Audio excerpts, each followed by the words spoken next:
look.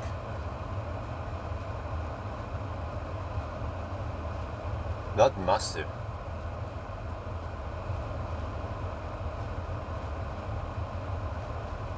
Topping back up now is going to take 15 minutes. Okay, whatever it takes.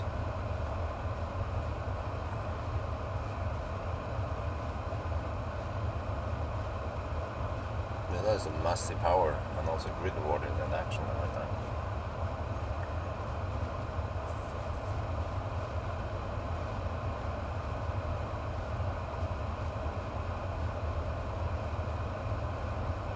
I think with the ID cars, if you're at 99%, it refuses to top up properly, so that's why I have to bring it down to 97% and then top up to 100 just to make sure I'm completely full. And I also pre-cool the car. So yeah, have you seen that high power output?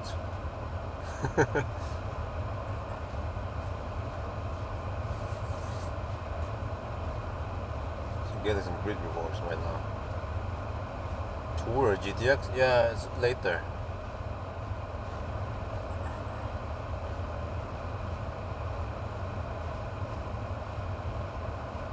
All 3 charging boxes are in action right now. So I try to pre-cool the car, get it as cool as possible so I can drive without HVAC.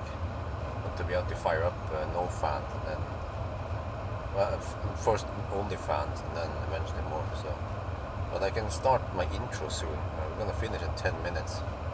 Yes, I can start my intro. And I need to also navigate here. Let me see. I'm gonna navigate to maybe the Folldal.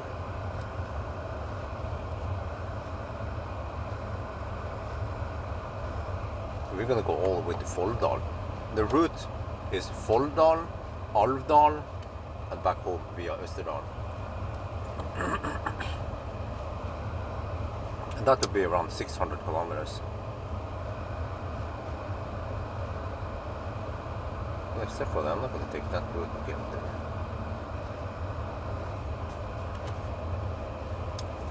Okay, let me shoot the intro then, because we will finish in about 10 minutes.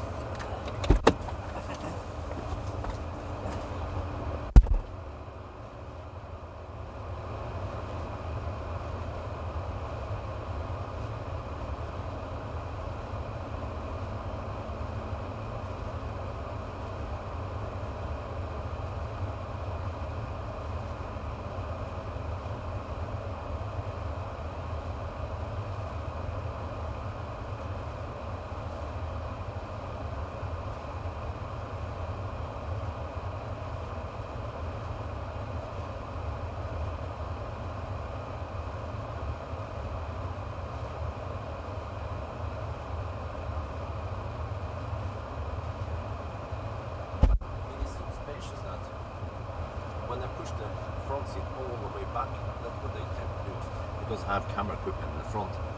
I still have a shit ton of space in the back here. But mine is that the top.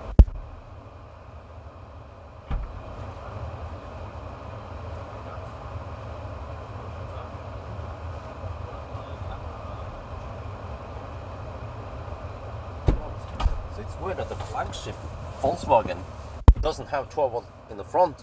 But okay, so welcome Tesla Björn. Oh yeah, it's good to be in Volkswagen again. So I expect that we might drive almost 600 kilometers. I'm not sure yet. We're gonna take not that route, we'll take the Gjøvik route, and then all the way via Venebygdsfjellet to Folldal, and then we're gonna drive over to Alvdal and then take Østerdalen on the way back. So we'll see. I can't wait to see how efficient this car is. Right now I'm actually pre-cooling the car. And if you go to the charging screen here, so it'll finish in 7, I can see here, it will finish in 7 minutes. We are topping it back up to 100%. I just have to make sure that we are at 100%. And then also you can see in car scanner, it reports as, well, sure. I think it's supposed to be almost 75 kilowatt hour. Yeah, it's going up now, right? So, yeah, battery is nice and warm. So we just have to do the final preparation. And then off we go.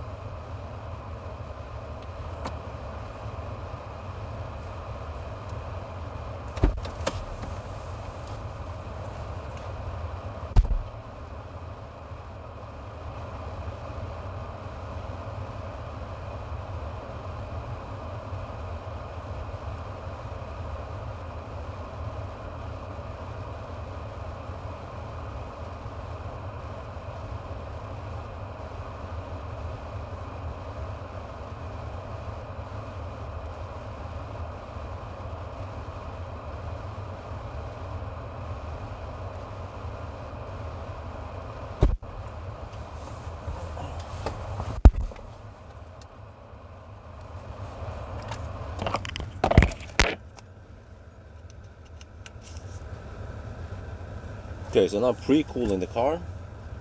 6 minutes left, almost done now. Martin, when I tested last time, it was freaking cold outside.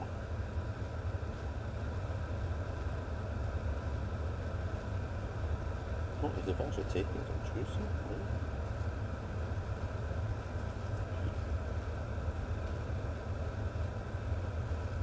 Oh. What?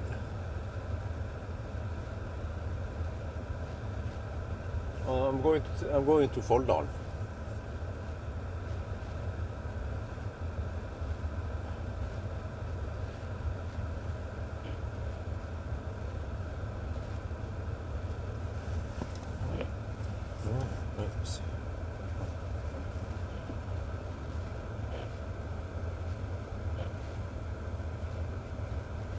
Less than 5 minutes left.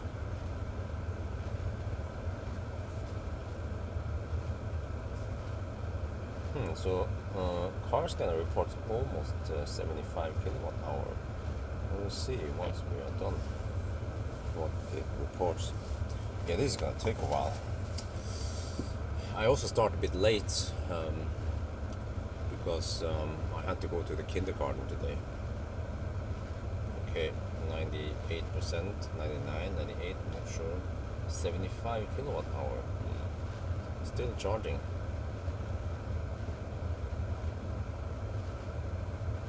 I have the air-cooled seats. I have the ventilated seats. We're gonna of course use that also. Wait, was that?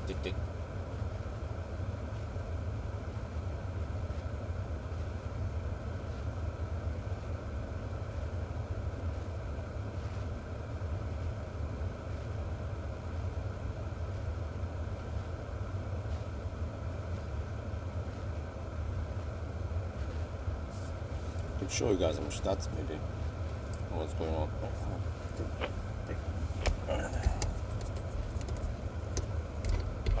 So we're charging up now. 98%. It will finish in 4 minutes.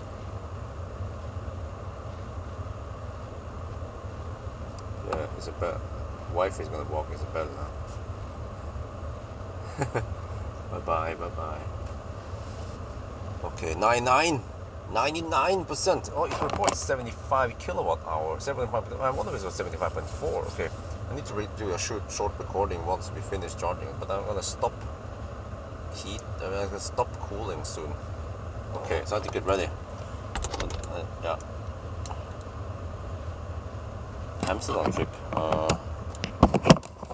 We mean during winter. I bail out at Ytterøya. Less than 4 minutes, okay. Get ready. Yeah, I wonder if it's 75.4 kilowatt hour. Let me see, I have to reset some stuff here. I can start resetting the distance. Data. Vehicle. When the ignition is on, I'll fire up the ignition. Distance. Reset. There, okay.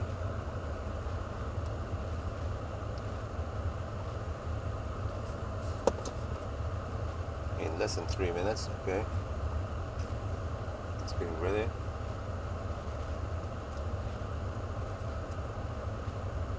Aria, I'm not borrowing an Aria anytime soon. Wait, did I do an auto parking? No, I didn't. I did it with the Q7. I haven't done auto parking with Tesla before. I mean, I haven't done auto parking with Volkswagen. I have to do that. Okay, in 2 minutes it will finish. All right, let's get ready.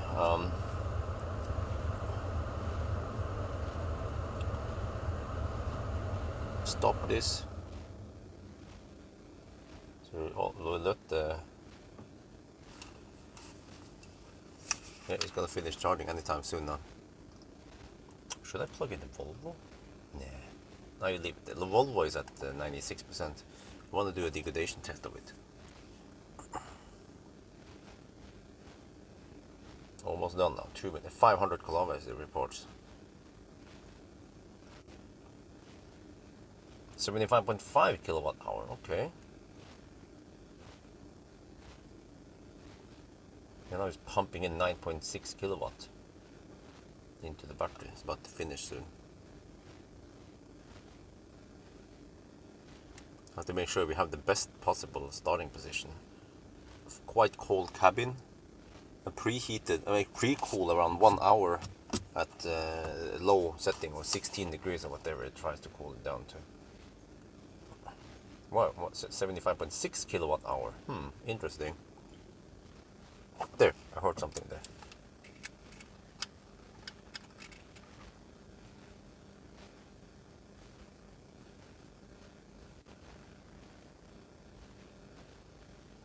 Less than 1 minute left. 99%. Almost done. Did the grid reward stop now? No, it's still active.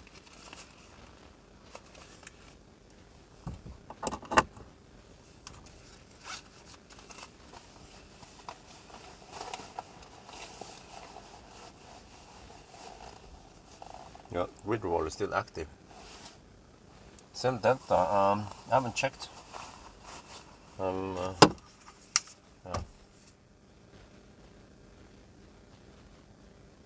You can get the voltages maybe, but I don't have to focus on the thing finishing.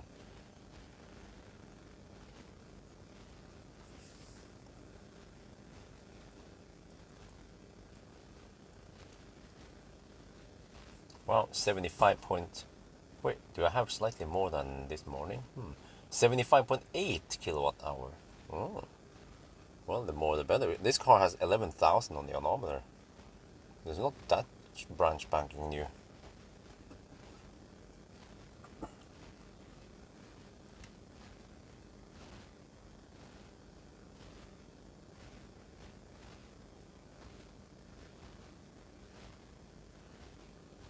Still pumping in 7 kilowatt.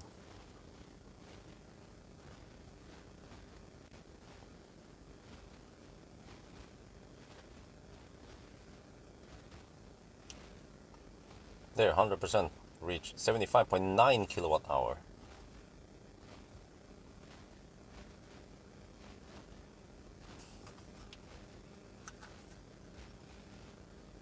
Okay, we're done charging.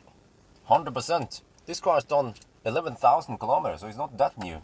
502 kilometers claimed, and then here, car scanner says 75.9 kilowatt hour now. Alright, let's go then.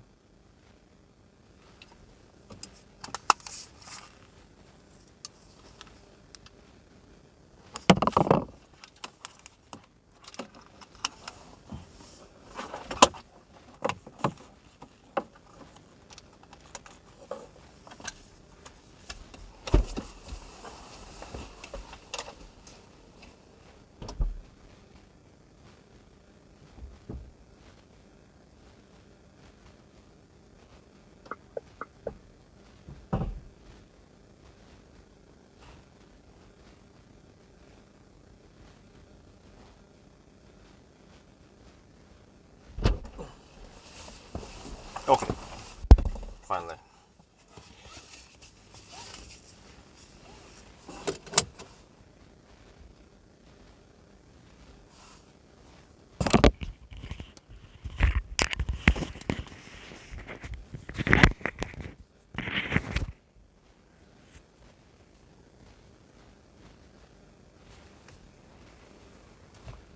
Since start, can I just reset this? Yes, since charging. And since charge, we're going back to reset now. Off we go.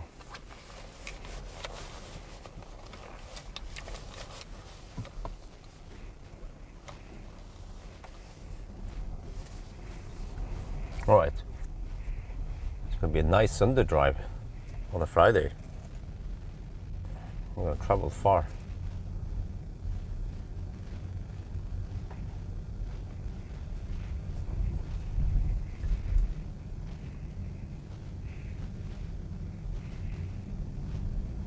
Going to Arctic Circle, huh? Oh no, I'm gonna do that with one of the Q6. Yeah, this car have somewhat limited time with it, So let's see then, how far will it go? Okay, we'll get the sun in our back now, which is good. But ideally I should have started around 10, 11, because it means that towards the end now we will have not so sunny weather and not so hot weather anymore. But still, it is still nice and warm nowadays.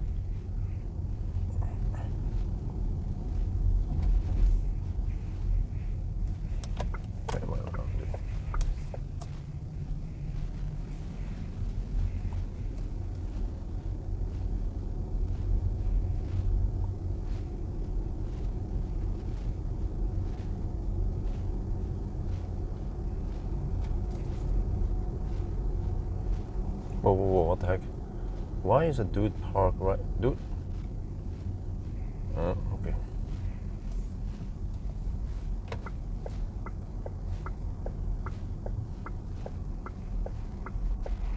So I tend to drive the same way out, which is to go via Ytterøya.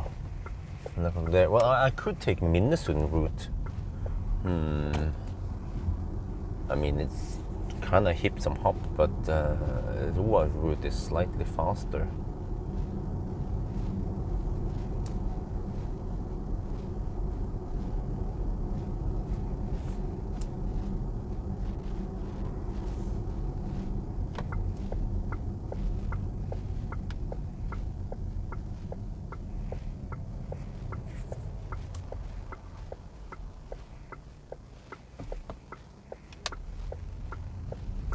So HVAC is off right now. I'll see how far, how long I can drive without HVAC before it's overwhelming.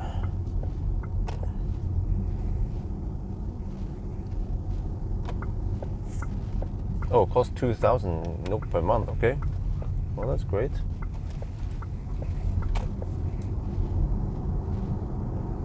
Yeah, the roads are still quite busy.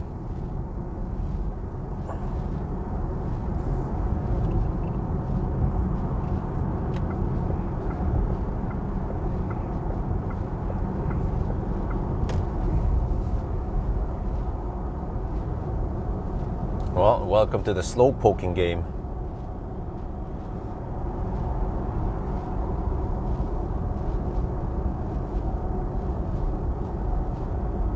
Yeah, lots of traffic. I'm not sure how it's gonna be at the Godfire Valley. Well, there's so many EVs here. Holy macaroni. Yeah, no one is the right lane. You see? Welcome to nowhere. The right lane is completely empty. There's people camping the left lane.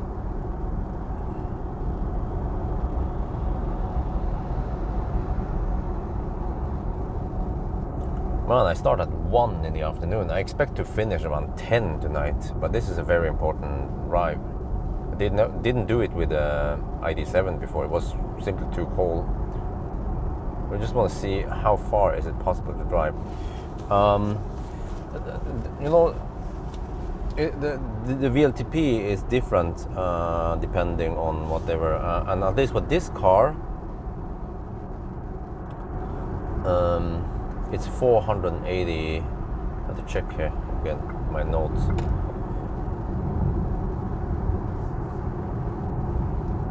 Yeah, this car has 582 kilometers. Maybe you guys know why. It has 20-inch wheels. Maybe the rims are not the most aerodynamic. I'm not sure what's up with that.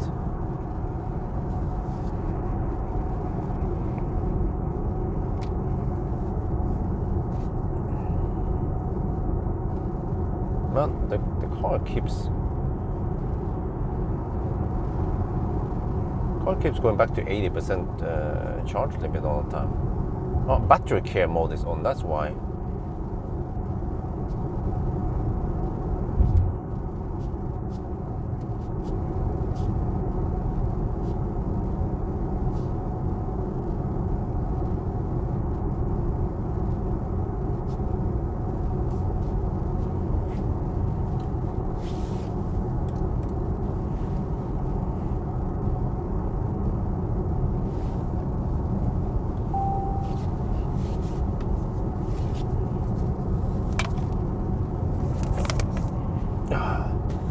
And it's nice to be in a sedan again. Not those freaking SUVs I tend to test nowadays.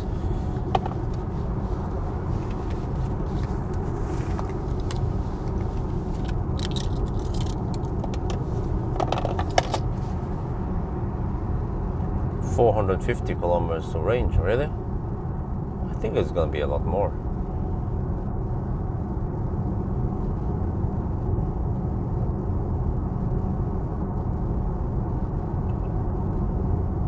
Right now consumption is 141 watt-hour per kilometer.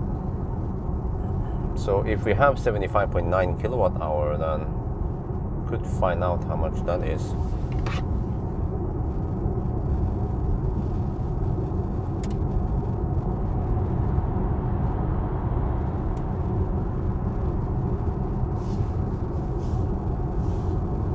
In order to go 600 kilometers, I have to average 126 watt-hour per kilometer.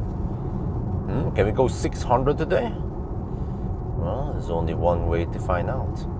Look, they still have the resting area closed because people couldn't behave. Then no one gets to use it. 75.9 kilowatt-hour.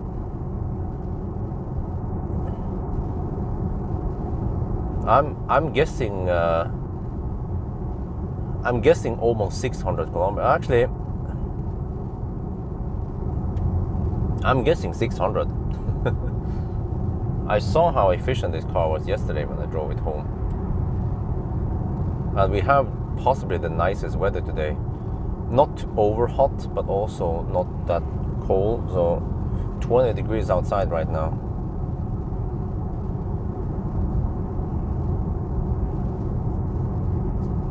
Usually at Gjøvik we'd get an idea of what the consumption can possibly be.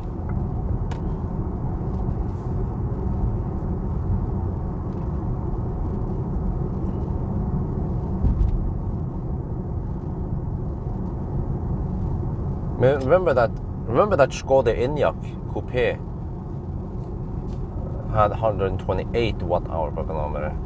And this car should be more aerodynamic than the Skoda Enyaq Coupe. And the Enyaq was with the old drivetrain. This is the new, more efficient AS 550 motor, or AP. What was it called again? I don't remember. But yeah, consumption right now 124 watt-hour per kilometer. Ioniq go home. Not sure what the GPS speed. I think we have quite low GPS speed there.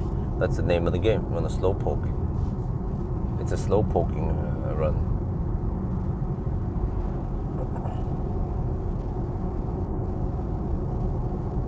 And we have some kinetic energy here. See, once I roll into the into the roundabout here, what do we have then? 120 watt-hour per kilometer, 119. Okay, so we will wait until it stabilizes.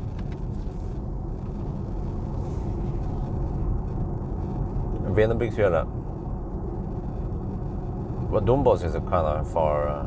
I'm going straight to Folldal, and then from Folldal over to Alvdal, and then Østerdalen back. And that is a 600 kilometer loop. So of course I'm trying to gamble it now. If we can't go 600 kilometers, we'll end up before Home. But I mean, that's still okay. Like, if we can end up at I don't know, Dal or Nebbenes, Minnesund, it's still okay. Like, similar elevation as Home. Okay, it's still bearable here without any HVAC running.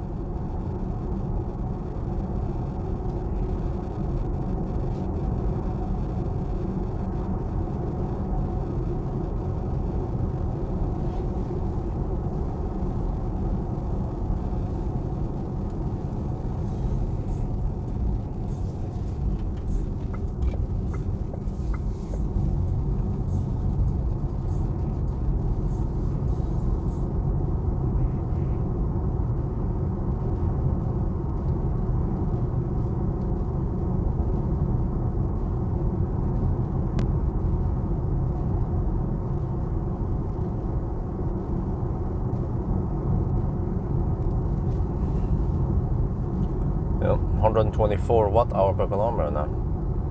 Just slow poking. Okay.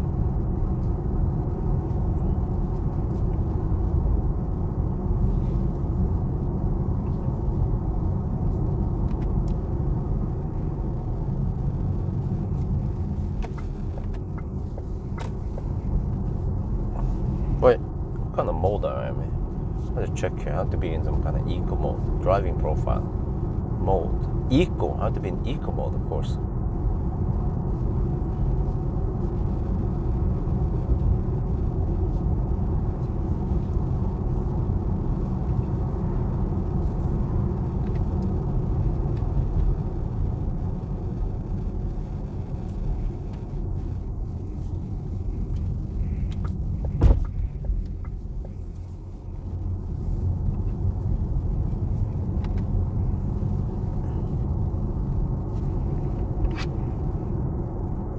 See here, when we're cruising at 70 kilometers per hour, what is the GPS speed?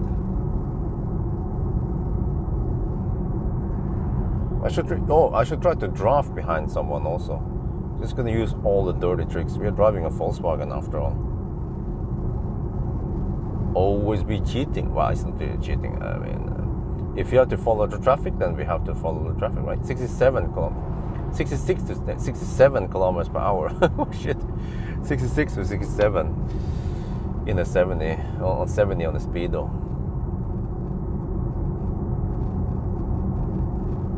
No. Cars will never show the other way. They always show too much, or how do you?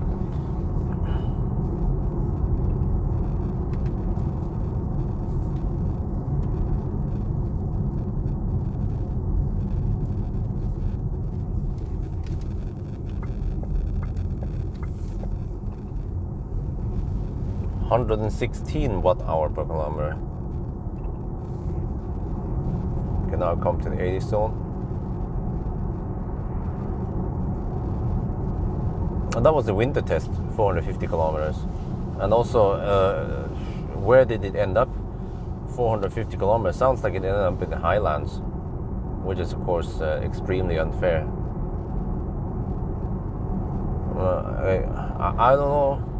I don't know why people are still referring to the NAF test. They should be referring to my range test at least, or maybe Elbil 24's range test, or anything really other than the NAF test. You know, Andreas, you know what the problem with the NAF test is?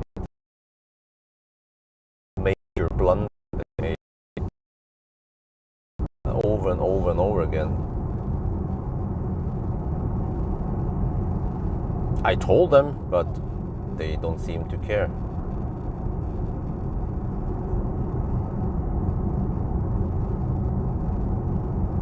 Well, let me test the horn. I have to wait until there's no car nearby. Otherwise, they'll be wondering. But 20 degrees Celsius is actually good outside. That means I can run OnlyFans.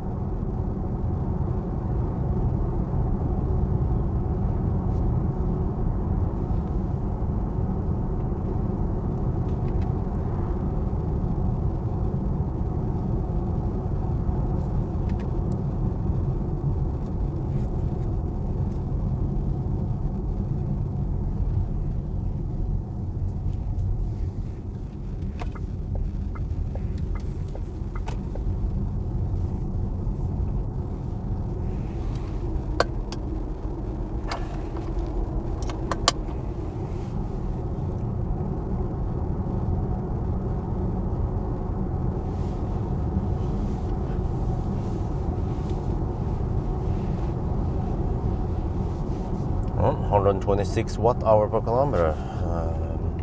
Wonder what elevation we're at. Check here. 240. Right, we're already at slightly higher elevation than Yesholm then. I've never checked the Yesholm. I think Yesholm should be at 200.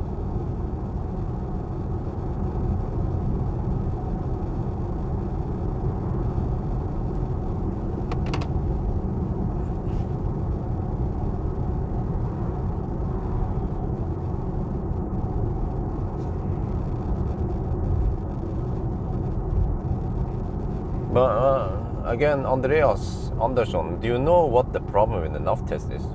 It has quite big error, a quite big, how do you put this? Ultra big measurement error. We're talking about up to 10% measurement error, which is unheard of. ID7 Tourer, of course, I'll test it. Even YouTubers, yeah. Also, Fred Magne Skillebæk from Elbil24 criticized it.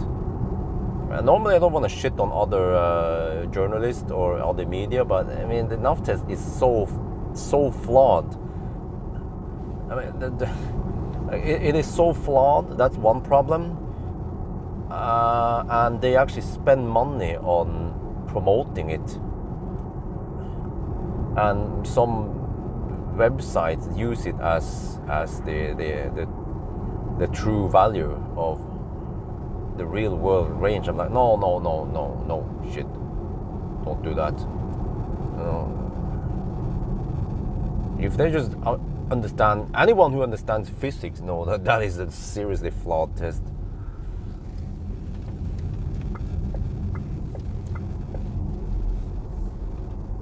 Okay, so for what I know now, there's going to be a significant uphill for the next few kilometers.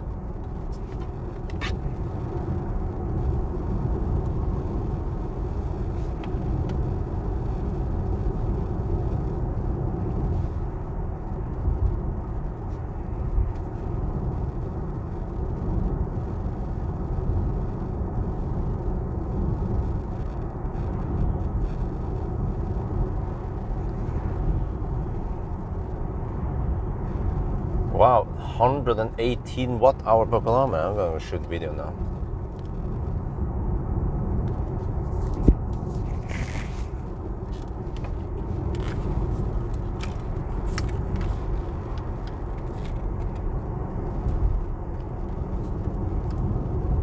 We are now at Maura, and yeah, as usual, I'll be slow poking at 80 kilometers per hour in the 80 zone. And that is actually only 77 kilometers per hour GPS speed, 76, yeah. But we are doing this realistic test. We are following the speed limit for once, because I don't want to pay too much tax. I already paid too much this year. So, but look, the consumption is 118 watt-hour per kilometer. It goes up now because we start going uphill, but this is incredibly good. It is insanely good. There are smaller cars like a Neo ET5 that consumes almost twice as much. Okay, maybe not twice, but maybe 50% more. Yeah. So this is what I wanted to test now. This Volkswagen is supposed to be one of the most efficient cars in this class. It's rear-wheel drive. It has 286 horsepower. It goes like a boss. And yeah, this is gonna be a long day. That's for sure. Right now I have HVAC off, because I pre-cooled the car. We have 21 degrees Celsius outside, which should be good for drag. But eventually I have to fire up some cooling here. But for now, remember that no fans is always better than only fans.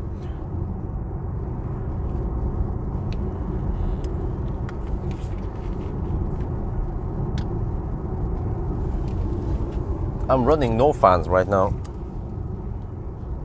But eventually I had to fire up something. But maybe, you know, we have to have good strategy here. I want to fire up the no fans in the tunnel. No. I want to fire up only fans, I mean, in the tunnel, and also in the Highlands, or slight Highland, at 400 meters of sea level. The air there will be slightly colder, so we pull in cold air. But especially in the tunnels, we pull it in, we pull it through the filter anyway, so it's not going to be smutsig. But damn, this thing is efficient.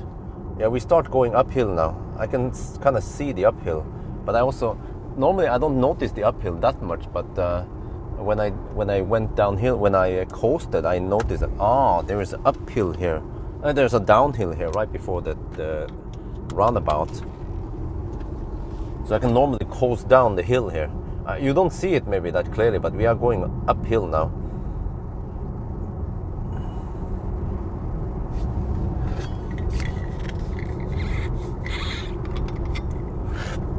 So maybe in Gudbrandsdal I can draft behind some RVs just to make it even more efficient and more realistic.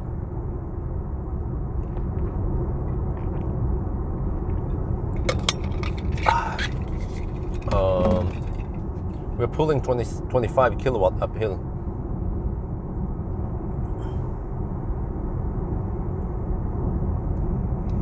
Unfortunately, this car doesn't seem to have acoustic glass or anything. Got 20 degrees Celsius here. Yeah, this is where the terrain flattens out slightly. We are 320 meters over sea level.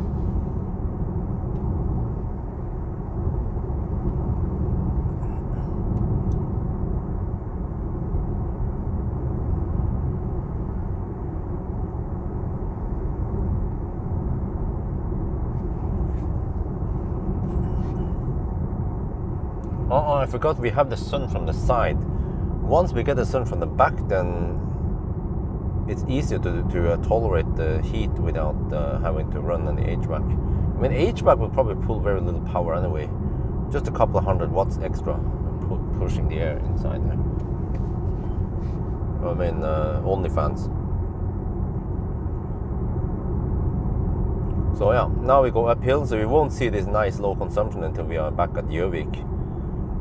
Then we'll see. And also today is almost a perfect day because we have very little wind also. Nice weather, almost no cloud. Sevens have. Well, there's only one way to find out.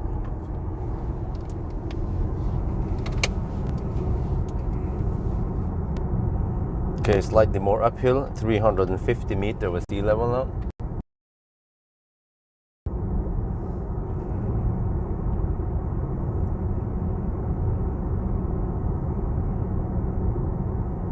It's getting kind of hot in here. Okay. Bastu in here, huh?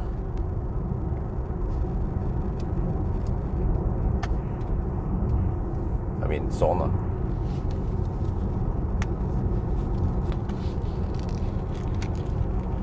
And then it goes downhill in the tunnel. Could try to coast downhill there. We should have good aerodynamics. We want to avoid too much conversion.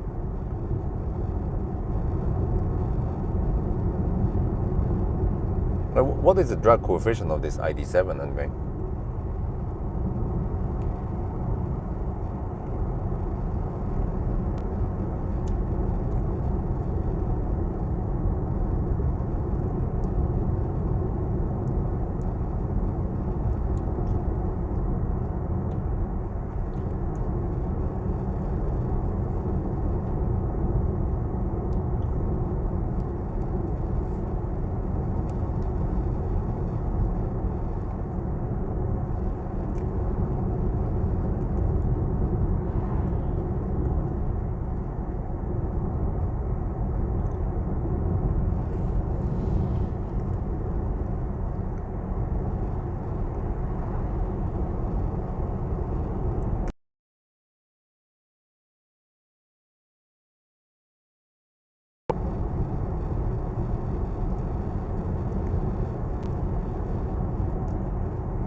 Yeah, go. There, good.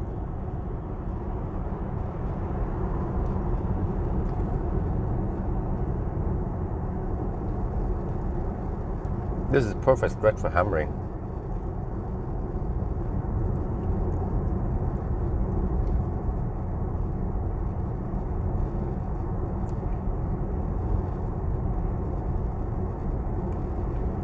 Like here. Two more cars behind me. They should just hammer me here. The other Toyota is kind of passive. Come on, you have your chance. Go. Maybe he's unsure of his powers. But the next here is really good for hammering wildcats on the car.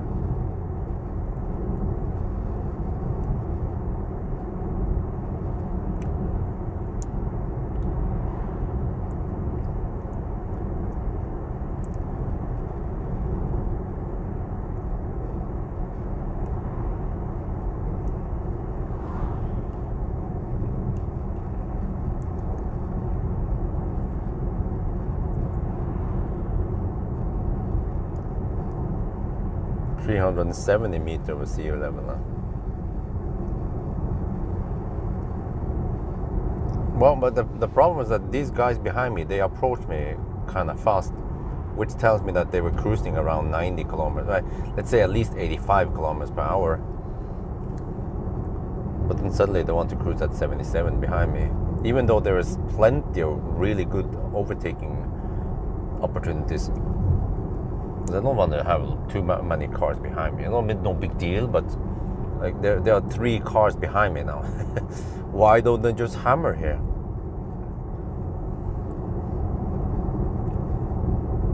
It's more boils down more to that many people, they don't dare to overtake. They don't understand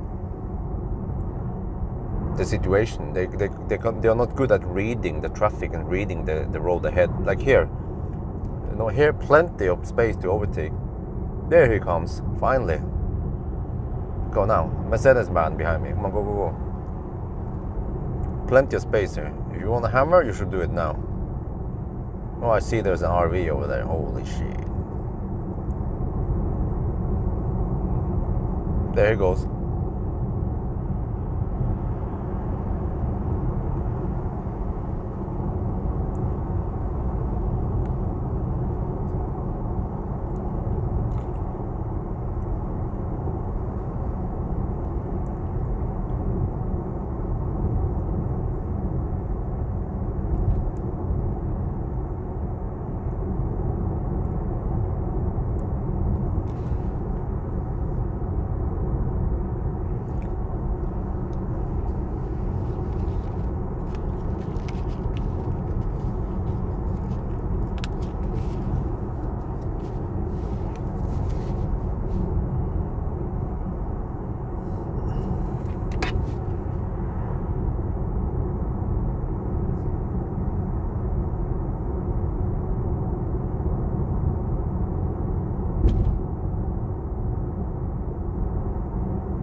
Okay, I have to fire up HVAC now.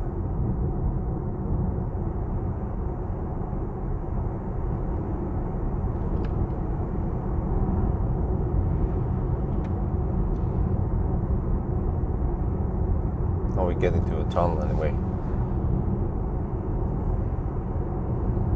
Okay, only fans 1 for now. Oh, that helped big time. Just pulling in 20 degrees Celsius from outside.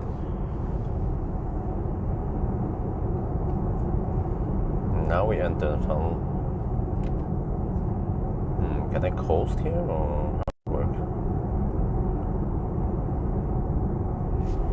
Oh, he tipped $5.41. Thank you very much.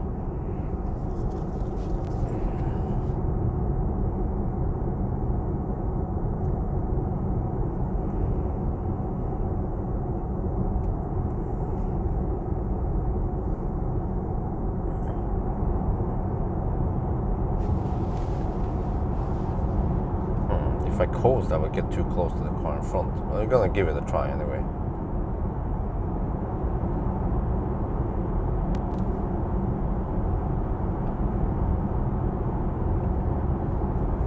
Okay, if I just put the car in D, it kind of coasts with slight regen. It's only regening 2 kilowatt, 2.9 kilowatt. Let me try to put the car in neutral then.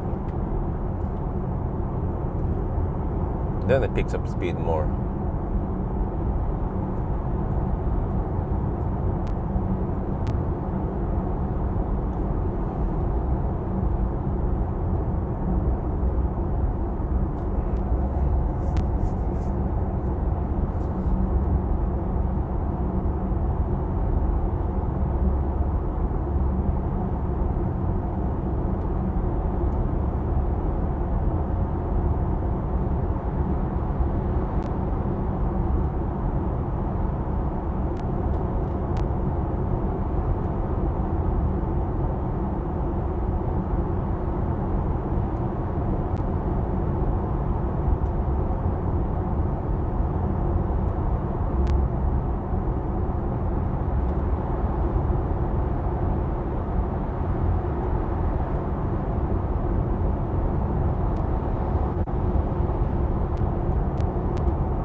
Okay, now we head north.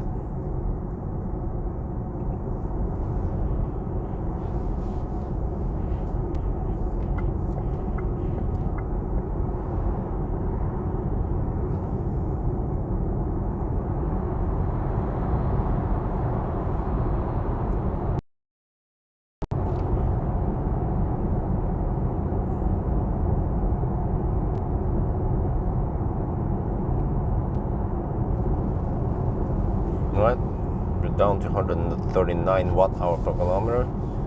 So if we average 150, then we can go 500 kilometers. And then so again, the target was 126 watt-hour per kilometer. Ooh. Okay, well, let's see. Everything points towards that this car should be more efficient than the Skoda Enyaq, which means that we should get lower than 128. We also have to do a distance check.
Ytterøya. Oh, what the heck, man? Okay, it's okay. Yeah, I want to go a longer distance before I check it. So not sure how long I can hold it, but ideally if I can go all the way to Ringebu, that'd be great. Yeah, depends on my bladder.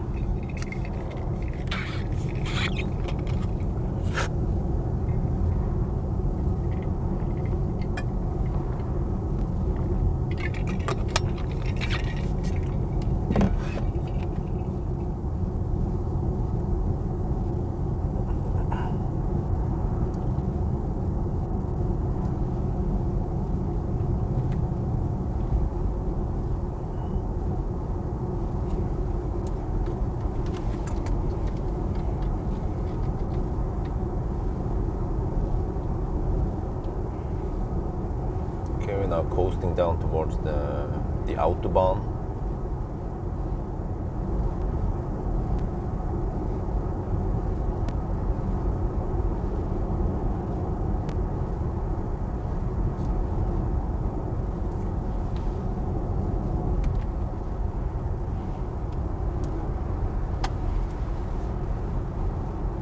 $128 watt-hour per kilometer. So I have OnlyFans on now. 21 degrees outside. It's nice and comfy here.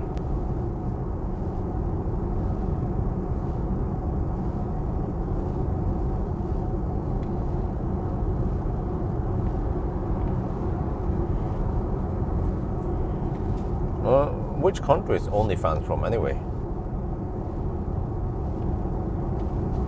Is it Chinese? Is it Japanese? I don't know why. I suspect that it's from Asia. It's not a European thing.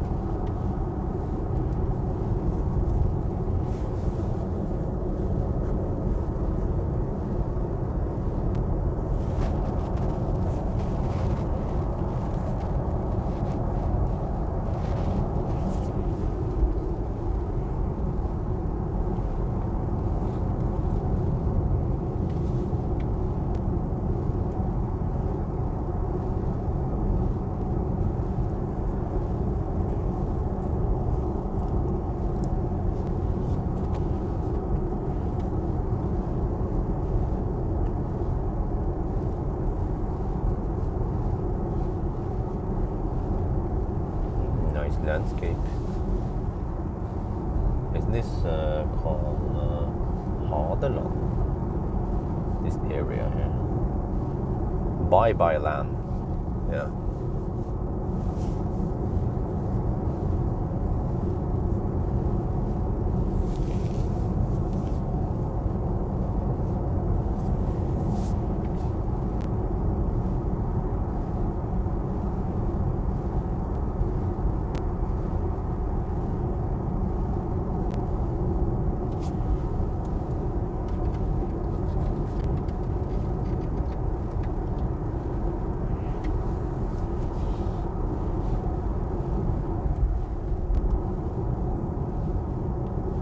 Man, the old road was so shitty. You guys have no idea how bad it was around here. And I used to drive this stretch a lot with Midland the Falcon because back then, 12 years ago, they were still constructing the new E6 at Espa and around there. So there were some Baustelle there, so I avoided it. Plus that it's the route when I want to go to Gjøvik. When I want to go to Trondheim, this route here via Gjøvik is shorter. So in the old days, it was all about saving energy and so on.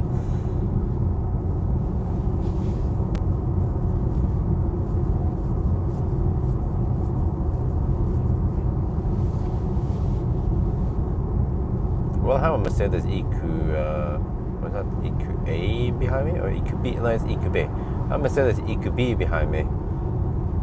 Also slow poking on the motorway.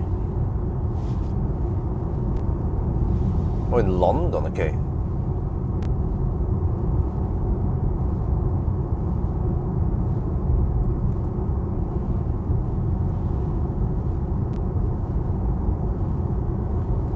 (126 watt-hour per kilometer), right on the limit for 600 kilometers. And wow.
Wow, 123 watt-hour per kilometer. I wonder if you have some tailwind.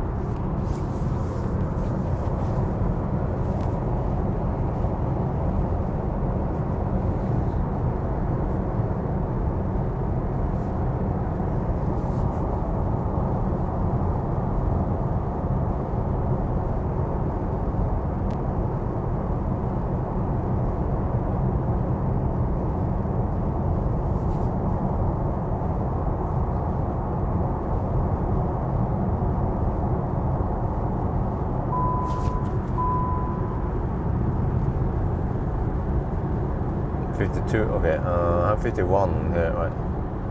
Okay, we can check now with some decimals then. French status. Okay.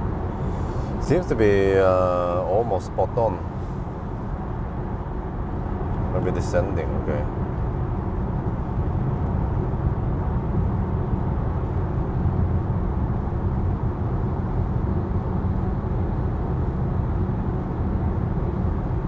Slightly underreporting maybe.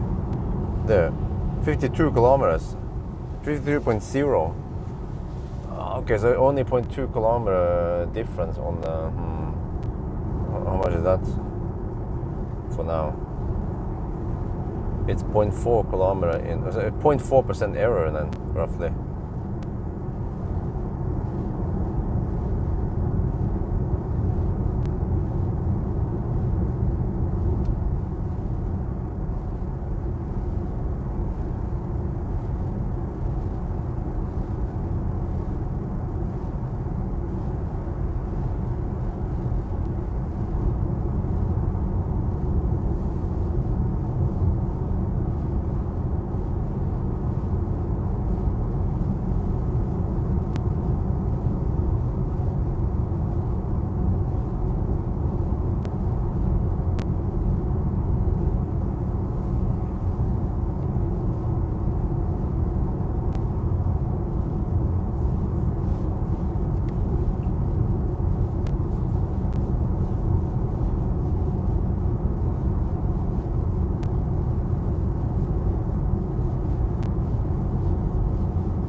Ytterøya.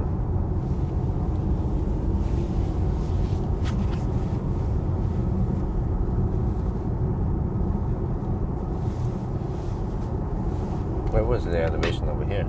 We're going downhill, right? It says yes home.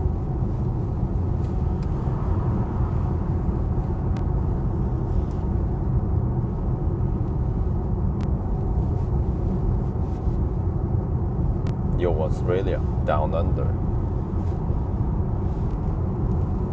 Wait, really? We are 288, 275, 270. We are actually at higher elevation than starting position. Yes, home.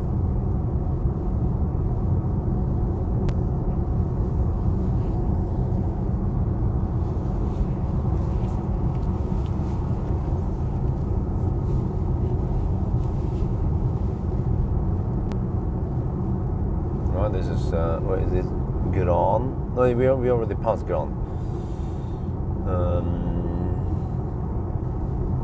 Granlunde. This is what's it called again? Brandbu.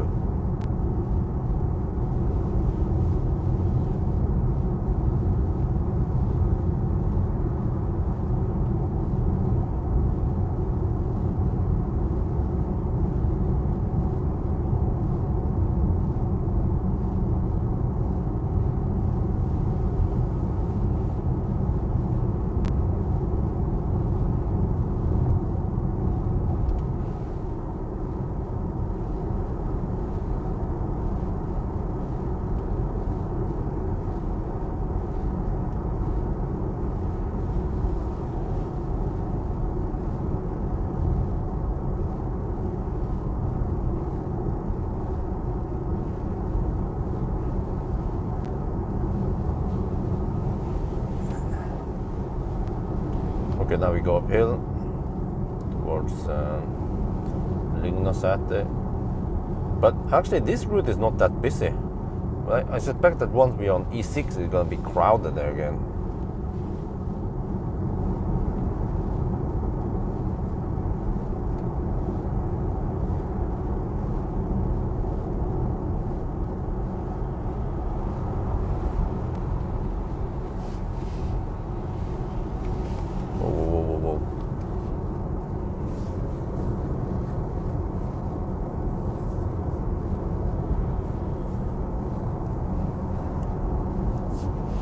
Oh, okay, speeds up.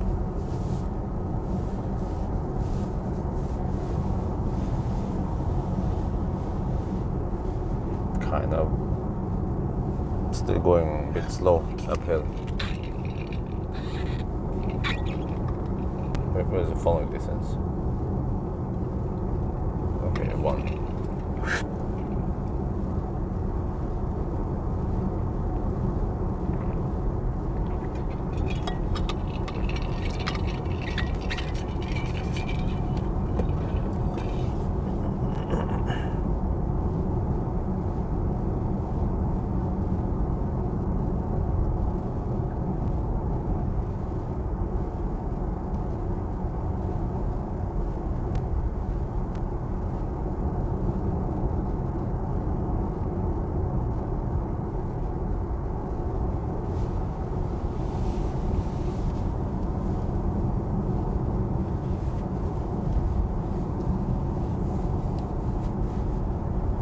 hybrid ID5 GTX. Then ID4 GTX.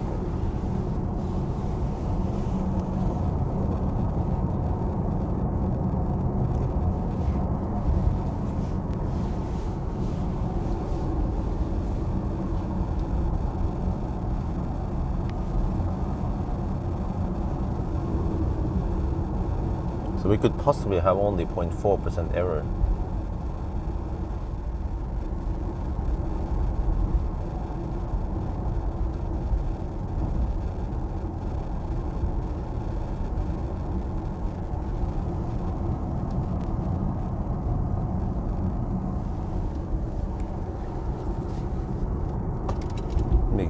Shoot a video about this, but maybe I want to go slightly faster.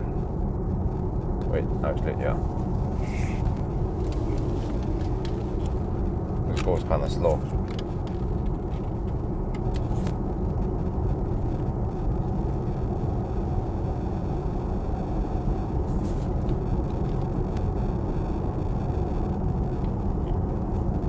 We're getting close to Lyngnosetet. We go uphill now. And yeah, if you look here, climb, okay. I now fire up HVAC. It was too hot outside, but I use just only fans. So maybe it pulls only 200 watts for it. And then I'm also driving behind an RV. He's actually doing more or less the same speed as me, so why not? This is a realistic test. You want an ABC, always be cheating. No, well, actually, in this test, drafting is allowed. At least I have created my own test. With the rules, because it is somewhat common that you could be stuck behind traffic and then you're actually drafting behind them. But yeah, we'll see then about the consumption. It is a bit high now in the Highland. You can see here. Click on the home screen. No, how is it? There, 153 watt-hour per kilometer. We have to wait until we're down to Gjøvik before we check the consumption then.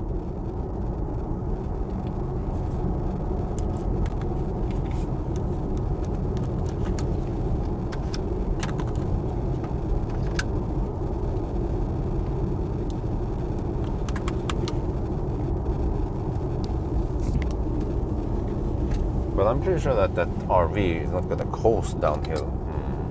Then what? Consumption 156 right now. Oh, there's a really slow mother trucker at the top.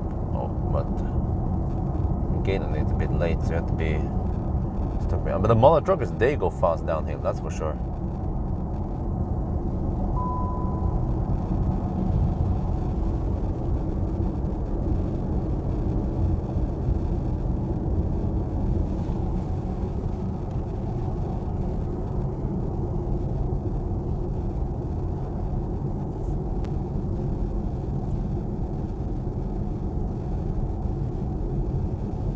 Well, Gob claims 508 more kilometers of range. 512. Well, it goes up like crazy now. 513. What? Really? 514? What the heck is happening with Gob? 515.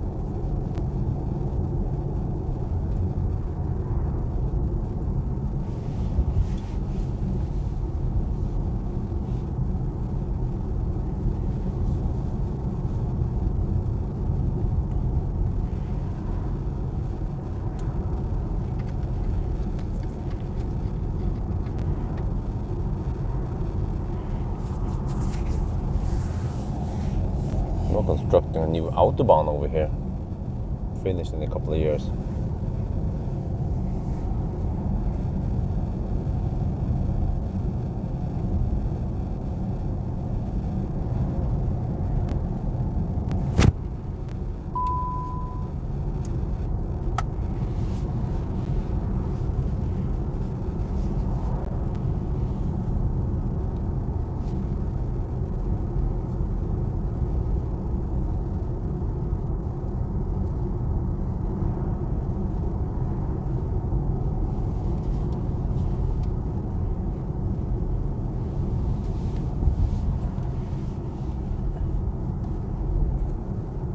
They're extending the road on top.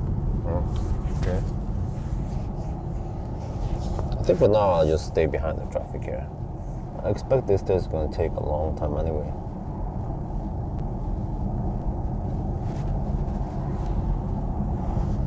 Let's hope we don't have any crazy ass detours like last time. Around Biri. Oh man, that took forever. Damn, 25 NOK per liter for gasoline here. RIP fossil. Wow. 25 NOK per liter.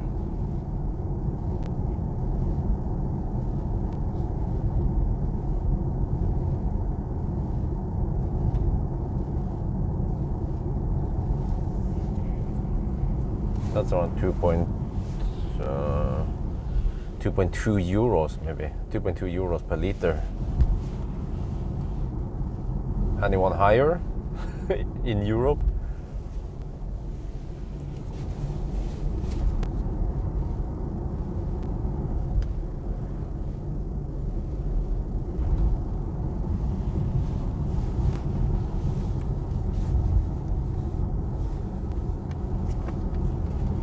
I think for USD you can divide it by roughly 10.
Man.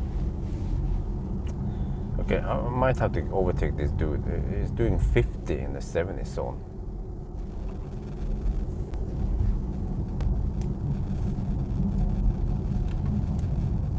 But I can't overtake yet.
Oh, you've been in the RV, right?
got sheep around here?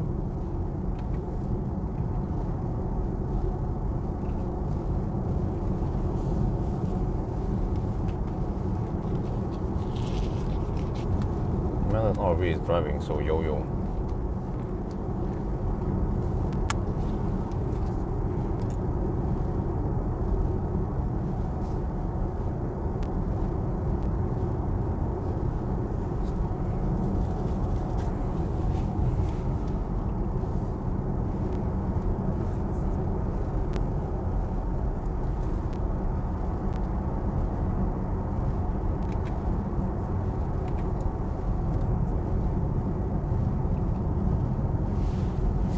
Right, we're down to 135 watt-hour per kilometer. Should be in Gjøvik in around half an hour.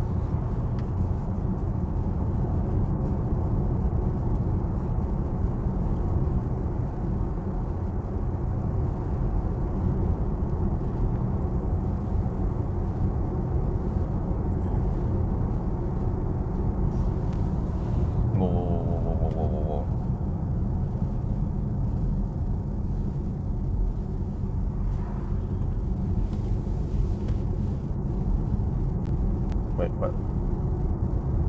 Oh, okay, that's remaining distance.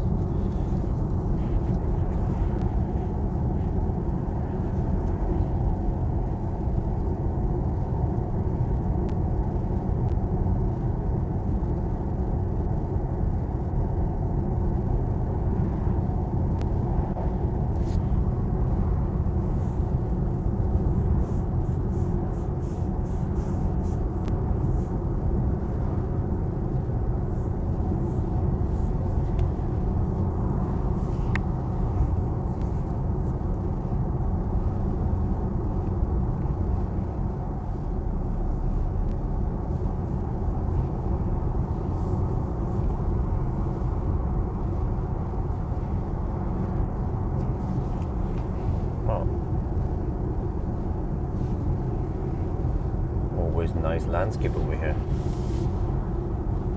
Trying to listen to the music. We have Harman Kardon speakers.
Yeah, there's a subwoofer in the trunk.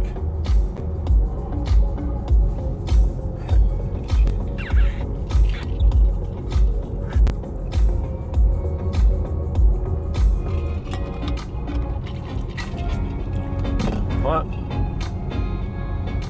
Ytterøya there. I think I need to go. I have to visit Circle K Collerud. I have to take a stop there, so we can check the distance at Circle K Collerud then. I have to grab some snack and maybe some drinks.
is 77.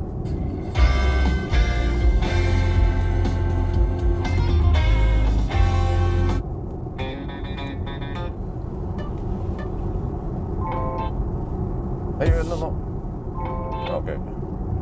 And this thing is a haptic shit. Yeah, you touch it and you barely touch it and it goes.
$133 watt hour, 134 watt hour per kilometer. We should be at around 450 meters of sea level here. Let me check.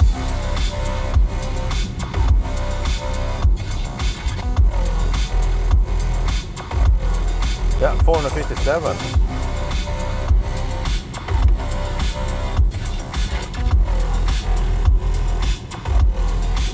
Which means that the consumption at Ytterøya is going to be incredibly low. And this is also with the OnlyFans on.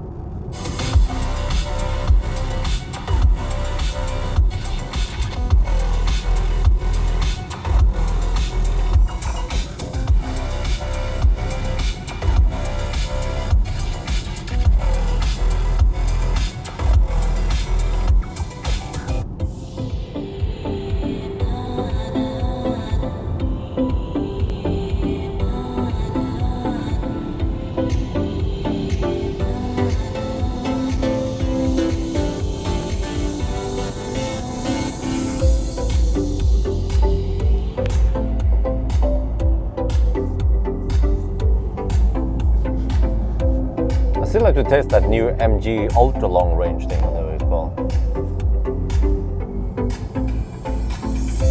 It's 77 kilowatt hour.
129 watt-hour per kilometer.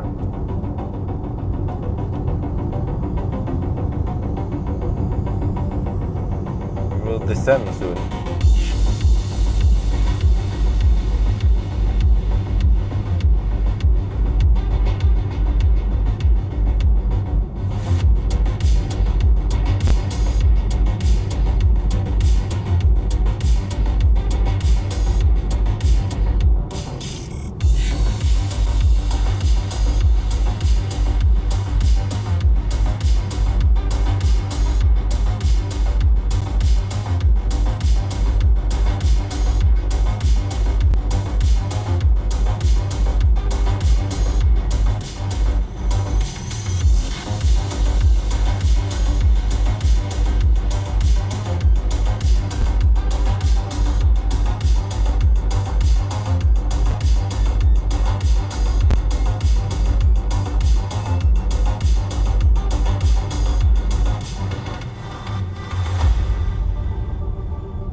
Full stats, right?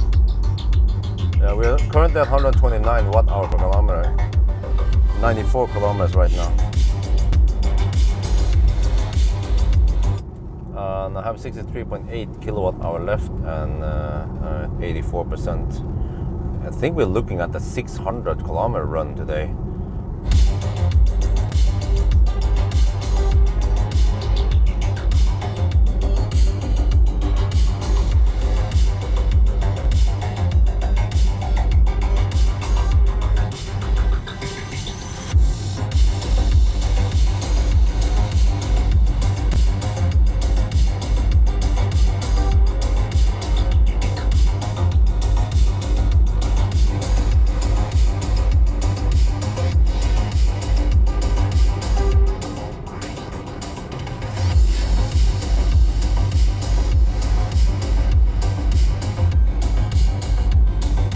Degrees Celsius outside, perfect temperature.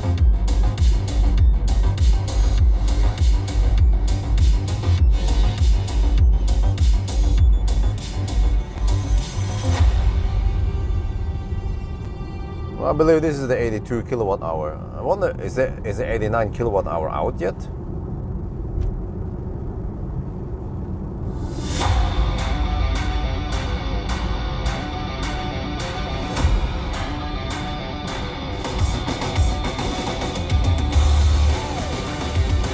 Coasting.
128 watt-hour per kilometer.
Okay, I'm gonna do some coasting here. I think I'll just drive in neutral. I mean, not in neutral, but just go and drive down here.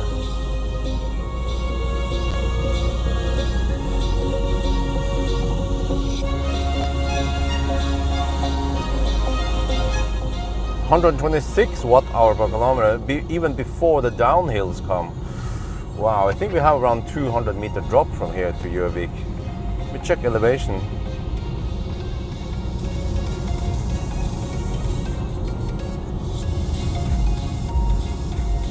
Oh, it's 360 meters over sea level.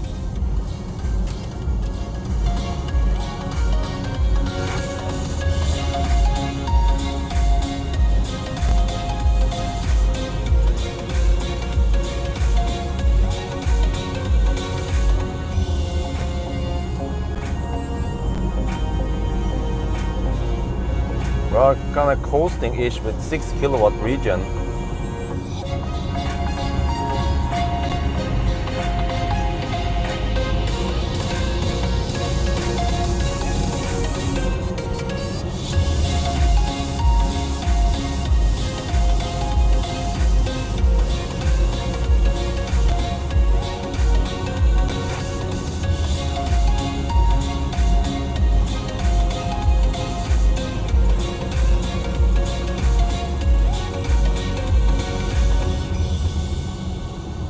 Actually, I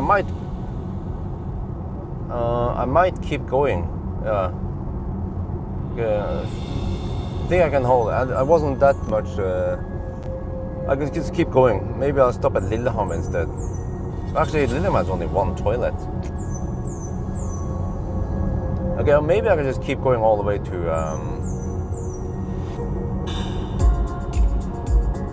Ringebu. At least Ringebu should be the one checkpoint there. Yeah, I'll try to go all the way to Ringebu. Yeah, consumption 122 now. Damn! We're still not even down there yet.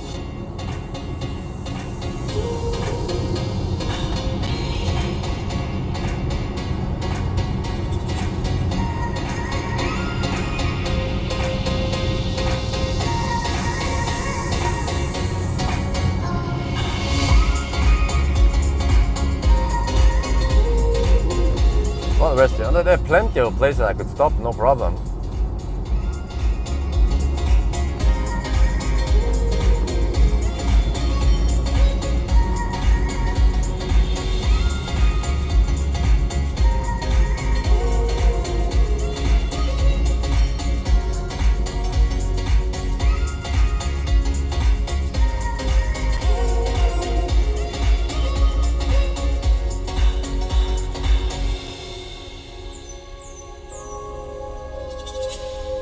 You guys won't believe it, 118 watt-hour per kilometer right now. Hail to the efficiency king.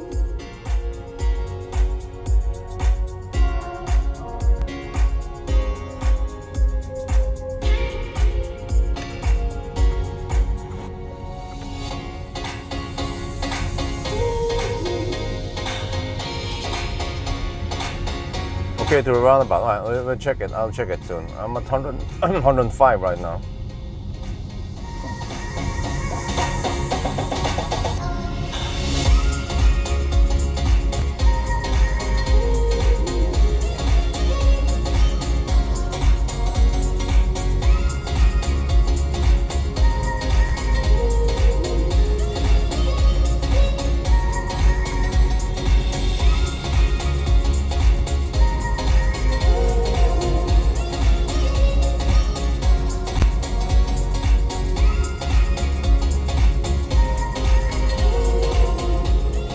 I can see on the flag we don't even have tailwind, do we? Oh, actually, maybe, yeah, we have tailwind. Okay, I see it now. Yeah, we have tailwind. Of course, that helps. Slight tailwind. Low speed.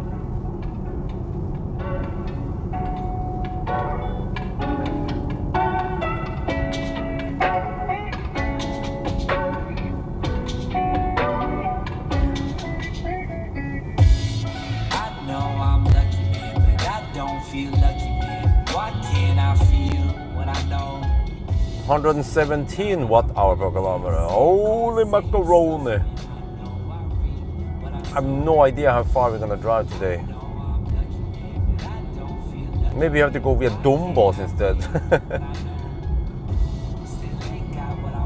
Nah, the road via Dombås Hjerkinn is not that great. I mean, at least from Hjerkinn and east towards Folldal. I'll probably just drive a little bit back and forth around Cleavage then. 116 watt-hour per kilometer. Let me pause the music for a bit. Holy mackerel. Here's Hunton, yeah.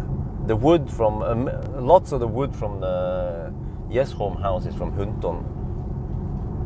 We use local goods, you know. 115 watt-hour per kilometer. Damn, man.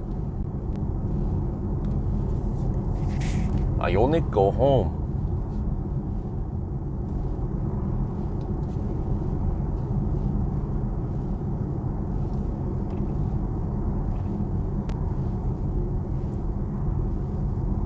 $114, yeah, well, I have to record this once we are on the move. I mean, okay, go. There's some traffic here though. Shit, we're gonna be stuck in traffic. We're gonna be going under the speed limits, stuck behind traffic. There's a pizza van that could drive behind. Pizza, yeah. This.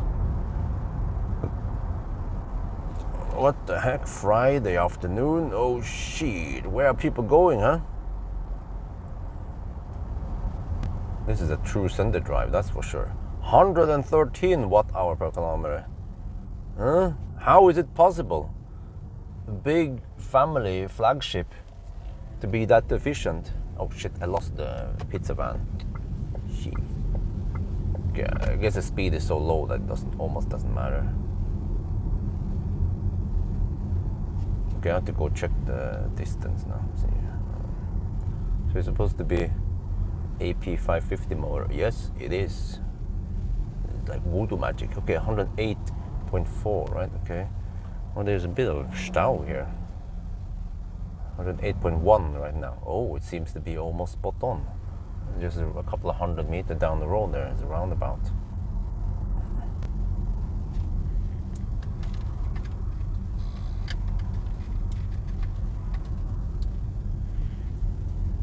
$108.2.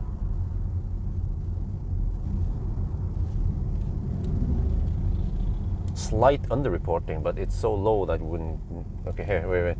Right here, 108.2, 108.3, guys. 108.3 kilometers at the roundabout. So that is ultra low consumption, ultra low error. Okay, we're now at 114 watt-hour per kilometer. Shit. Damn, this thing is unreal. I actually didn't know it's going to be that efficient. But maybe we are at slightly lower elevation than Home right now. What is the elevation over here? Okay, I'm going to shoot video now.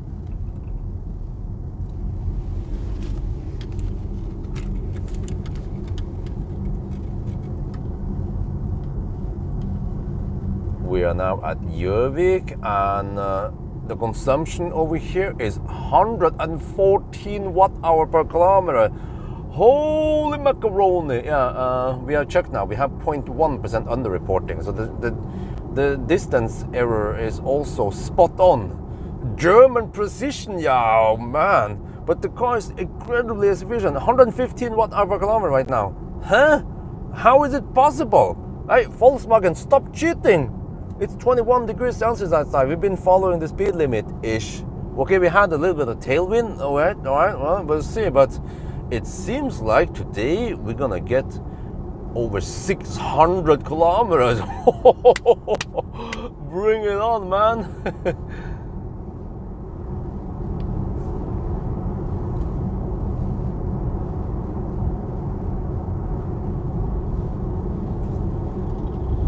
Look here. I have OnlyFans on, and we have ventilated seats. Oh, I could even only use the ventilated seat, but I kind of need OnlyFans. Yeah, I'm a sucker for OnlyFans. And also, the massage here is really good. You can feel the balls poking behind you. You know, other ID cars, they had those air cushions. You know, it's like a freaking pussycat massaging you. But here, it's similar to a Chinese car. Okay, not as good as Chinese car, but kind of like, yeah, you know what I mean.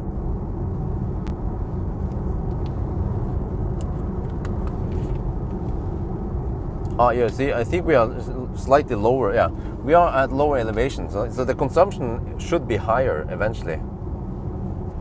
Yeah, but as long as we stay below 126 watt-hour per kilometer, then we can make it. We can go 600 kilometers.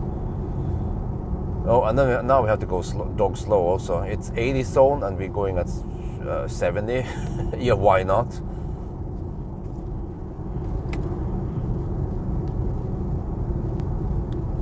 Yeah, I need to also document that we're going slow.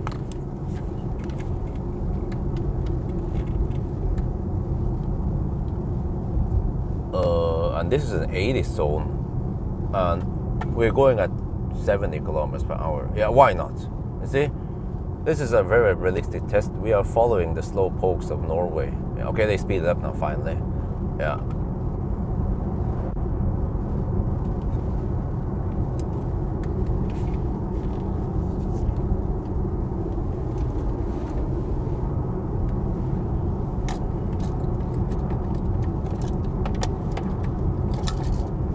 Yeah, this motor is incredible.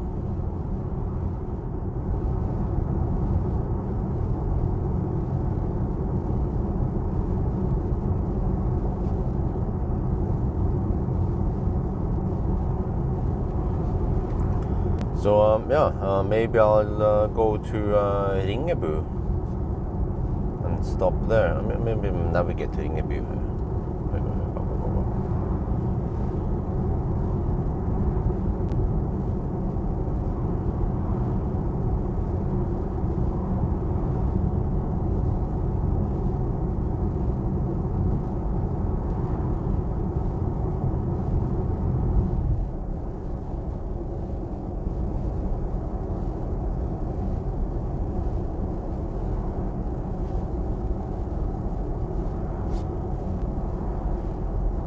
There, okay, found it.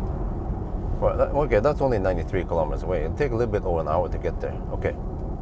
Yeah, I'll stop there. It's a normal checkpoint. Søkerkøy Ringebu. I'll be slow poking as normal. Oh, okay, full stats. Okay, let's do the full stats now. All right, full stats. 114 kilometers done. 72 kilometers per hour average speed. Yeah, that is on par with what we expect anyway. Now we are at 118 watt-hour per kilometer. We are at 82% and 62.6 kilowatt-hour left. Maybe you can estimate do the projected range then. I think people want to see that.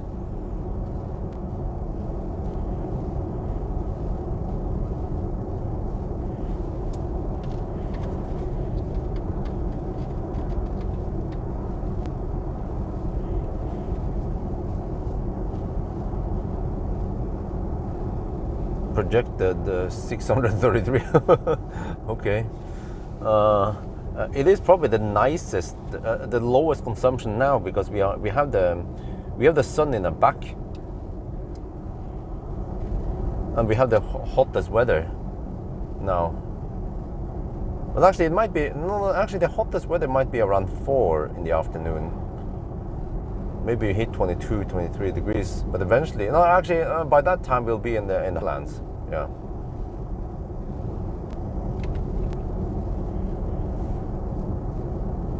I'll be semi-coasting downhill. I'll just be going downhill in drive, so it's regenning 4 kilowatts.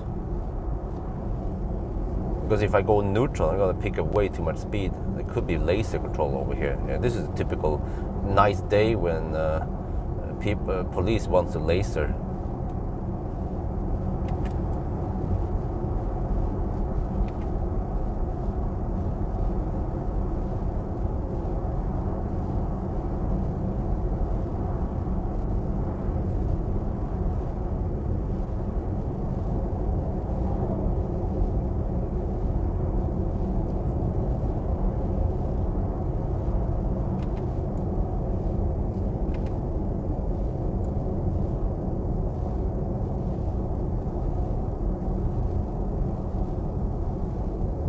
Okay, so now I just roll in drive, roll down, so I decrease my speed. So a gentle 2 kilowatt regen.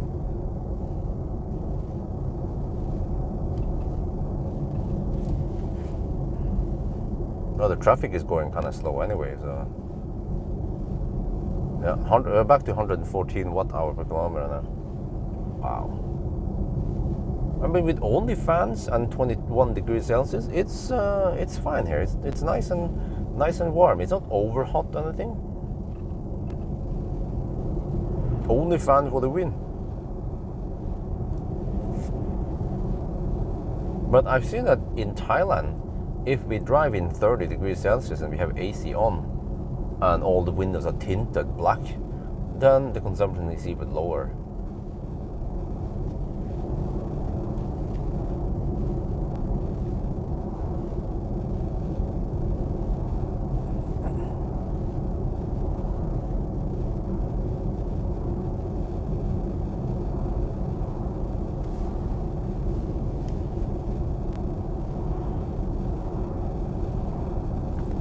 I don't know why we look at. I need to film this. Yeah. Okay. Wait, now it speeds up. Okay. We are doing 65 kilometers per hour in the 80 zone. Yeah.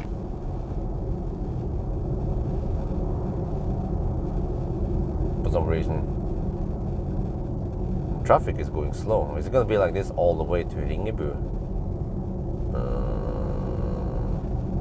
Yeah, that's a possibility. But then from Ringebu, it will be a clear road.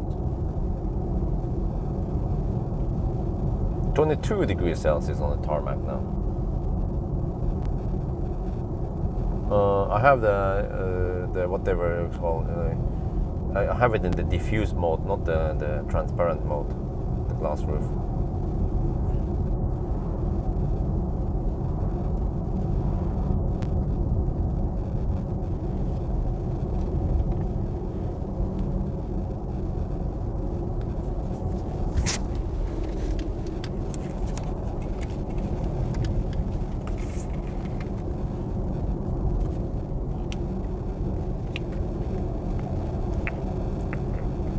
Look at the glass roof. I can do this. Zoop. Wait. Look at the glass roof. Now we're in the transparent mode, and then zoop. Wait. There. Huh? Zoop. Huh? Transparent mode. Non-transparent mode. I'm not sure what it's called. But this might let in more light. I'm not sure if it lets in more heat. We're gonna have it in the diffuse mode. It's here. Wait, or should I go for the transparent? No, just go for diffuse mode. Okay.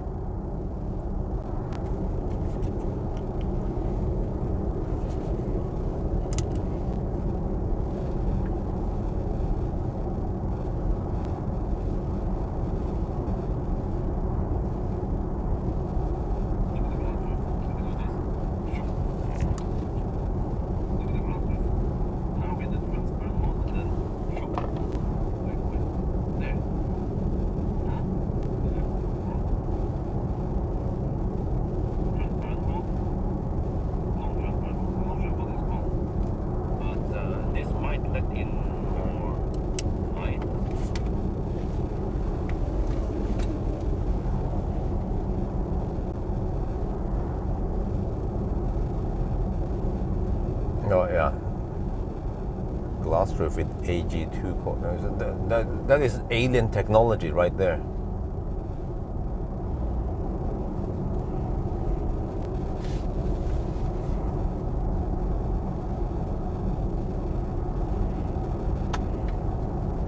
Okay, so it might be a bit slow now.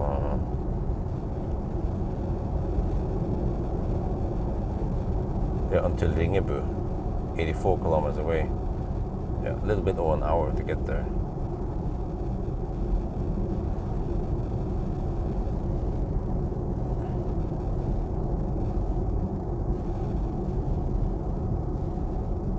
Still lots of holiday traffic here.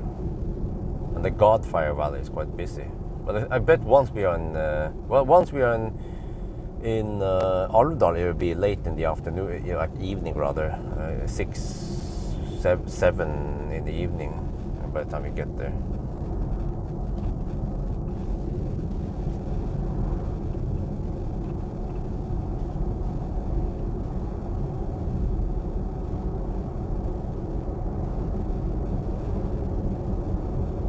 Okay, still 114 watt-hour per kilometer.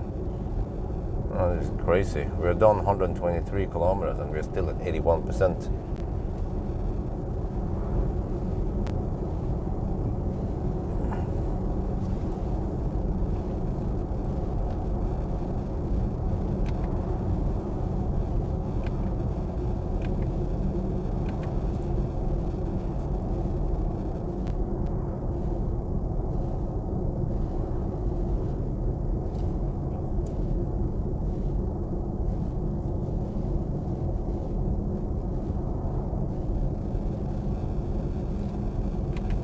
Wow, quite busy roads here today, Friday.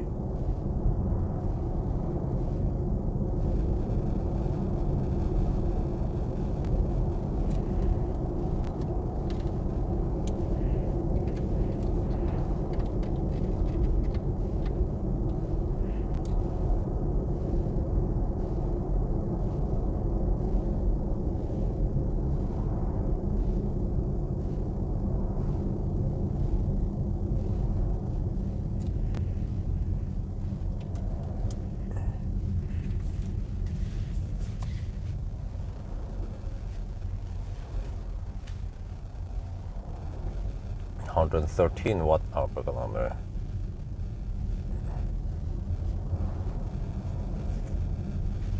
So you have to be in the left lane. The sign says it. Okay. Oh, it seems to be some split. Well, not really a split. Well, some traffic goes to the right, but then we have also traffic from Moa merging with us. Still quite busy. Yeah. This is why I always avoid this valley when I need to go fast from Oslo to Trondheim. And I mean, Østerdalen is already a shorter and faster route. I still don't understand why some people want to go Gudbrandsdalen for no reason. So damn busy over here. Come on, go. You could have gone there. Shit. Okay, you go after Tesla. Go. Come on, go. Holy shit, you have a slow start. What the heck, man? Oh, BMW iX3 I can draft behind. No, that's good. I don't have to draft behind the stinky fossil.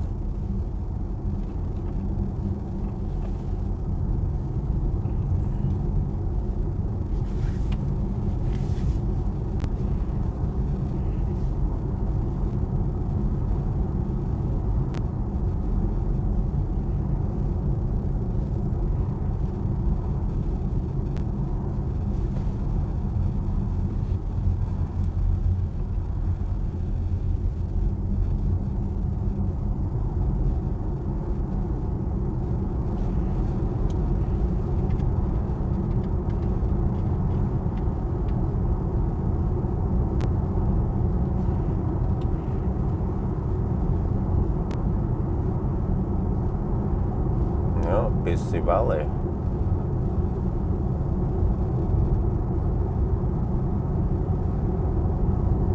So it seems like as long as we are on the Mjøsen level, then we have 114 watt-hour per kilometer.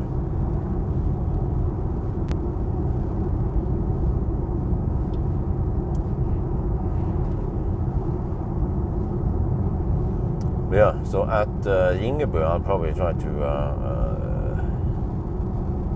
grab supplies there, snack and maybe some drinks. And then go for Highland.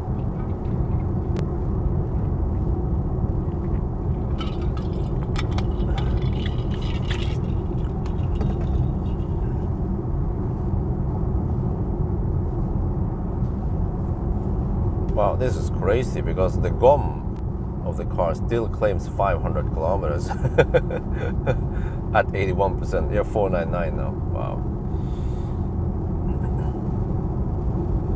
Wait, this makes me wonder if I hypermile, how low can I get the consumption?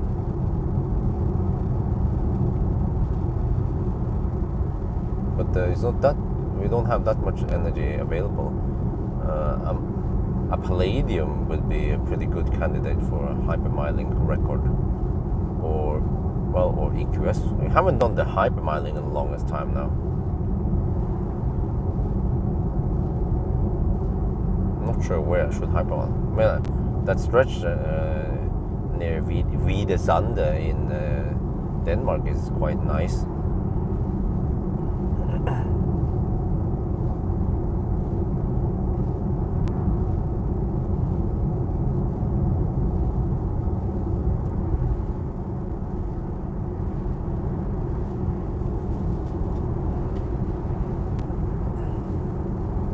°2 Oh.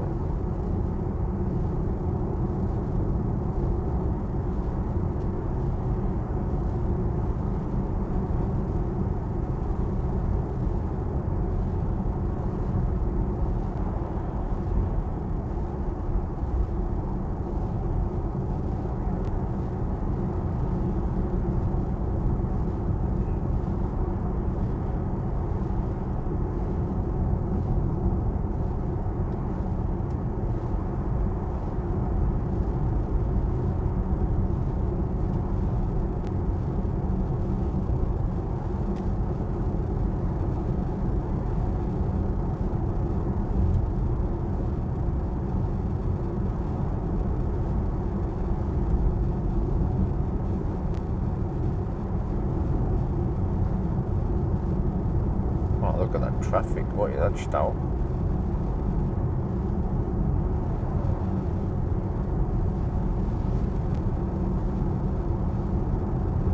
That's fine. And this is mad traffic. That's why I drove at night to Ytterøya. Didn't want to deal with that shit.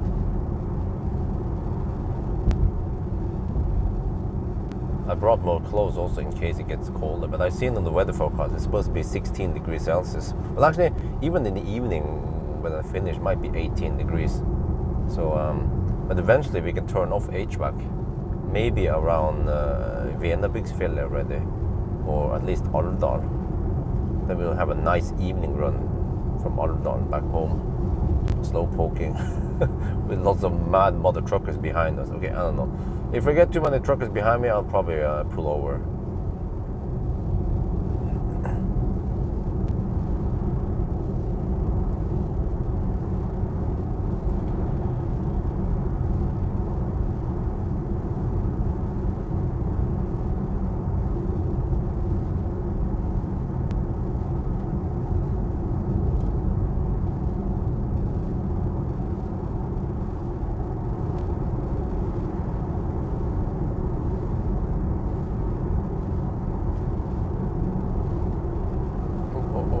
Almost there.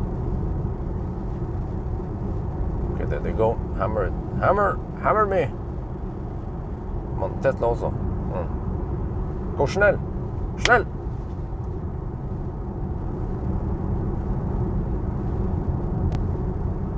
No? Go with a hammer? Well, oh, there you go. Wow.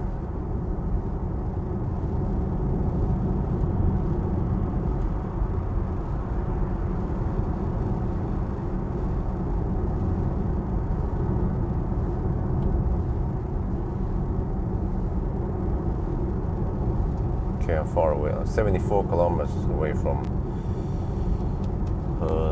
Ringebu. So that we're 1 hour away then. That means 4 over there. And then, yeah, grab them food.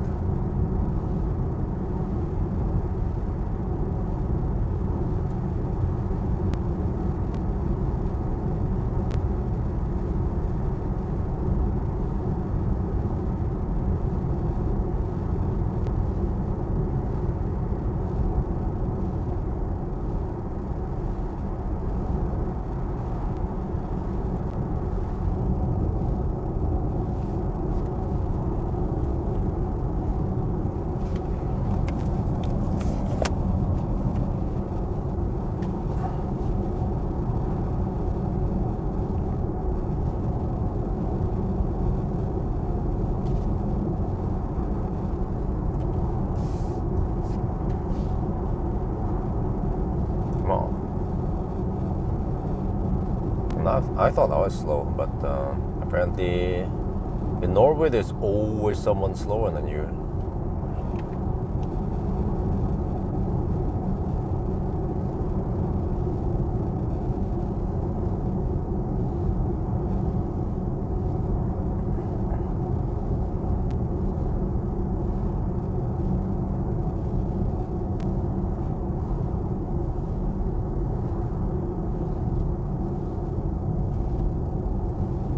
Okay, back to the music.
So yo-yo, we were doing 10 under the speed limit and now they're going over the speed limit. Welcome to Norway.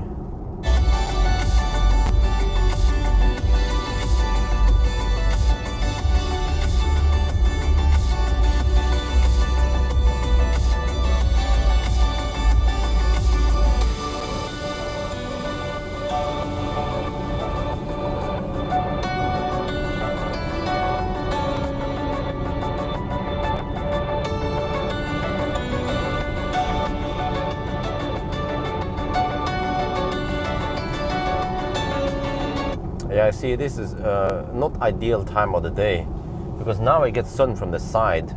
Ideally, I want to get sun on behind me.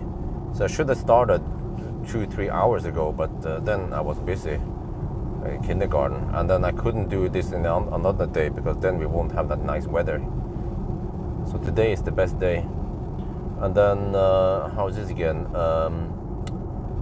I have this one and I have a range test, but the range test is quite quick. I just have to go to Dal and then do my run.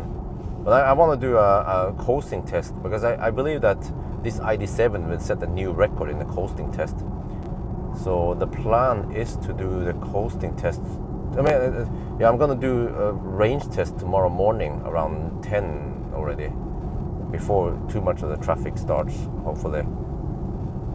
Just a couple hours. I will know the battery capacity from the Sunday driving today anyway, and no need to do a charging test.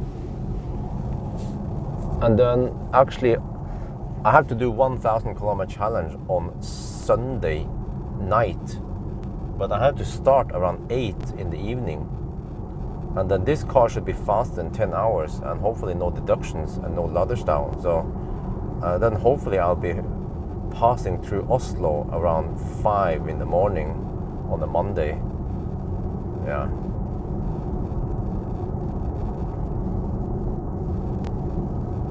And then Tuesday I returned this car. So quite busy days. I didn't have it too long, but yeah. What the heck? Cruise control is like ancient technology, man. Holy shit, we're doing 60 kilometers per hour here. What the heck is going on?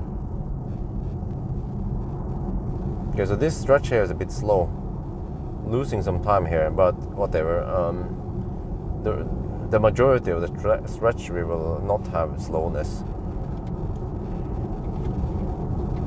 Let's say at least 80% of the stretch there is no slow pokes.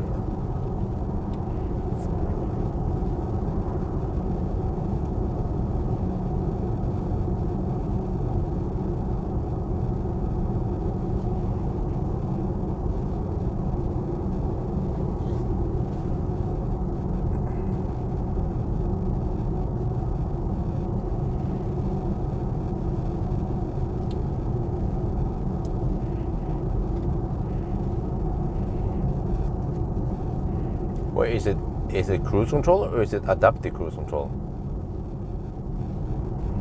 I can understand it. In the beginning, I also didn't trust adaptive cruise control that much. Regular cruise control is kind of simple. You just know that, okay, you set the cruise control, the car will just cruise at that speed regardless.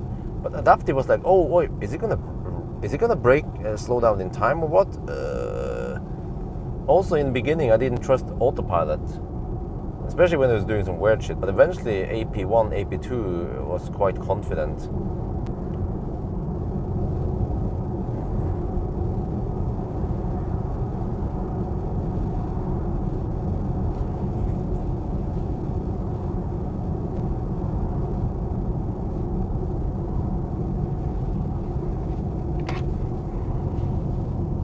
Well, the car displays some shutdown around Lillehammer. What's up with that?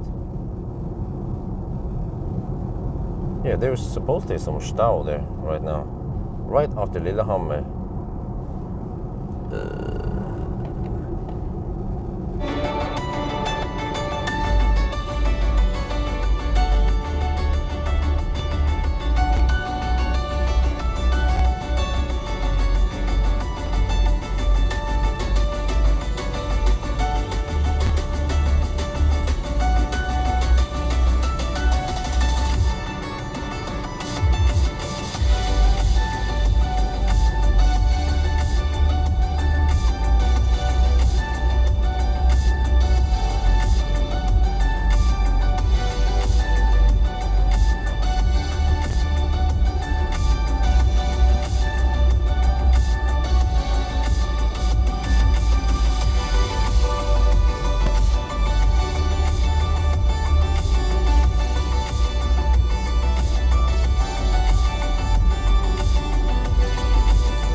I think I need to crank up to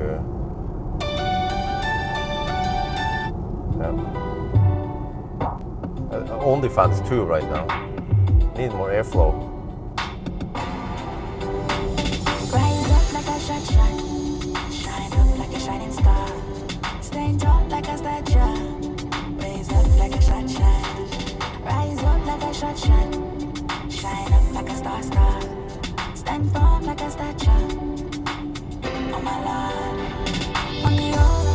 on the up, I and I keep it on the up, I and I keep it on the, I and I keep it on the up. Through all of these days, stand firm at the top, while we live under the stars. I and I keep it on the up, I and I keep it on the up.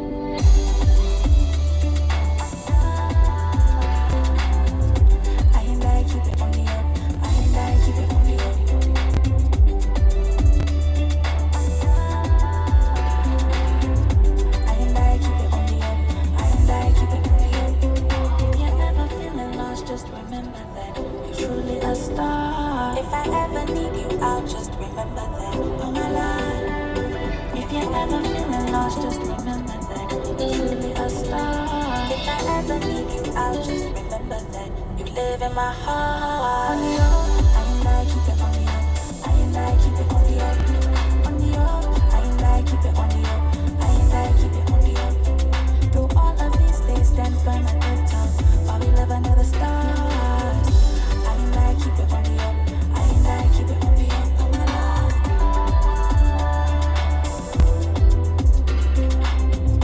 I and I keep it on the up. I and I keep it on the up.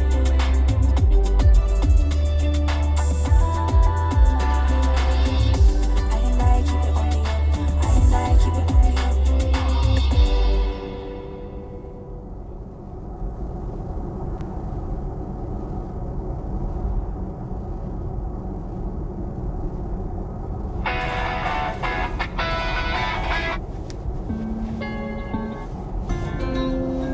Wasn't all a new song? I think so.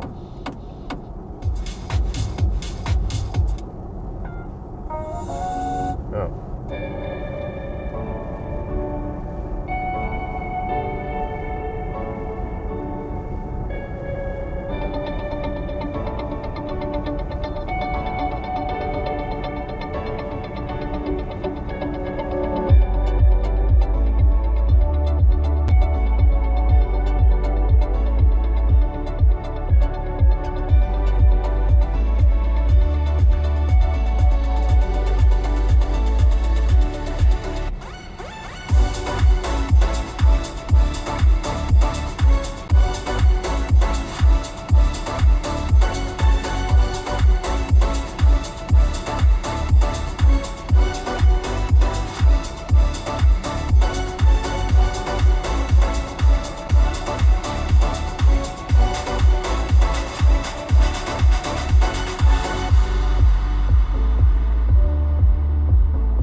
Wow, the slow driving has caused the consumption to drop even more. So we're now at 113 watt-hour per kilometer. This is yo-yo traffic, man.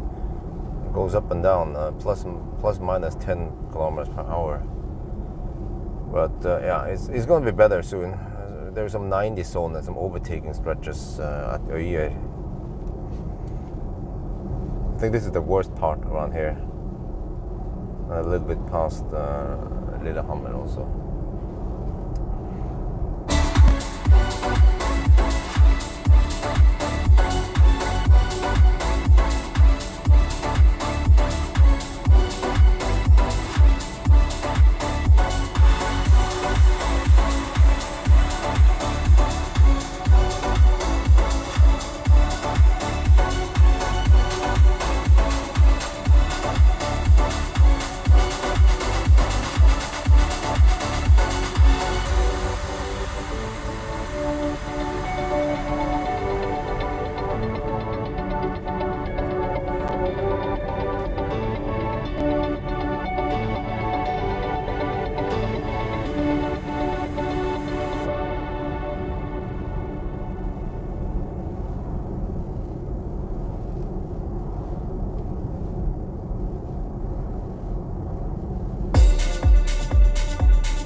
Well, we are hypermiling now. Consumption is 112 watt-hour per kilometer since yes home. Well, when you're going at 30 kilometers per hour, then we have almost no drag. This was marked on the map as ultra slow. I mean, it was marked as yellow or orange or shit. I don't know what the heck is going on over here, but hopefully once we reach the 90 zone at Ytterøya, things are gonna speed up a bit.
We just passed Lillehammer, and over here we have a bit of shutdown, so we have to go in the hypermiling speed.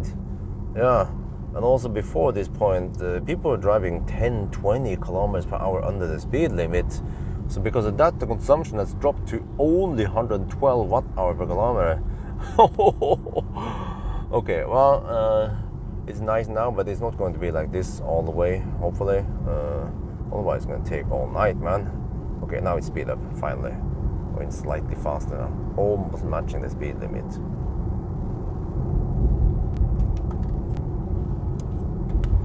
Man, what the heck is smelly? There's something smelly in front of me. It's that Volkswagen diesel. It smells.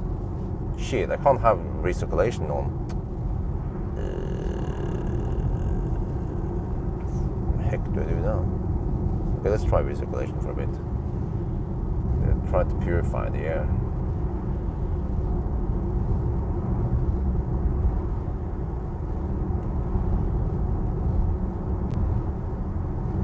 Smelly fossils, man. Okay, well, there's one way around this. I can have AC on and recirculation on. Okay, I might do that.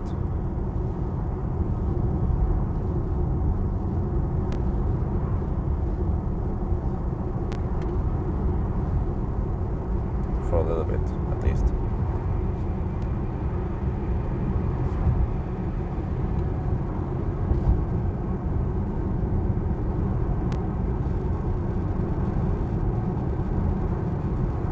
Yeah, there's really nothing there, just a phantom choke point.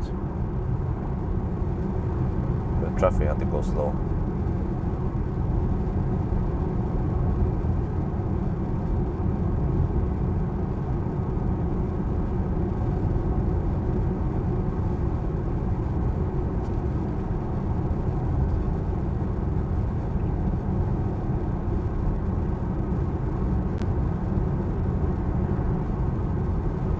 Wow, 23 degrees Celsius.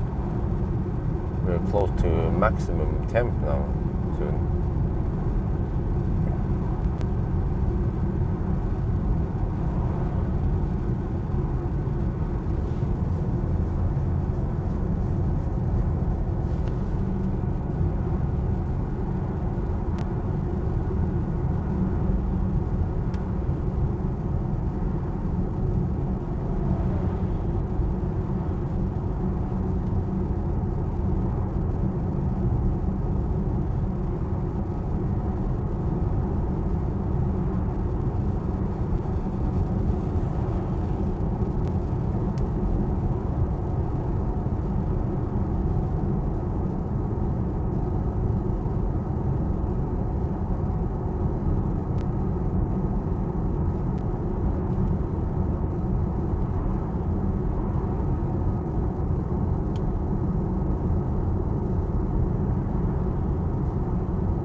4 degrees Celsius.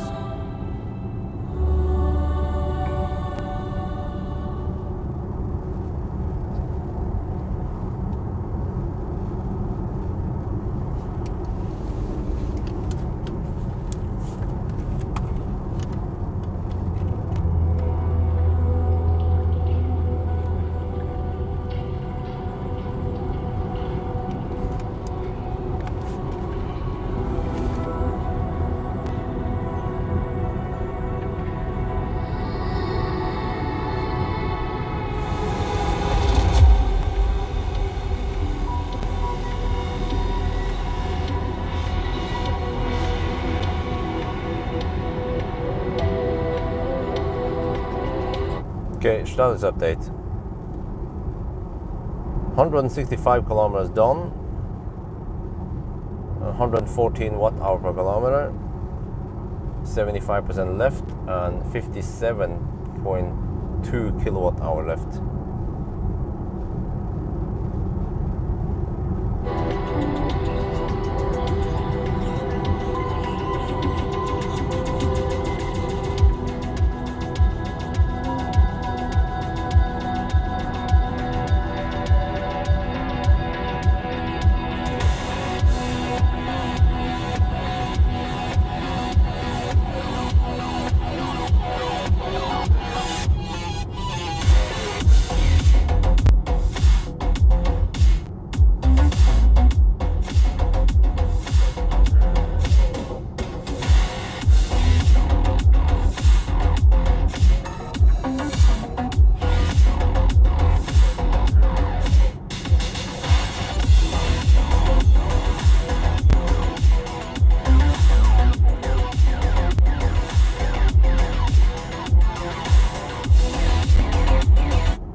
Yeah, I wanted to come here with Lynn for a weekend, or I mean, let's say at least 2 sleepover, maybe 3.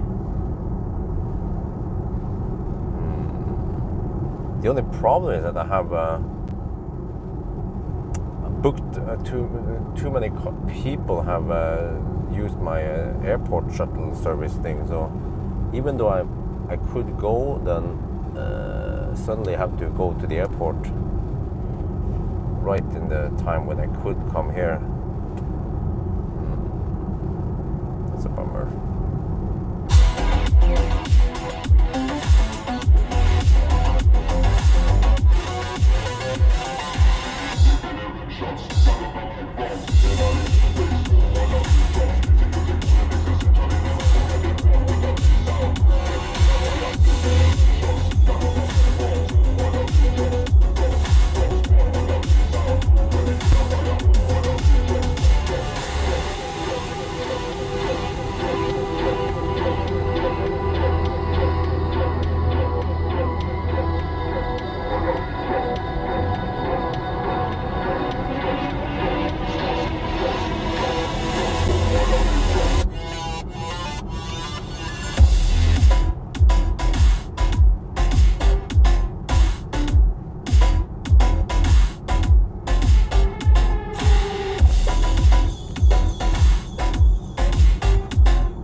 down in the tunnel. This is the only tunnel before Ringebu. 31 kilometers away from Ringebu now. Should be there in 25 minutes. It's mostly 80 stone all the way there.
Okay, 28 kilometers to Ringebu.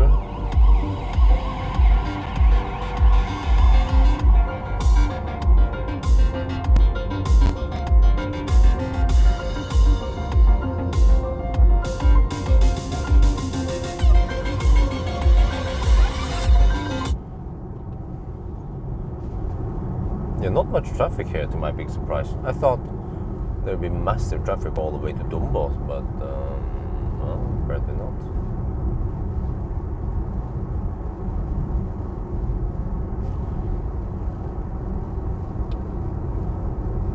Eventually I have to do a Sunday drive of the Highland, both the Rebel drive and the long range. Let's hope I can hit some nice weather. I just need one day with nice weather. I can tolerate some not so nice weather for a 1,000 kilometer challenge, but the Sunday drive should always be as nice as possible. Dry and warm, sunny.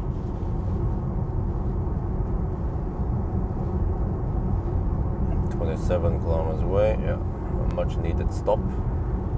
I probably need several stops, possibly one stop at Alvdal or Koppang. I'm not sure how far I want to go.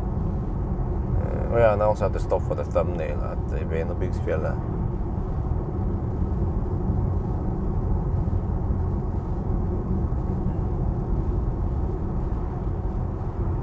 Yeah, almost no traffic suddenly. Everyone was going for Lillehammer.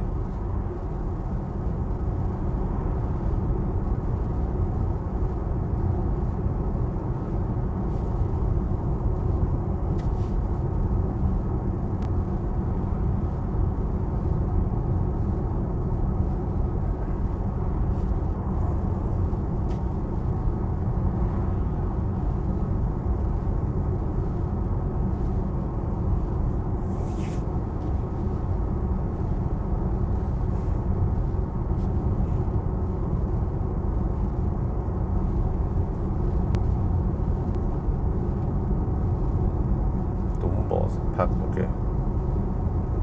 Well, it's nice and calm over here, at least. That's good. So it means that we were not that much delayed by the traffic. Okay, I mean, a slight delay. Average speed is 71 kilometers per hour. Earlier we had 72, so yeah, we lost 1 kilometers per hour. Been driving for 2.5 hours only. Okay. Let me see over here. I think we still have some tailwind here, and we are slowly going up the mountain now. Up. Let me see. What is the elevation here?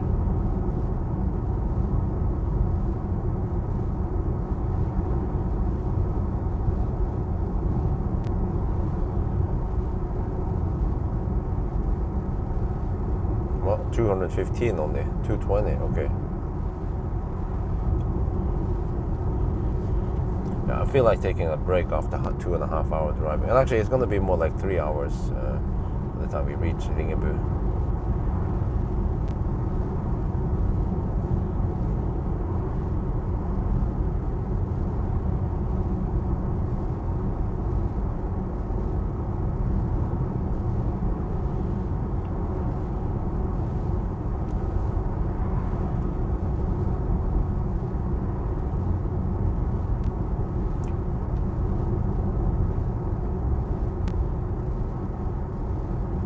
Always a nice view over here.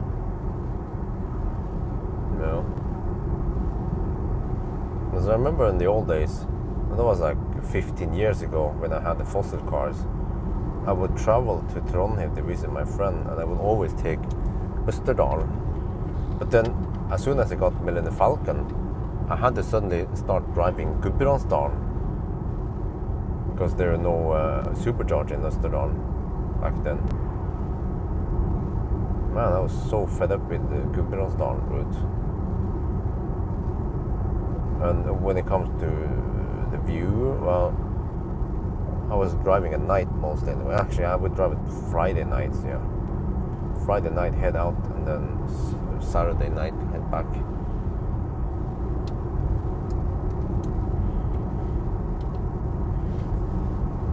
Oh, it's always quite calm over here. Nice view. Camp spot there, the camping site there. No flooding for now, at least.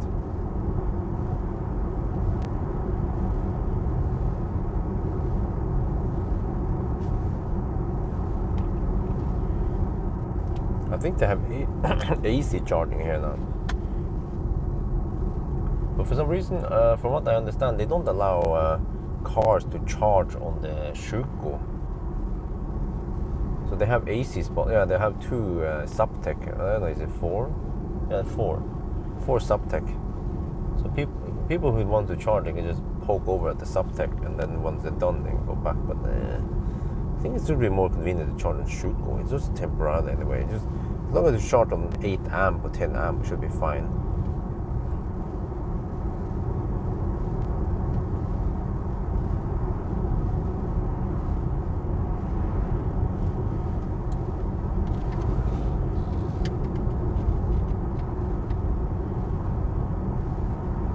Well, my very first trip with Millennium Falcon was this route here at night. Yeah, I remember I started late, really late, around 9 from Oslo. I had studded tires on, charged at Lillehammer, and then I hammered up this valley here around midnight, or yeah.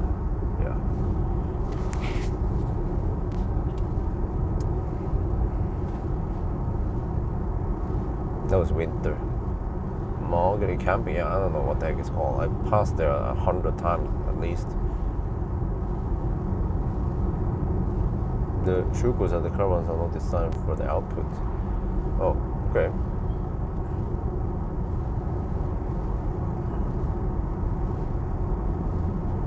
But I mean, it's nice that they at least have Type 2. Should be 11 kilowatt, right? So you can just, well, it needs a little bit of planning. You just have to camp at the Type 2, but normally 4 to 8 hours of charging there is fine. Then once you're done, you should move the car.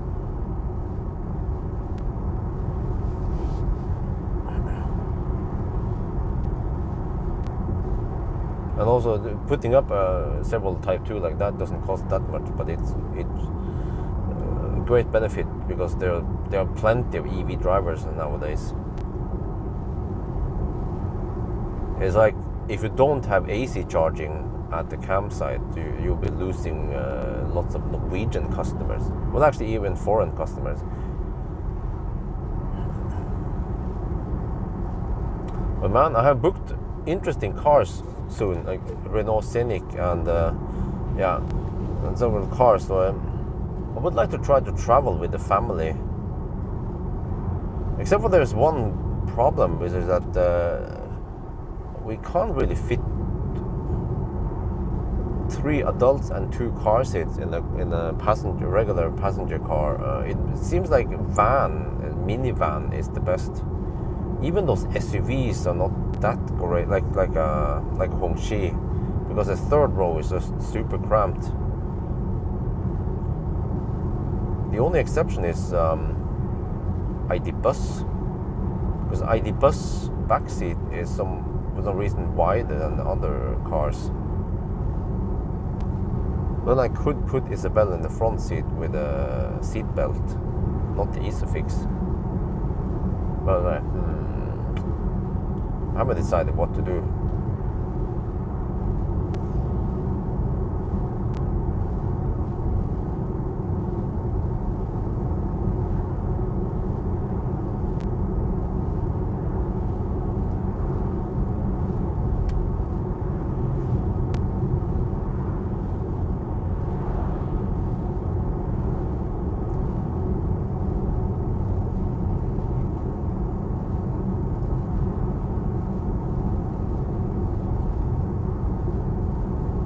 Long bus, or those Stellantis vans, or ideally the EQV. EQV is the dream car for families. That's full-size seats and Isofix on all seats. I asked Mercedes if they have available, but I haven't gotten any reply yet. But still, if I could get one of the EQVs or whatever, I have dug myself too much into the whole airport shuttle service.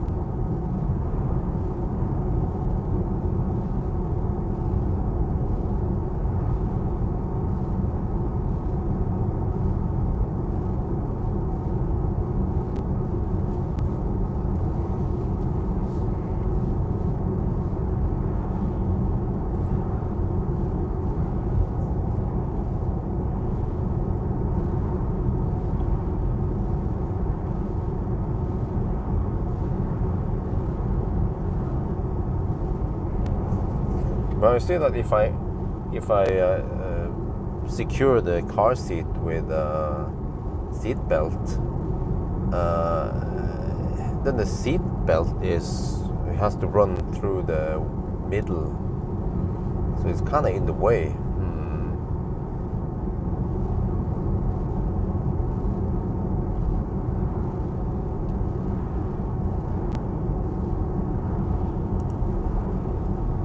So I still prefer Isofix, but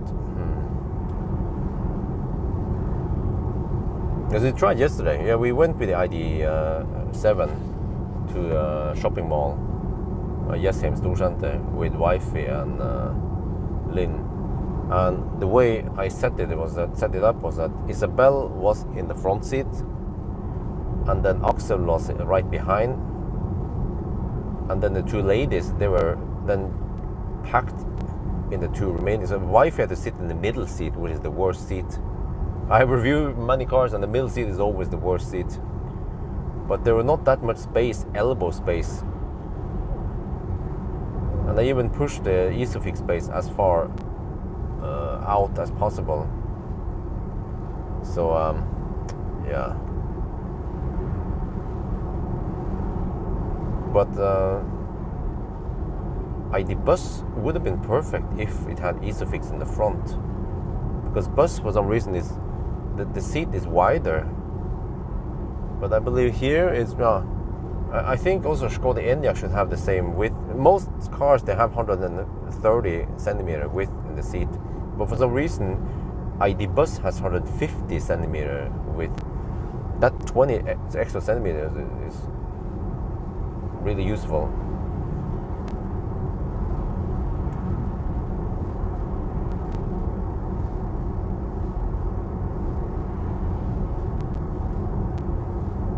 But there's many dilemmas, because if I want to go on a trip, I need to check the weather beforehand, like only around 3-4 days beforehand, because the weather forecast can change.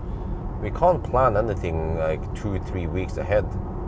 And you want to travel when it's nice weather. Like today would be perfect for a trip to Lillehammer, and go to the zoo, and maybe not amusement park. I think Isabel is too small for enjoying amusement parks yet. But at least some chill time on the zoo and stuff, that'd be great. But when it comes to swimming and bathing, then we can do that at home anyway.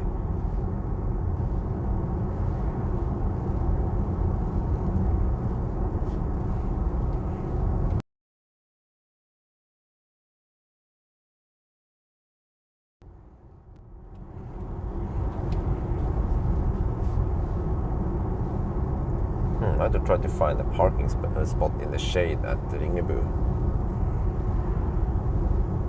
Don't want to heat up the car that much. Well, actually, or at least don't want to.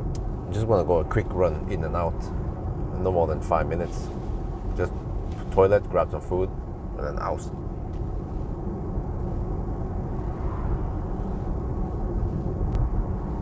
Yeah, you know, in China there's a big SUV. There's ID. I don't know what that is called, but there's a MEB. It's a Volkswagen ID, whatever SUV thing. It's like a long ID4 or something. Not sure what they call. Oh, what the heck is that? Voice control? No. Shit! Turn off that shit. Voice assistant.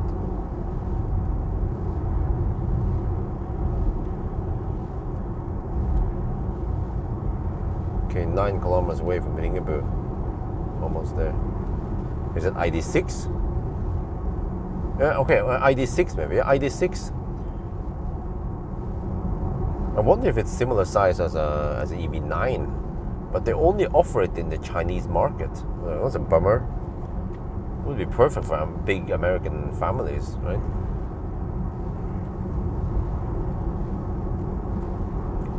I wonder if it's like an ID7 that is tall, or maybe even longer than ID7 and taller, of course.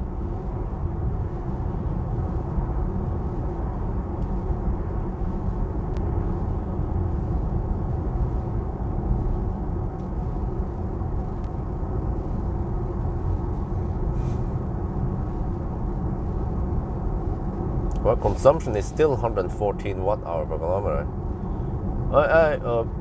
Neither. Can we do another distance check? I haven't not stopped yet, so we can check the direct route all the way to Sokokei Ringebu then.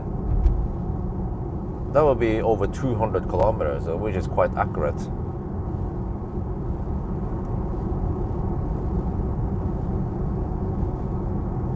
We're down to 70%. Man, this is going to take a while. We are way below the 126 watt-hour per kilometer if you want to go 600 kilometers. So there's a high possibility we can go over 600 kilometers a day, which is simply amazing. Because the VLTP on this car is only 580. What was it again?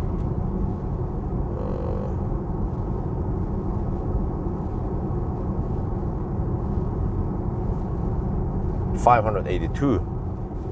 Probably because of the tire. Wheel configuration.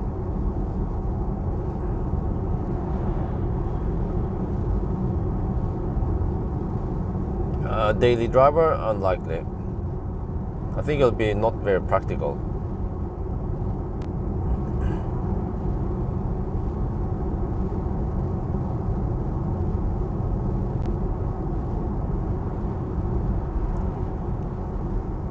Oh, it's getting kind of hot now, 23 degrees. Well, it'll be colder in Vingsfjellet. Maybe 20 over there. So I have to grab some food I can just eat on the road, since this is gonna take a long time, man. Don't want to be home by midnight.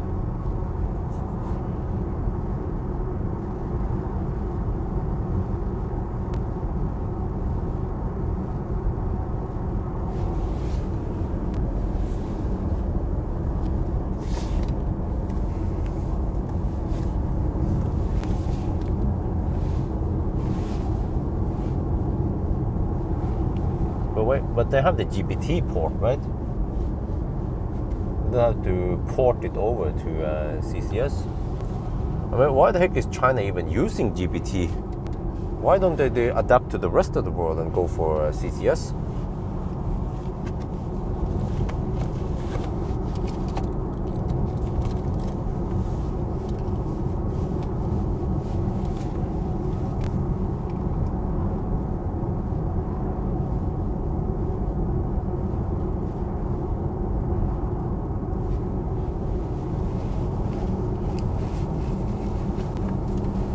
$114 watt-hour per kilometer.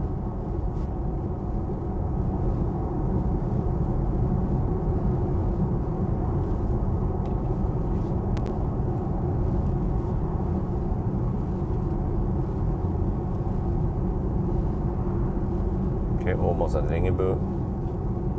My first stop. 206.9 kilometers at Ringebu. Okay, let me see what they have here. What do we got? Stop navigation.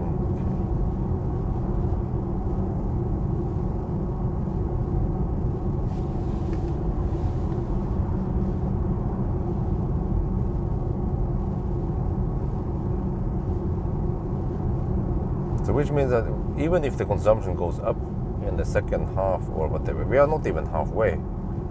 It's still gonna be freaking low, man. And also, yeah, soon enough I can turn off HVAC. I'm guessing around Alvdal I can turn off HVAC. Average speed 71 kilometers per hour. We are following the speed limit, following traffic, following speed limit.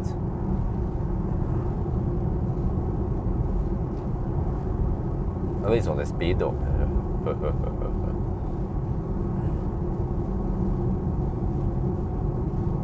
Oh man, I was a bit sweaty on my butt. So now I just fire up the butt dryer. Ventilated seats for the win. Okay, I need to munch on the food over here.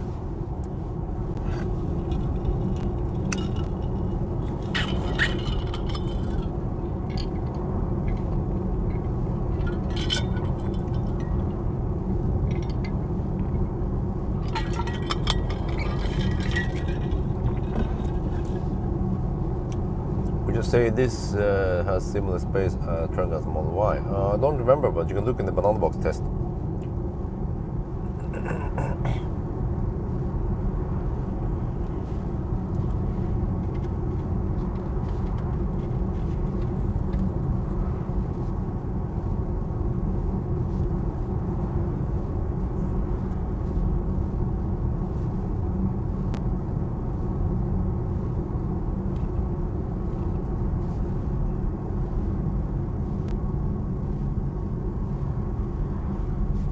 And the 7.3 versus 200. Oh, it's just 400 meter difference. Okay.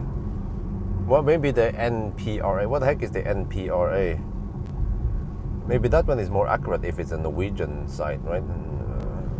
Kart databasen or whatever it's called. Right now it's 205.5 kilometers. And it's 50 zones. We are literally like hypermiling right now.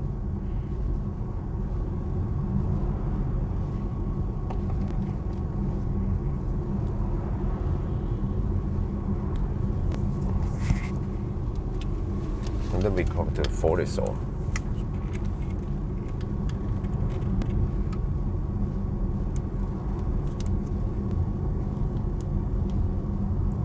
We are now at the Ringebu. I'm gonna have my first P stop over here. And we are literally hypermiling in the 50 zone. Well, okay, so far so good. We have 114 watt-hour per kilometer. Wow, that is amazing, man. Yeah, truly amazing. And it's 24 degrees Celsius outside. Yeah, we are in August now, but it's still nice and warm. So also I'm gonna do the distance check. 206. I think there's very little distance there. 206.3 right now. Yeah. Wait, I need to find a spot in the shade. Oh shit. Okay, whatever. Let's pull out here. I'm not sure if I can find a spot in the shade. Wait, here. Kind of ish, right? Or over there. Okay, no, then I'll be blocking a pump. Okay, so I can do this. Let's go for a 360 camera, and I can poke myself into that corner. But if I have good enough turning circle, let's check here. Oops, I'm not sure if I can reach it. You know what? Whatever. I'll just go. I just tuck it on the wall here. But the distance was. Let's go here.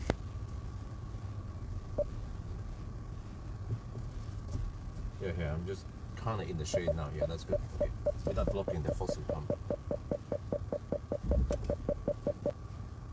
206.4 kilometers reported.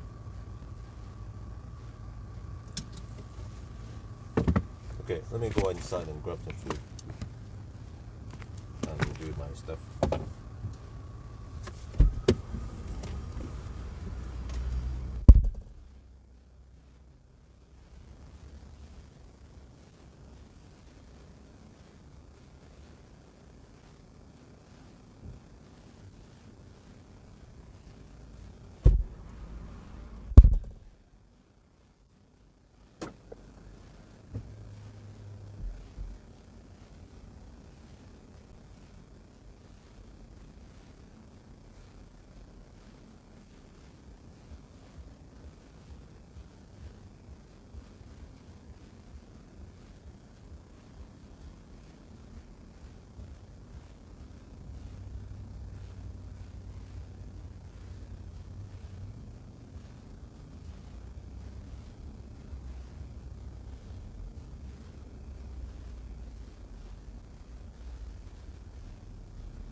cordon and supplies.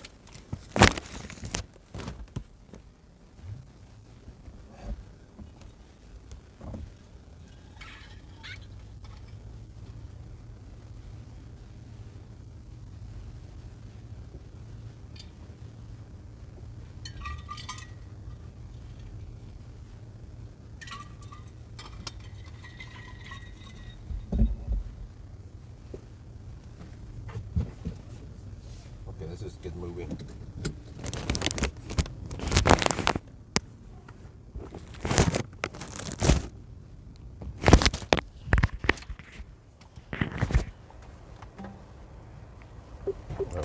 How to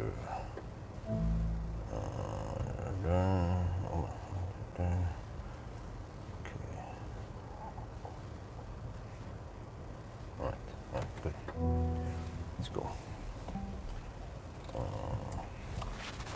Okay.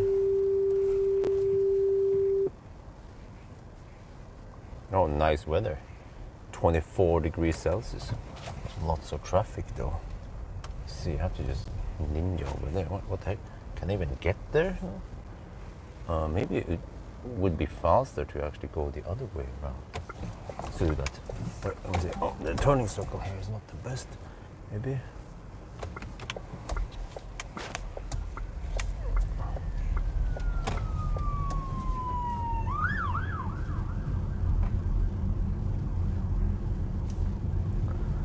Alright, let's see. Yeah, we can just take this route. It's not that bad. We have some cars on. 50 kilowatt, do they still exist over here? Shit. Let me see. There's a way, there's one of the roads that goes to Venabugsfjellet. Can I see it here? Or is this one? Or is it? I'm not sure. Maybe this is one of the. No, okay, whatever. This should also work. Yeah, Ringebu is a nice little place. Cute little place.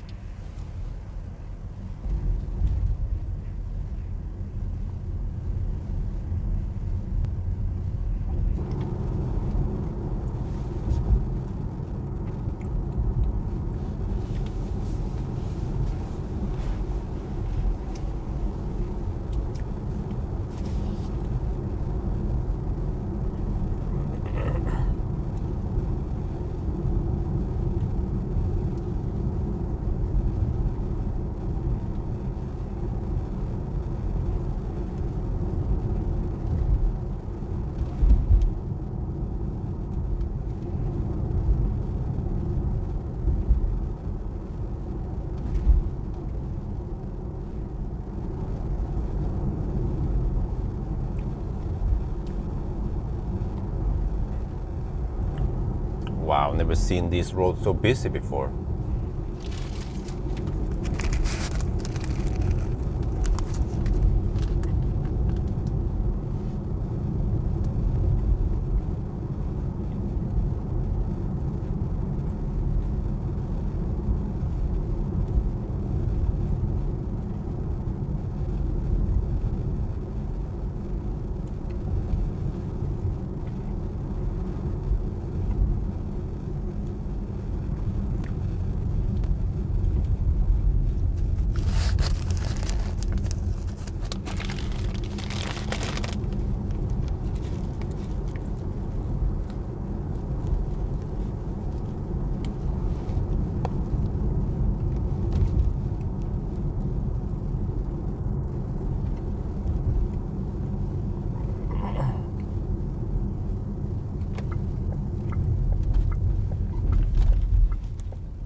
Oh, I missed donation. Oh.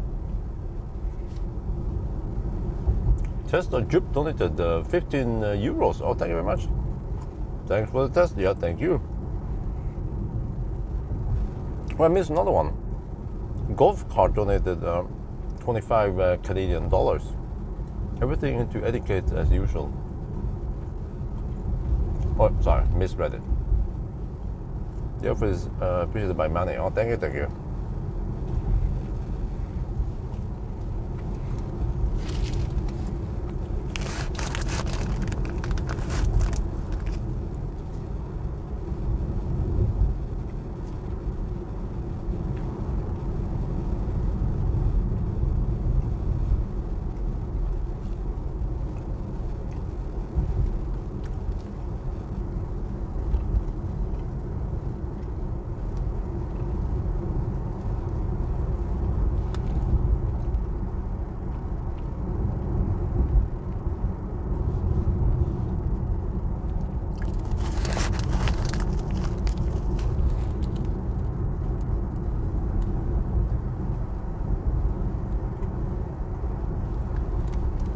Man, Sørøya Ringebu was packed with people, and of course toilets down.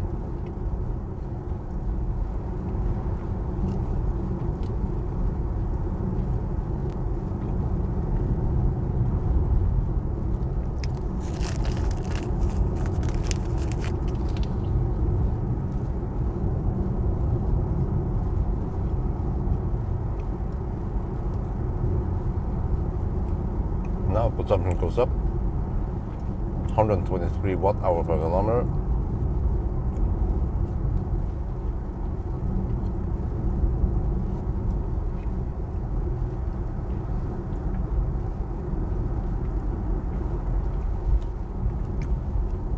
.2% under report. Okay.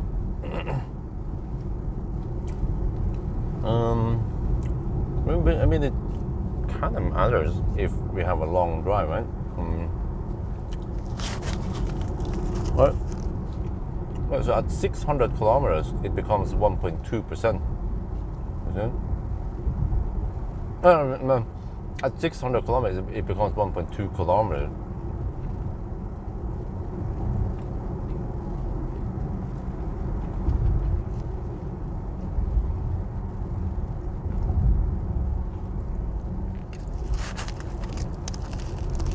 But I mean, it is also kind of within measurement error, except for that we have plus minus 100 meter, right? Error.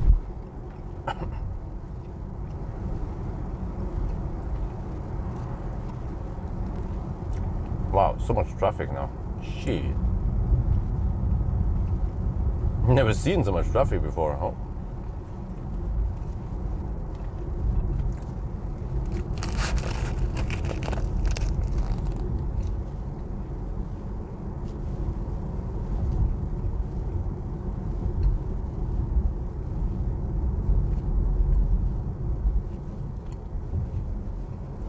Well, finally the temperature is dropping, 22 degrees. So it's getting hot in here, even in the shade.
Well, I'm not sure if we should bother counting the error since it's so low.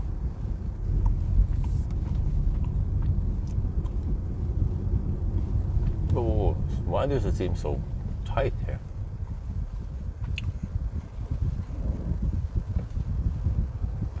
Holy crap, man.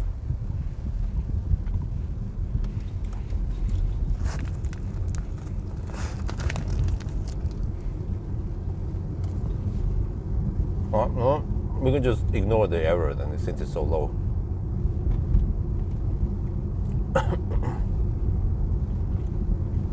could count 1 kilometer extra, right? If it's like 629 kilometers. Maybe just have it in the back of the head, just in case.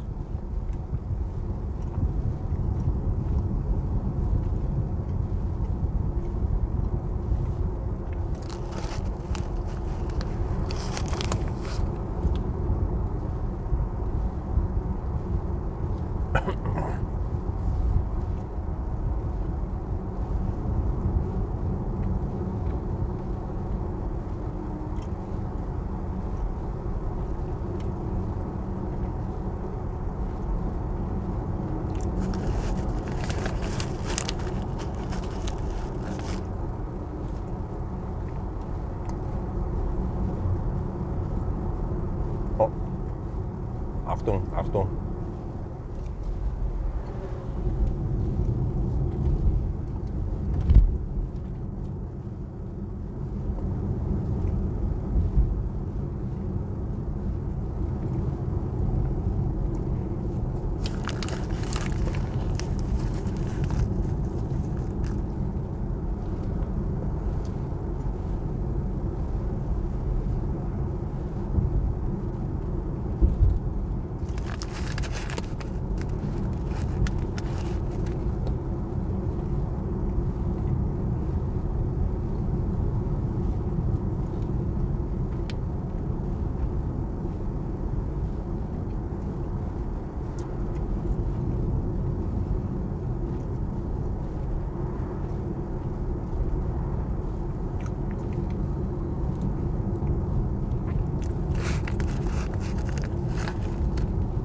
Hello, we missed 3 hours.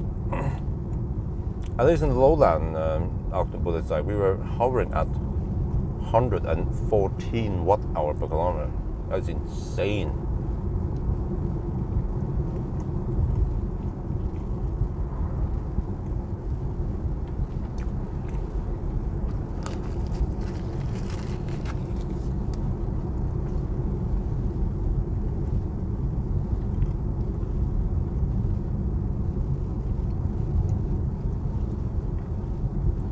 I don't remember if it's linear or not. I think it should be fairly linear, right? Wait, or...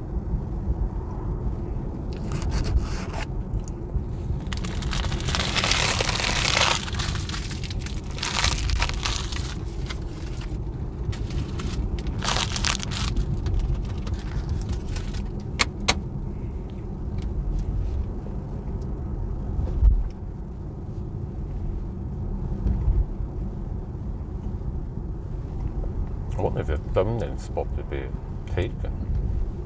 Man, these guys are driving so slow.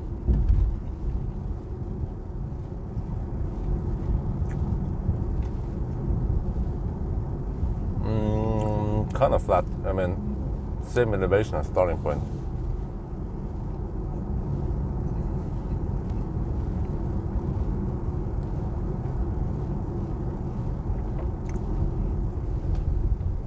A little bit of tailwind, but the weather is perfect.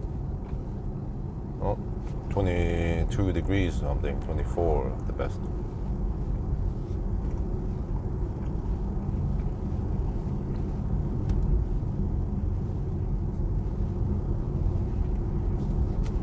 Now it's 20 degrees up here, perfect. Try to chill down in the cabin.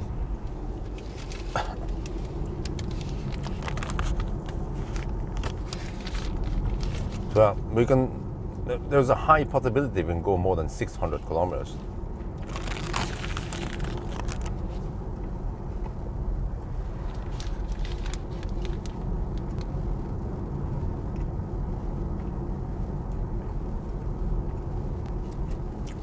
Sport boat license, oh congratulations. How far can you hammer it? How fast can you hammer it then?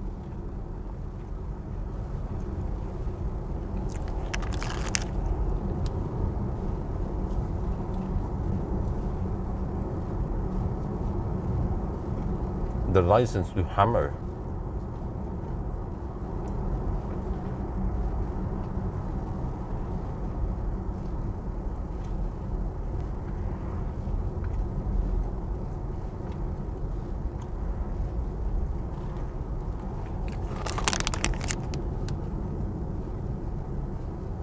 It's funny, the slow poke is a Norwegian. And the guy behind that who's hammering, that's a German. Boy, not, holy shit, that is snel. It's not around 75 kilometers per hour on the freaking boat. If you want to go that fast, you probably need 500 horsepower. Those boats are so inefficient.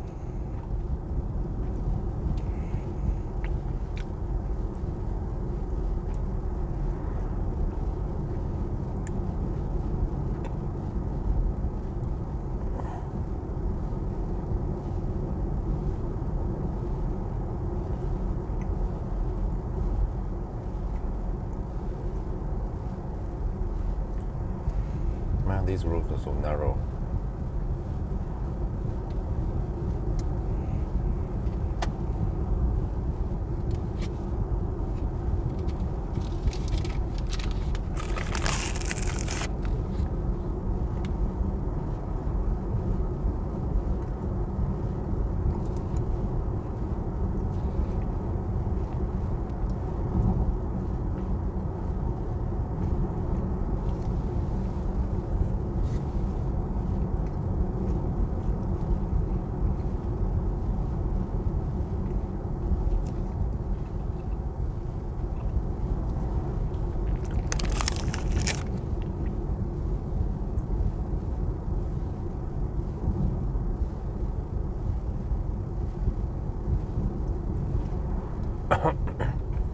Even up in the mountains, we have 19 degrees Celsius.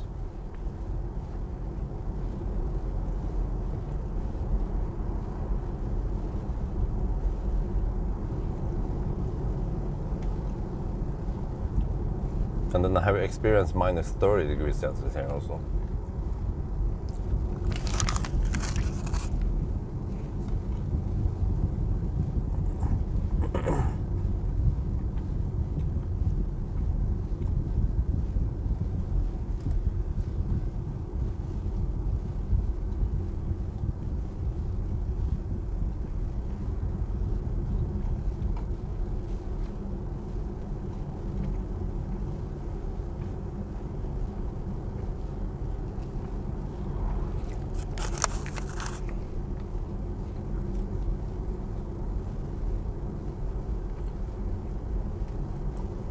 Ionic was at 99 watt-hour per kilometer, but they had skinnier tires and less power and less space. But I believe that the Model 3 should be more efficient. Those runs I had wasn't very efficient.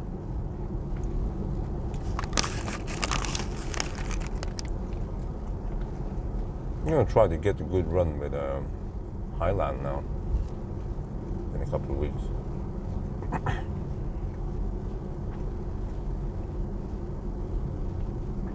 Well, I'm not gonna bother hammering these guys. I have to stop soon anyway in about 5 minutes.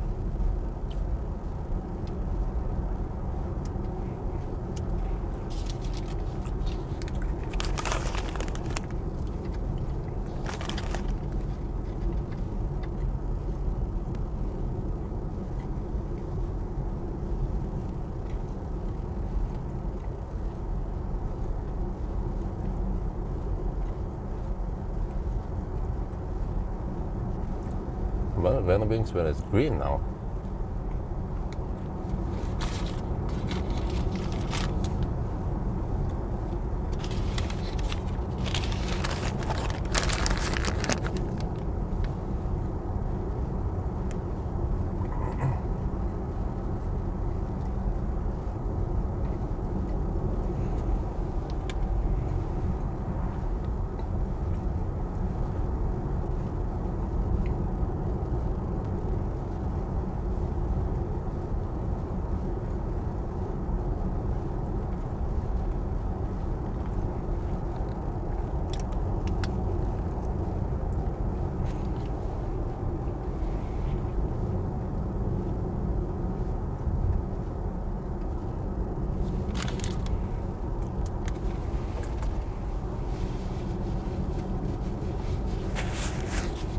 see people have cabins up here. Do you have electricity?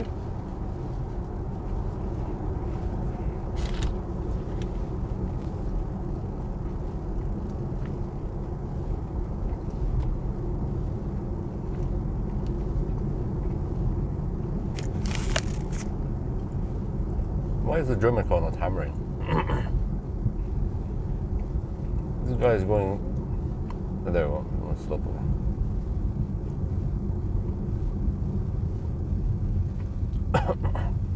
Finally.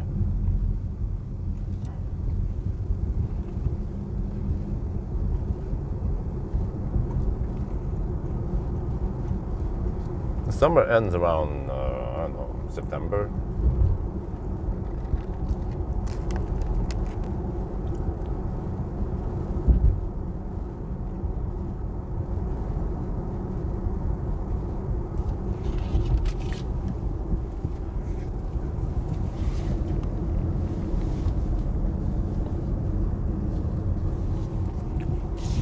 Okay, well, almost at the checkpoint now.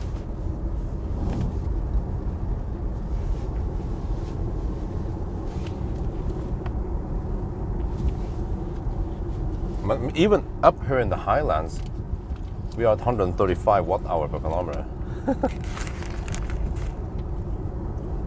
That is quite crazy.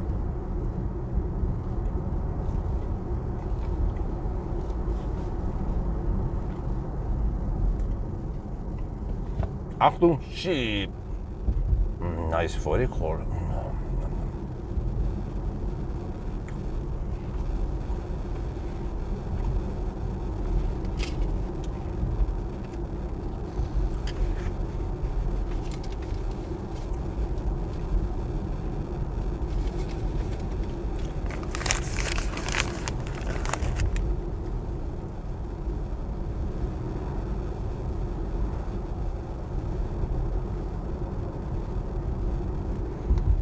So these guys just come up in the mountain and they chill here.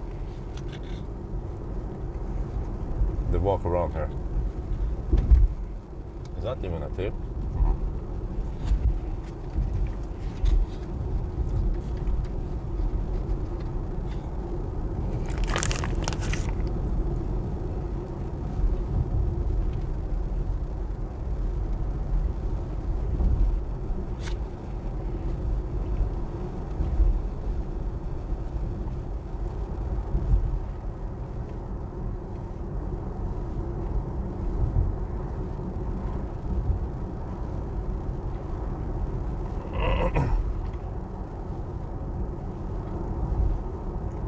Enyaq with the German.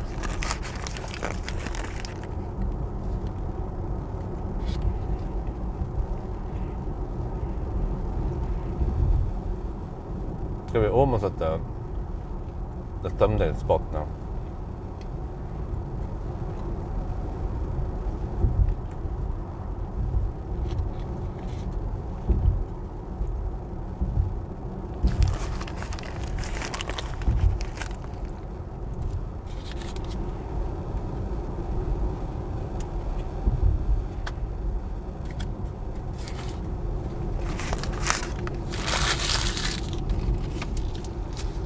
What? There's an RV over there. Are they right on the spot or are they slightly off the spot? Okay. There's some ladies there. Yo, what's up?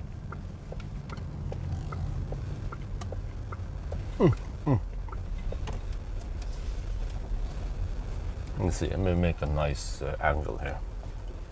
The sun is over there, okay. We get the mountains in the background. I have to stand like this-ish. Okay, wait, maybe I should get more on the side. I can go slightly more away from those ladies so they don't feel that I'm entering their private zone here. Here, okay, here.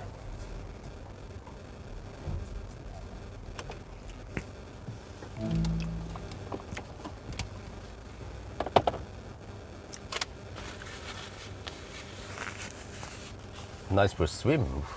But it's freaking cold here. Let me see, what is the elevation? Okay, I'm gonna get. Wait, is it gonna? No, the car is gonna stop outside this. Status update. 231 kilometers done, 135 watt-hour per kilometer. We have 58% left and 44.6 kilowatt-hour left.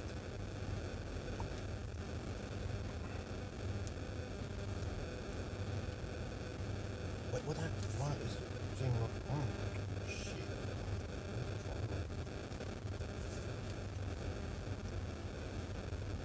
We are now at Venebigsfjellet. This is the checkpoint where I'm gonna make the thumbnail.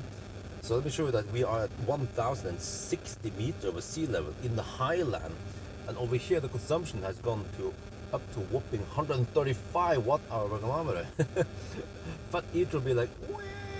Okay, so yeah, let's see, we have done 231 kilometers and we still have 58% left.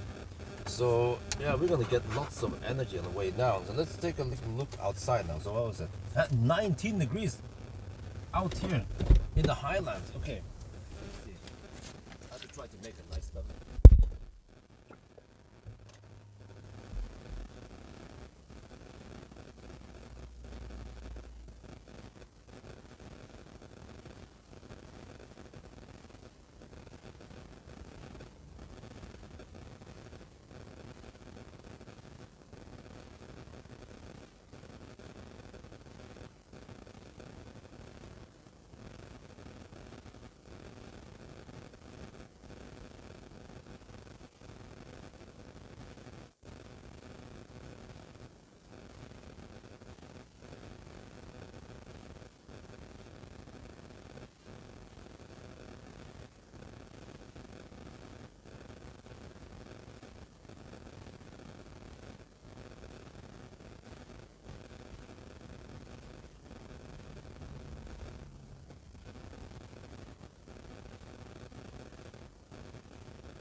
Stocking supplies.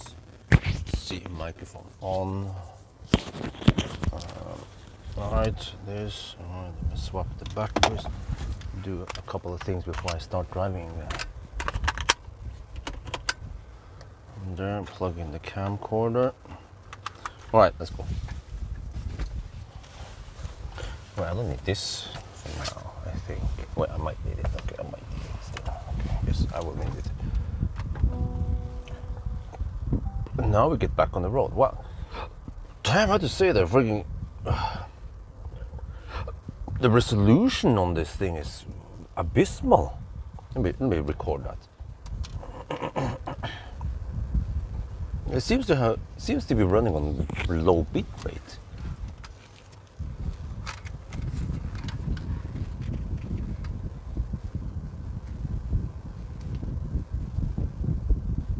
I mean, in general, nice car, but the backup camera or even the front camera here seems to have really low resolution. Look at this, especially here.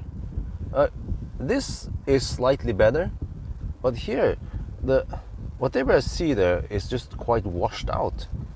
I mean, it's not super important, except for that when you are backing up, you might want to have slightly more detail than, I don't know, 56 kilobit per second.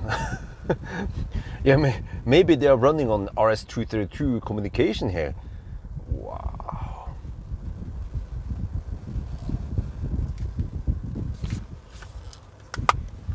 Okay, let's see, can I just do this?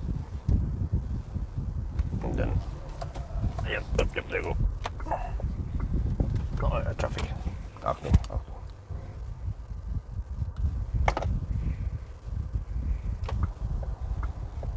Well, there's a car coming now. Let him pass first, because there's a possibility that I don't want to drive too fast compared to them.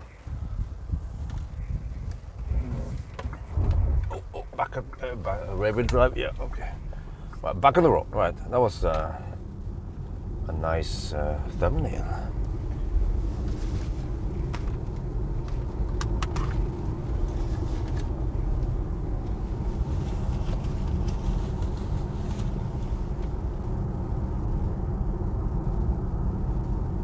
(2010), you mean 1998, right?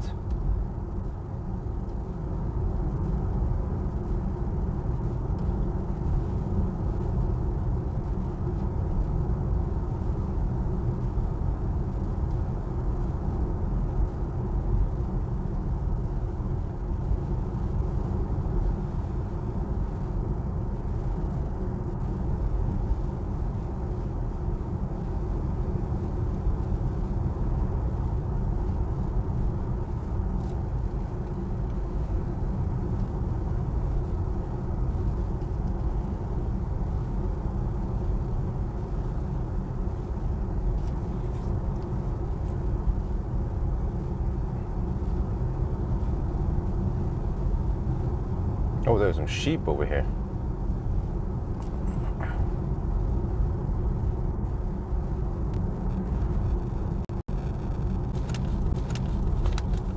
So people are actually just sitting here chilling.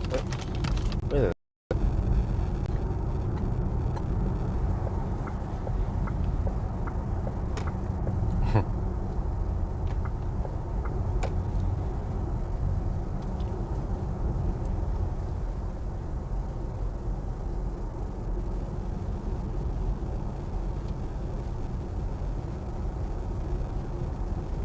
Oh.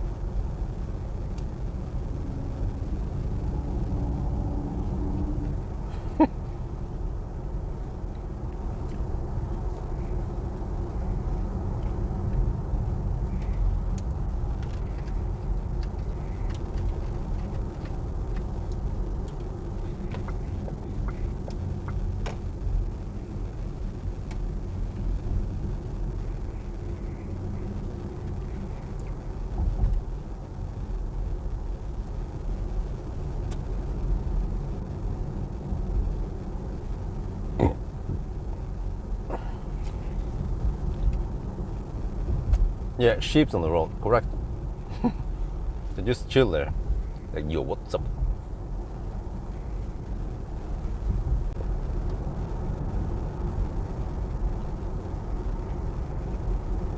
Man, I've never seen so much traffic here before.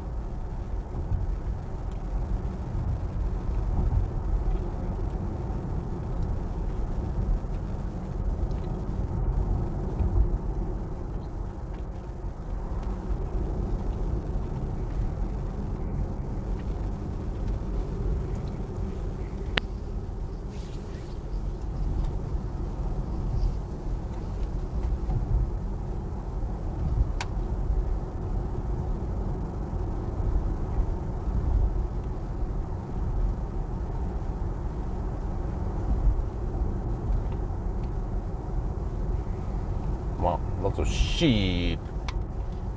Oh, these guys are actually standing, which means they could move faster. than the ones laying down.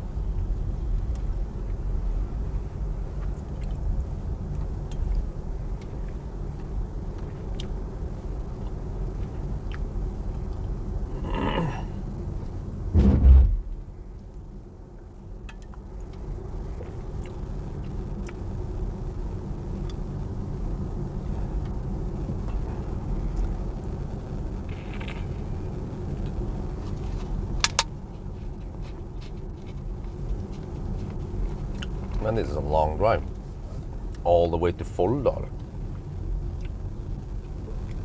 But I like the Alvdal drive. It's nice and chill. I'm kind of bored of Hemsedal or Gol route. It's somewhat twisty and slow. But Alvdal is nice and open and smooth, straight. Should be also efficient energy-wise. So I think actually if I go on twisty and bumpy roads, that would be less efficient. But we can't just drive up and down E6. Also those... yeah, okay. Seems like not many people go to Atna. Well, there's people. Oh, there are people fishing here. Oh, I see. Rondane, Folldal. Oh, here we come.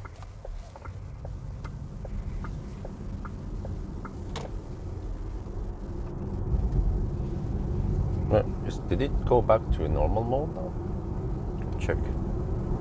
Driving profile. Yeah, it went to comfort. I want eco mode.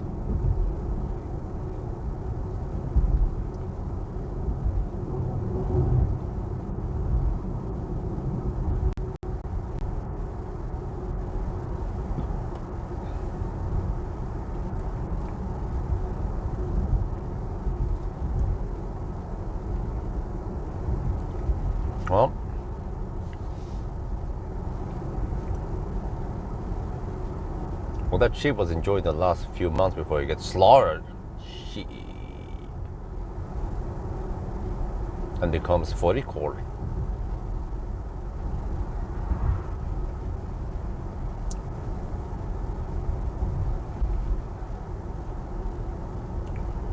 Okay, so this is a nice valley also to Folldal.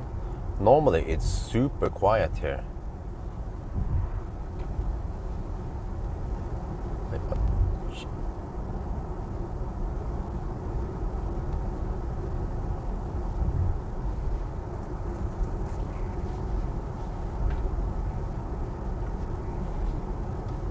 "47 kilometers to Folldal."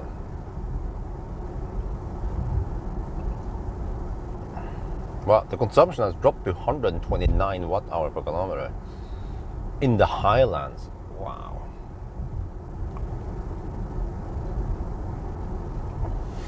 Because the loop I set up now is roughly 600 kilometers, which means that once we are back in Home, we just have to drive, I don't know, to Cleavage and around there somewhere. Unless I take a loop somewhere, but nah, I'm not feeling like it. So yeah, the last bit I'll just drive back and forth on the motorway. And then probably just end up at home, right, with 1%. Or 0 watt-hour left, because I know these cars, they have some buffer, so they're not gonna stop at 0%, 0 kilometer. And also because the state of charge BMS actually reports something.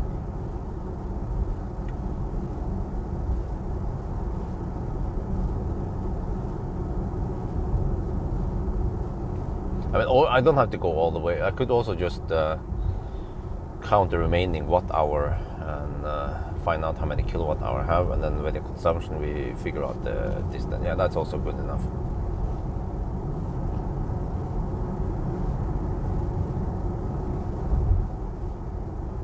Where is it? Oh, we are now going upstream. This is a bit weird.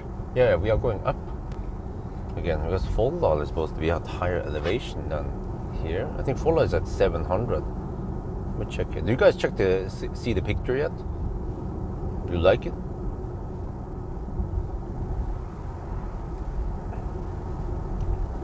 Oh well, no, we're at 800 meter over sea level. Oh, that is a lot of potential energy to release.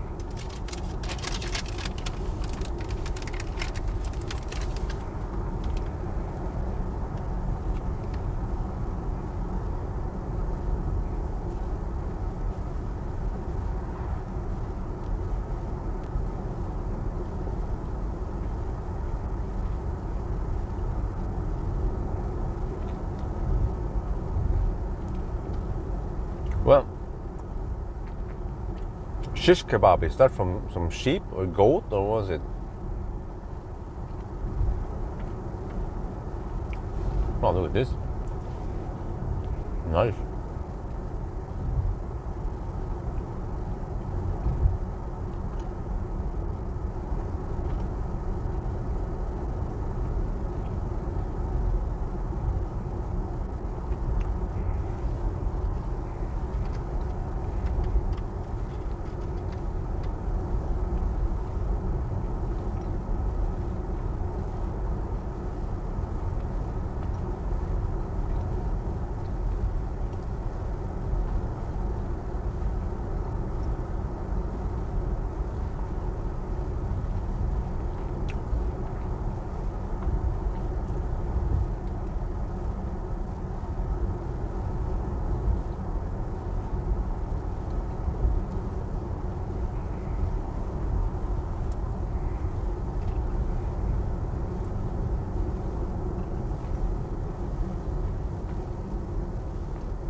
But can you get pork halal? Or how does that work? Because halal is the way you slaughter the animal, right? So technically, pork halal should be possible.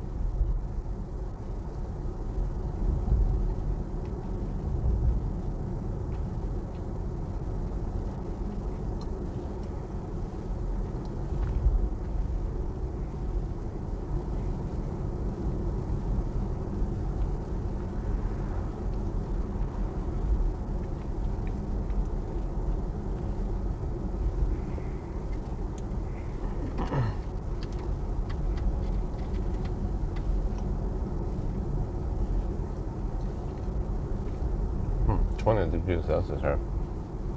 Wow.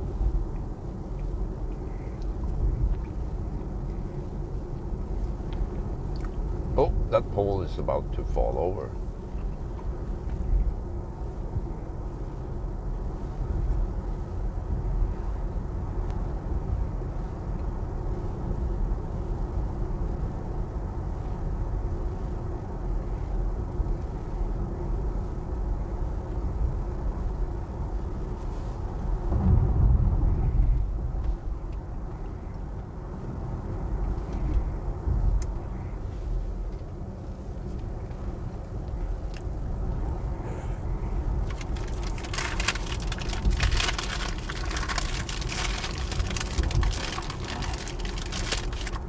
Right.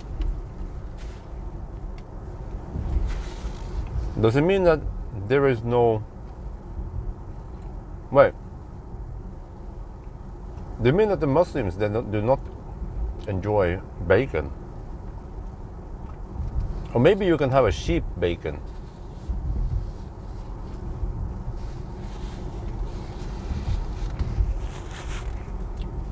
Because your life is not complete if you haven't enjoyed bacon.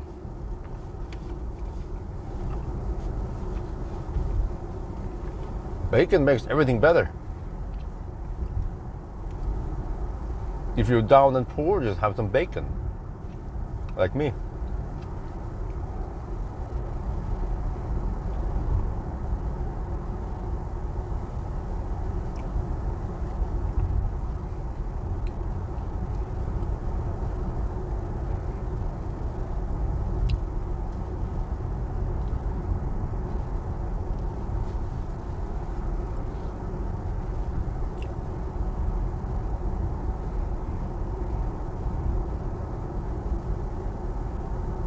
Tømmerdrift, okay. Timber drifting.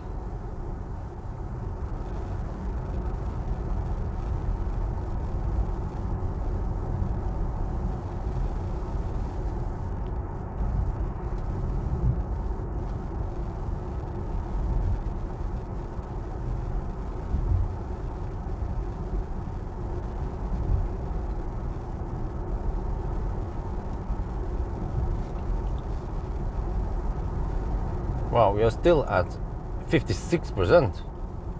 Man, we haven't hit the hard waypoint. Well, actually, we can look at kilowatt hour. Yeah, okay. Let me see. So it was 75.9 kilowatt hour. 76, roughly. Which means half of 76 is 30. Oh, there's a cabin there. Wow.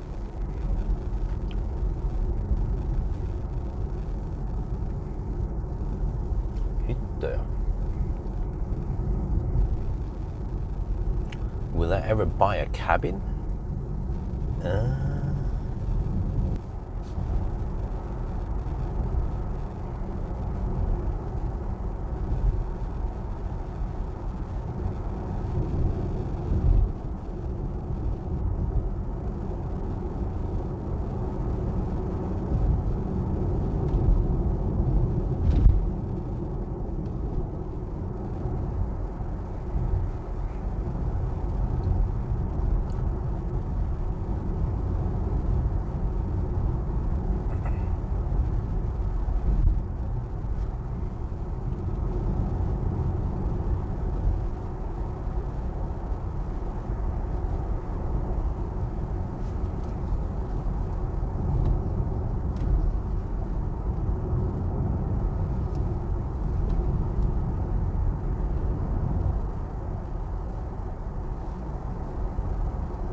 Oh, back, okay.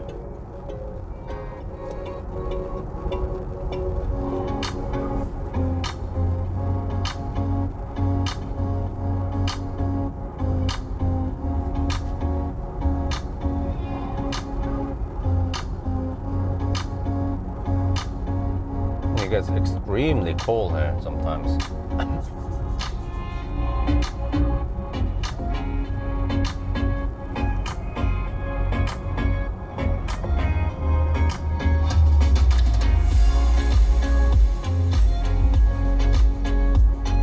Now it's 22 degrees Celsius.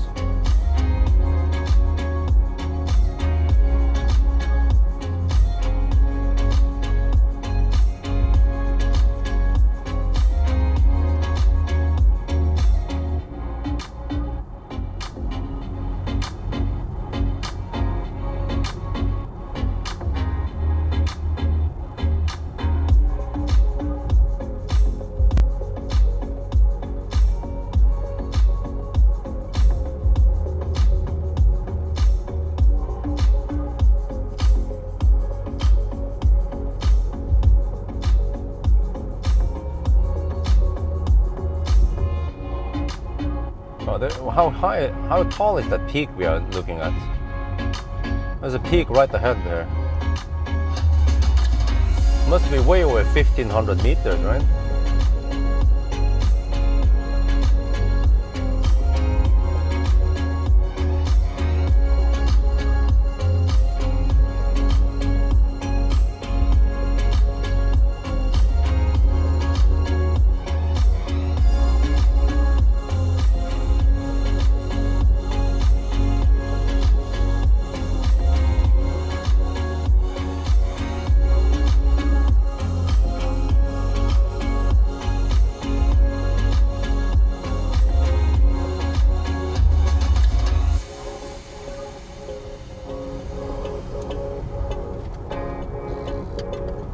I think we're going downhill now, yeah.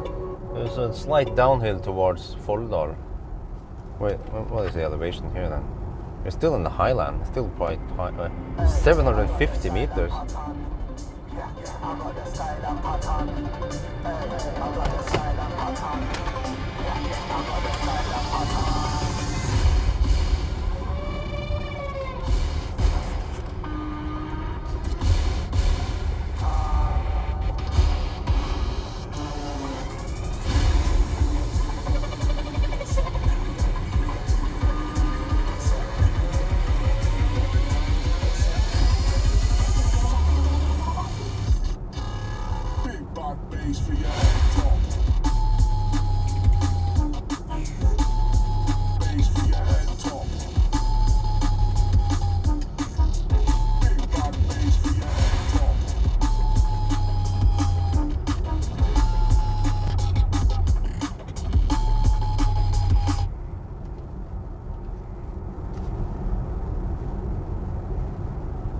Oh, it's a nice and calm place at least.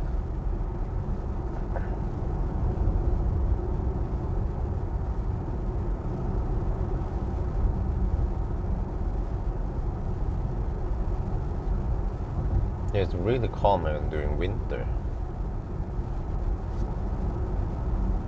Yeah, this is the spot where I found minus 36 degrees Celsius with Optimus Prime. I remember it. That is insane, man. But do we have mountains on that side also? Nope. Well, kind of. Yeah, here, this is the spot.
Top.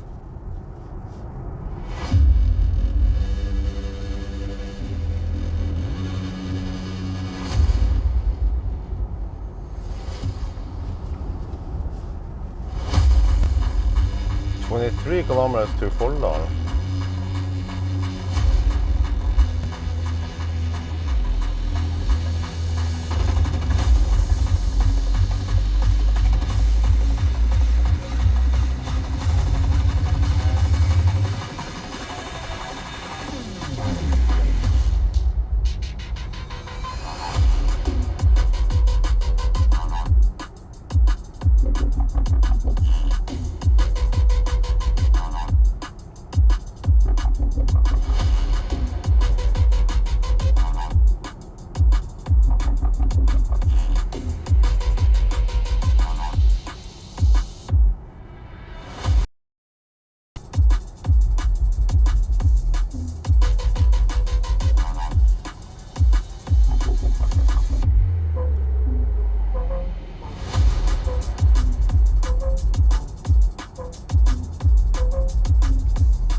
really far off civilization, and suddenly you see ID4 just parked by the road. But it's not actually that far. We are just 21 kilometers away from Folldal now. But I believe Folldal still doesn't have high power charging. It's only 50 kilowatt there. But it's maybe not that much visited city anyway. I mean town anyway.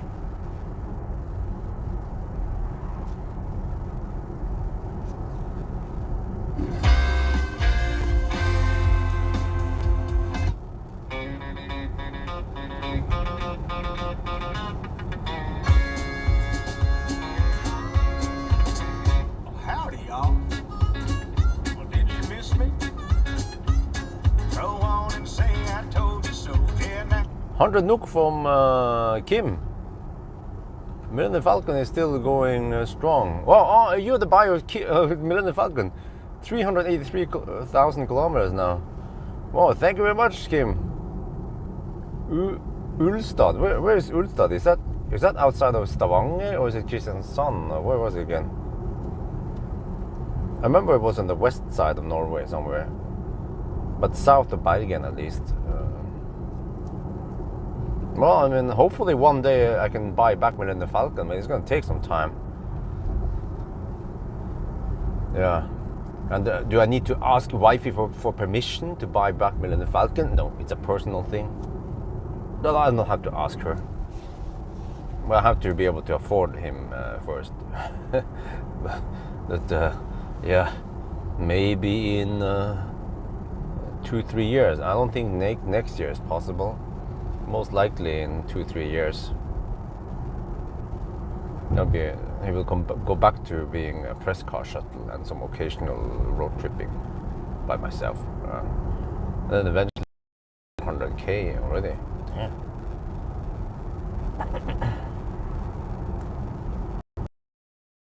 This is one of the shittiest, I mean, the not so nice roads. Wow. In my opinion. I thought we were going downstream. I'll get an idea of how fast it is going to be. Wait. How fast was the ID7 during winter again? Did it break the 10-hour mark? As I need to try to get some rest now. I'm still okay, fairly rested, but not fully rested. But I have to get rest so that on Sunday I have to take some naps so I can go full out on Sunday night. And it's still possible to do it since Monday is probably not a regular weekday yet. People are still on vacation. Kristiansand. Okay. So Millennium Falcon is in Kristiansand. Right. Oh, cool. Do you drive a lot? No, how many kilometers do you drive per year, Kim? It's good that he's being used.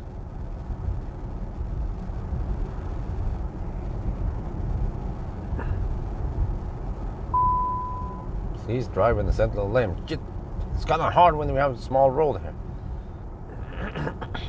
But I mean, Millennium Falcon is almost overkill for a press car shuttle. I mean, I experienced that even the Soul was good enough. Because normally I don't drive that far. I just drive a little bit in between the places, and then if needed, I can just top up somewhere. So even a Soul would work great, or classic Ionic. But I haven't experienced winter. A preheating would be really nice to have. Consumption 128. Because it is a bit overkill to use Millennium Falcon as press car shuttle. He has a value, he has a nice big battery and so on, so yeah. It is way better for me to just use a smaller car, and in most cases it covers the range I need just fine. And in rare cases where I need more range, I can just top up. But it hasn't happened much at all. Normally when I drive the Soul, I go to some place, and then eventually after some weeks there is a gap in between the press cars. So then the Soul goes home, and then you can charge up again.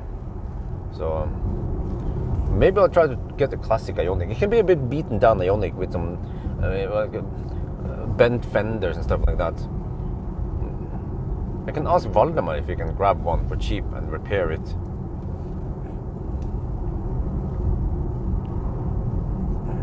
That'd be great.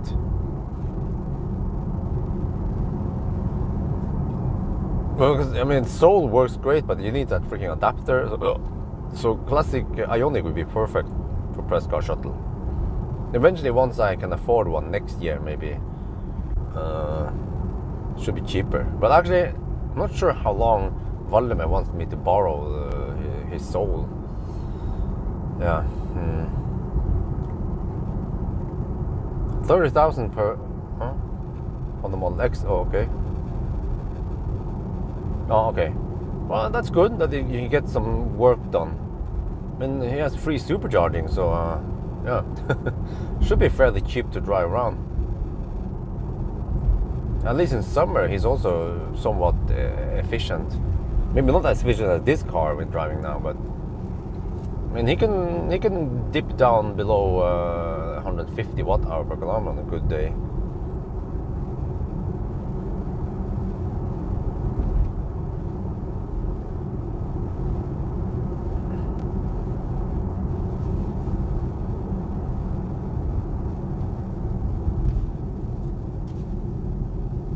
So eventually I need a P-brake. Yeah, okay, maybe I'll stop at Alvdal. Yeah, that would be in about an hour.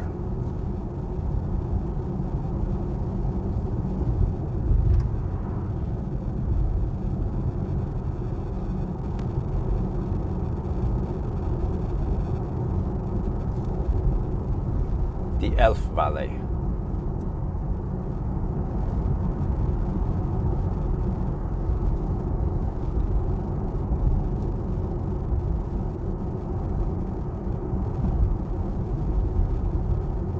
Check here. How far away from Alvdal are we? 52 kilometers away from Alvdal. Okay, alles gut.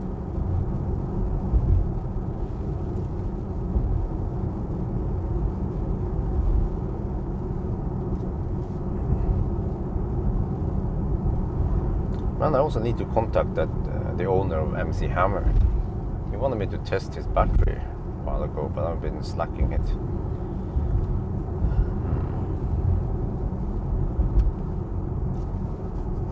My consumption now 128 still. We are getting close to the 50% mark. We are 52% and 39.7 kilowatt hour left. And then what is the distance now? We have done 283 kilometers. Wow. Yeah, there is a pretty high chance we can go 600 kilometers. That's exceeding the official VLTP range on this car by far. I also wonder, how did NOF get so low range on this car? Okay, they did some winter run and the car supposedly was inefficient during winter. Well, that was not my experience. Well, okay, it was freezing cold when I tested it to Hemsedal, but yeah. Wait, what was it again? What was the 1,000 kilometer time on the ID7 during winter? Was it faster than 10 hours? I mean, in my head, this should be possibly a 9-hour run during summer. It's right on par with some of the fastest Teslas, you know? And I had to brace myself for some crazy long legs. Because the car is also efficient. So like, even if you charge only 60%, you can probably go 200 kilometers. The road is going to be smooth from Folldal on.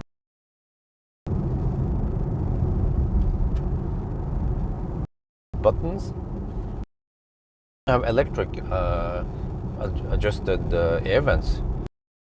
At least Model 3 was one of the first cars. And the same thing when you remove on the dashboard or wherever you want, 2 or more wires go into that button.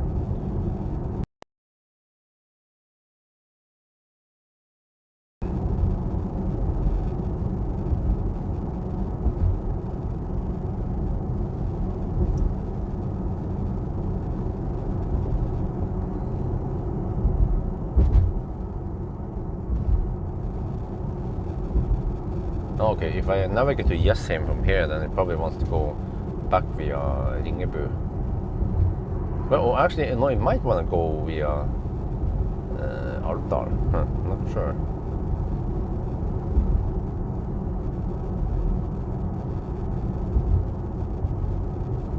There, this is the watchtower.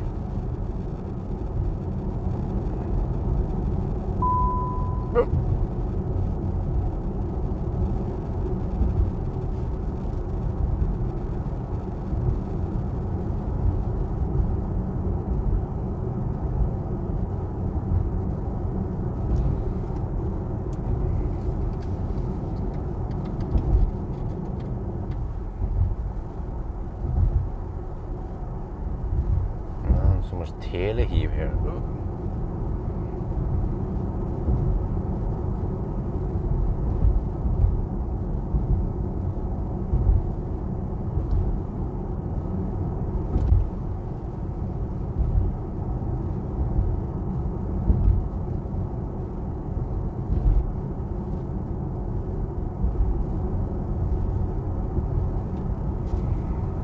Welcome to Folldal.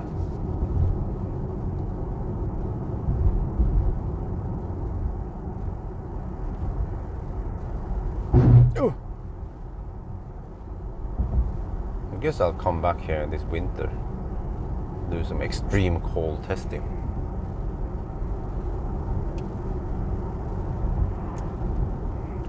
Do you drive with ACC? Yes.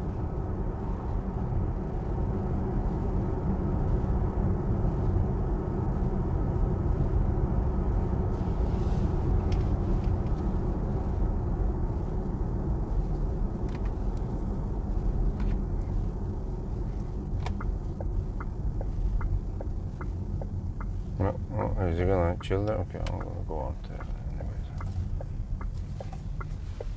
anyways. Zoop, welcome to Folldal. Let me fire up this.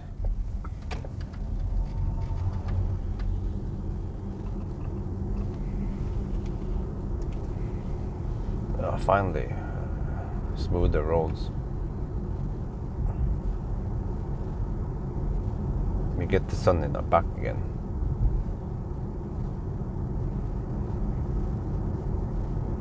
Tractor eggs.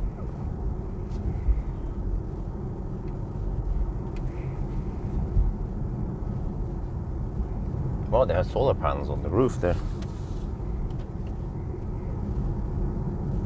On the farm. Huh.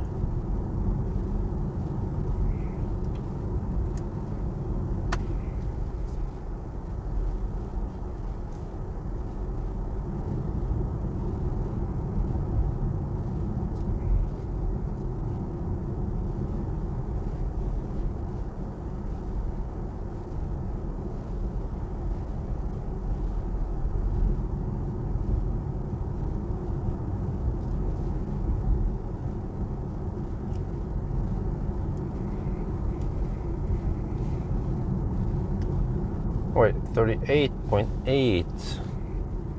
Well, it's still not halfway.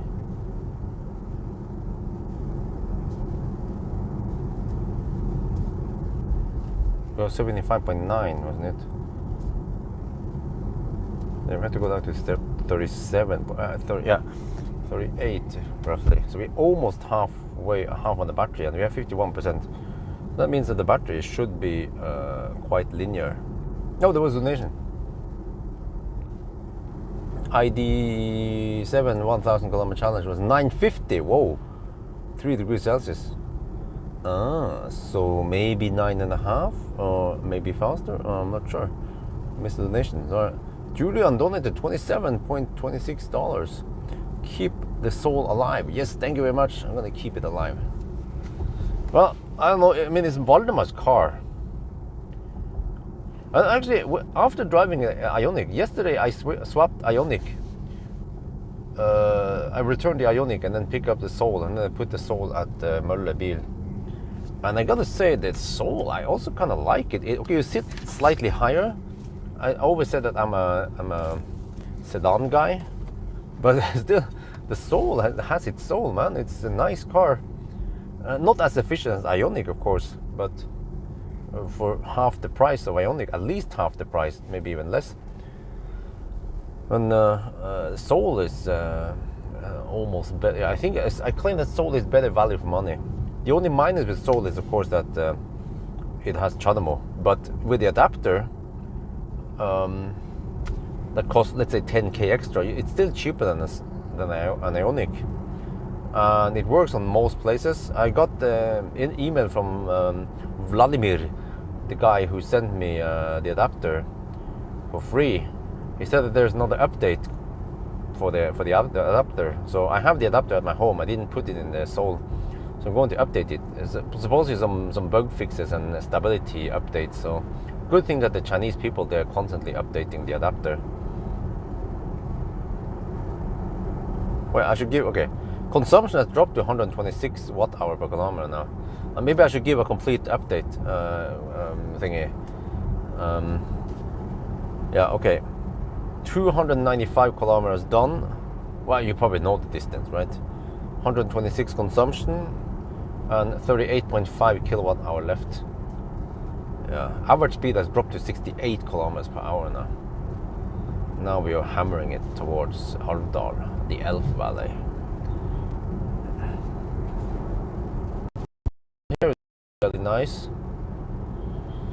So I'm still not sure what I'm going to do this winter and so on.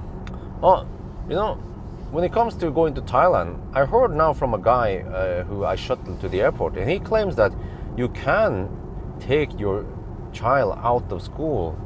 Yeah, I think we talked about this also in previous to Yalo. So I'm thinking, oh, okay, but then if Isabel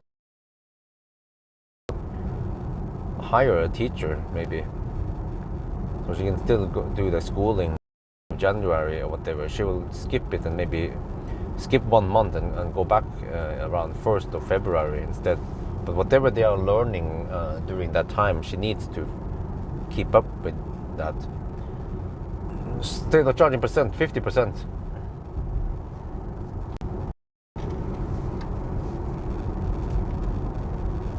We just passed Folldal, and finally we are at the halfway mark, because we just reached 50% battery. And if you look at car scanner, we have 38 something kilowatt hour left, which means that the state of charge scale is very linear. That's good. So yeah, next stop is going to be, well, I'm not so sure about stop, but yeah, I'll probably stop there. Next checkpoint at least will be Alvdal, 36 kilometers away from here.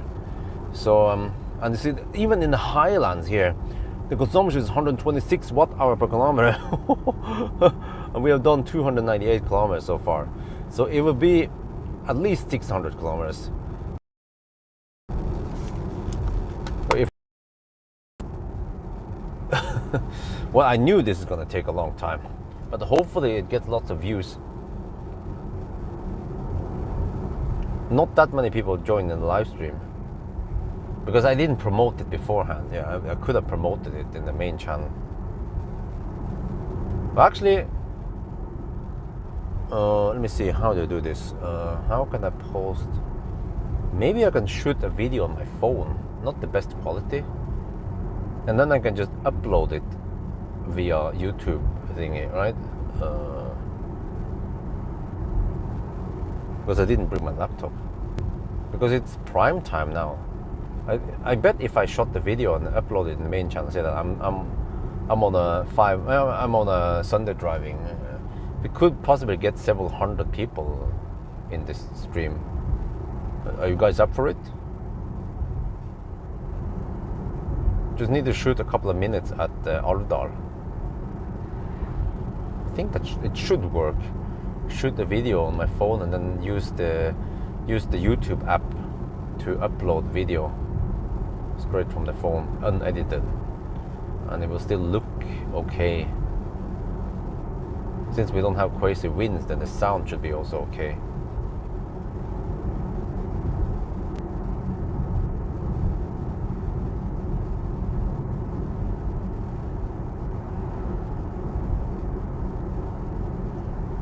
Well, I'm not going to use shorts.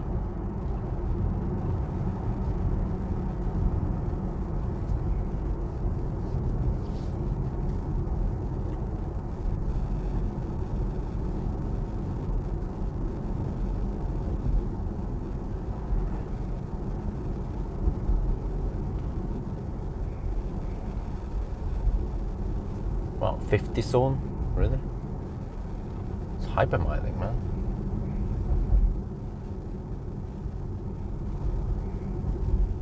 Grimsby. Yeah, this place can be so cold during winter, but now it's 20 degrees, nice and warm.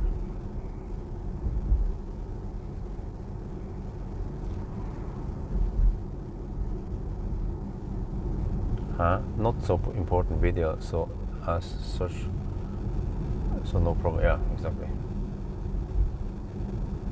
I mean, I've seen it that even Sandy Munro uses a phone when he's filming. He uses a okay microphone at least, but he's filming only on the phone.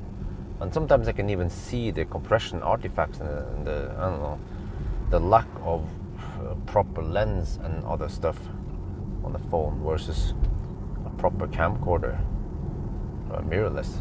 But it seems like all the YouTubers they just go for mirrorless. I'm the only one of the few ones that uses a camcorder.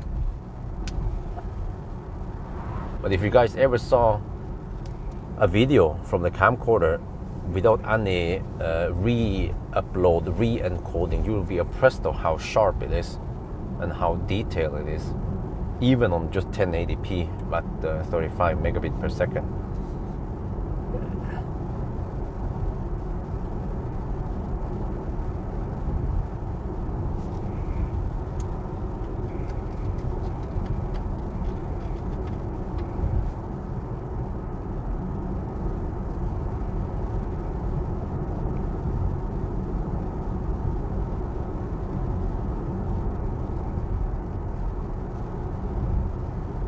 No, it's not gonna take 3 more hours, bro. It's gonna take another 5 hours. Or at least let me see. Okay, wait. If we're gonna drive 300 more kilometers, possibly, even at Alvdal. That means 3 hours and 4. It would take at least 4 hours, possibly 4.5. But it's not that much a matter of how long it is, because I bet most people, they're not going to hang out for 4 hours anyway. They might hang out for just 1 to 2 hours, but the clue here is that we are posting this during prime time. Because if I promoted something like this at 6 in the morning, nobody's going to join, or very few people will join. But it's going to be 6 in the evening by the time we reach Alvdal. So when I promote it there, it will be prime time. Tesla and some BMW and Mercedes did it. Most cars are hovering around 500 kilometers.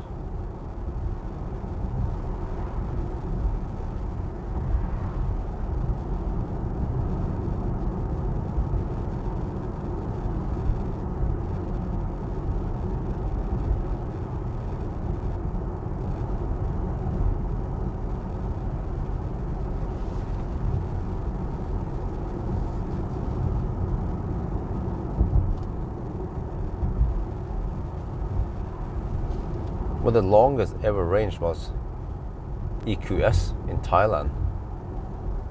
Yeah, still unbeaten because of that huge battery. A Lucid might be able to match it.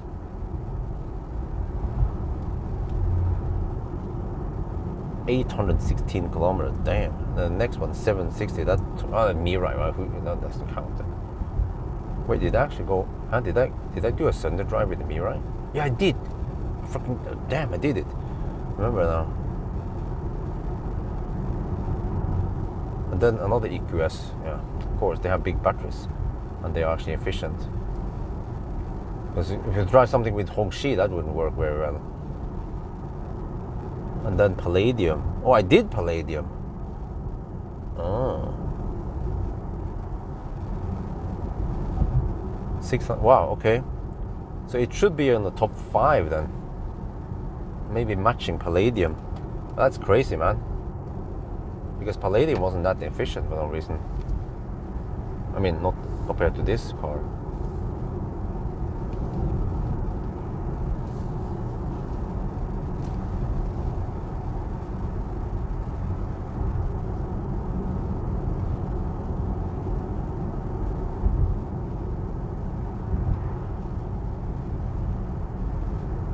Well, palladium is 128, huh? Okay. Oh, I made the Model S, huh?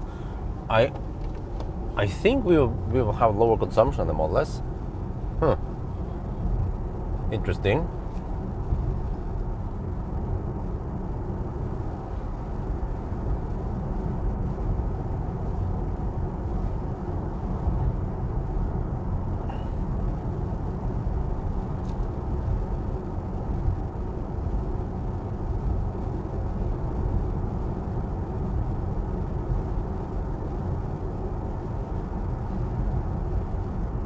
Norway? That's gonna take a while. Norway is actually pretty good compared to Sweden and Germany.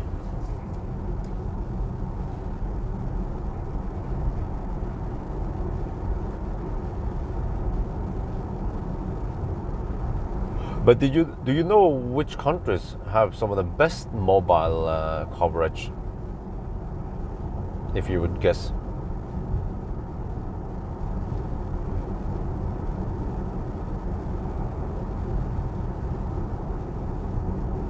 Wait.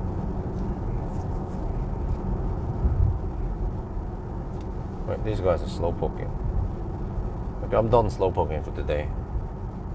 We will at least go 77 kilometers per hour. I'm not super impressed though how good the coverage was in Korea, South Korea. Okay, I don't know about North.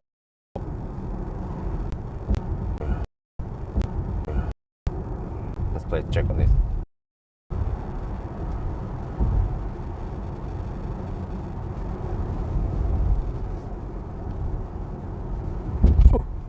It's kind of bumpy over here.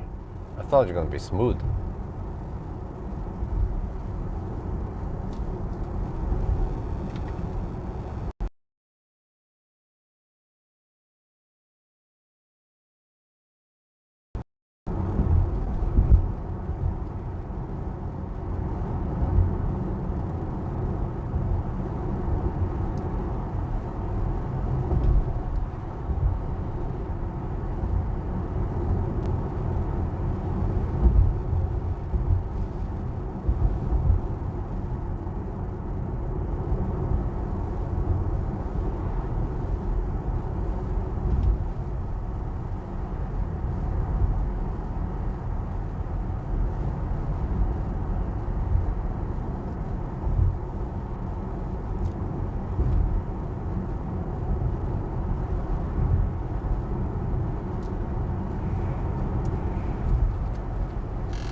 Man, this thing coasts like crazy, man.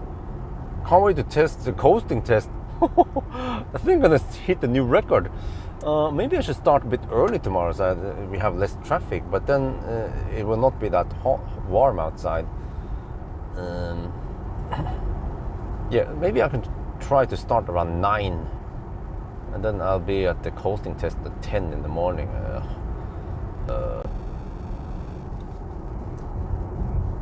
That should be perfect for the coasting test.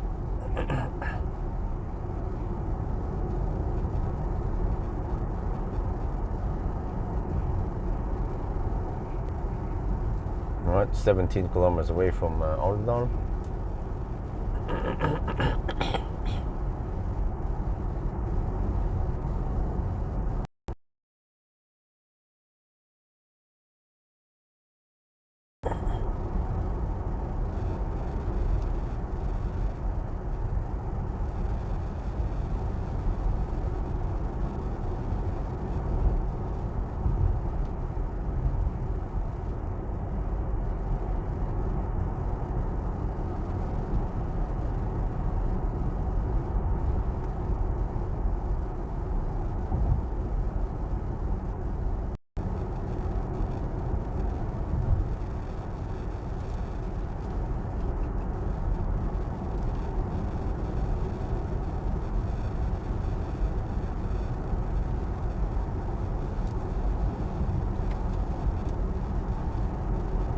Yeah, I can feel that we're going downhill now.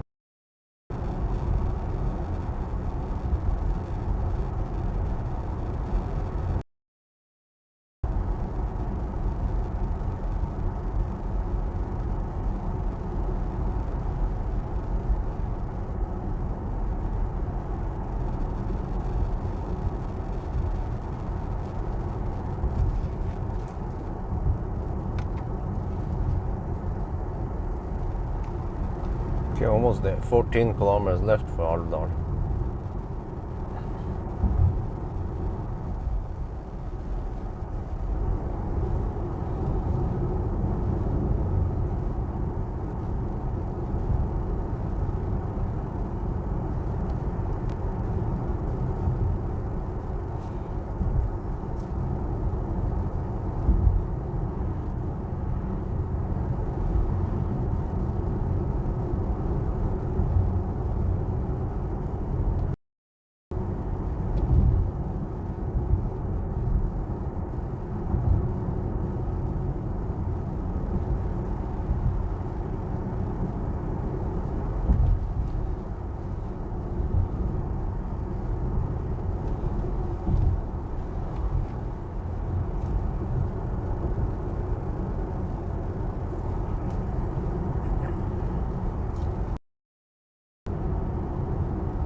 Hold it at all. If I skip all,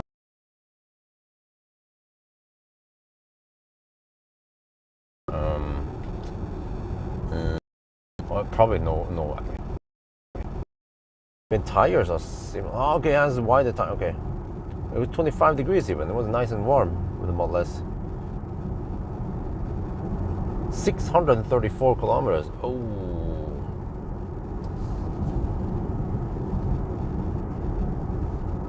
Now that 0.2% counts. Oh, I have to average 119 watt-hour per kilometer to beat Tesla. I'm not sure if that's possible. Yeah, to be honest, I'm not sure if that's possible. Because now eventually the consumption is going to drop in the second half now. I mean, it's not the consumption go up slightly, but we can soon turn off HVAC completely. Well, that would be interesting. Plot a way to attract people to join the live stream.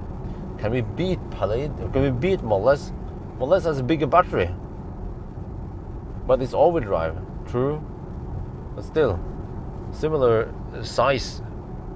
Actually, these two cars.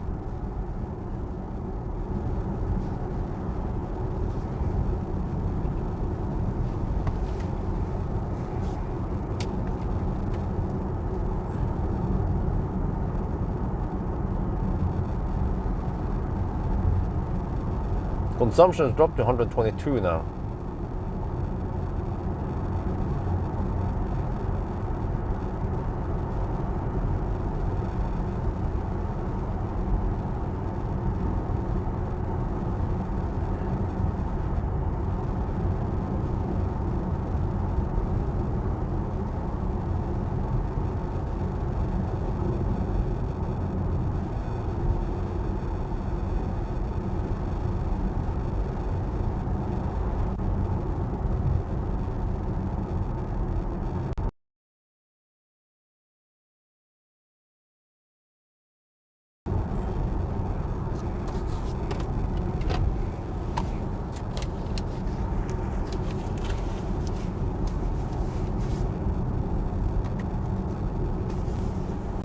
The Rockstar, I was in an ENV 200 and it was constantly dropping out here on this stretch.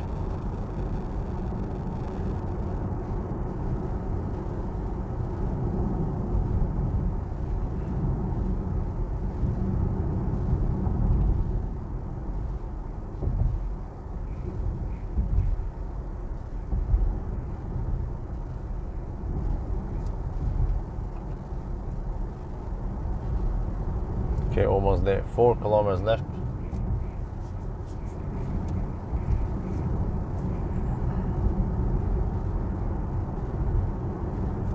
Consumption is 121 watt-hour per kilometer. And we have to go even more downhill, but we might have some headwind now. Okay, even if you can't beat Model S, we will still be very close. We will have lower consumption than Model S, seems like.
Welcome to Alvdal, the Elf Valley.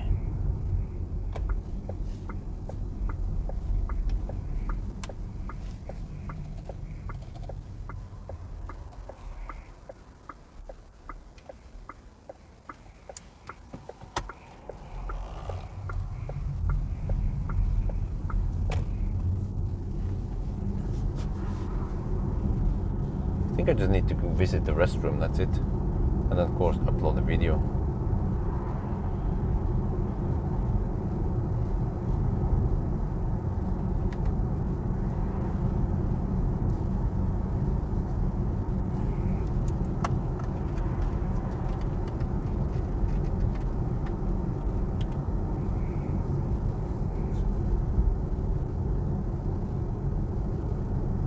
Oh, I forgot that it might be a bit busy over there.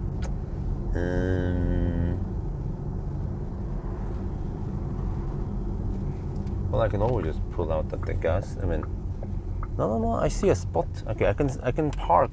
I can camp on a spot where I'm not taking up a charging spot, because I want to face away from the. Let me see how to do this. Okay, or I could park there. Yeah. Okay. Let me see. Wait, maybe I need to clean the windscreen. I just remember now. Suddenly that there's some stuff.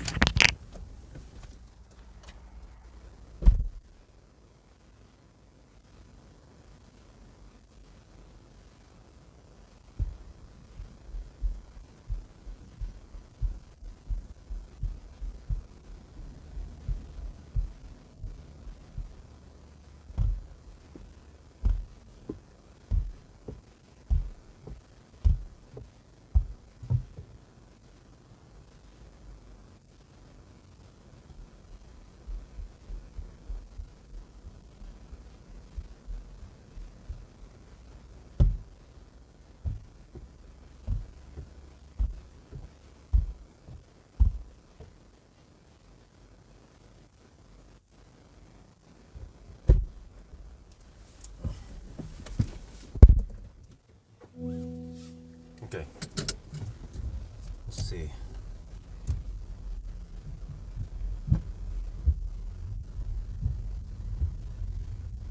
If I just poke up the ramp, or I could just park there also. Yeah. I think that's better. More space there.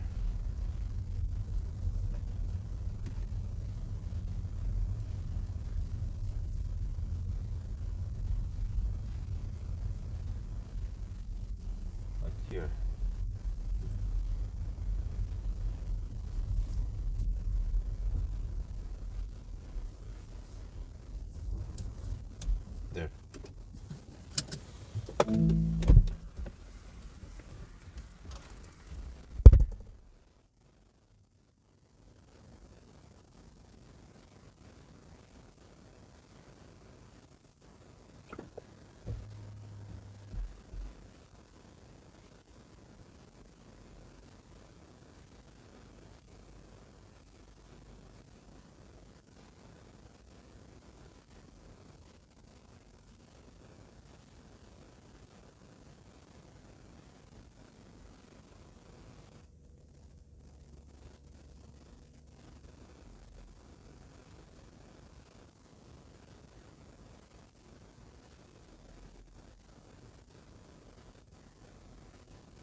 over 600, maybe even 620, or I'm not sure.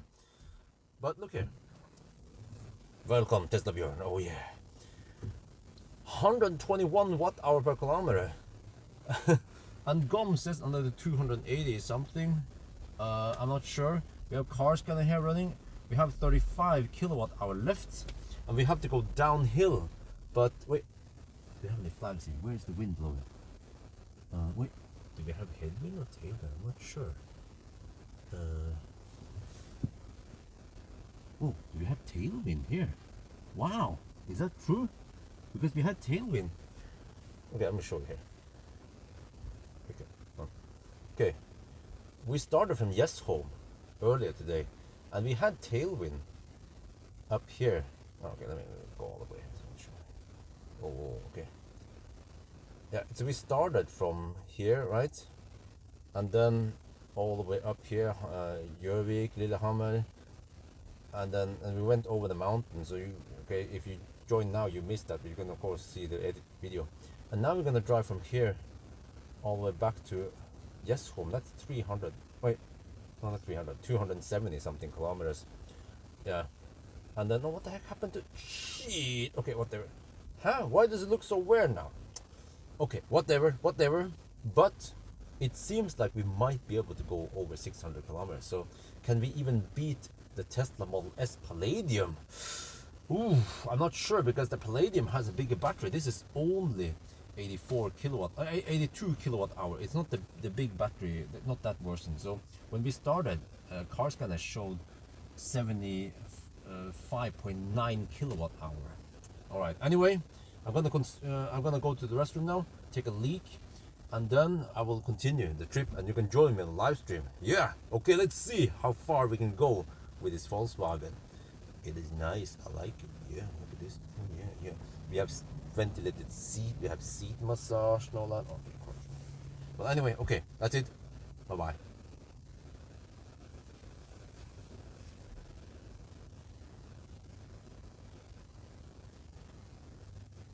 How does it sound?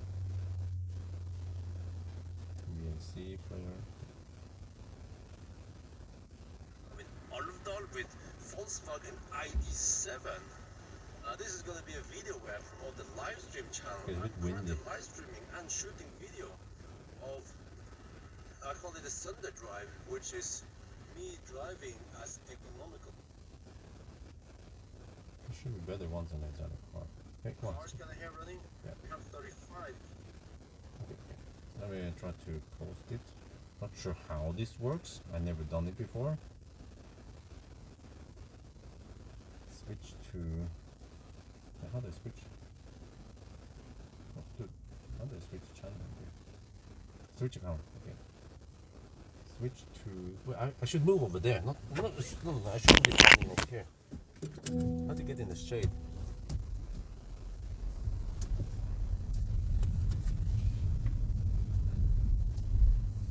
Need to cool down the car. Wait, we'll stay behind this guy.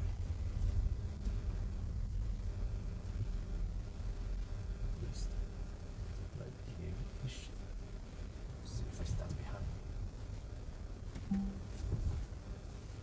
Yeah, just go tuck the bench here.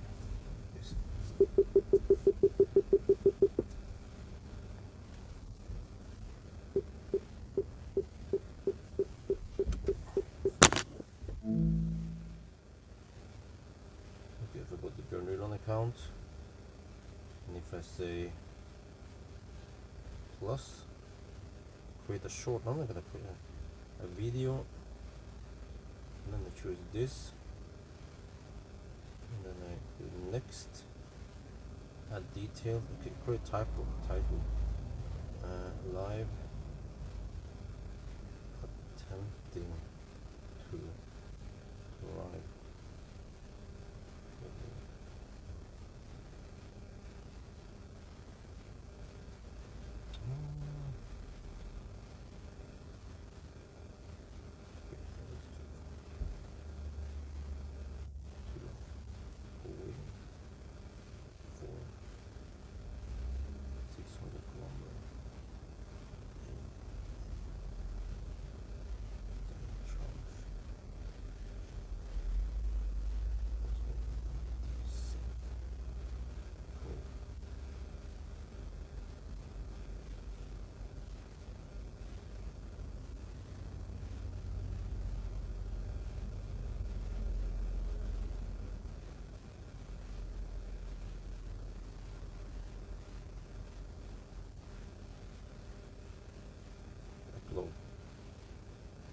checks. Oh, it's published. Okay, it's uploading now.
Okay, I need to shoot the video here. Let's see, manually put in. Maybe just go to cleavage and something here, like I don't know, S to cleavage and shit.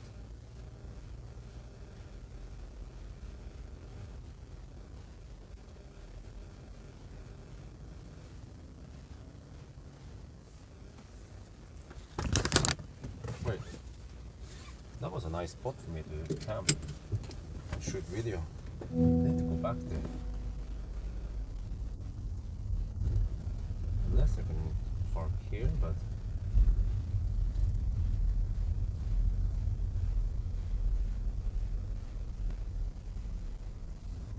let's go back there. Because I want to show that flag. I just noticed, guys, is this cheating? We had tailwind on the way up. We had tailwind up Gudbrandsdalen, and now we have tailwind on the way back. I don't know. I didn't pick this on purpose. I see that yeah, we have tailwind now on the way back home also. Always be cheating. Lade, kø. Okay, we're gonna charge the queue. Viktig å lade køen, vet du. back here. I just forgot that I should shoot a video also.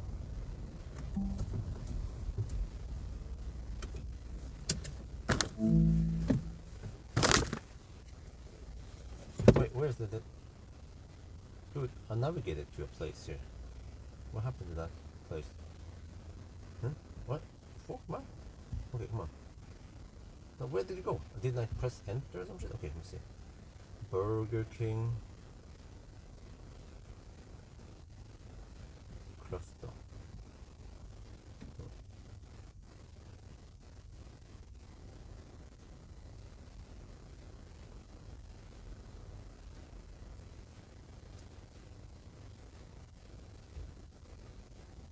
Oh, okay. No. It asked me to add some waypoints, and I said no. What is that? Huh? Please? What the heck is that? He wants me to stop there. No, I don't want to stop there. No, don't talk to me about stopping that. No. No, how can I cancel it?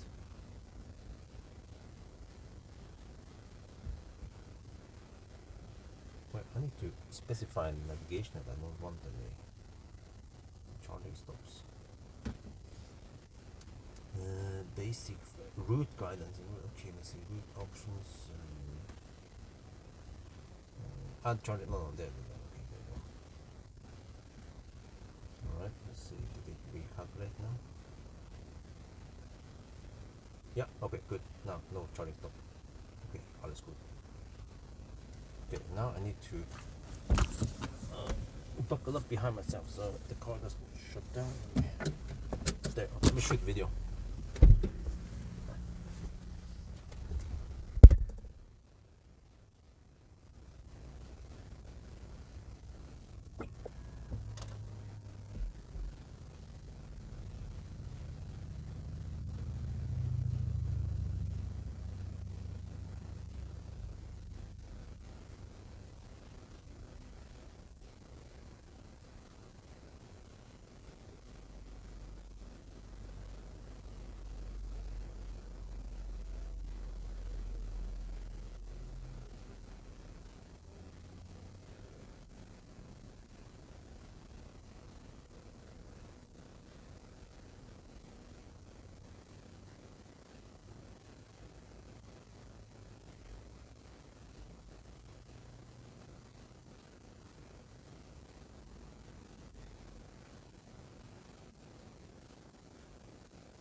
It does pop out.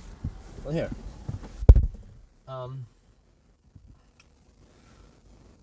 If we go here, okay, here first. We have done 333 kilometers. This car measures distance almost exactly. There's a 0.2%. Wait, yeah, 0.2% underreporting. So you can add 0.2% to this distance then, and then the exact distance is here. But if you go back to the map, you see that. If we go 270 more kilometers, we'll end up at Cleavage, and that will be over 300 kilometers. Wow! Wait, it says it will estimate how many percent we will arrive in, right? 1%. Oh, challenge accepted. Okay, let's see then, because now we will have tailwind here, maybe for at least some parts of it, and downhill. All right, let's continue.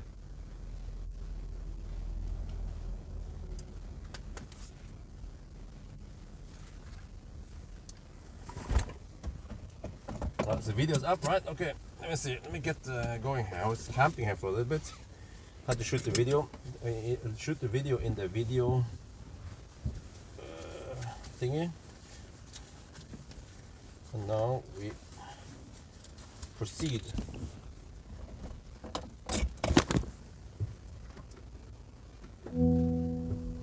Okay, let's see. Systems. Yeah, welcome to the live stream. But you know, I have to check. Oh, before I go. I forgot that. Ready to watch. Okay, but how can I change it? Okay, here. What? Well, there's lots of settings that hasn't been set here.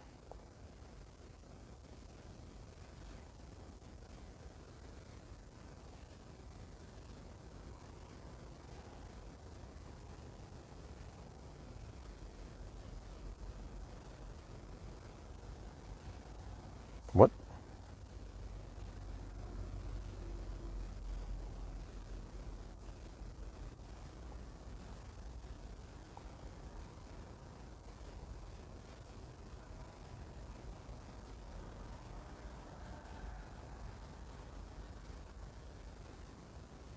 There's no video description. What?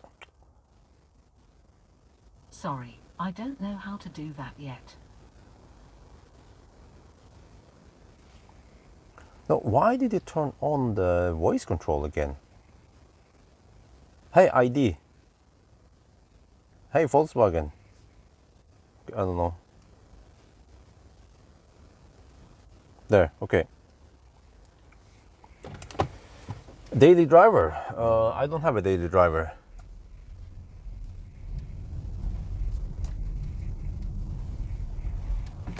Okay, let's go.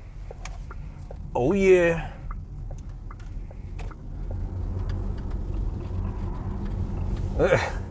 I wonder, wait, are we supposed to get tailwind all the way, or is it just part of the route? Let's check windy now. How the heck did that happen? That we get tailwind? It can happen, of course, but it's not that common.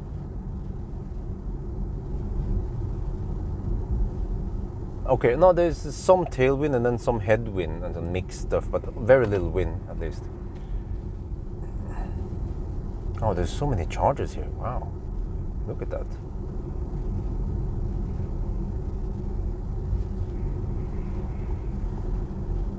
Hey Ida. What? Hey Ida. Okay, now I'm pretty sure I turned off that feature. You know, the Thai food store here is in the wrong location. It should have been closer to the superchargers, or somewhere between the superchargers and Ionic. That would be perfect. Just put up a trailer.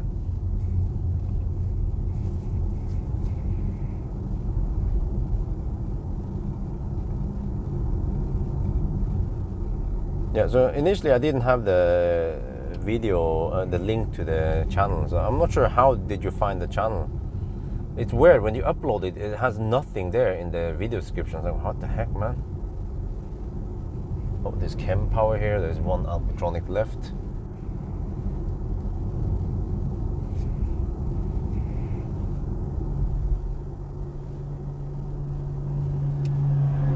Well, I can almost turn off OnlyFans. I still have to keep it running a little bit more.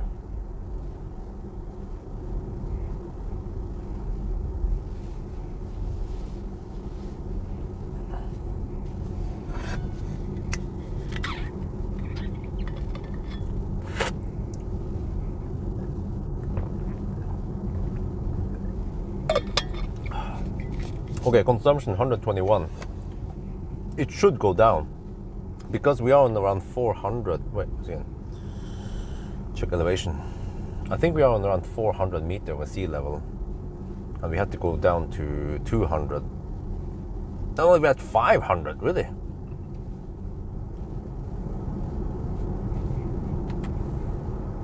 So we have 300 meter drop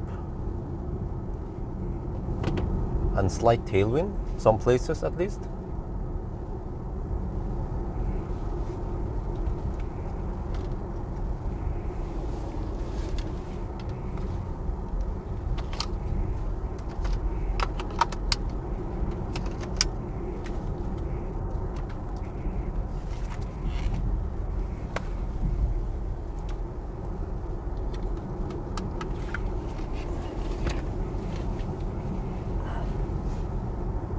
Okay.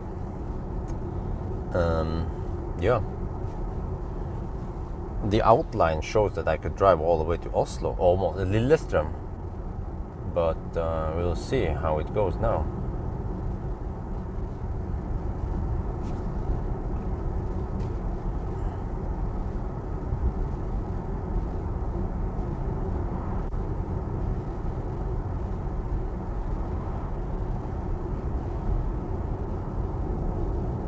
So not that many cars that I have tested can go over 600 kilometers. Tesla, the BMWs, some of the Mercedes. I wonder if EQE could have done it, but I never tried EQE. I tend to get some fat tires on the EQEs I tested, but they have 90 kilowatt hour only. But they should be efficient also, right? Yeah, pretty high chance we can go 600 kilometers. Because we've done 337 kilometers now, and the car claims another 268. But based on the remaining energy, we have almost 300 more to go. So I wonder if we can go around 630 even.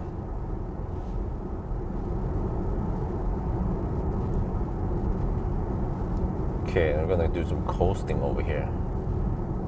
So let me check here, okay.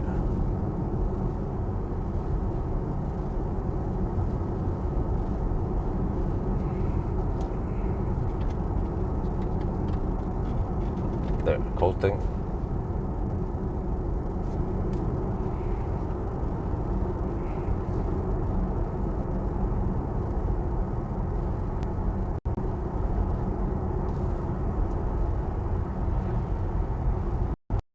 Long ton of cars behind it. Why didn't you guys hammer? This place is perfect for hammering. Well, the car glides really well downhill. It just slices through the air like butter on, what was it again?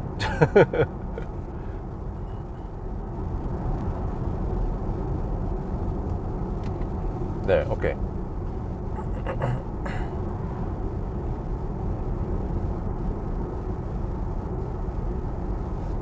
Yeah, Ioniq 6 should be able to go 600 kilometers, but wait. But Ioniq 6 has only 70. Oh, no, okay. Ioniq 6 should have around 73 kilowatt hour. No. Wait. What was the net capacity again on Ioniq 6?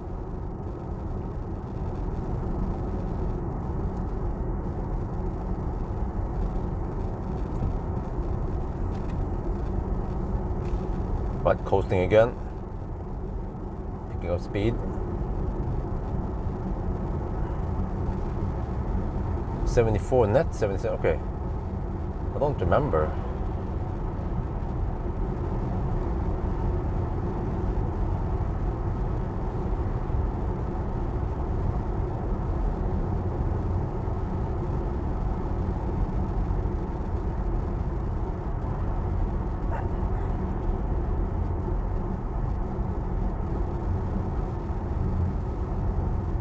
Okay, I just tested it in 75.1. Okay, well that's almost as good as ID7, and then it should be able to match it also in consumption. It's even smaller than ID7.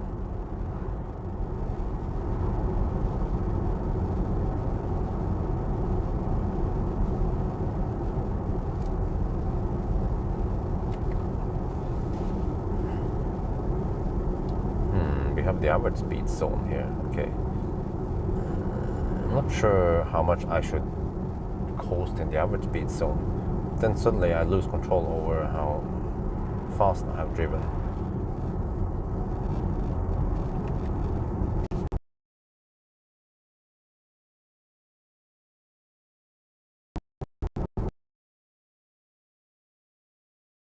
Well, the estimated range is usually not something you can count on.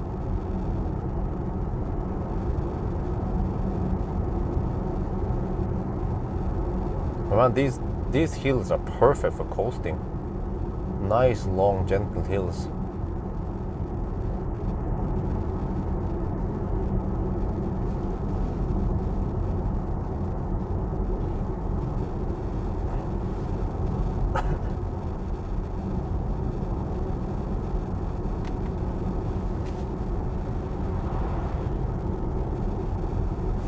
Well, let's give you some status update then.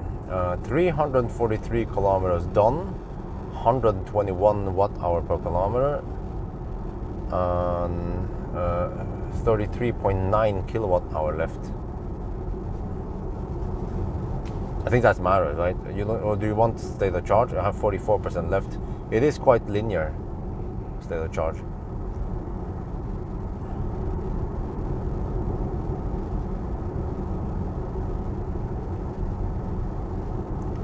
Okay, so if we are possibly 300 kilometers away, let's say 280, and then if I have 70, no, you know what? From here, the average speed will be higher than 70 kilometers per hour. We will have mostly 80 zones. So the average speed should be, okay, I forgot we are cruising at 77. So the average speed might be something like 75 kilometers per hour from here on, which means that to go 300 kilometers, I need exactly 4 hours. So we need slightly less than 4 hours to finish. I will try to get back home somehow and charge there. So let's see, 10:30 then possibly at home.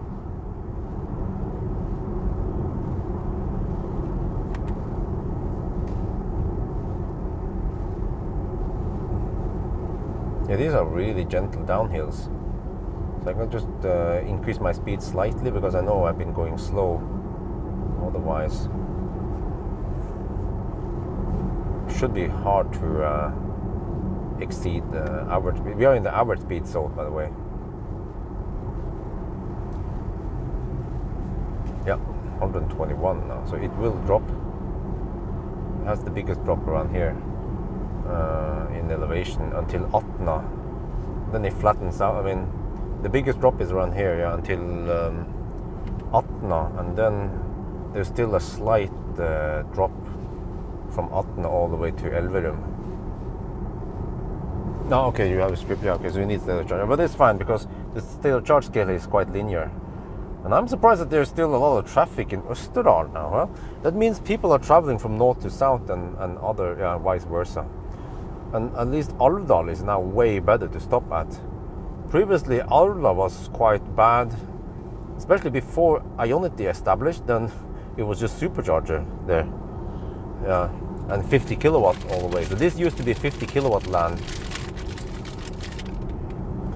and then Ionity came, and it was quite bad during the COVID when 2 of the stalls were kaput or something, or 1 stall gave 70 kilowatt, and it was mad laderstau at Alvdal Ionity.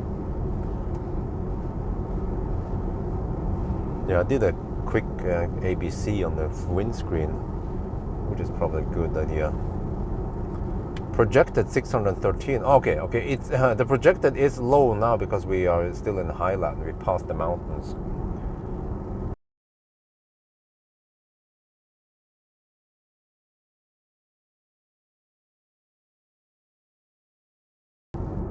Half an hour. Let's see how it goes.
Well, I'm surprised that the cars behind me don't hammer me. There are 4 cars behind me.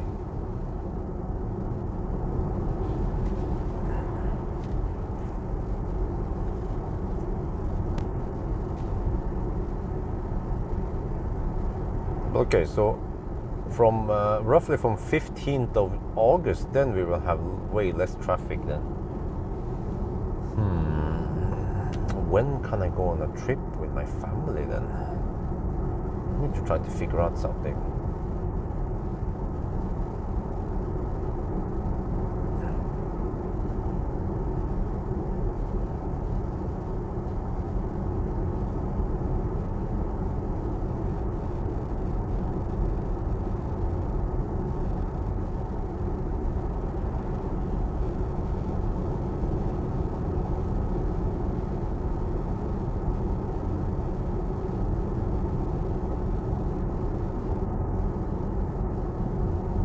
Okay, oh, it's the end of the average speed zone soon.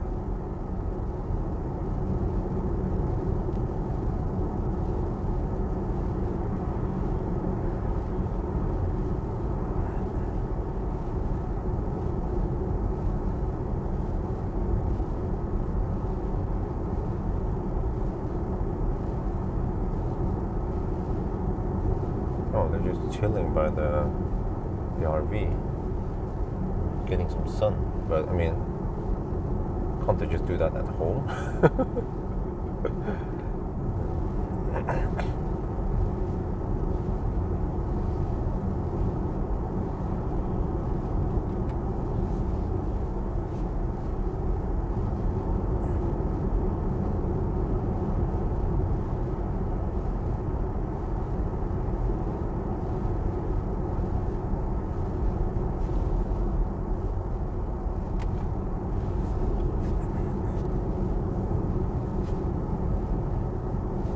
Is that ID4?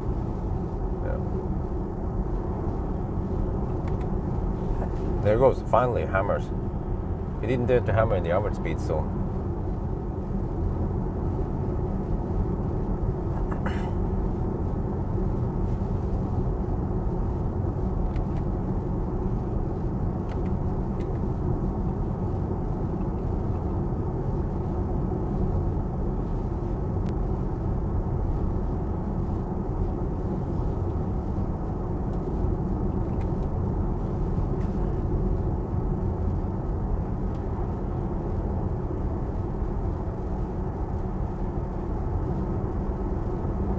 But it's, well, okay, since we have driven so far, it takes a while to allow the average consumption to drop.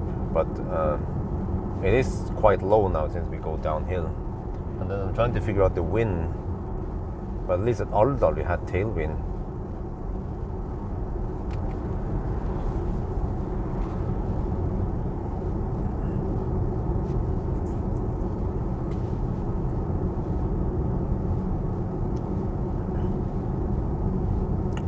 So once I reach cleavage, I will just drive back and forth on that cleavage stretch. Yeah, it's nice because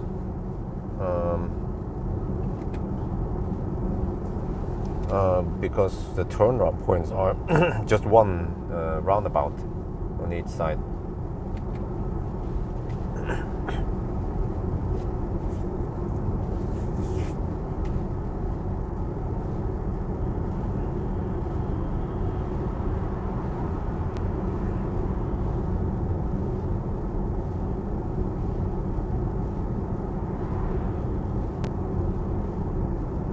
And that loop is, well, I can choose, oh, what the heck is, what, huh? Really?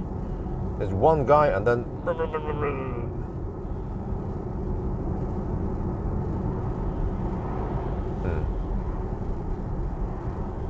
Wow.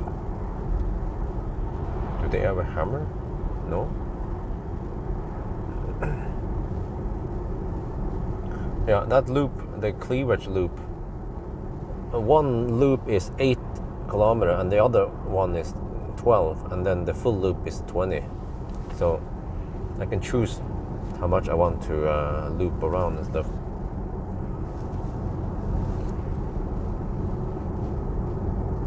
And I brought my Stormback jacket and long pants, but I'm not sure if I need it by the time I'm home.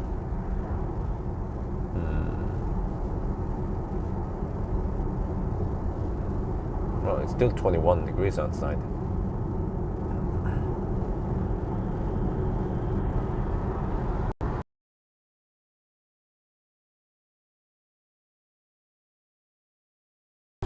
Yeah, you don't want those pricks on you.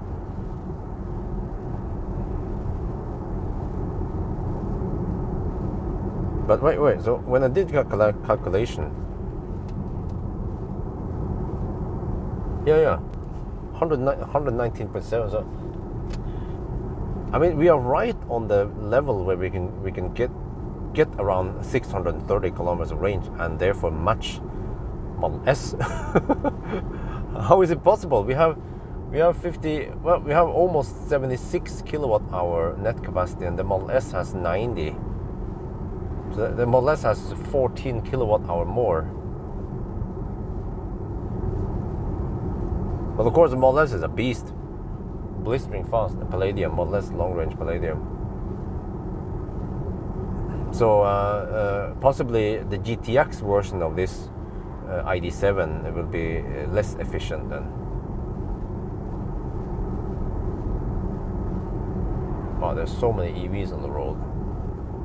Even when we are in the outskirts here and away from the big cities, there's still many EVs on the road.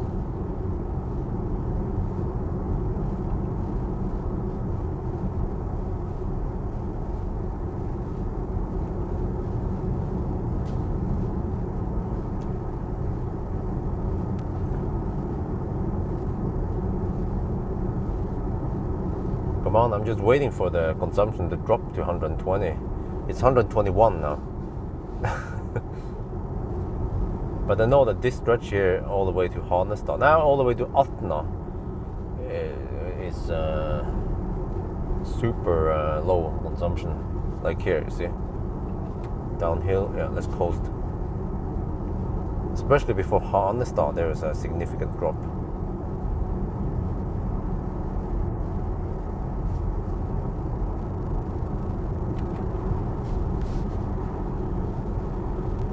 Well, I'm surprised not that many people joined the live stream. Maybe they just couldn't find the link. They don't know where the heck the link is.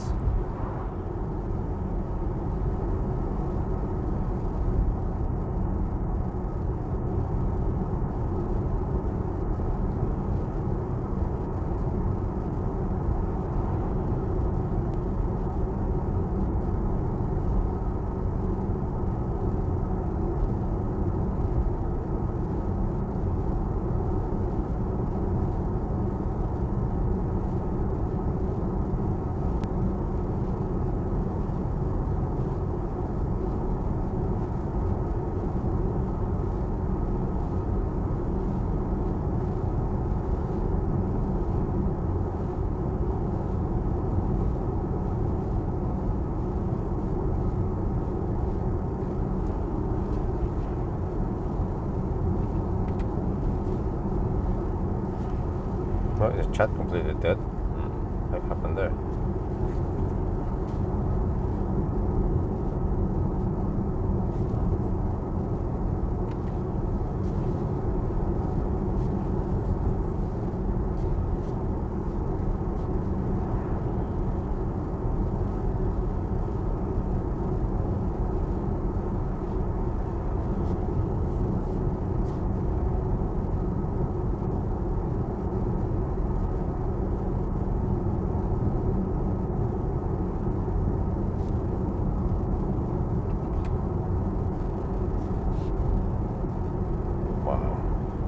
So much traffic. Where are these guys going? They're still not done with vacation, apparently. Or it could be Nordlending are going home. But there are these big chunks of cars and nobody overtakes. I would hammer all of them, of course. I've done it before. Many times.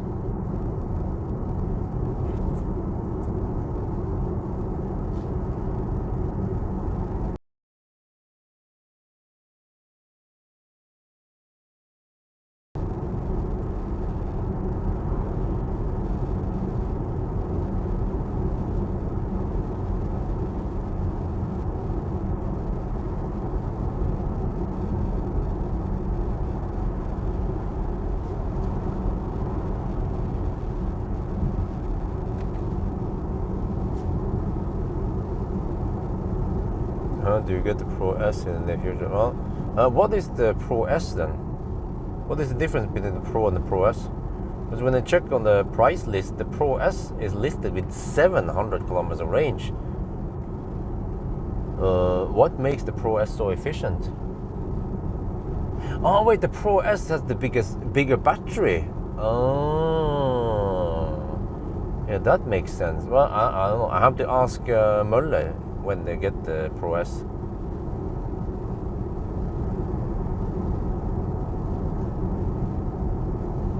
$86 kilowatt-hour net, right? So that's 11 more kilowatt-hours.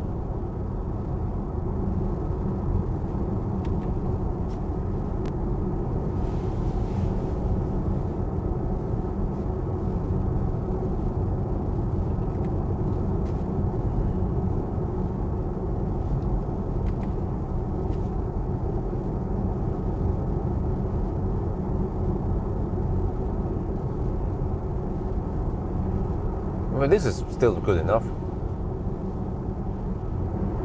More than good enough. Yeah, I can't wait to see how far we can drive on the first leg. Yeah, for the 1,000 kilometer challenge. But we have to use only Ionity and supercharger, and of course some Alpitronics. Hi Björn, let's make more. What? Host. Let's make chat more alive. I'm looking new used EV, blah blah. And the reason, whoa, long message, man. Why do you want to buy i3? Why don't you buy Ioniq instead? Get the best shit. Get Ioniq. Don't waste your money on i3. i3 doesn't have radar. i3 doesn't have proper auto steer. No, I have 20-inch wheels.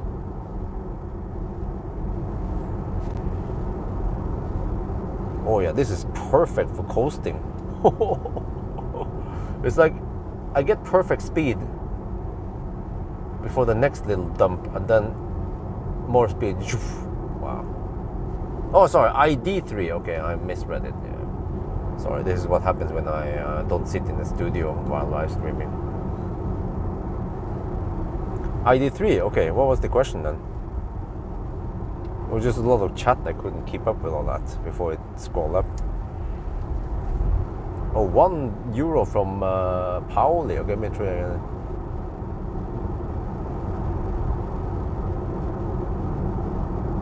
Well, ID3. Well, actually, one reason to avoid ID3 is in the video today. Yeah. Slightly concerned, but there's some people claim that it's just some kind of software change, and that from now on it doesn't degrade that much.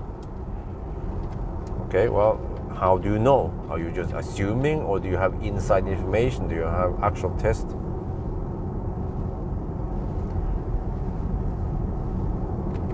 A dude contacted me and he said he has an ID3 with 60k on the odometer and I can test it. Okay, he lives in Jessheim. I was like, okay, yeah.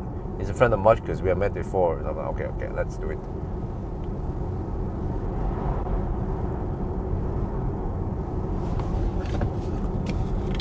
Okay. Oh wow, 20 euros from Pawel Nuckel. They're Pierre character looking at himself in the mirror saying, thanks for being you retarded popping out. Okay, thank you very much. Highly appreciate it. Oh, it's so nice around here.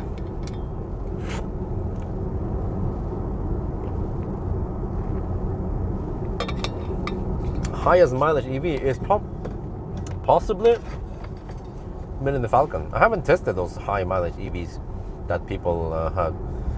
And also mostly Model S will have high mileage because they are the oldest ones with proper range. Like i3s and Leafs, they don't go that far, even though they might be older than Model S.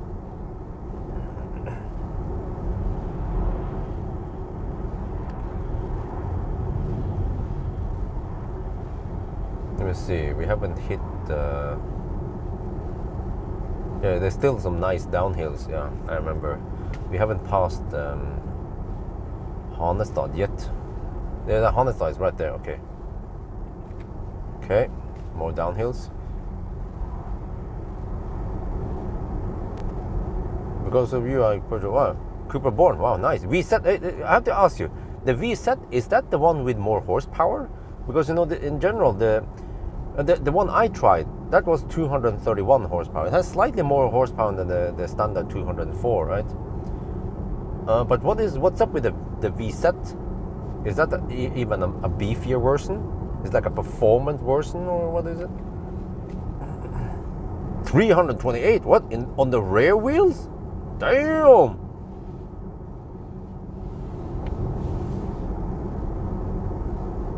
That's the real stallion.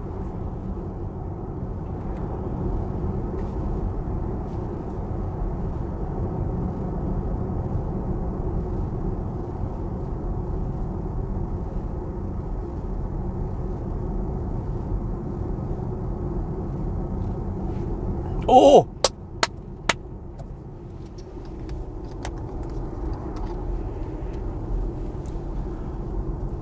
Oh! Oh! Oh! Oh! Damn! 119 has been breached. Okay, let's put it back. Put it back. Put it back. That's what she said.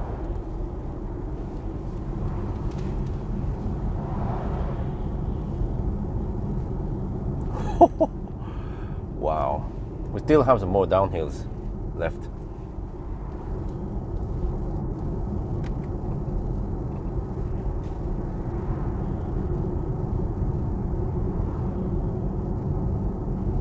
And that one, it's still 22 degrees Celsius outside, and the sun is still high-ish, so I can't turn off OnlyFans yet. Let me see. OnlyFans. I'm running OnlyFans 1 right now, which is the lowest you can do right now, right? So I'm not sure how much it pulls. Maybe I should test it one day, but I'm guessing maybe just 100, 200 watts. Yeah, Ionic, go home. Well, Ionic. Well, speaking of Ionic, Zoop. Ionic would probably be even more efficient. Well, we really already know it. In a Sunday drive, Ionic managed to go 99. Yeah.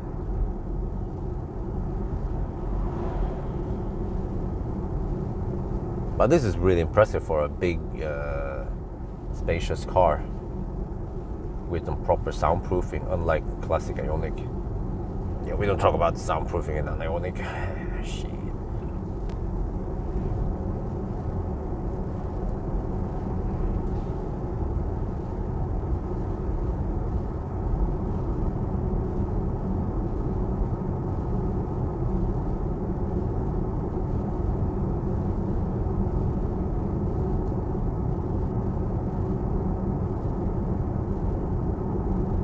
Oh, it went back to 120 watt-hour per kilometer. Okay, but it is in the ballpark now. So okay.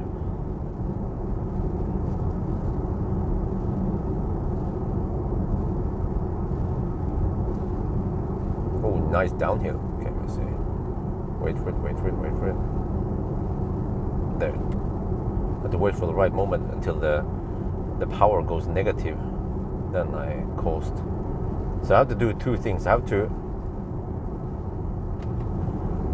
to first disengage cruise control and then put it in neutral.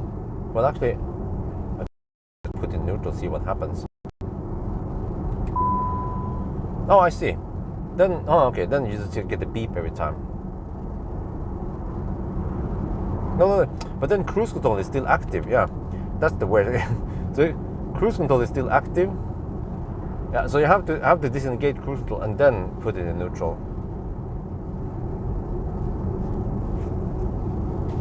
But there's still some nice downhills from here to Atna, to the bridge, and yeah, and then it starts flattening out. Okay, I have a pickup truck behind. He should hammer here. Yeah, there we go. So you're going to do a license plate check on that car. It's BP70037 Bravo P. Okay, yeah. What was the P again? BP70037. Those pickup trucks are not common in Norway. e-tron A6 looks nice. I like it. Some people don't like the looks of it, but I like it. I'm a sucker for sedans.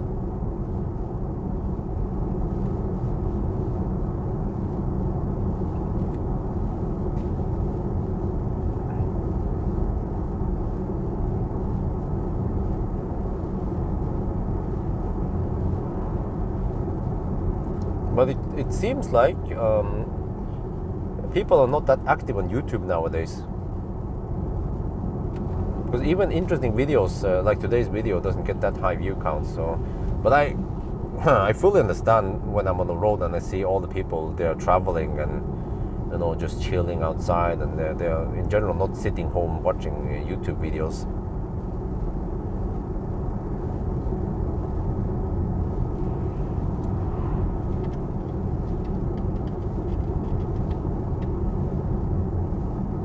And I actually haven't met a truck today. I haven't been tailgated by a truck yet, to my big surprise. But we'll see. In the beginning of September, I'm planning on going to the Arctic Circle. Hopefully it won't be too cold. And also I wonder how the heck can I keep the heater alive? I'm going to Bodø, yeah. Maybe I'll just use the rise and dumbbell trick, or I don't know what else I have heavy with me. I have some cameras I could put there. Multivan Ram, 243 horsepower. So even the ID7 here has more horsepower than that Ram, but it probably has way more torque, and it has the low gear and shit like that, so you can pull massive stuff.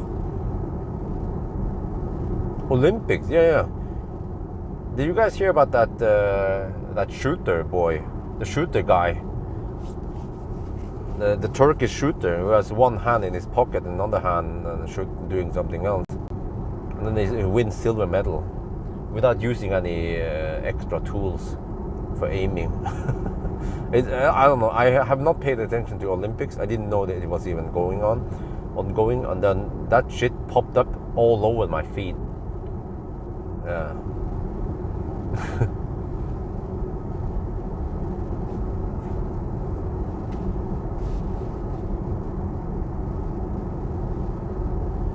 Oh shit! Langsom. Oh, I don't want to burst a tire or something. What the heck is that guy doing?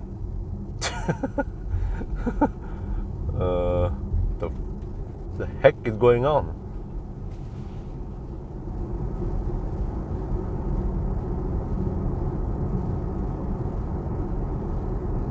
In Norway, well, this car is, a mother trucker is overtaking a guy with a caravan. Shit, then he must be mad, man. Freaking caravan boy, like, yeah, I'm just gonna slow poke. Yeah. Oh.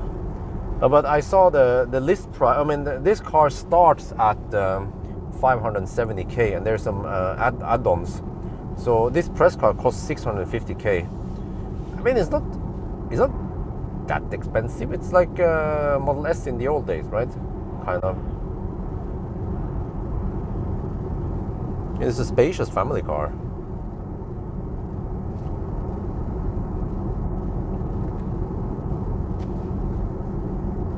Yeah, we're now hovering at 119 watt-hour per kilometer.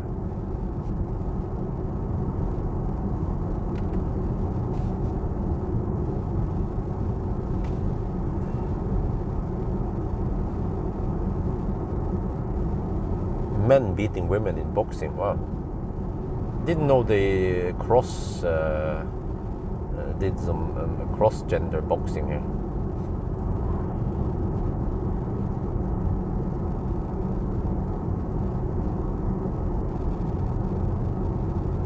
Oh, these gentle downhills are perfect because, like, I need to spend only 4 kilowatt to maintain 77 kilometers per hour. So the heat loss is ultra low.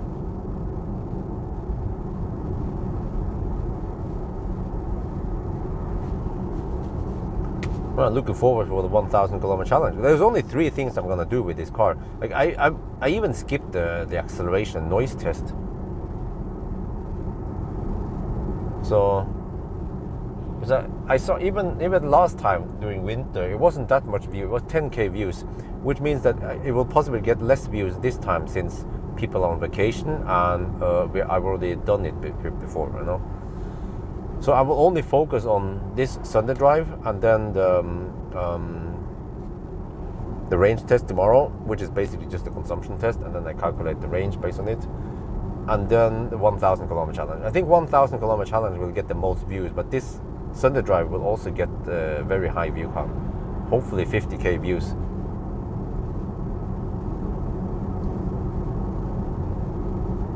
And then the range test might get the lowest view. Well, we'll see. Okay, coasting. We have a nice slope now, gentle slope down past the bridge, and then it flattens out. So yeah, we managed to lower the consumption to 119. Wow. So we are right on the level where we can match Model S, around 630 kilometers total.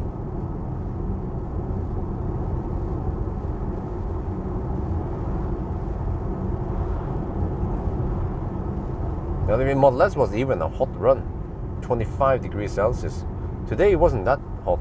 I'd say it was around 20, 21 maybe, 21, 22 average.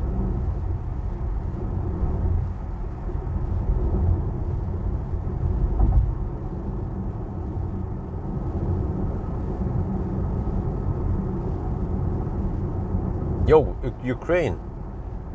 I'm wondering, why are the EVs sent to Ukraine? I've seen it that many Ukrainian buyers, they supposedly they buy EVs from Norway and ship them over to Ukraine to repair them. They buy kaput EVs. Yeah, they buy these old Leafs and e-Golfs and stuff with broken batteries or motors or whatever, and then they import them to Ukraine and repairs them. So it must be a good business. Labor cost is low over there. They probably have some EV ninjas like Valdemar and what's his name again? Nasir over there. We have zero tax for EV. Wait, what do you mean? When you import, what? Huh? Can you please explain? When you import an EV to the country, you have no tax? But if you import a fossil car, you have to pay tax. Is that how it works?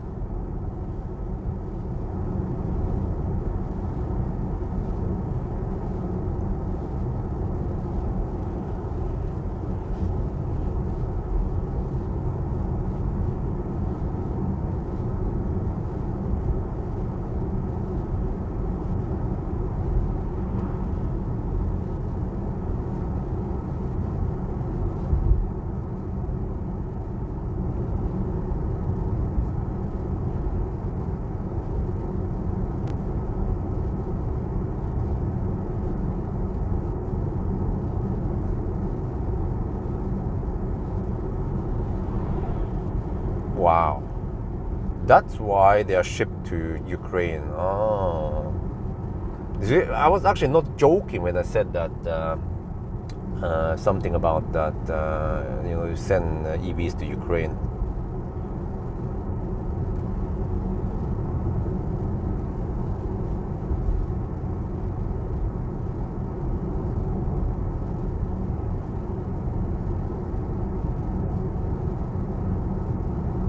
Well, I've been getting some grid rewards. That's good.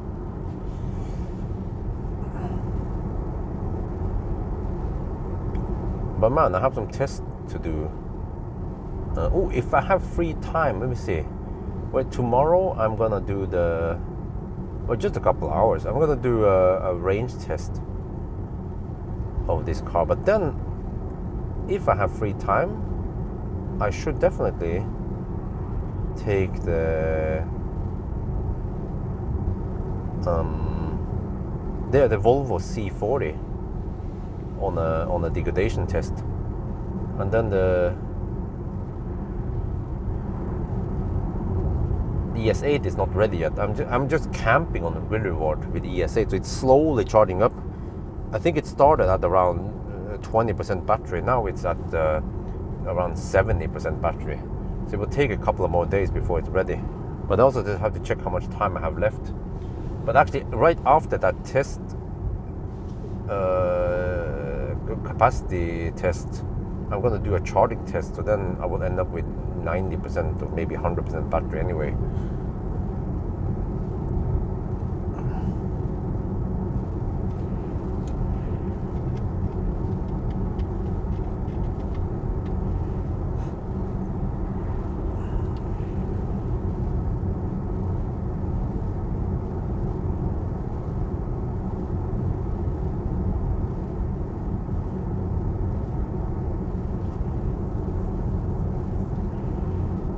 Man, need to figure out a way to travel with family, maybe with a Skoda Enyaq.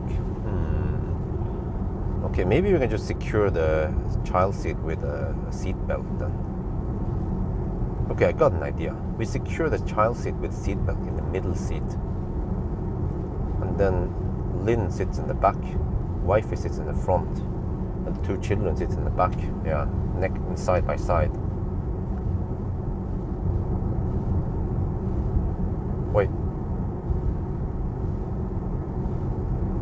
Wait, how does it work again? Can you secure the child seat in the middle seat? Well, it has a three-point belt. Yeah, it has it. Okay, of course, yeah. Yeah, we could do that. Put Axel in the middle seat. And then we can go on a little trip together to Lillehammer or Flå, Bjørneparken. Nah, let's go Lillehammer.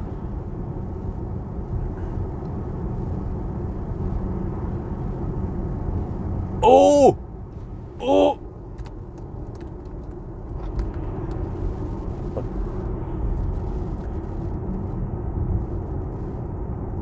Oh shit! Can we actually? Are we gonna beat Molles?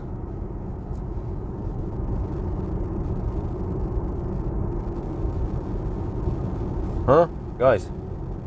Are we gonna beat Molles? Are we gonna go more than 635 kilometers? Because we still haven't descended all the way yet. There's still some descending left here. Wow. I mean, it's high, it's less than 5 meters long. What's the problem with the car? Is it too long for you? You can't handle it?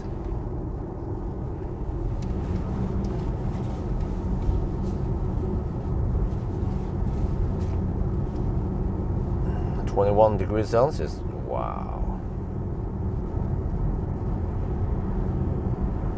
Wait, where's the wind blowing? I had to check some flags soon at Koppang. Let's see how busy it is at Shell Koppang also.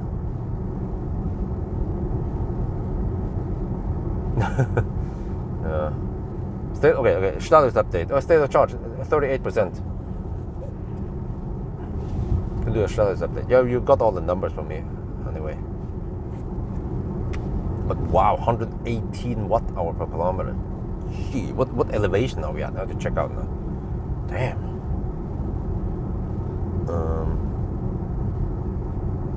Check here. So at home now, I have the Model Y, Tesla Model Y. You know, the airport shuttle. I mean, the airport shuttle, whatever I should call it.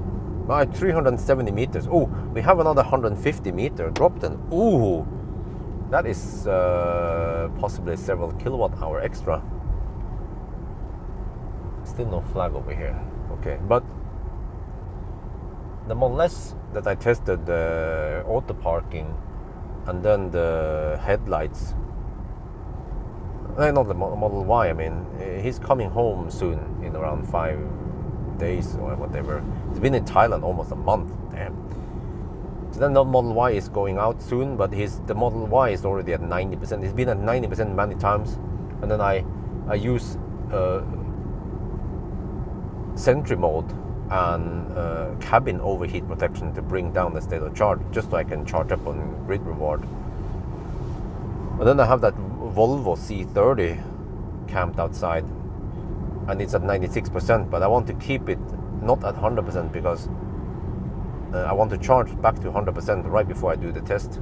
And if it stays at 99%, then it won't charge back to 100%. And then I have the Neo ES8 camped there, but to my big, well, I mean, I wasn't surprised, but the Neo ES8 doesn't support 3-phase charging, so yeah, I'm using that box so I can charge it at 25 amp, 5 kilowatt. But if I plug it in directly to the Easy Box 3-phase, it charges at 3.7 kilowatt only. That's a bummer. Maybe they don't have 3-phase in China.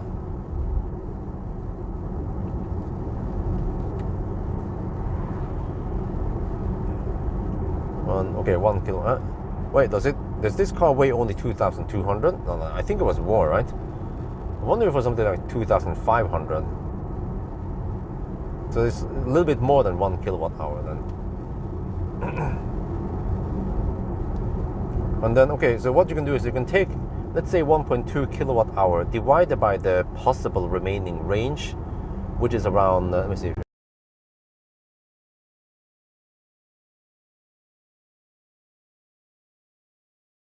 That's 5 watt hour per kilometer. Wait, on the remaining part. Oh, okay.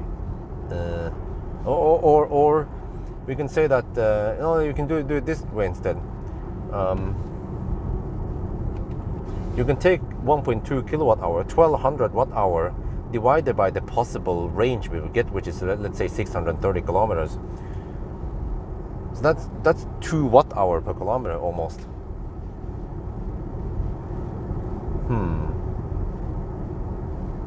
Okay, we'll see. Earlier today we were as low as 114 watt hour per kilometer. I'm not sure if we can ever get back to that level, but there is a possibility the consumption will be even lower than 118. How the heck is it possible? Huh? Big car, big heavy car with actually somewhat wide rear tires. The rear tires are 255 and the front is 235, I think. 20 inch. Huh? And we're consuming so little energy.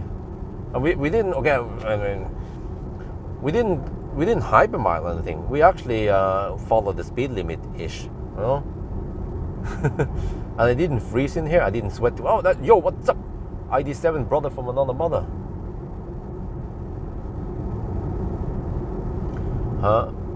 First month of full-size invasion EVs mostly blah blah. Okay, no fuel. Oh, invasion. You mean the Russian invasion, right? Was mostly used with there because almost. Oh, interesting. Wait, what? Huh? Oh, because the fuel goes kaput. But what kind of electricity do you guys have in? I mean, where does the electricity come from in Ukraine?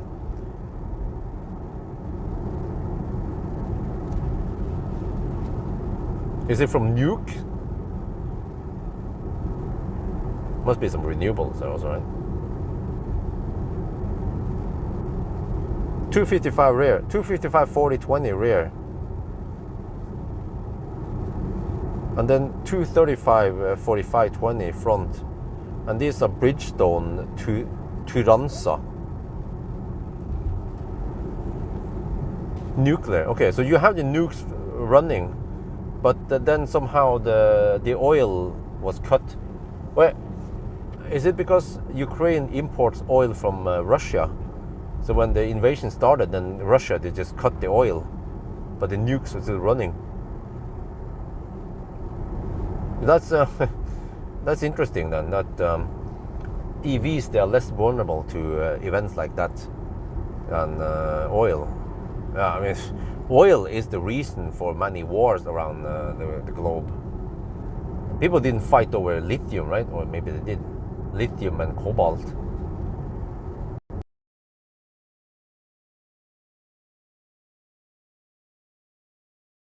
That coming.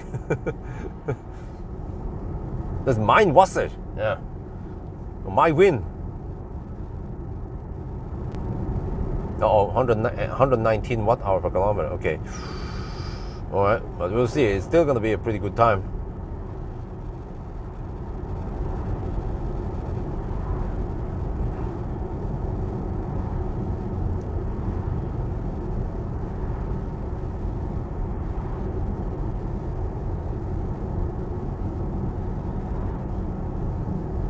Well, but it's not like you need to replenish the nuclear fuel that often, right?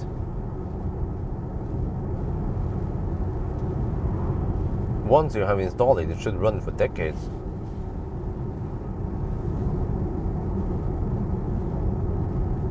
No, well,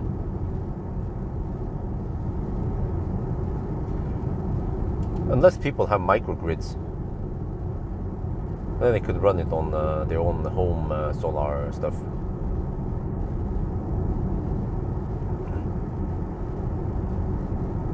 But I guess the problem is that, at least in Thailand, if you want to have battery and solar, like let's say, you know, the house you have in Thailand, it has solar and it's connected to the grid. But if you get battery, it will also be connected to the whole system and the grid. But you cannot go completely off grid, or you cannot choose to go off grid. So in case of in case of a war, I guess each owner cannot flick a switch and go off grid. Or if no, okay, this is how it was. Yeah, if the grid is dead, DED, then also your home battery cannot supply your home. No, how was that again? I don't remember how it was. But I was like, huh, really? What is the point of the battery then, right? When I checked out the possibility of battery, plus that the battery was freaking the battery. But it was the main reason why it was really, really expensive for that battery, so I didn't go for it.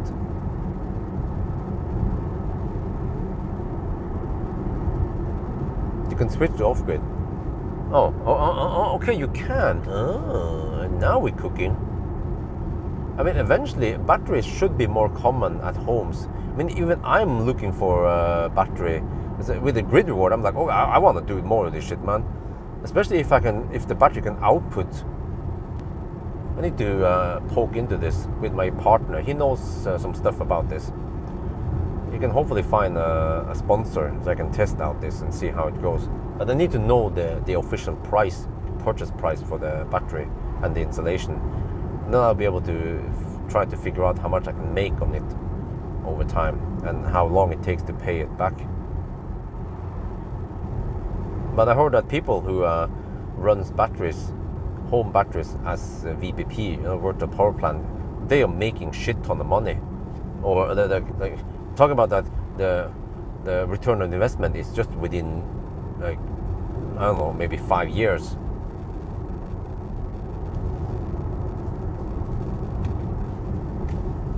And I already seen it, how much I can make on grid reward. My problem is that I don't have enough cars to charge. Like, when it's really busy with grid reward, I need to burn off maybe 50 to 100 kilowatt hour per day, but they are spread over several cars, and many cars I shouldn't be touching because they don't allow me to touch them, and I'm busy testing other cars anyway. So I figure that I need to somehow be able to use grid reward and then consume that grid reward energy on my house. But even that is a bit overkill because I don't need that much energy in the house every day. It depends, of course.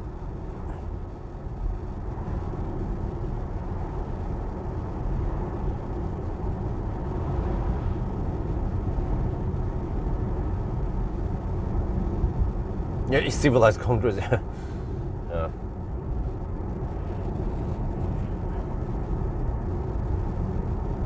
So, okay, I mean, if anything doesn't work, well, one way is to go to Valdemar, and he can get that, I don't know, that cheap battery that we have, the 35 kilowatt hour Mazda MX-30 battery. Oh, that guy is really struggling. Holy shit balls. Oh, that's severely overloaded. Oh, damn. I bet that is overloaded.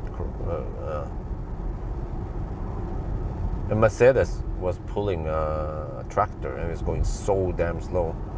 I bet that tractor was way too heavy for the trailer, and the Mercedes can usually pull around 2 tons, but that load might have been 4 tons or 3 tons.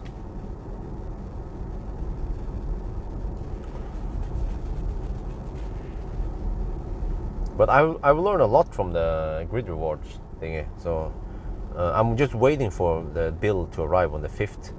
Then I'll see how low it is. It would be something like I have spent, let's say, 1500 NOK in electricity, and then I have made 900 NOK, so I only have to pay 600 NOK for the whole month, including pool heating and lots of charging and stuff.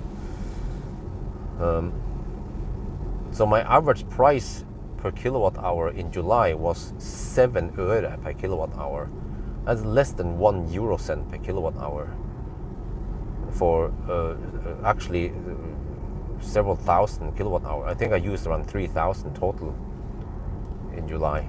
So there's some crazy numbers there I have to show in the main channel.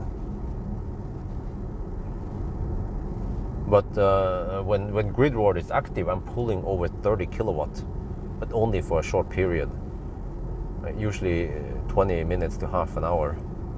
And then there is no, once grid reward is over, there is not another one right after. So there's usually then a half an hour pause. So then the peak for that hour doesn't exceed more than roughly 20, 22 is the highest I've seen. But then maybe the pool heating was running, adding another 3 kilowatt on top of that, or at least 1.5, because it's half. No, it's 3 kilowatt. I forgot, because it's a whole hour. Yeah. Home volt. What the heck is that? Home volt. No, home volt. Yeah, I've seen it. It's not that big battery, and it's freaking expensive. It's 100,000 NOK. I would rather get that cheap battery from Valdemar. No, he bought it for 5,000 NOK, less than 500 euros, 450 euro for that battery that works perfectly fine. And then if you can charge it at 10 kilowatt, if we can just hook up an 11 kilowatt onboard charger and charge it, but then I need to be able to discharge it at possibly also 11 kilowatt. So maybe we just need to get an inverter that is 11 kilowatt. I'm not sure how that shit works. Or if Valdemar can, wait. But somehow we need to also connect that to the rest of the house, so I can utilize it without puncturing the seal and shit. So maybe we need to hook up that thing to the fuse box outside or something. I don't know how that stuff works, how much money we have to invest in it, and then how can we utilize it. Maybe I have to put up a little shed on the south side of the house where the battery is.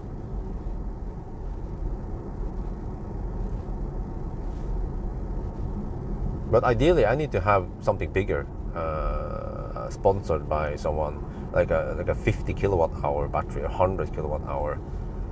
But it only makes sense if we also have high power into that battery. So I'm not sure how I'm going to do it yet. Because I already have 33 kilowatt going into the easy boxes, which is crazy high.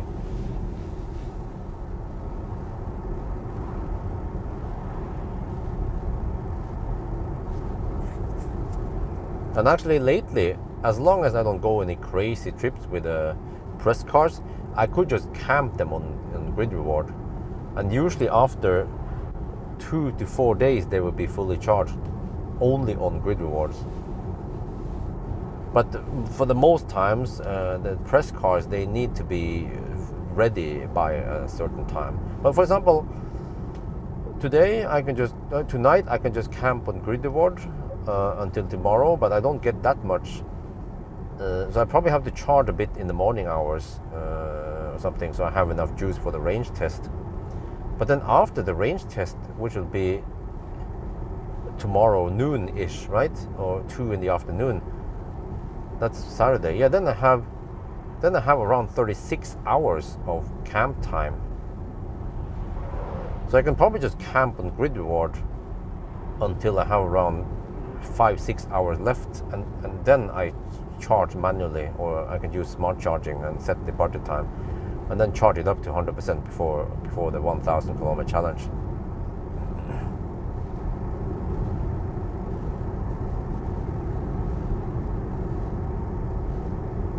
By Fisker. But I kind of like the idea if Valdemar can make a simple system, like a home battery from second-hand batteries. I'm pretty sure we can just skip the whole thermal management. But of course, I'm not sure how it works. If it's like, can we use that battery without the liquid cooling active? Or will the battery fail and say, oh, no, there's no liquid flowing through the system and we cannot operate? You guys know how it works? Oh, 25 PLN from Dream Media, thank you very much.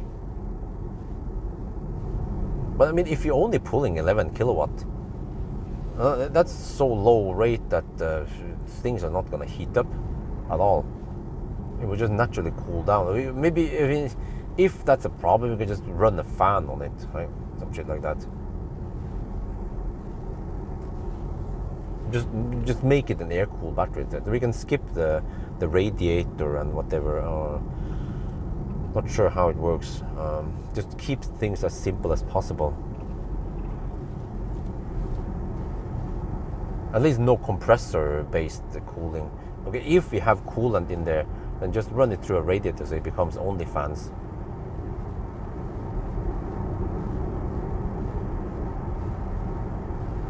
Well, yeah, he can take out the cells, but I was thinking about just using the whole battery pack. But maybe that's, I'm not sure, maybe that's a bad idea, because the battery pack has some, well, I mean, it can carry itself. It has a structural thing there. But it has also some protection for not getting damaged, which is not needed for a house.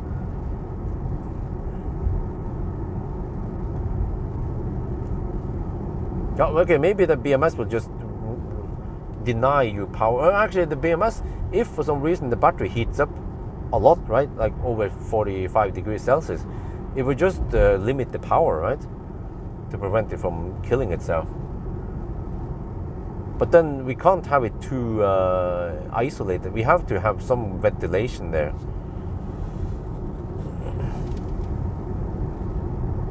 Yeah, Dala, I know, he has the Leaf battery. But I think he just puts it outside or something. I don't know.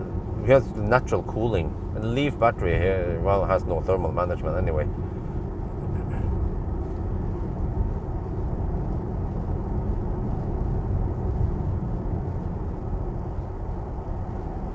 But maybe I should just try to get the sponsor and get some mainstream batteries instead. Hopefully, if they are in some server rack, that would be perfect. And maybe there'll probably be fans there also, so it'll be air-cooled battery. Like 50 kilowatt hour, that'd be plenty.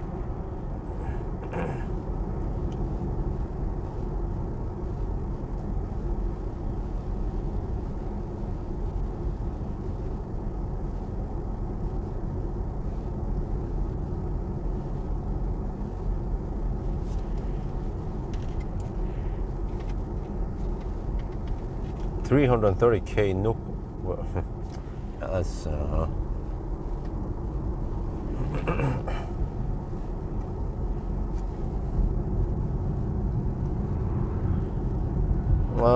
you can buy. I think you can buy a second-hand Tesla battery for way less than that.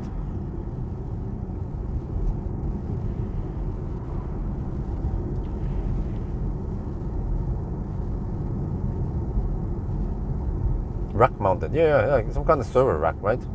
So they don't take up that much space. I have plenty of space in the garage.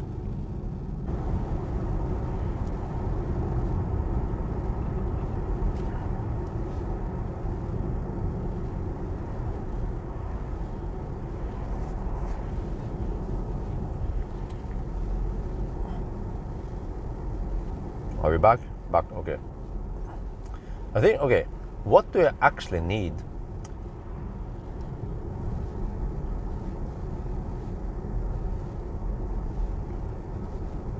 I think I need something like 300, maybe I'm not sure, maybe 100. Wait, if I have 100 kilowatt hour, maybe that should be enough.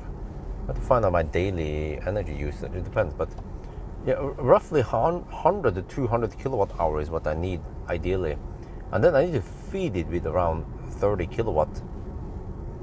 I wonder if 40 would be possible.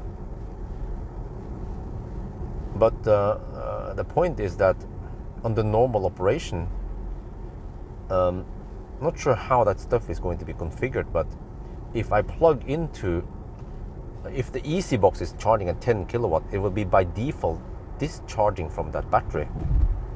So the way the logic is supposed to be set up is that the battery is going to fill itself up to the virtual 100% or whatever, which is probably 90%.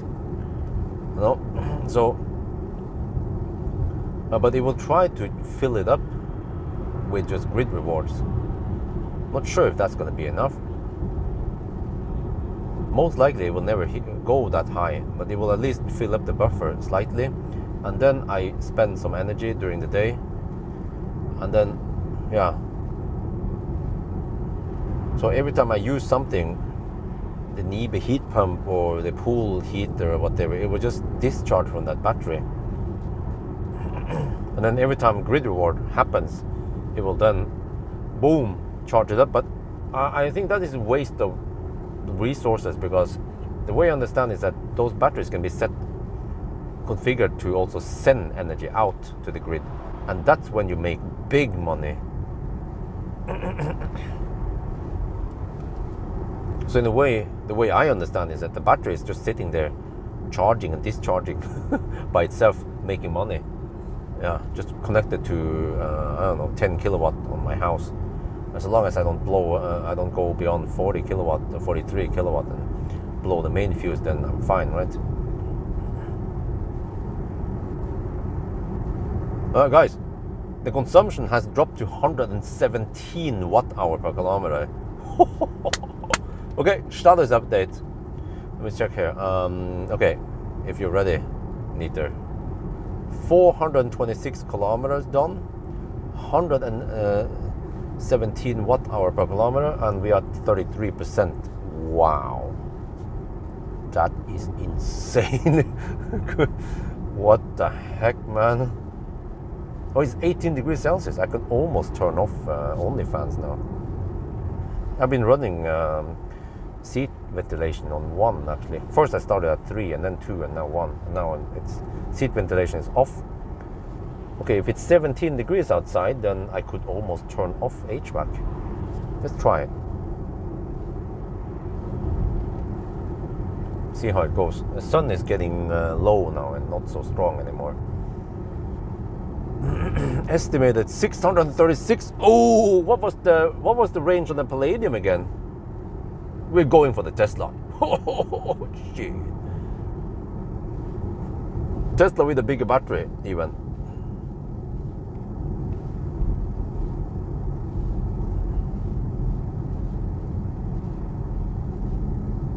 But of course the Tesla was all-wheel drive and has more horsepower. Yeah, just keep that in mind.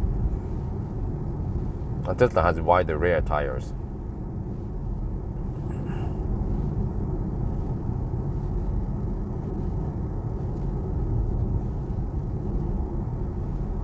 Well, oh shit, my bad. Was it 712? I must have mixed it up with something. Oh, it was 712. I mean, it was the i4 that was at 607. Okay, my bad. Totally missed it. Okay, that makes sense. That makes total sense. I was just tripping.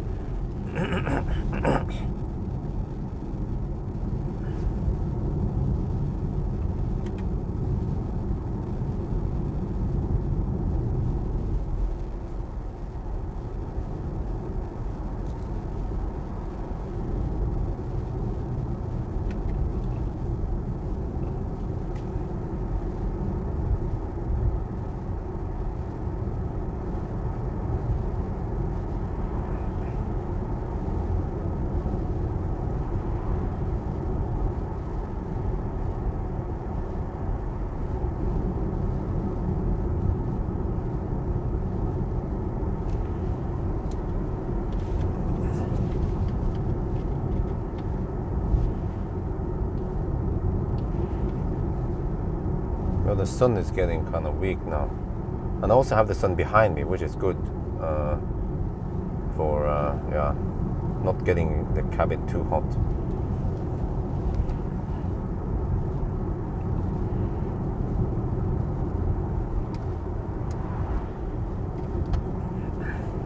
Well, how big is the A6 e-tron battery going to be then? Is it 100 kilowatt hour just like the Q6?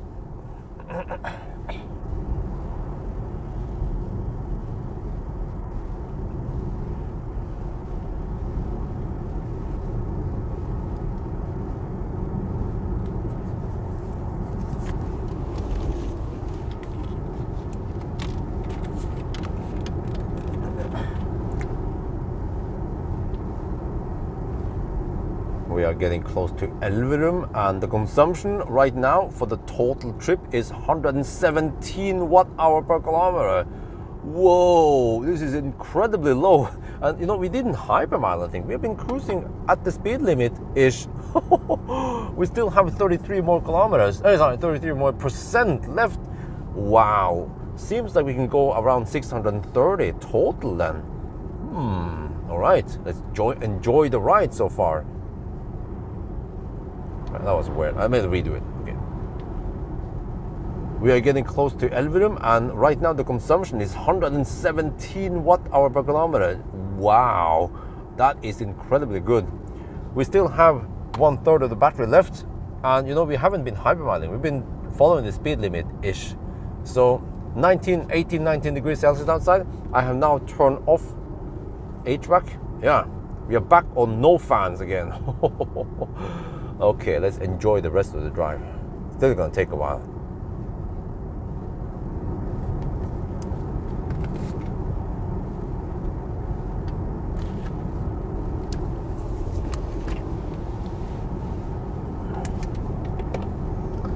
Let me see, where's the seat massage? I'm gonna turn on the massage again. Waves back, yeah, that's good. Maybe I can have seat ventilation on 1. That should cool me down slightly, so I don't have to run HVAC.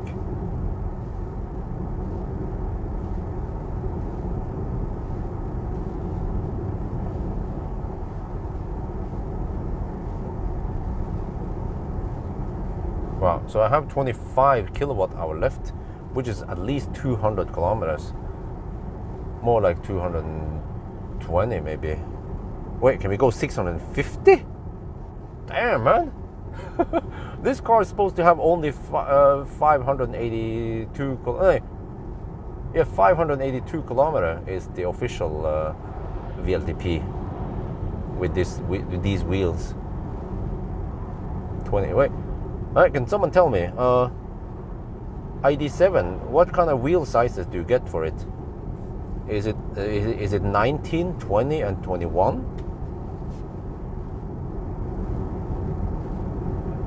I have 20 inch.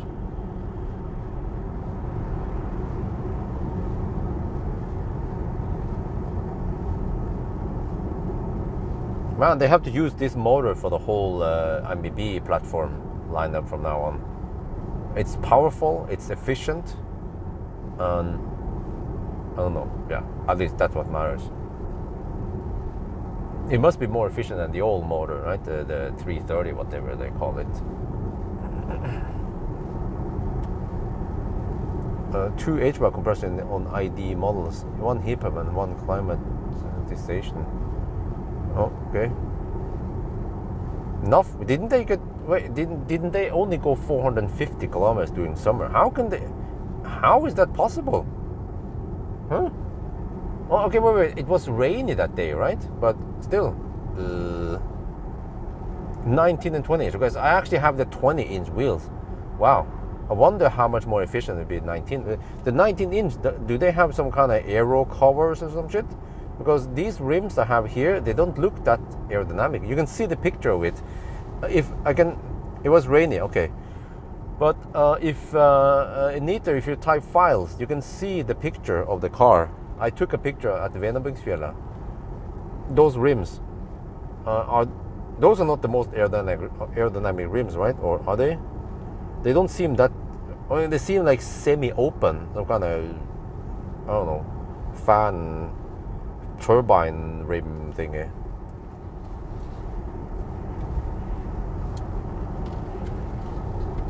I have a Toyota behind me. Toyota. Oh, I know where I'm supposed to stop and pee. Hoppa vid svingen. Yeah, just jump out the jump. Yeah, we always pull out at svingen. Well, it is certainly more efficient than a Skoda Enyaq, but I can't wait to test the Skoda Enyaq Coupe. It's just that I haven't booked it. I have booked Skoda Enyaq regular because the Coupe was not available that early, but the regular Skoda Enyaq is available, so I'm getting it next week with a new motor. But yeah, the reason why I also went for the regular Skoda Enyaq is because that's more popular in Norway. And you had to pay more for the coupe, supposedly. Or the coupe.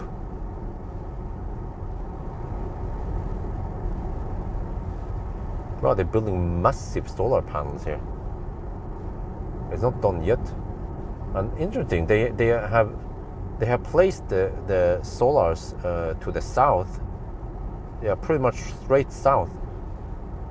I guess that yields the best overall, yeah, because it's fixed angle.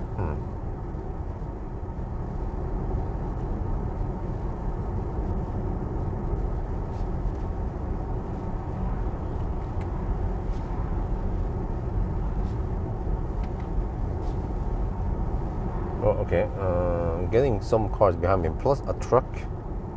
Okay, so eventually I'll pull out that swing and then, but that's gonna be in a while, like half an hour from here.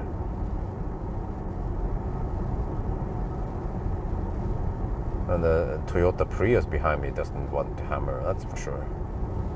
And we had to pass through Lena first. Well, what do we have now coming up? It's mostly just no man's land. We have not only we have Rena. First we have Rena. You see, we already passed. Oh, what is it called again? Well, that was Koppam before. After that, it was the campus. Yeah, I don't remember.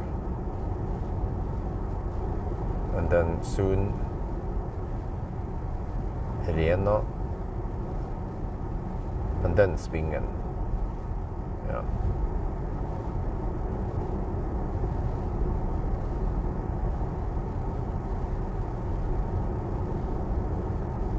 But VAG, are they going to use this AP550 motor as standard on every MBB car from now on? They should, right?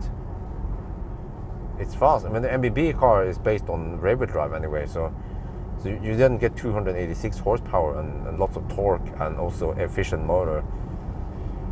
I don't know what else they did. Why is this car so efficient then, huh?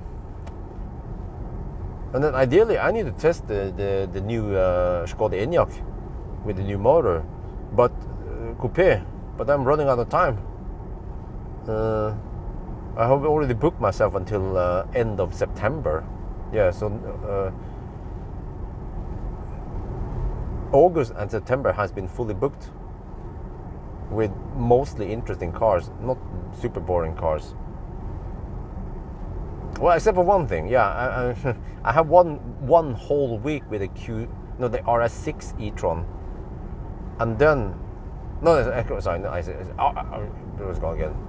SQ6 e-tron, and then a whole week with a lower trim Q6 e-tron. So that is probably overkill to spend 2 weeks with those cars. I mean, I already done banana box test and most of the other tests.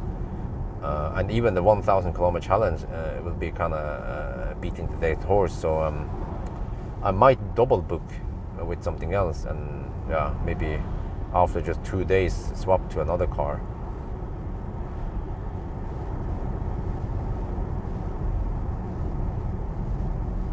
So that's yeah, spending half the month just not. Well, actually, what I could do is I could then in between, or while I have one of the Q6, I can then do some degradation test or whatever with one of the airport cars I borrow. Highland summer Sunday. Yeah, well, it's coming. It's in the upcoming. I have a rear-wheel drive Highland and a long-range Highland coming up. But I have to hurry before it gets too cold. Already now, this might be one of the last nice weather periods we have this year.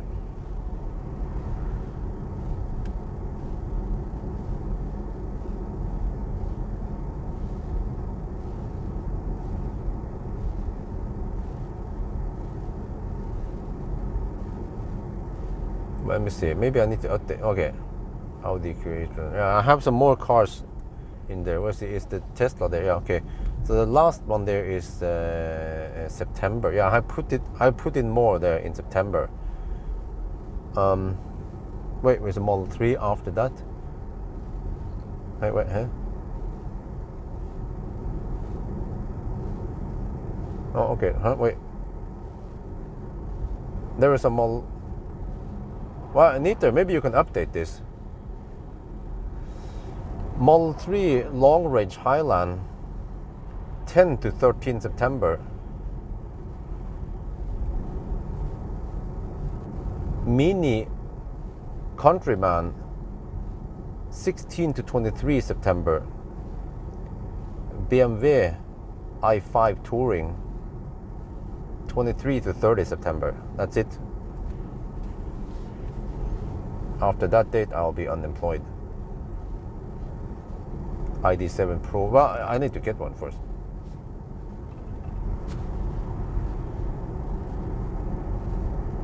But it should be a little bit heavier, right? If it has a bigger battery. Wait, the Pro, huh? The heavier Pro. How can it have lower consumption with bigger battery? That doesn't make any sense. How is that possible? What did they do with the Pro S that makes it even more efficient? I mean, not like this one is already not efficient, you know, it's quite incredible. I didn't expect it to be that low. I was thinking maybe 100, maybe I would match Skoda Enyaq, right? 125 and 128 watt-hour per kilometer, but it's way better than that. Still at 117 now. We've done 444 kilometers. And we're down to 31%. Okay, so I have aero rims. They're just 20 inch, but they're aero. Okay, so they're not total kumlok, what they call it. It's not like a dish.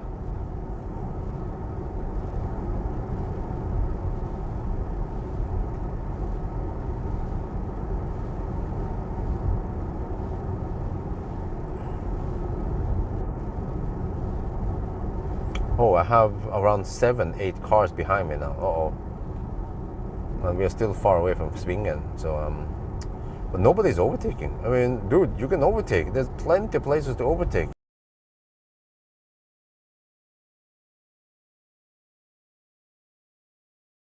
Okay, so how much does it cost to run some fans? It needs to, well, run, okay, fan.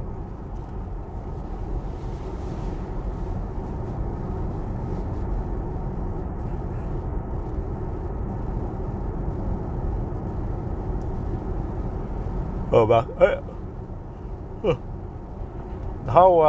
how fast does the Pro S battery charge then? This battery can already hit 185 kilowatt, quite flat. Oh, it was the second part. Okay. Yeah, I was wondering. Hey, the two Highland, they were booked together. Okay. Thank you. Well, I have 2 months of work ahead with a bit of other stuff in between. Yeah, I will always fill up. So if, for example, the Q6, I'm not gonna spend 1 week just testing a bunch of stuff over again with the Q6. So I will probably just do a range test. I'm not sure what else I'm supposed to do. Another 1,000 kilometer challenge. Yeah, I guess we could do that. But other than that, I'll probably just let it. I'll just farm some grid reward on it, let it camp, and then I'll do something else with some of the other cars I have. Hopefully, have at my disposal. 50 watt on the fan. Well, I've seen that car fans tend to pull slightly more than that. Okay, if we are cruising at 70 kilometers per hour and the fan pulls 70 watts, just to keep things simple, that is 1 watt-hour per kilometer. But if for some reason we had to pull the compressor was pulling 500 watts, then that's 5 watt-hour per kilometer.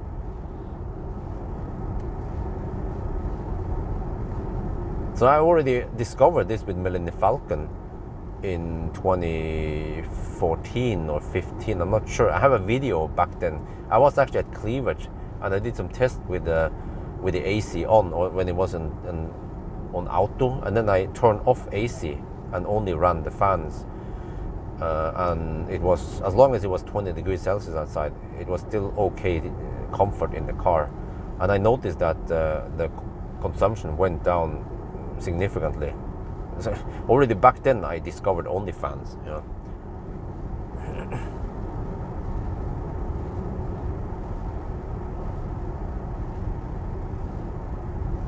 Trying to count how many cars I have behind me. Like here, it's perfectly fine if they overtake me here. I think I have around 7 cars behind me. None of them wants to overtake. There are plenty of power. There's a Skoda Enyaq behind me. It's like there's a Toyota Prius, a Skoda Enyaq, and whatever, you know. Yeah, whatever. I'll stop complaining about the stuff going on behind me. I don't understand why they're not overtaking me. Okay, they will.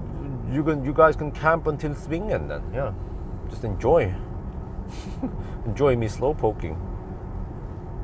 19 degrees is standard.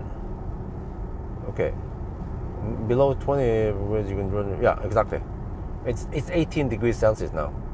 But usually it depends. But you can also just have the HVAC completely off, like now. It depends how hot it was already before, or also if it's sunny. Like now I'm harvesting some of the sun rays to keep the cabin nice and warm still.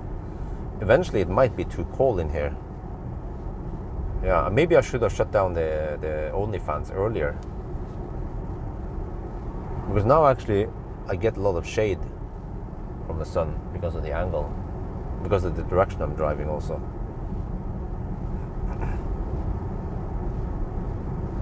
Yeah, the whole thing, car number 2, but I would happily hammer 5 cars just to get past them slow poke, going under the speed limit for 1 hour. Since Atna, whenever it was, I think it was Atna that Toyota appeared. So they've been camping behind me for about half an hour. No, I don't get any air coming through here, unlike the Korean cars. The Korean cars, when it's completely shut off, there is still air coming through, which basically means that there is a bit of how do you put this? There is some drafting or some air resistance, because if air comes in, it means that the front is not 100% tight, right? So this should be better in the ID7, because it just shuts off everything, right? Maybe it's not that much.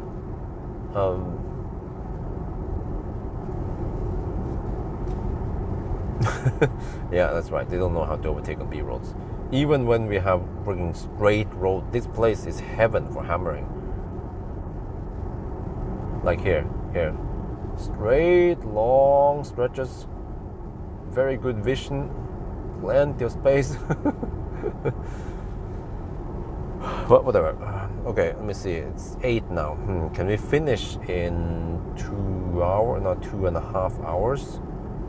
Yeah, possibly in 2. No, okay, we have less than 200 kilometers left. We have 22.5 kilowatt hour left, which is roughly 180 kilometers maybe.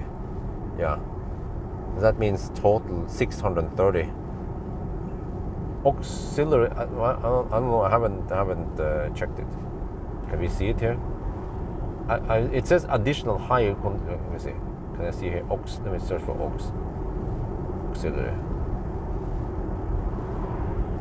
Oh, that's the one. Yeah, auxiliary consumer is 200 watts. Not sure what that is. But it says high voltage auxiliary consumer. That's what confuses me. Because 12 volt stuff is not high voltage. A fan runs on 12 volt, not on 400 volt. PDC would run on 400 volt.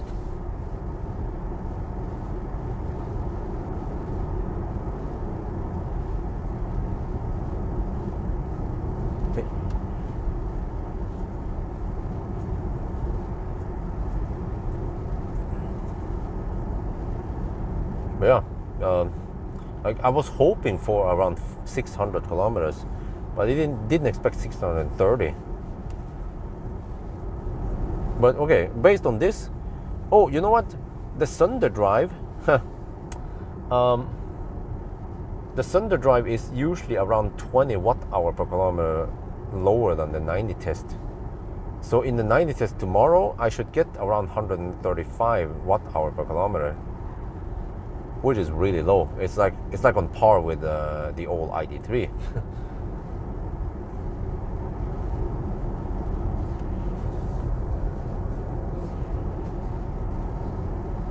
And then the 120 test should be below 200, maybe 100 and not sure how much, 180 something.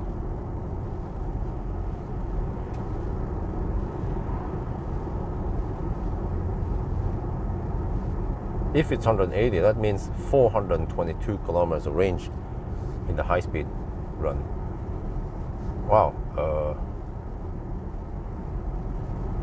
I can go straight to Spekkerød then. Well, that's only 200 feet. Wait, can I go straight to Varberg? No, that's crazy. No, I can't do that. That would be madness. Kongsbakka.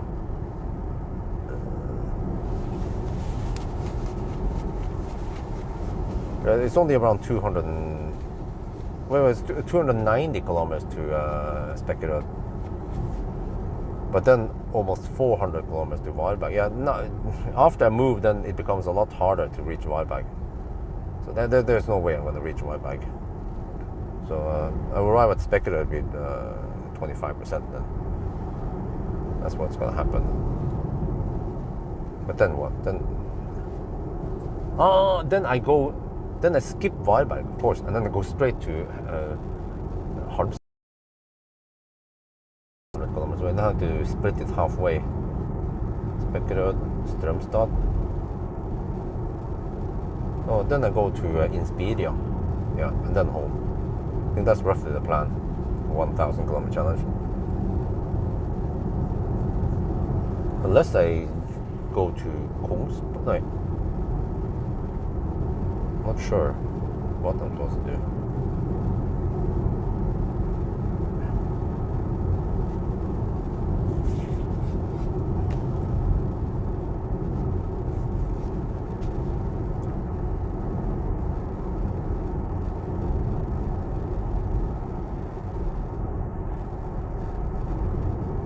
Right, so once I arrive in Cleavage, then I just have to drive back and forth on E16 towards Kongsvinger.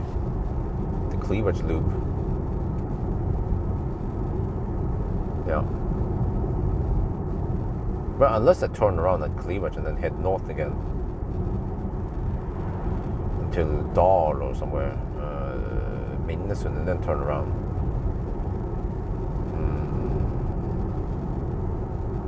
Okay, we'll see how it goes, because once I'm there at Cleavage, I'll be at let me see, 140. I'll be at 600, yeah, 600 kilometers at Cleavage. Then I still need to drive another 30 kilometers. Yeah. Vestby, they removed 2 gas pumps on the roof. Okay, yeah. I heard about that. I haven't visited it yet, but I've seen it on the map. Well, that makes sense, since Norway is getting less and less fossil cars and more EVs. They're around 7. Yeah. Huh, that's kind of too close to Elverum. What? Why Rena? The heck, man? They should have put up V4 supercharger at Shell Koppang. Man. maybe there's not enough space there, but they can, you know, Tiun crew, I don't know if it's open yet, but there's space over there, you know, they could slap down some V4. Koppang is prime location because it's roughly halfway between Elverum and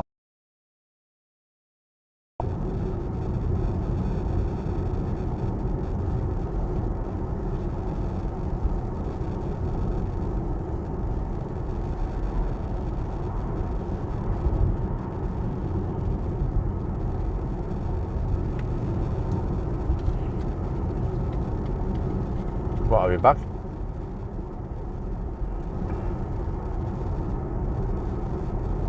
Compare to my Model Y format. Oh, okay. Here in Ukraine, blah blah. Fuel station. Okay. Bad. Okay. Well, bad connection. That's what's happening right now. There's a Uno X here. They should slap down some high-power chargers here. Those seems to be mostly for trucks. And then that hotel, is it even open?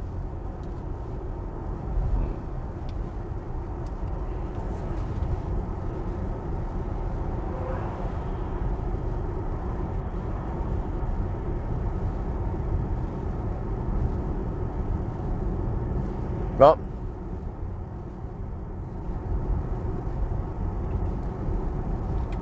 but the biggest advantage with EV is that you can fill up, I mean, you can charge at home, but not on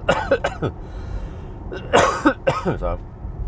Not only that, but at least recently you can also charge on, you can make money on grid reward. But I noticed that I have significantly less grid reward now suddenly in August, or I'm not sure if it's weather dependent. It could be weather dependent. Because there was a period when I got crazy grid reward daily. I would get maybe 10 grid reward events during the day. Now it's more like, at least today, or yeah, it's more like 2 to 5 maybe, or 2 to 4 grid reward events. But it could be because of weather. And then tomorrow there'll be a spike with low prices. So then I suspect some grid reward happening around there.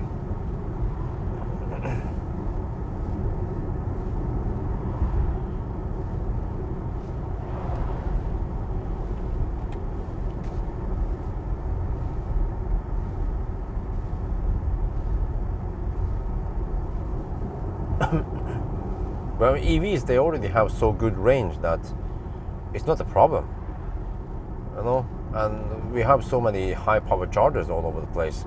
So the argument against EV was like, oh, but you have to, like you know, 10 years ago, but they're 50 kilowatt chargers, you know, yeah, okay, or they're laderstau, yeah, but that's not a problem anymore today.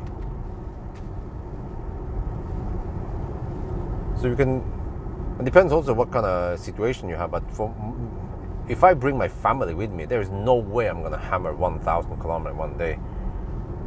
Wifey wants me to travel around 500 kilometers in one day. So I'm like, okay. Okay, on the Autobahn, maybe I'll stretch it to around 700-800 kilometers at least.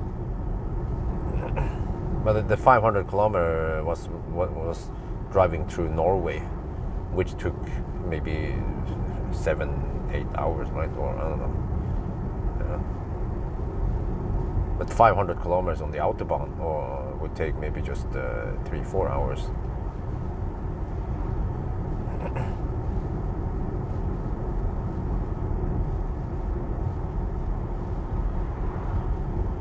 No, you don't have to sit for 30 minutes. No, but these people who complain, you know what they do? They fill up within 5 minutes and then they sit and dick around at the gas station or restaurant, eating anyway.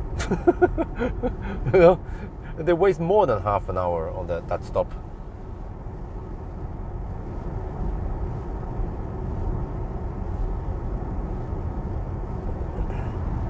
Okay, it seems like the consumption is not going to drop that much more.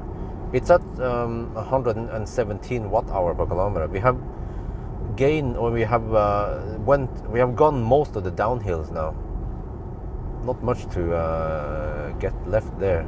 Wait, is this guy going? Okay, no, I'll go in front of me. Sorry, Mac. You're too slow. The trailer boy will be stuck behind me also.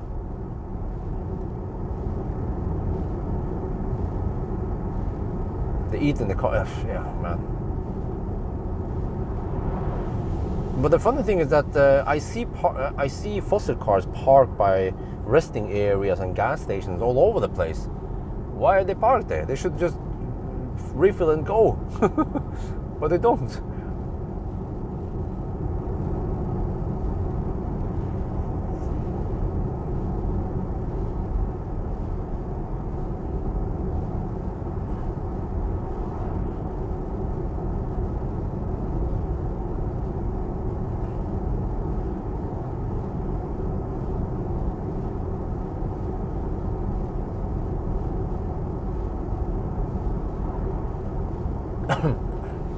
But I think if you set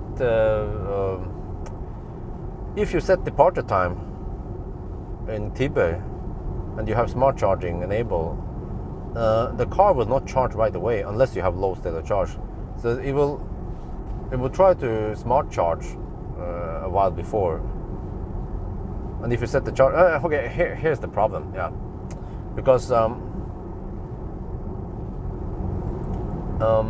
if you set charge limit to 60%, for example, then you only need to top up a little bit every day, right?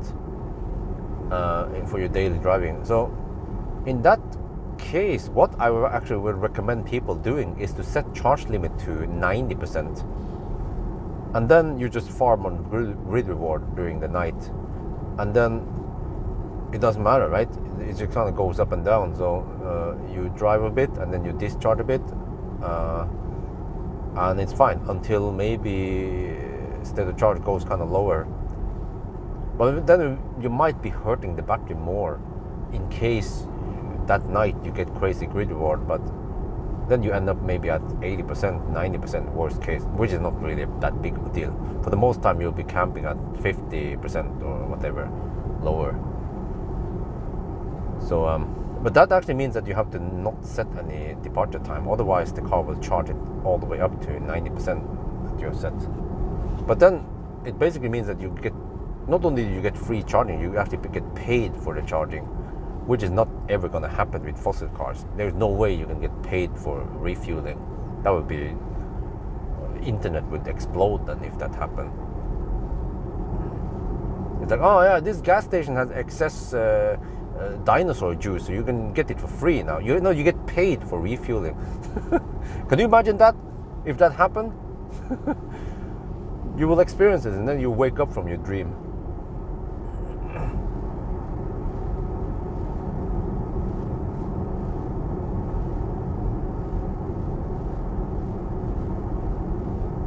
Okay, I'm getting close to swinging now. I'm gonna do my regular pull out and then count how many cars I have held up. Well, not technically held up. They could have overtaken me. There's at least 50 possibilities for them to overtake me. Well, okay, not in US, okay, but at least in developed countries where they have grid reward. Wait, okay, which countries has grid reward now? Norway has it? What about Sweden, Denmark, Deutschland? How would you rate Model 3 versus ID7? Well, they are different in many ways, but I rate them really high, both of them. They have the pros and cons. You know, they have the comfort in the model. They have the comfort in the ID7, but the Model 3 seems to have better tech in general. But then ID3 has better headlights, right? And head-up display, which Tesla might get in 10 years.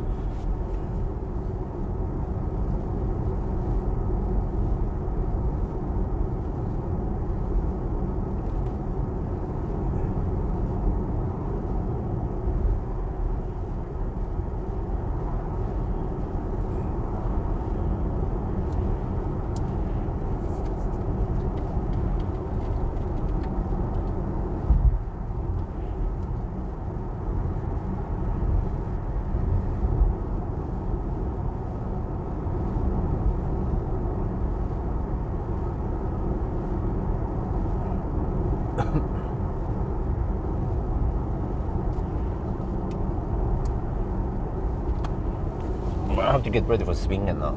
I think that would be my last pee stop before I finish and go home. Yeah. I'm planning on stopping anyway to charge. Just stop near my home somehow.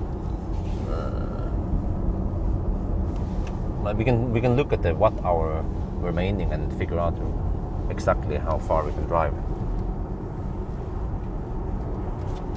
But I probably want to go deep.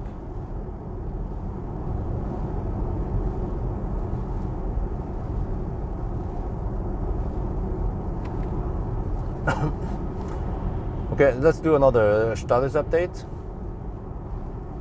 476 kilometers, 117 watt hour per kilometer, and 26% left.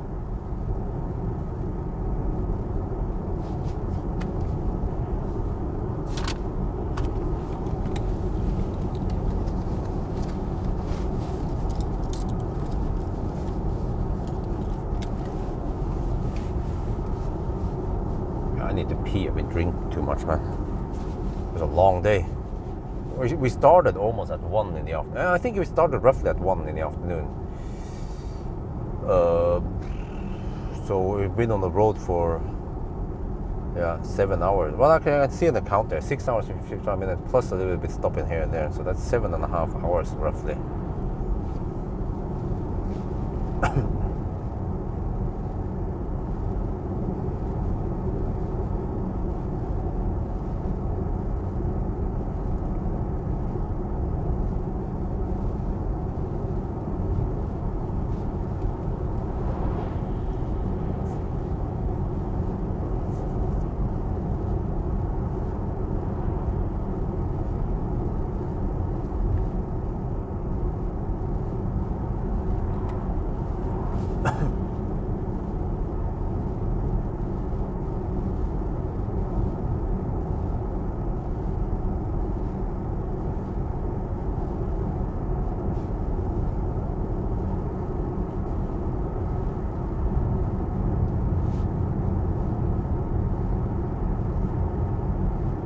Wait.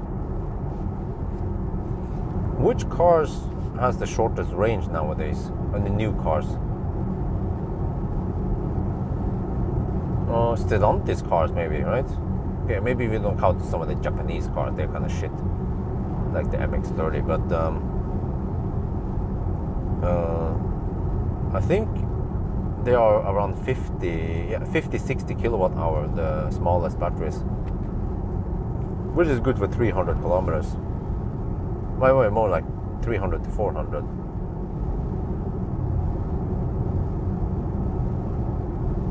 And they also charge okay speed. That's just my hand, man. Who cares about the spring? It's shit. But more like mainstream, like the Stellantis cars or the MEB platform, you know, ID3 or Tesla Model 3. Model 3 SR Plus is pretty good. I think that's more like 450 kilometers of range.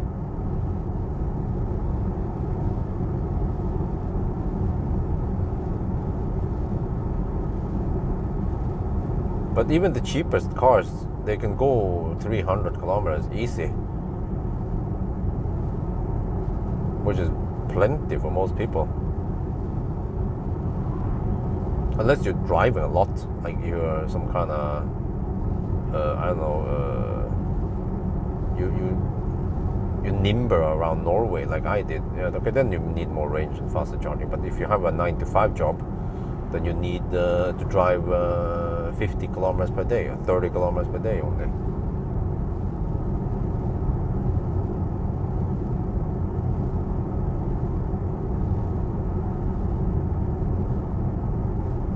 Wow.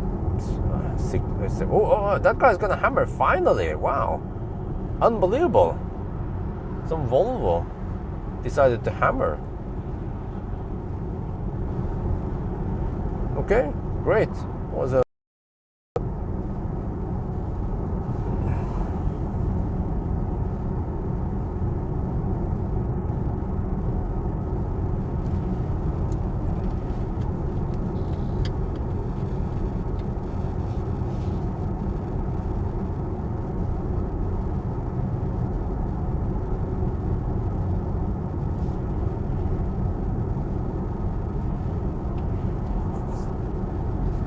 there's still foreigners in here. It was a Dutch license plate.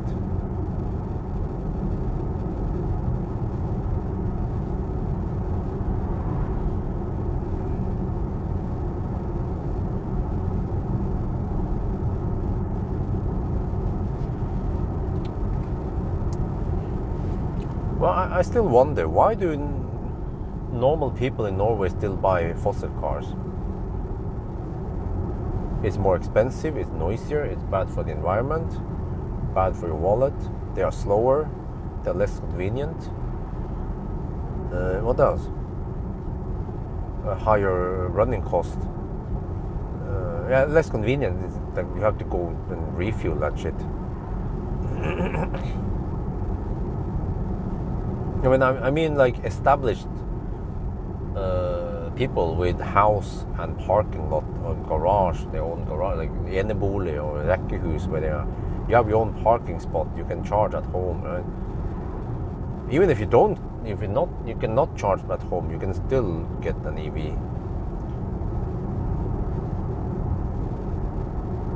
But I see those guys who drive fossil, some kind of big, thirsty SUV, some BMW X5 or Volvo XC90.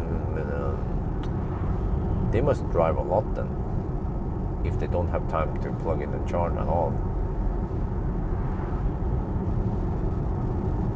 Well, yeah, but okay, over 900 kilometers, but I mean, how many people does that, right, on regular basis? You don't. You might go on a road trip once per year only. So, but the thing is that I have tested it. The fossil car is faster than electric, but it was very inconvenient because I felt like taking a break eventually. Which means that in a more real world scenario, you take a break in a fossil car, you also take a break in an EV, and they charge. The fossil car is not doing anything. Finally, someone is hammering. I was waiting for it. There, finally. What the heck are you guys doing in the back there, huh? Shit, man. Skoda Enyaq, he had enough.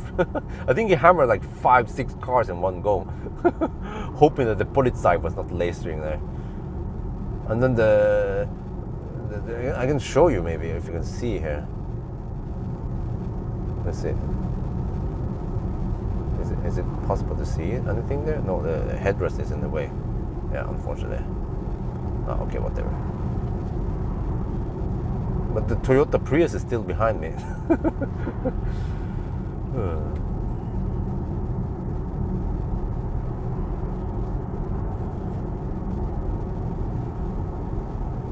Yeah, but what do you tow 1,000 kilometer?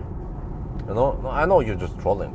Nobody needs 1,000 kilometer range when towing. There's no even the fossil cars doesn't get that range. Fossil cars when towing, they will get around 600, 700 kilometers of range. Maybe if you have horses and you go on regular horse events, yeah, then you need a fossil car, diesel. Well, actually, it depends. You can get an EV that goes far enough, and yeah, you can still get around with a trailer. Because it depends how far you have to travel with those horses.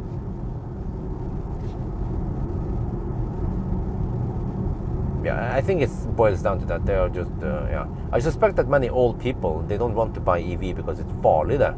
They don't know how it works with the charging and the electricity and rain, and yeah, it's farlig there. And then they stick with the old fossil cars like a Nissan Micra, or they might actually buy a brand spanking new Toyota Yaris or Prius, right, rather than electric. And also, I suspect that some people, they are so brand loyal that they stick to their Suzuki, whatever, right? And they don't have that brand doesn't have an EV yet, so that's why they haven't moved over yet.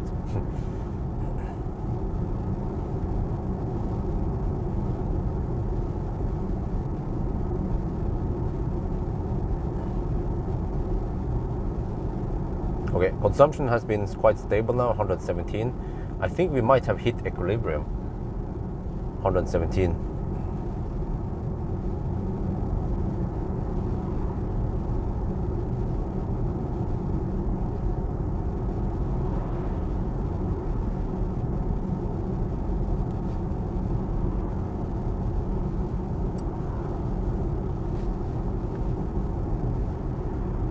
Well, okay.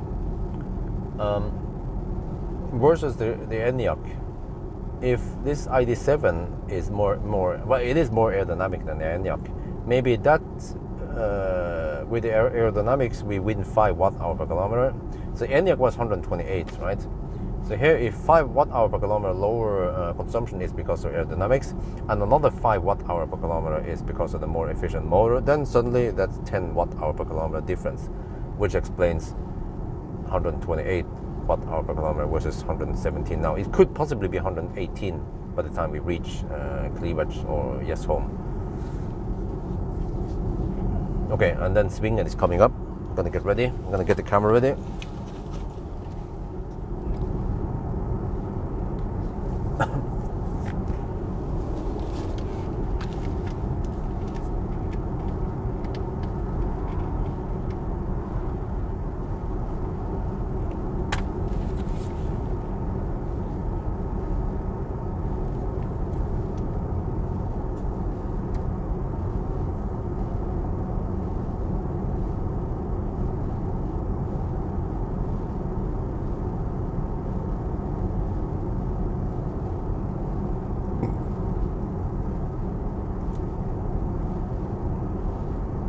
Alright, mandatory stop at Svingen. This is a resting area, and I have a whole bunch of cars behind me. They could have overtaken me a long time ago, but they decided not to.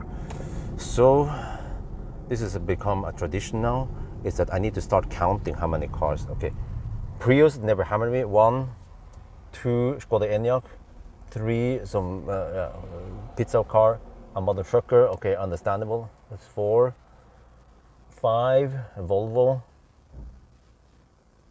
Come on, where are the rest? Wait, there's supposed to be more. Only 5? Okay, well, oh, no. They were just gapping. 6, another Volvo. Yeah. All right. So now I pull out that Svingen, and then I take a leak, and then we proceed. We are now at 116 watt-hour per kilometer.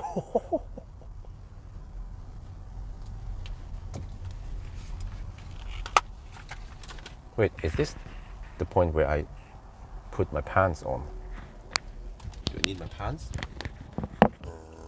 Yeah, I think I'm still fine. Wait, okay, do I need that? It is getting cold-ish. Yeah, let me put my pants on.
feel like it's getting a little bit colder now. I have to get it on before there's any traffic behind me. Yeah, okay, let's just get on now because I'm gonna be slow poking. I don't want to hold up the traffic too much. Okay, here we go. It's clear now.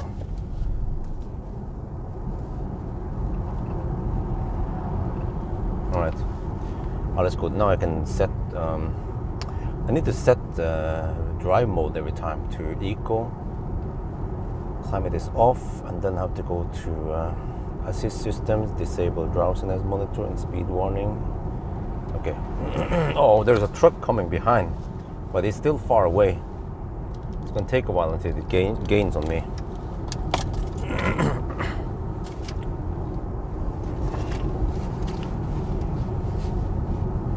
Okay, we can do another status update then. 491 kilometers done. 117 watt-hour per kilometer and 23% left.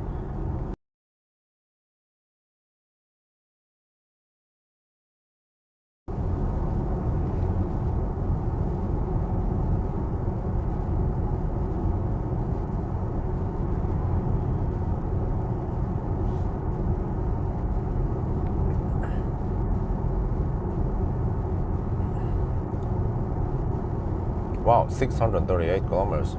It should be in the top 5, right? Roughly on par with some of the, even the BMWs. They have bigger batteries. i4, yeah, i4.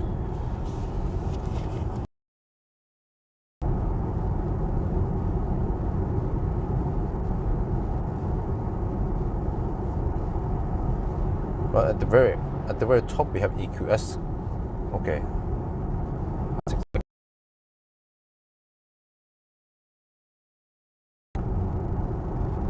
And then okay, i4 eDrive 40, but the consumption is 120. Wow, still very impressive. But more energy available. So yeah. And then the Model 3, wow. But I need to retest that. The Model 3 was done a long time ago, man. I believe the Model 3 should be better. So we have to test Highland. Highland should get better result. It has better aerodynamics. But it boils down to when I can get the Highland and what kind of weather I have around that time. If it's raining all day, then that sucks. Yeah.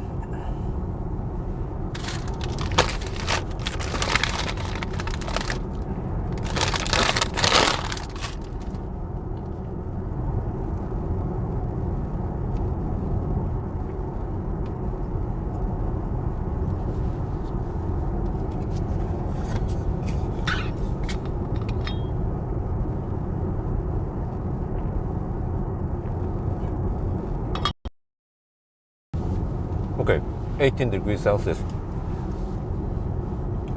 It might actually be warmer near Cleavage, just home.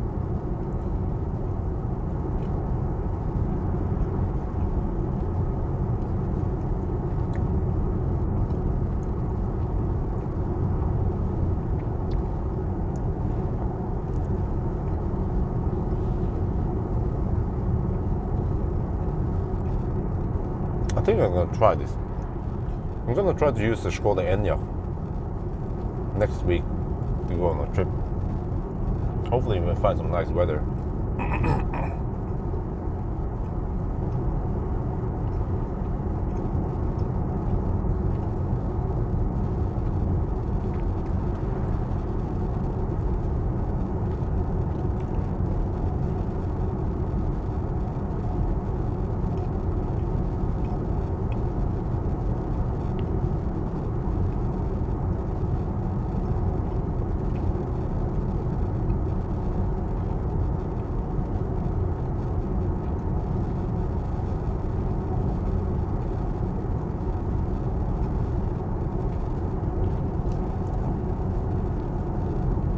Are you back yet? We're gonna be on the motorway soon. We're gonna be slow poking on the motorway.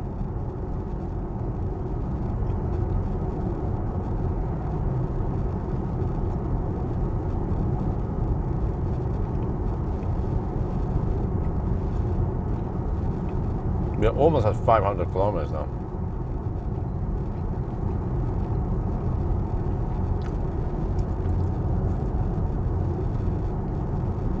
Right, good. Stable.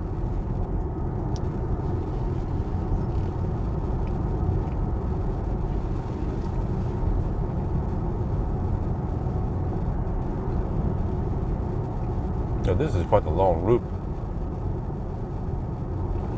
So it's different from the other loop, the Beitostølen loop. I feel that road is a bit twistier, and yeah, especially here it's a nicer road, but some motorways we have to slow pull at. Maybe not that interesting scenery at this route here, at least towards the end.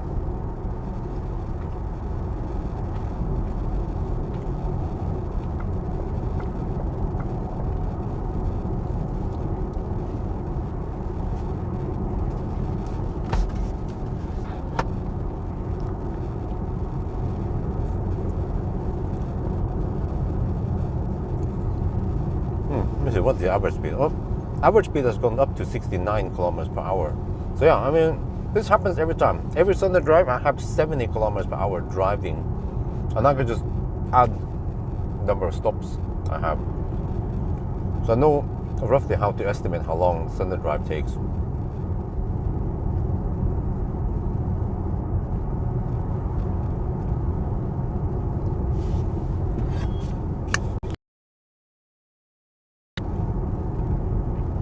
Yeah, 19 degrees.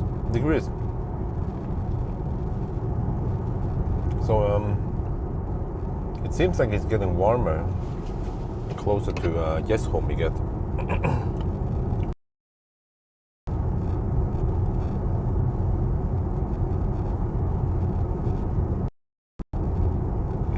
It's 21 degrees at Yesholm now. Damn. Tomorrow is also going to be nice. Okay. What about Minnesund tomorrow? Or rather Hamar if I have time.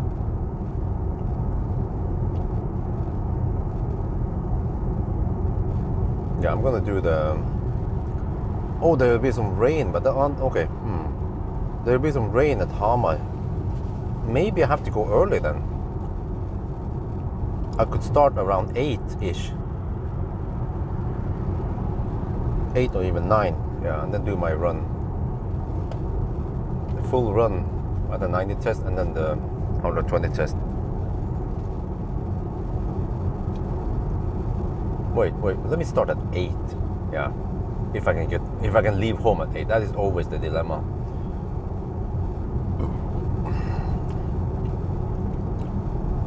Well, are we back?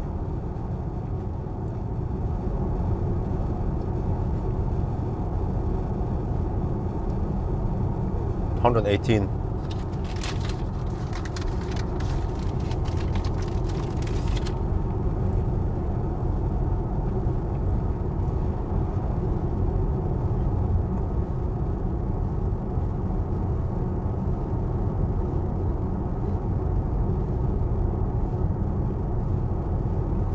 What usually happens is that I get one of the kids in my lap until 10 in the morning or some shit. Oh, really? Well, at least I saw on Ytterøya that it's supposed to be rainy tomorrow. Well, okay.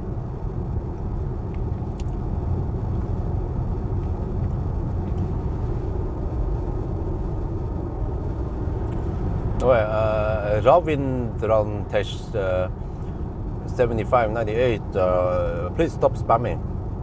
You get a 2-minute timeout.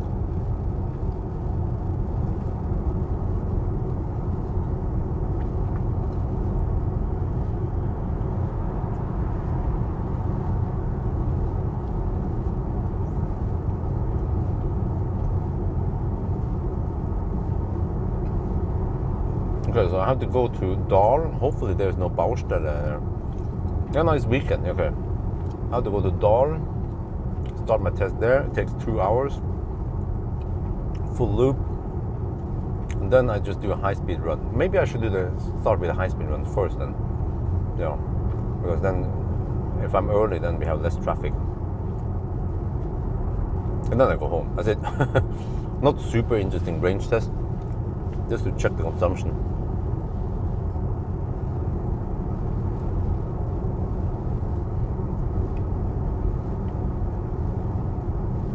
There's a chance for some rain, yeah.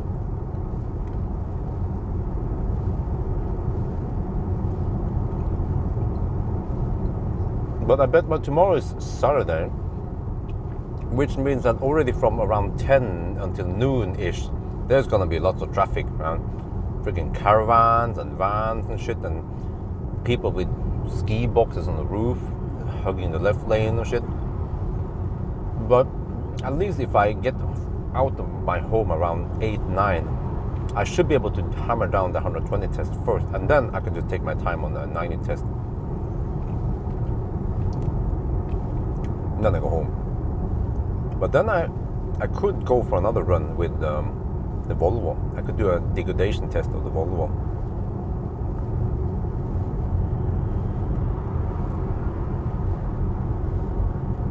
Yeah. And then camp on Gridboard again with the Volvo. As an i5, but they are different. i5 is a bit thirstier. i5 is also nice, very nice. But i5 is more expensive. But i7 has way more space.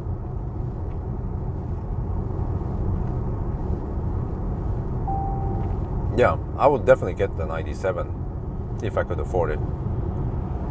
Would be a nice family car. But as long as it's just me and Isabel and wifey and Axel, then on a trip I will put Isabel in the front, and then wife will be in the back with Axel.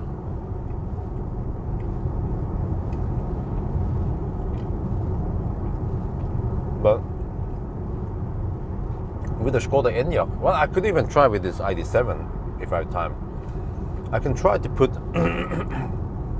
2 child seats. Well, I have to put 1 child seat in the middle. I'm not sure which one I'll go for. Maybe a Cloud T, I mean.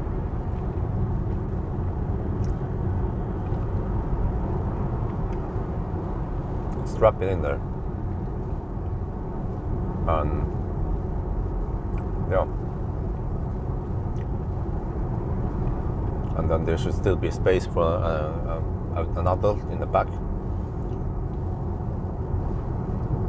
And then if the weather next week is nice, then we can go on the trip.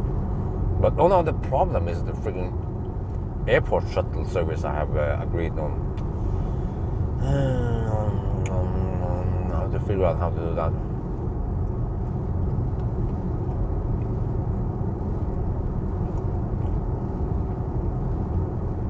Well, do you really need a Pro S as a company car? Well, why do you need 700 kilometers of range? Oh yeah, I know, you're gonna hammer on the Autobahn, I forgot. Hey, what is the top speed of ID7 anyway? Yeah, she's roughly as small as wifey. But it's actually LYN.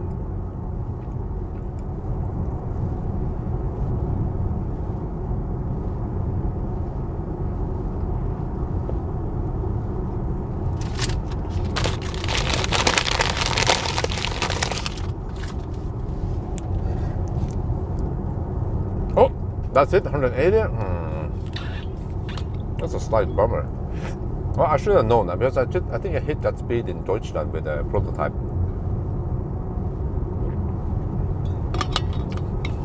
I think they should at least have 200. Well, ID7 has a big battery.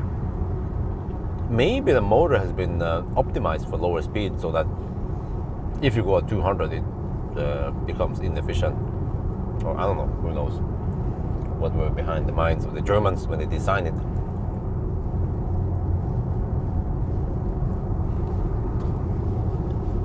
So maybe they were afraid of cannibalizing their own market.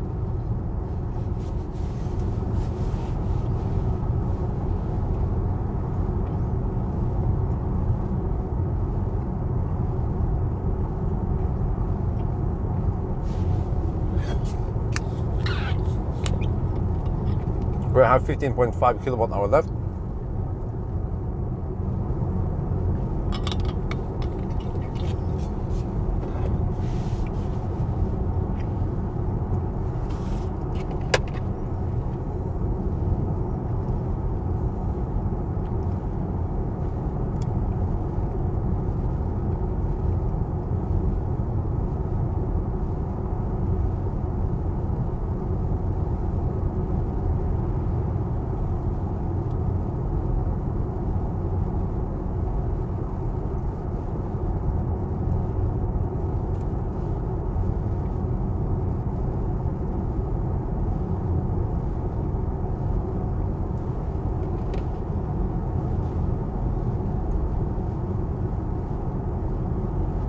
Man.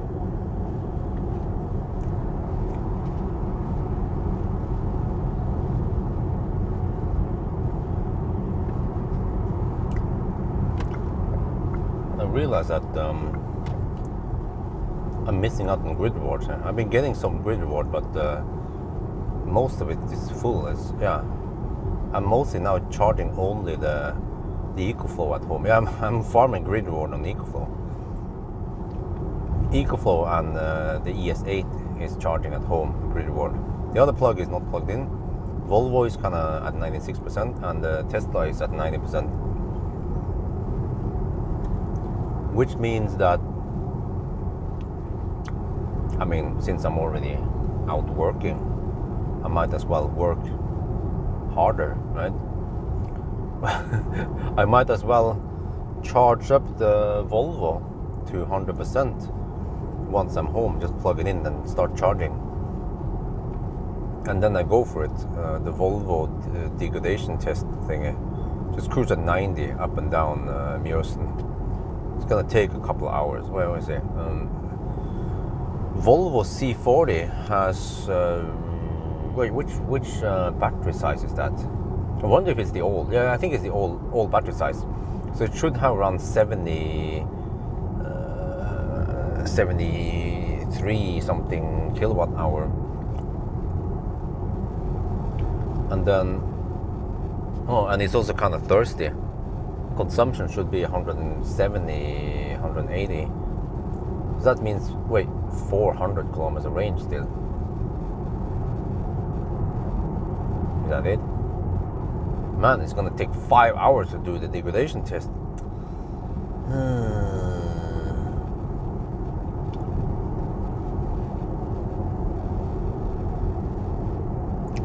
Okay, I might not be keen on that tonight.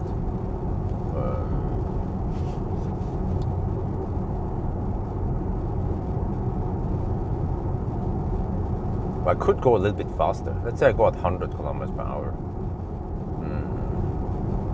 Shouldn't matter too much. It's actually going to speed up things a lot.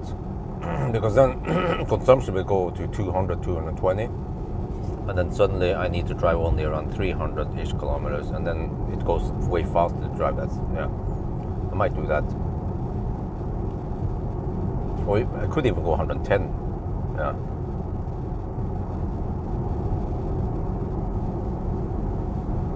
We can always add 0.5 kilowatt hour in heat loss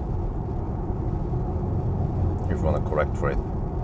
But I know that those Polestar Volvo batteries, I guess they have somewhat low internal resistance since they can take some nice charging speed.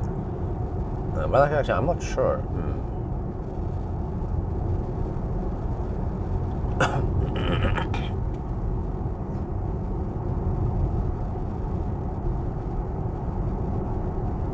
But man, if I could possibly start the degradation test around 11 with the Volvo, and then I'll be done 3 at night. Do I want to go to bed at 4 tonight? I could move the live stream. I could make a new instance of the live stream, and then okay. Do you guys want to see me live stream the Volvo degradation test thingy?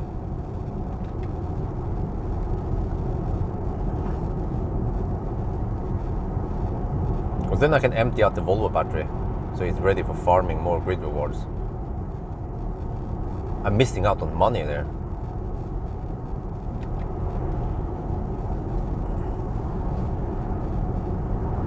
But I don't want to split the degradation test over 2 days. I can do some tonight and then some more tomorrow. So just have to try to stay awake. I'm not sure how tired I'll be, but I had around 6 or 7. No, I had around 7 hours of sleep last night, so I should be in a very good position to work hard. But then, what about tomorrow? Yeah. Okay, maybe I'll do it. Well, I have this car. I forgot. This car, well, this car also needs to charge for tomorrow. How much do I need? Okay, I can calculate how much I need for the test. I need to do 184 kilometers plus. Wait, what is the distance from home to Dal again?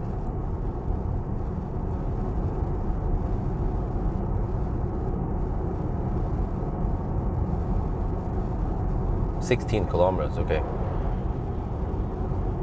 182 plus 32 plus 66. I have to drive 280 kilometers. Oh, the consumption will be on average 160 maybe.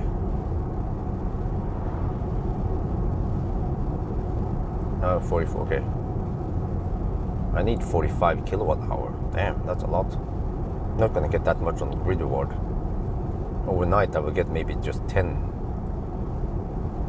which means I need to charge the car once I'm home. Charge them normally, or I can set the departure time, but then I have to set the charge limit.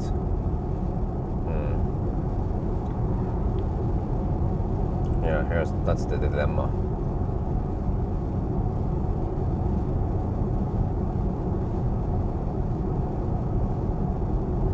Okay, I'll figure out something.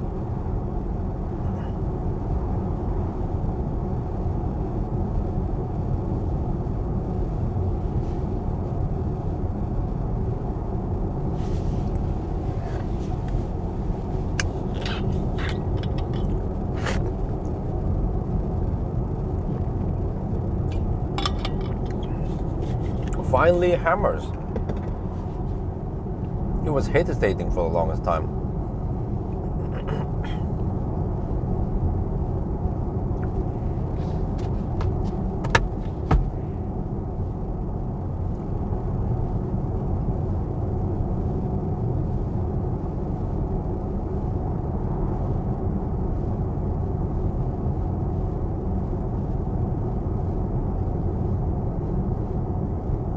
Okay, I think I know what I'm going to do. Just plug in the car and set departure time and then start smart charging. But I won't go to bed right away. I'll probably go to bed around midnight anyway. Need to get some work done. Wait, what do I have left? I've edited most videos. Yeah, I'm waiting for the tipper.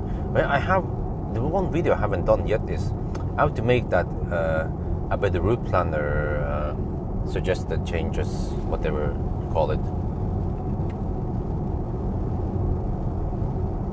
And ideally I need to sit in the living room and record it, which is not suitable at night because, well, actually I could just speak gently. Yeah. Not the best background in the living room, but most of the video will be what I'll be showing the screen recording anyway. I made a long list, maybe 50 points or 50 things that I suggest needs to be changed with a better route planner. And each of them needs a little bit of explanation. So I'm going to click and show in the better route planner on the desktop what I mean, what needs to be fixed.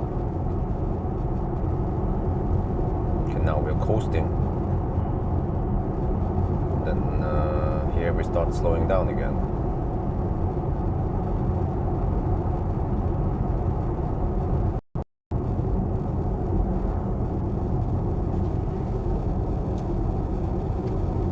Well, office, I mean, no.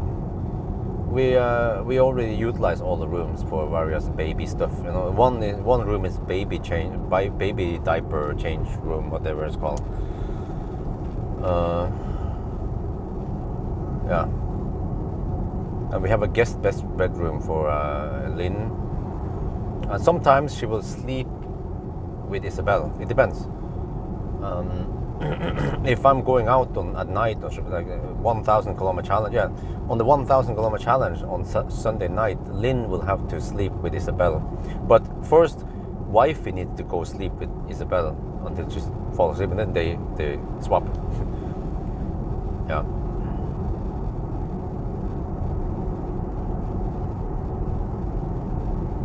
But I mean, it's fine. I can use the living room. I could record the video in the midday when one of the kids are asleep, and then usually the other kid is in my lap. Yeah, I don't want to record video with Axel in the baby is carrying strap.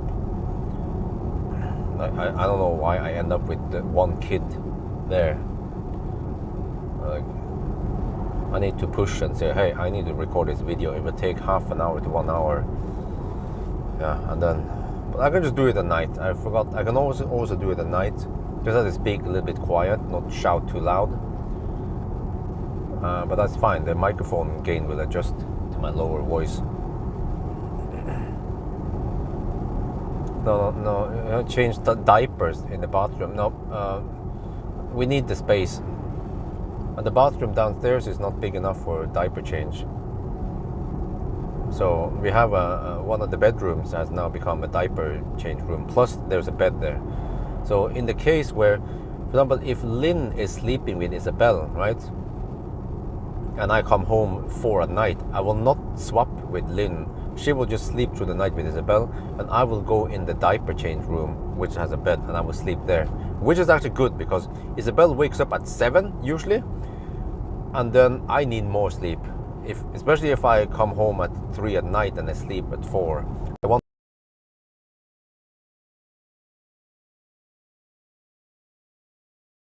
my lap.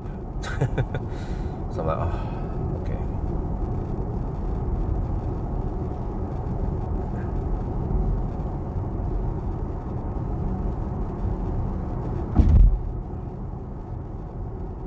Right.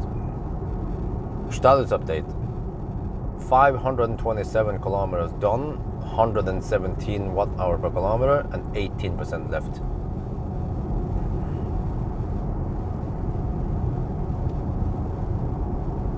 Oh, which EV did you buy?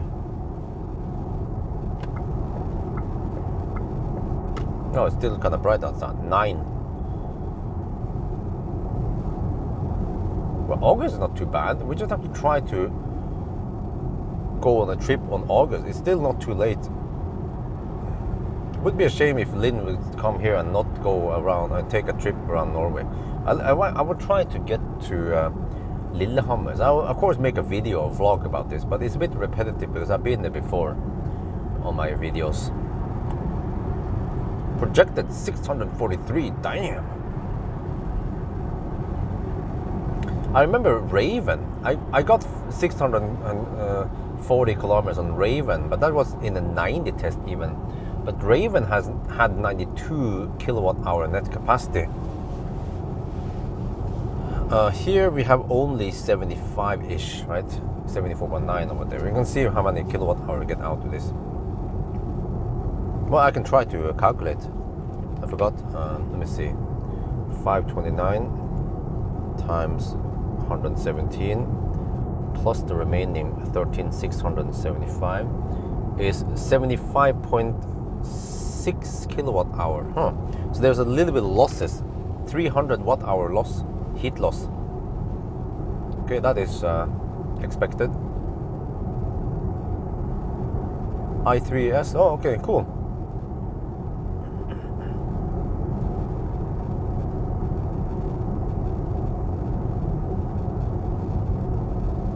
Yeah, you know, I think degradation test will be more popular soon because people are looking for second-hand cars. maybe I should make a more extensive test. Like what stuff breaks, and what about degradation? What about good value for money? Yeah, I mean, I've been lazy in the past when I made just the video where I talk about the cars in the Finn address. I should actually visit one of those guys and just show them the car inside and so on, and then talk about range and battery degradation and usual possible problems, that stuff that fails, like door handle on classic Ioniq and charge port on e-Golf and 12-volt battery on i3.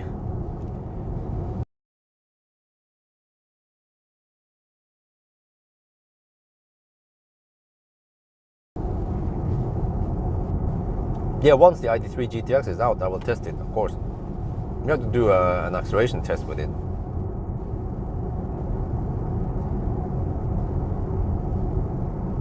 But wait, I have to do a parking test.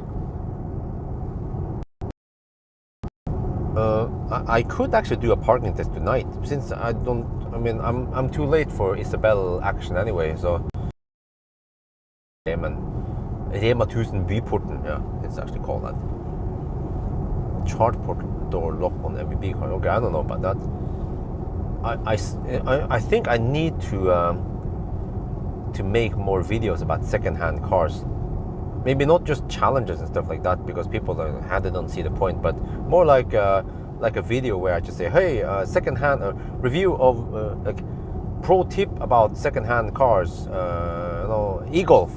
Should you buy this e-Golf? What is good about the e-Golf? What is bad about the e-Golf? What about degradation? Very important.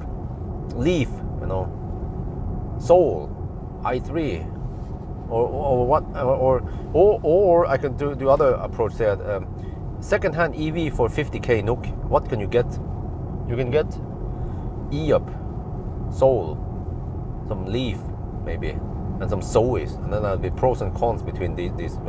I think actually I would try to have like 1 versus 1, like anyway, two cars, maybe sometimes 3 or 4 cars even. Like, I would actually advise people to stay away from Zoes. Why? Because the old Zoes, they charge on AC, and in Norway it's harder and harder to find AC by the road. There's mostly just DC and also CCS, but then you can get away with the adapter if you really want a Soul, still no problem, or even Leaf. You just have to get the adapter if you want flexibility. You could end up having to wait a while until you get a Chademo, but it depends. If you're only driving for commuting and you never fast charge, then it doesn't matter. Then you can get a Leaf. I could easily talk for half an hour about a Leaf or Soul or e-Golf. But I should also have some hands-on, show some clips of that car I'm talking about, not just talking in the sofa and looking at Finn ads.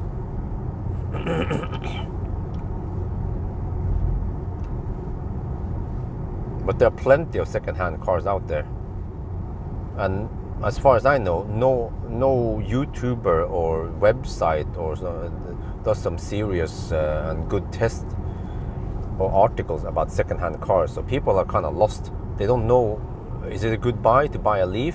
What about Zoe? They're cheap, right? What about i3? What about Ioniq?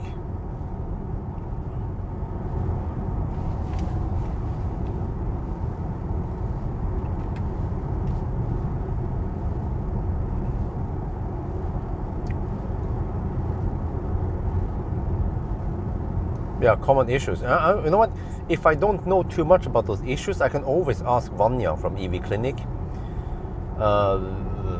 Nasir, he's too busy, but also Valdemar should know lots about common issues with those old cars.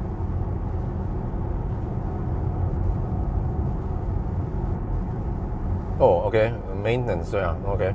I can ask Valdemar about that. What the heck is this? License plate check.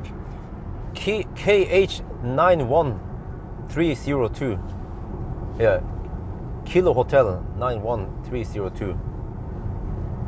That was a not common car in Norway. Used car dealership. Well, Valdemar is sitting on lots of good information.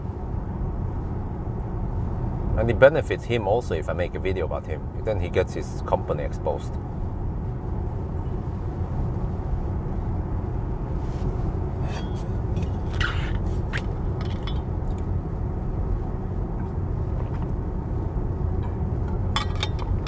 Because, to be honest, used car dealerships, they don't have too much deep knowledge, unlike Valdemar. He knows his shit. Toyota 86, what, 200 horsepower only? That's like a Kona. But also, I need to make more videos with EV Clinic. Vanya, he knows a shit ton about stuff. It seems like he goes deeper than Valdemar also in repairs.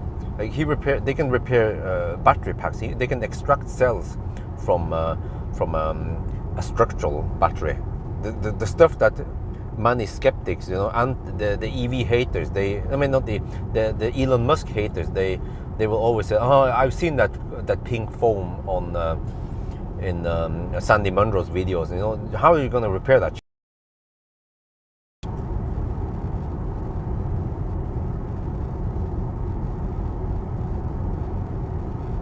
He could also tell me that Model 3 that had some massive degradation, and I noticed that it didn't charge to 100%. It was weird. It showed 100% in the display, but it was like 90% or something in car scanner, in Scan My Tesla. Well, it turns out that those taxis, when you buy them and use them at taxi, you have to sign some waiver at Tesla, and Tesla will limit the charge. You cannot charge to 100%. They kind of limit the top buffer or some shit, because they know that those taxis will be abused. So, which means that there is not. The so-called degradation is because Tesla limited several kilowatt hours at the top. So I could make a video just about that topic with Vanya. He was the one who sent me a long message on Facebook about this. And I said, yeah. But I realized that I need to make videos with him. It's super interesting topics I can make with him without having to drive 10 hours with, a Fiat 600e. Yeah. 117.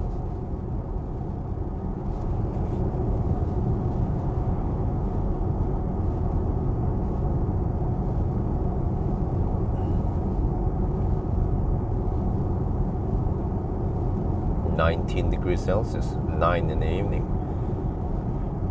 Nice. I have 12 kilowatt hour left, which is probably good for 100 kilometers. Yeah, it is. Wow, so I have 100 kilometers of range left, possibly. I'm at 541 kilometers now, so it means 640. Yeah, okay, 640 something, right? Wow.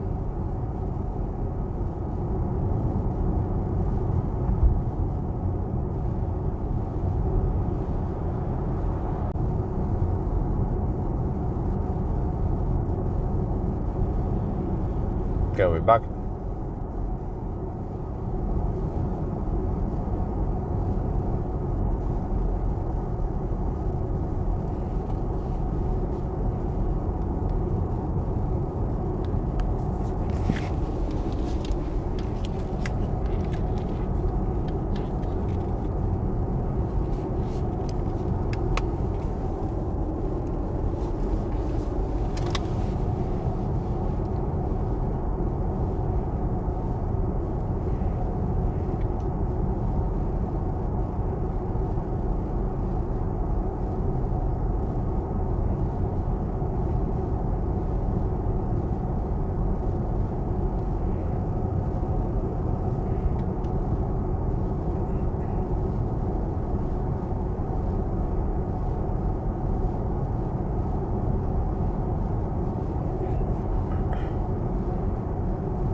Wow.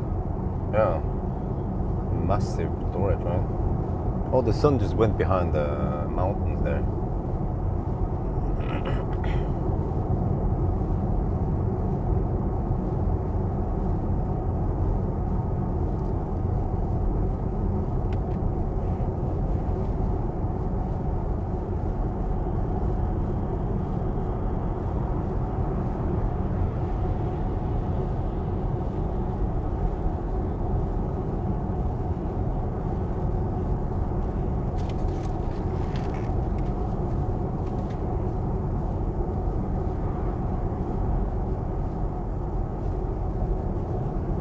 Wow, this Volvo is driving so slow. Barely any faster than me. The next C40. Wait, it's a C40, XC40. It's a C40. Normally I wouldn't drive this slow, man. In the 110 zone, I'll be hammering it. Okay, even when I try to avoid too much taxation, I will still cruise at around 120 kilometers per hour. And the taxation is not that high, and they don't get pricks.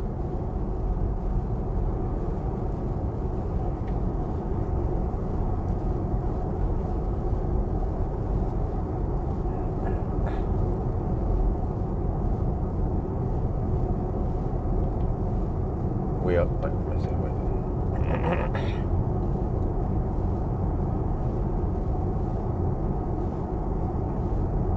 Oh, consumption is 116 now.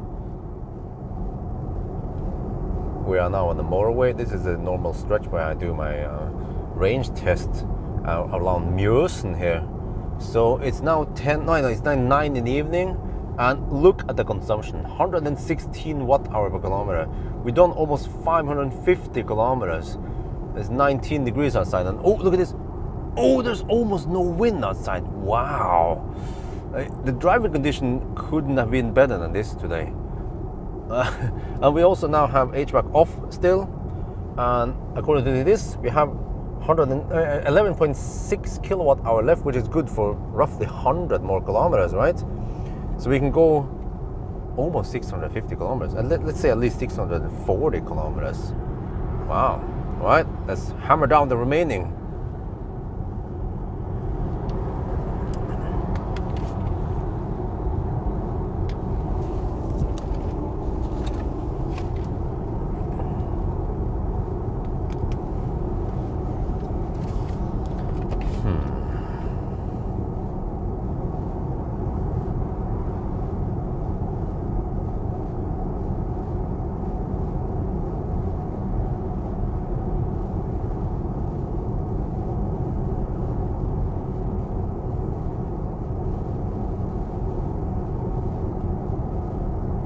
Wait, I got the bill from Tibber already, huh? What?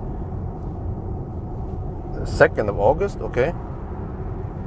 I have to check something here.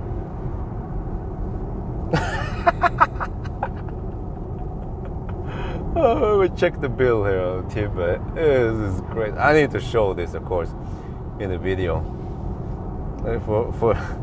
For July. Okay. I spent 3,400 kilowatt hour in July, and the average price, actually average spot price in July was 26.6 Øre. Grid reward for July was 864 NOK, and there was some påslag, yeah, the profit, whatever that Tibber adds, and the Tibber subscription, blah, blah, blah, blah. Okay, so anyway, in summary, what was again? It was 3,400 kilowatt hour in 1 month, right? How much do I have to pay? 202 NOK, 200 NOK.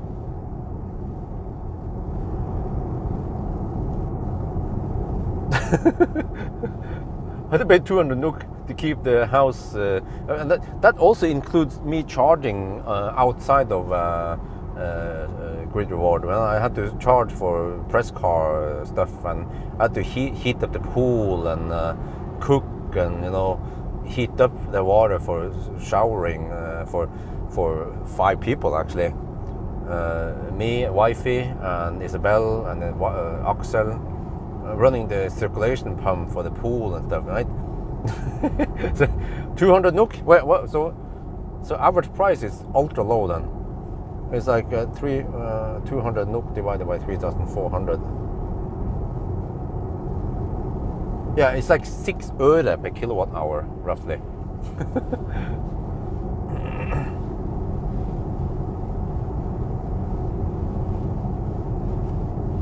So I've become a grid reward ninja now. I have to figure out. Yeah, I'm actually quite tempted to go for the degradation test tonight, because then the Volvo will be available for receiving more grid reward. Plus that I will have more time to farm grid reward, because eventually the Volvo dudes will be back. I have to check how much time I have left for it. So once the Volvo has been discharged, it will be camping on that one plug for many days. See, the C40 will actually return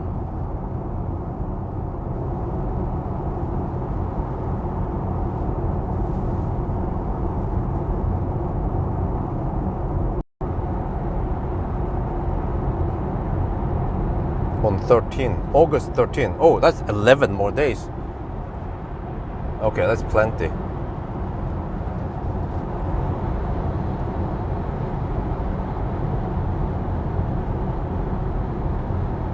But each car I only make around 50 NOK on grid rewards per kilowatt hour on grid reward, and then if I fill up 60 kilowatt hours, that's only 30 NOK. Yeah, it's not that much I make on each car.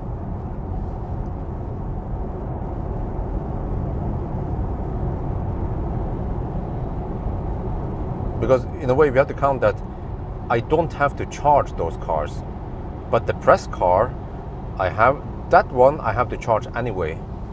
So then I don't need to count then I just look at the grid reward average price I get, which is usually around 70-80 øre per kilowatt, or minus 70-80 øre per kilowatt hour.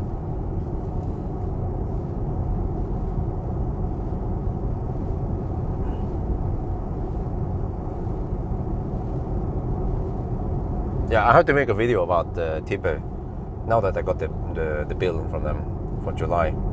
So I have the Tibber video and I have the About the Route Planner video.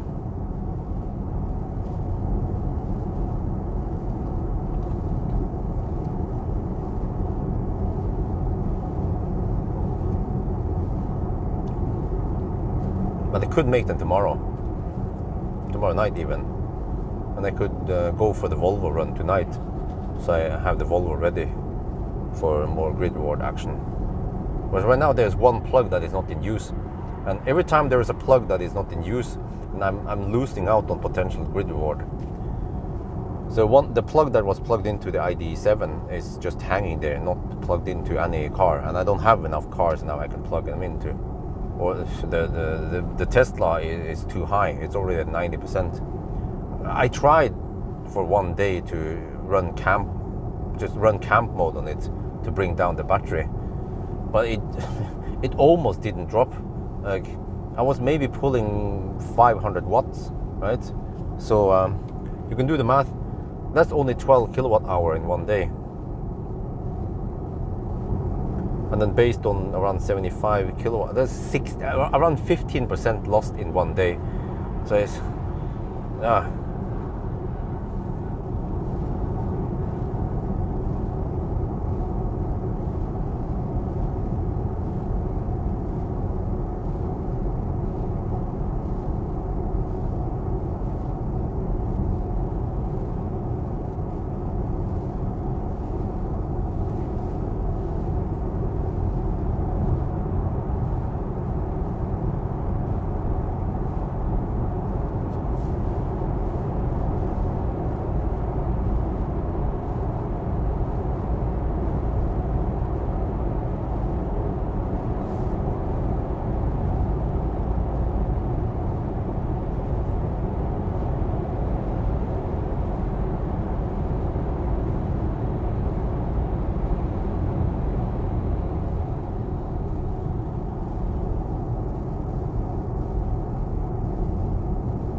All right, 10 kilowatt hour left.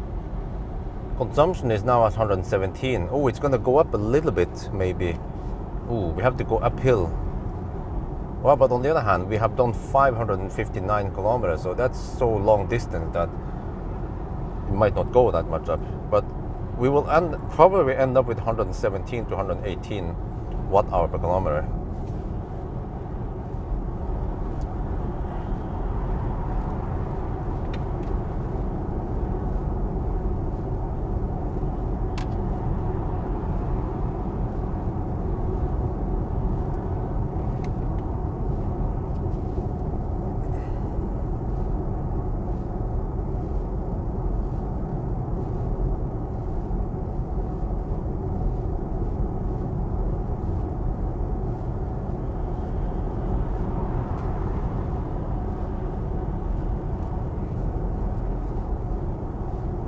Okay, we're getting close to the end now.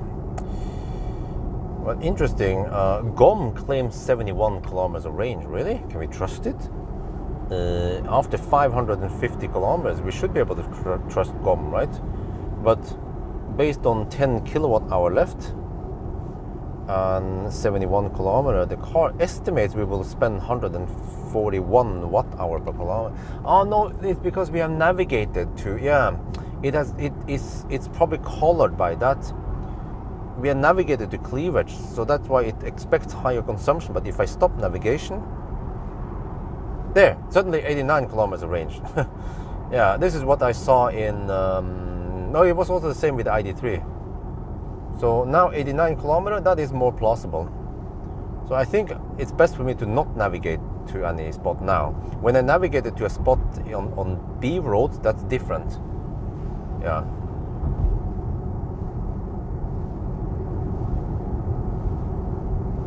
So I was getting unsure, yeah, because I remember when I did the degradation test of the ID3, I was like, the ID3 kept telling me, oh, you have this low range left. I'm like, huh, seriously? No, it's like, we're supposed to have more range. Like now, yeah. I believe we should have around 90 kilometers of range, and now GOM says 89 kilometers, so that sounds more plausible. And also, yeah, it seems like there is at least 5% buffer here. So state of charge display is 12%, right? And then state of charge BMS is supposed to be 19%. So there's a buffer here. Well, you know, I haven't tested ID7 0 mile test when I think about this. I tested bus, right? Wait, did I test ID7? Or did I test? I don't remember, because they are slightly different, the batteries. I tested bus at least.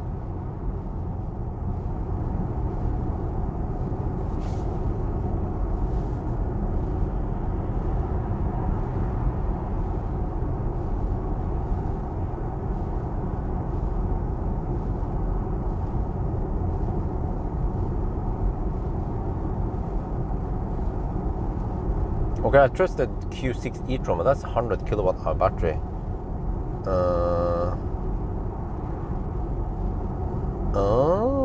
And I didn't want to do a 0 mile test in freezing cold weather. So maybe I should do a 0 mile test with the ID7. I could do it tonight because it stays bright long enough. I could just go home and grab the EcoFlow. We can try to measure the kilowatt hour at the bottom, but then maybe I should make a new instance, because we're running out of time on this live stream. So I should make a 0 mile test thingy. I have to also make sure that both EcoFlows are fairly charged up, but I don't think we have any weird shit going on. I need to probably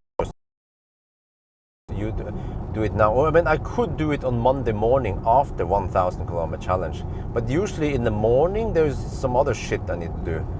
So I might as well do it now tonight, because the family is getting settled. Well, I saw that Isabel was not asleep yet. She was kind of grumpy. At home. It seems like they keep making the wrong decisions when it comes to how to handle babies and children, toddler, and the dog.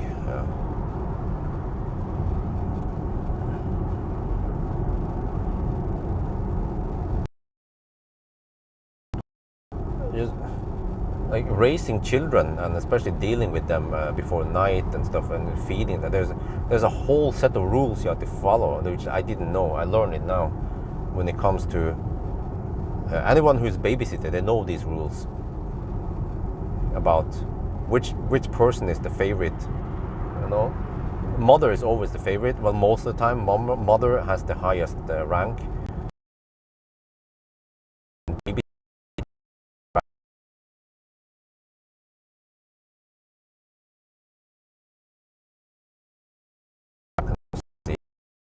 won't fall asleep. She's crying and stuff. I have to find out what the heck happened.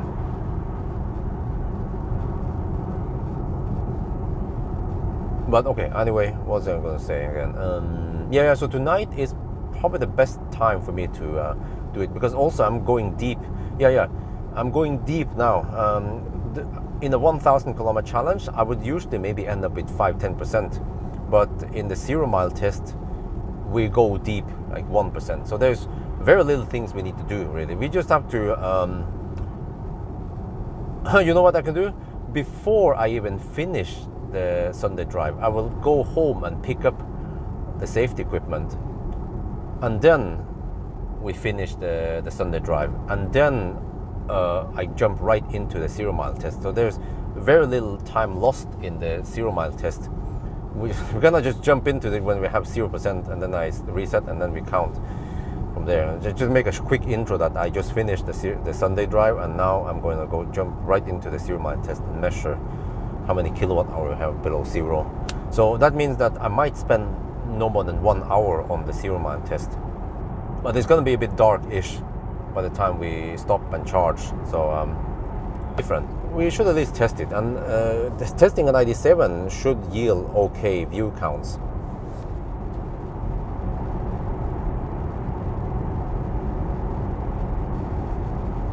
Actually, if I want to save time, I'm not going to stream. Just go home and pee maybe, and then come out again, and maybe I have to top up the EcoFlow quickly. But most likely we don't need full double EcoFlow for the test here.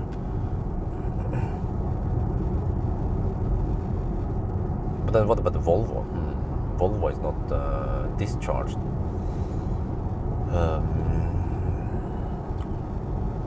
But I need also some sleep, otherwise I'll be too tired for tomorrow for the range test. Ideally I have to go for the Volvo degradation test right after the range test of the ID7.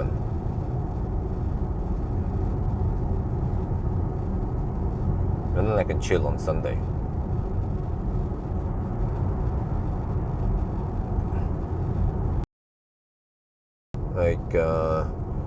Supposedly when it was new it had 14 kilowatt hour buffer, which is just insane. What about the 75 pack?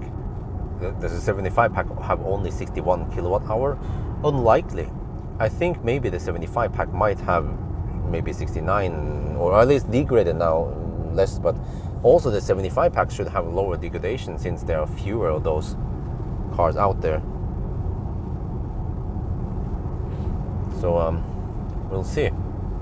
And I want to see the charging speed on the 75 pack. Can it actually hit 145 kilowatt flat-ish?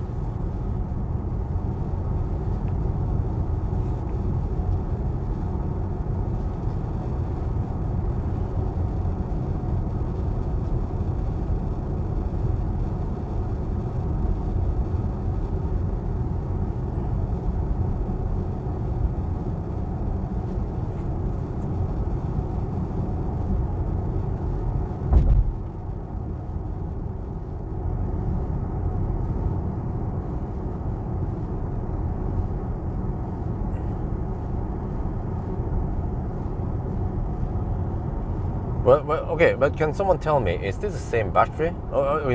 Do we need to test this or not? I mean, we already tested ID bus. And the ID bus battery seems like it's similar to this, but is it exactly the same? It charges also at 185 kilowatt, just like this battery.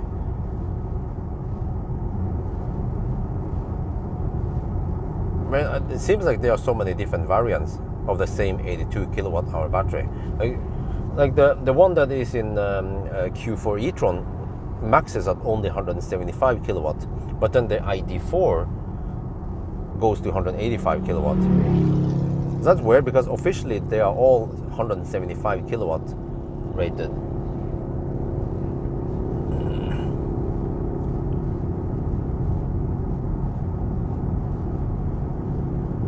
Well, I have 8 kilowatt hour left.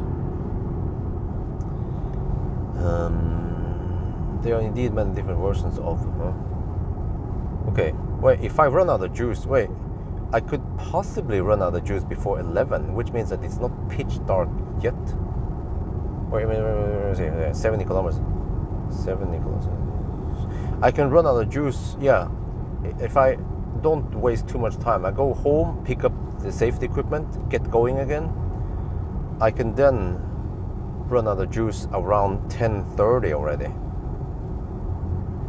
Then it shouldn't be too dark outside.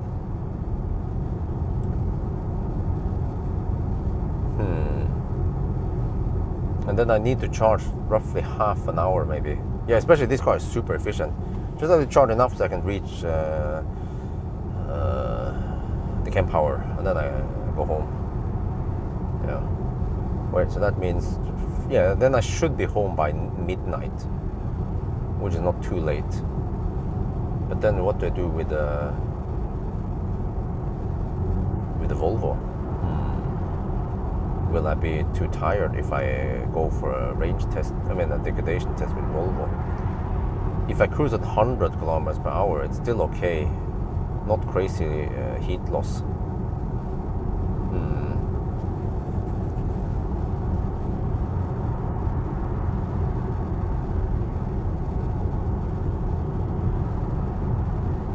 I could also plug in the Volvo and hope that I get some grid reward while I'm doing the degradation test. I mean the zero mile test.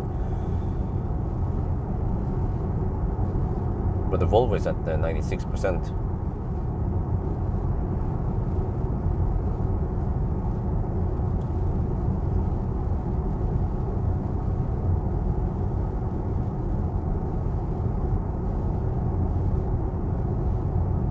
For the bus. Oh, okay. Oh, that is different because now I get 75%, 75 something kilowatt hour.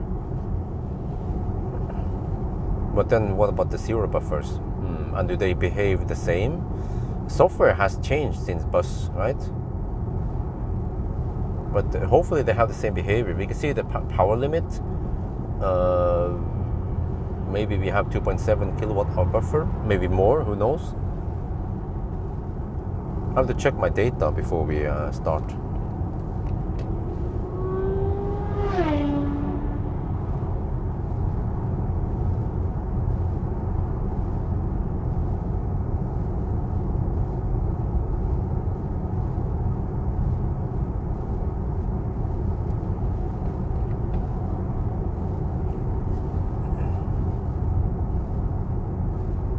Okay, consumption 117 watt hour per kilometer.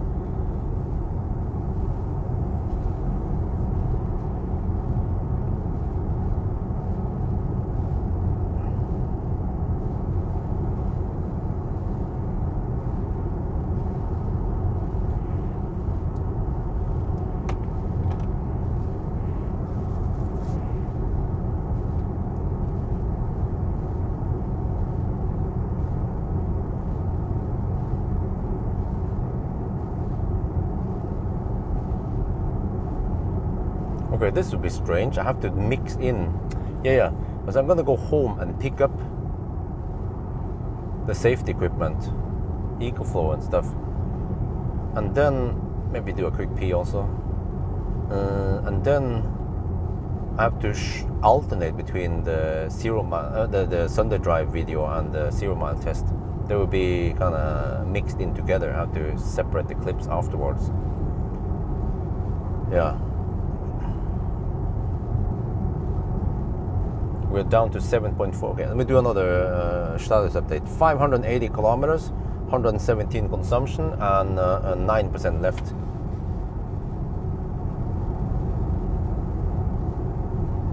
Yeah, that should also correspond with 7.3 kilowatt hour left. And GOM claims another 63 kilometers, which is actually 640 total.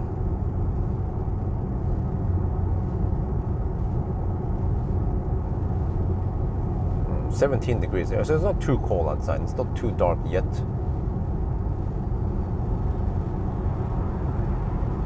So it should be dark. Now we're on the golden hour, so that means that even in 1 hour it will not be total darkness yet.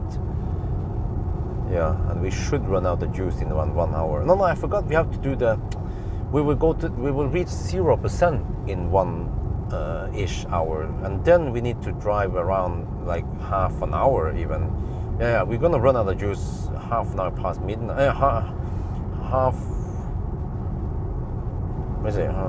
Yeah, we're gonna run out of juice close to midnight. Yeah.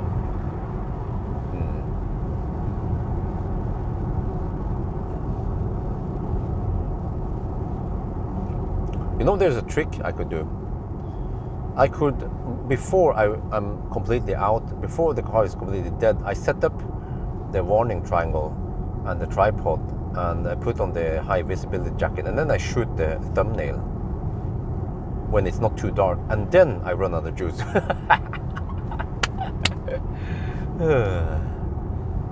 Yeah. Maybe I'll do it.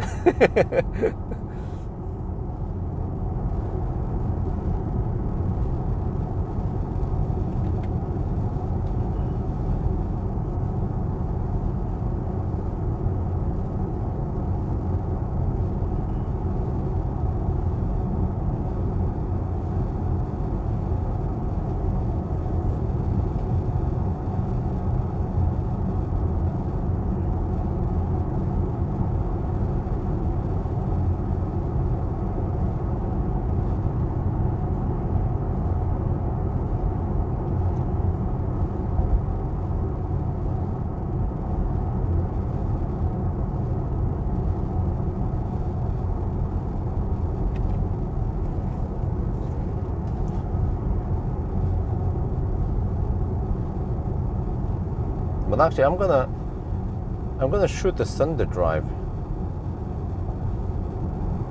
but I will not include that I go and pick up the safety equipment. So in the Sunday drive, okay, at least if you haven't watched the live stream, you don't know that I pick up the safety equipment. And then in the Sunday drive, I'm gonna drive it down to 0%, 0 watt hour left, because I brought protection with me.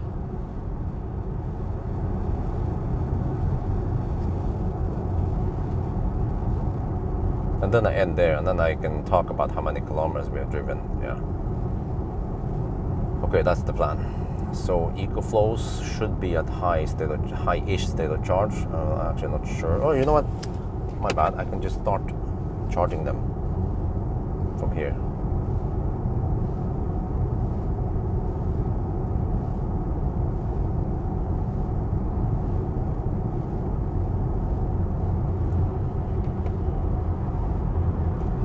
We are about 10 minutes away from home now. Still need to go and pee quickly before I do the rest. Well, actually, do I have to? I'll just pee at the Windows XP area instead.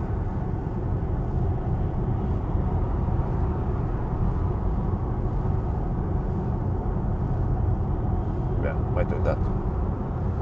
I also brought enough clothes now. I didn't just bring shorts. I brought the Stormbike jacket and the long pants. So I'm good for 0 degrees Celsius if I have to face it.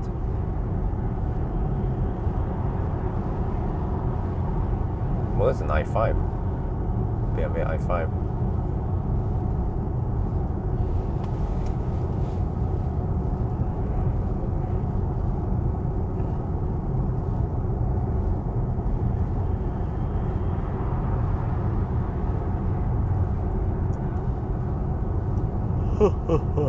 Well, you're gonna hit 600 kilometers soon. I think we should hit it close to Yesholm.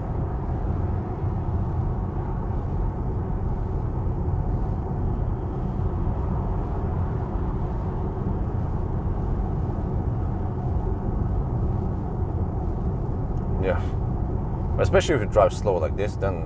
But we'll see in the 1,000 kilometer challenge. It's completely different. Then I hammer it. I don't save energy. I just go schnell, and the range will still be pretty good.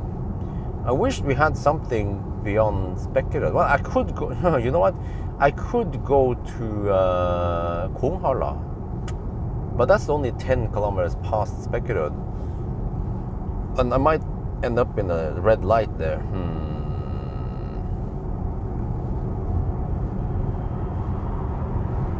But ideally, I need something further down the road, like I don't know. Not sure where it should be. Like I'm not sure how far I can drive. Where can I reach? Can I actually reach Kongsbakka? Neither. What is the distance from my home to Kongsbakka? But and then what? How low will my average consumption need to be to reach Kongsbakka? Because I think in the 1,000 kilometer challenge, I will consume around 200 and maybe 230 watt-hour per kilometer on the motorway stretch with a mix of some Ytterøya run.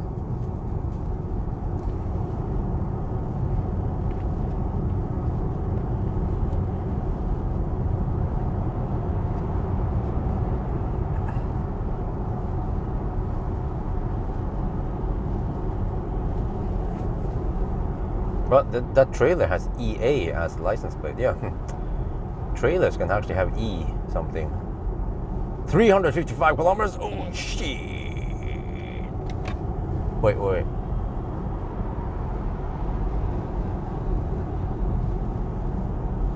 So 74. Let's say 75 kilowatt hour with some losses, divided by 355. That is a budget of 211. Oh, that is unlikely. Yeah. So see, I need something around IKEA, what's it called again?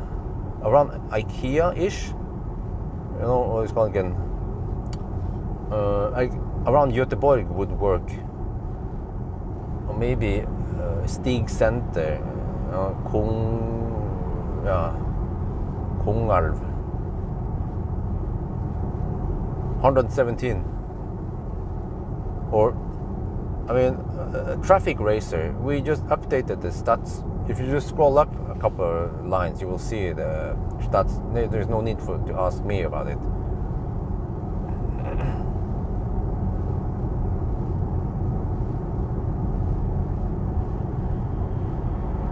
$591 kilometers now. Okay, let me get ready to go home. Yeah, I'm now charging up. Nowadays, the EcoFlow is connected to the Easy box via this adapter, via this transformer box. So I can just start and stop charging the EcoFlow, and it's slowly discharging.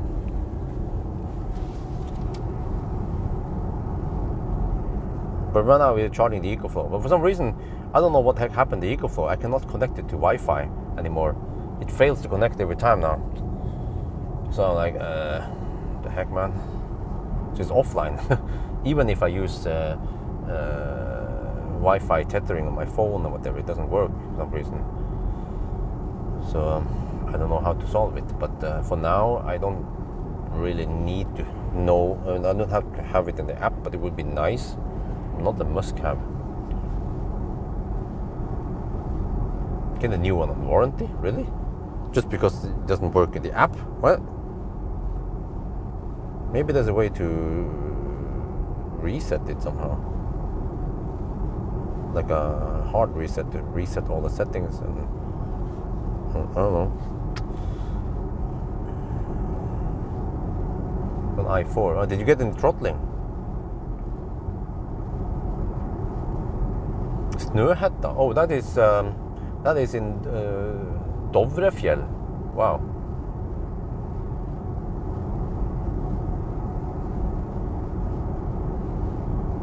$593 kilometers. So once I go to Yesholm, it will be almost 600 kilometers there. And I'm down to 7% now. That means not that much driving before we are completely, we're at 0%. Well, it could be something I messed up, you know? Wow, even the buses are hammering it. Damn.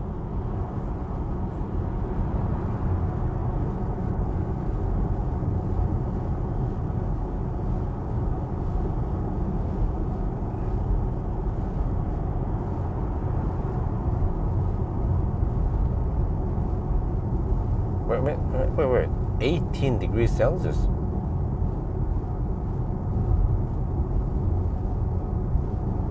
I could even do the range test tonight.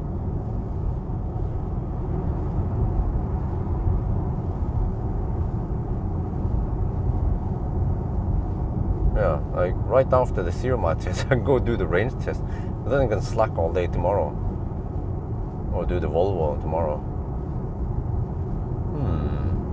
But then no, the temperature is going to drop. Yeah, eventually it's going to drop. And it will also be slightly cloudier soon. Wait, I need to decide. Do I do a range test? No, okay, let's go with 0 mile test first, and then we decide what to do. Because the range test will just take 3 hours. Yeah. Do you want to come home at 3 at night, dead tired, or do you want to go home at midnight? No, okay, well, whatever. I think I just try to farm on some grid war tonight. But then I also need to charge a bit. Otherwise I don't have enough juice for tomorrow. Okay, let's go pick up the safety equipment. Or the protection, rather.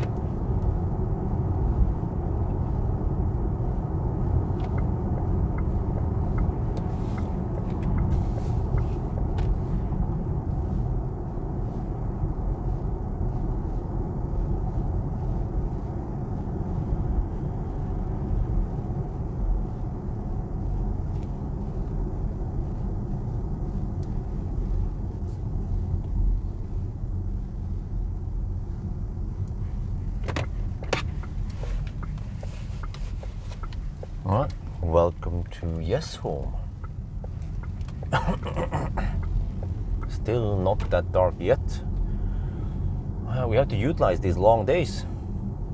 Well, there's so much stuff I need to do. I have to do an auto parking test also with a Volkswagen. How good or bad is the auto parking? Wait, guys, can you guys remind me? Did I not do an auto parking test with a Volkswagen yet?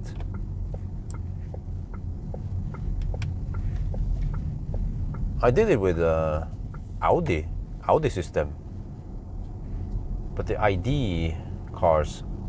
I wonder if maybe Skoda Enyaq and ID7 they have same system.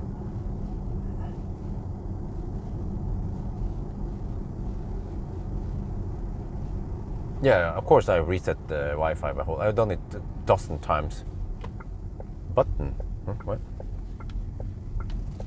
But when I try to connect, I reset it, I connect to the EcoFlow's own temporary Wi-Fi, and then I go there, and then when I input the other Wi-Fi, it fails to connect every time.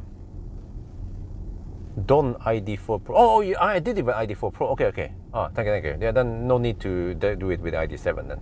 Should be the same software. Okay, thank you. So then I just have to focus on the 0 mile test. Wait, so I never did a 0 mile test with the ID4? Because I couldn't find it in my list. The last MEB car was ID Bus, supposedly.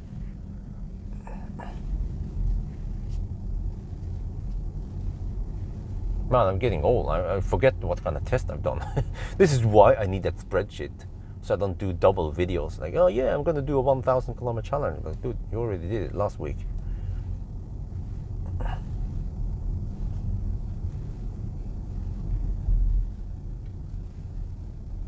Memory parking, yeah, just like BMW, right? Okay.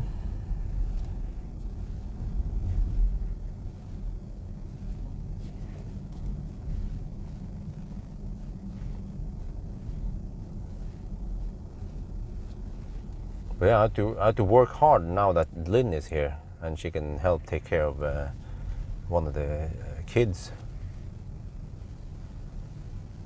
Oh, there we go. Tesla Björn Mansion, or what you call it. So now I just go into the garage and I grab them stuff.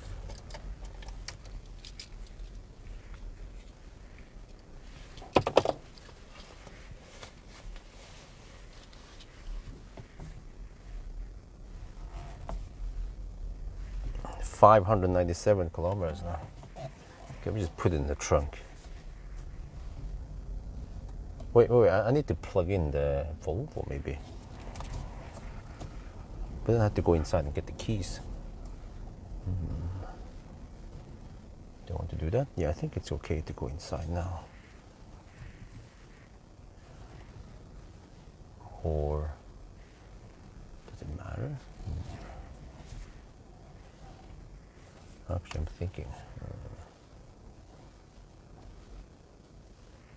What are the chances? There is a chance. Yeah, okay, I feel like it.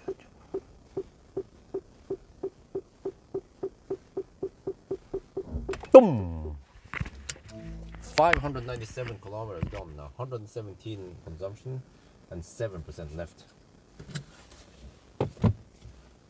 Did the factory reset? Okay. Okay. Oh, thank you. How do you do a factory reset? Sorry, I had to focus on some stuff here now.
Okay, interesting. I didn't have to have the key for the Volvo.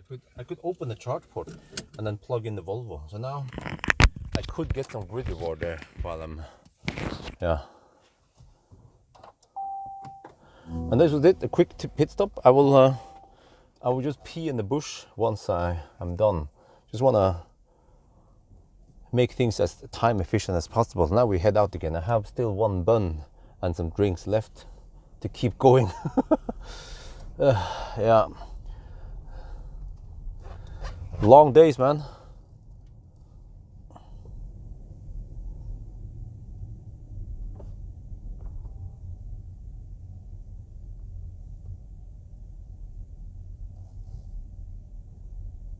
Okay. We're still going. We'll just use the same live stream.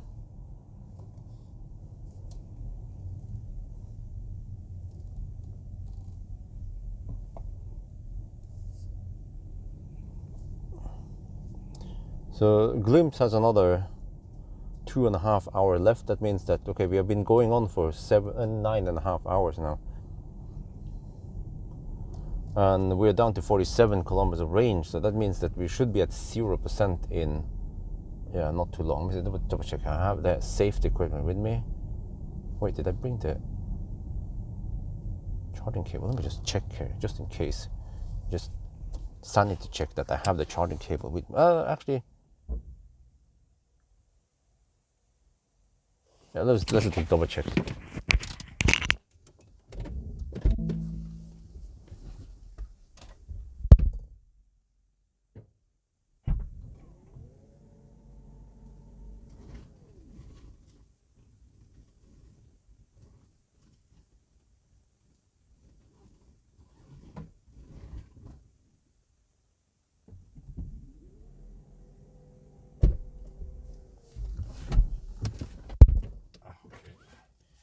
It's there. I have to do the whole startup procedure again. Go. Switch on the ignition. Driving profile eco. Assist systems. Browser monitor off. Speed warning off. Okay, let's go. Alright, so everything is with me. I have the EcoFlow charged to around 180%. Well, one is at 90 something percent. The other one is at around 70-80%. Yeah, so that should be enough. We probably just need, I don't know, we need 1 kilowatt hour, probably less, but okay. So EcoFlows are ready, safety equipment is ready, glove, tripod. So what I'm gonna do is to get over to the Windows XP spot right now. Even before we run out of juice, and then just quickly set up the, let me see, I need tripod, warning triangle. Yeah, it's quite quick setup, and then just shoot the thumbnail. And then we proceed and finish the the Sunday driving, and then we start the 0 mile test, kind of roughly in between there. So that to keep the clips organized so I don't mix them up. Why do you say no fans is better than only fans? Huh? Well, okay, apparently you don't understand. HVAC off means no power is drawn for HVAC. Only fans means maybe 100 watts is drawn for fans. Yeah.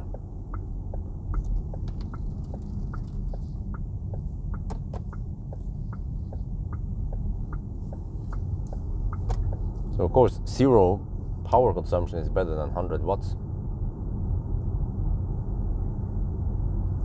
Okay.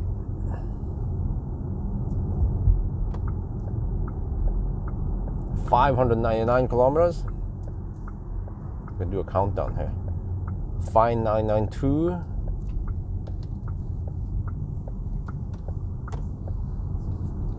Okay, let's get on there. Set 80 kilometers per hour. Go 5993. Semi busy on the road tonight. Friday night.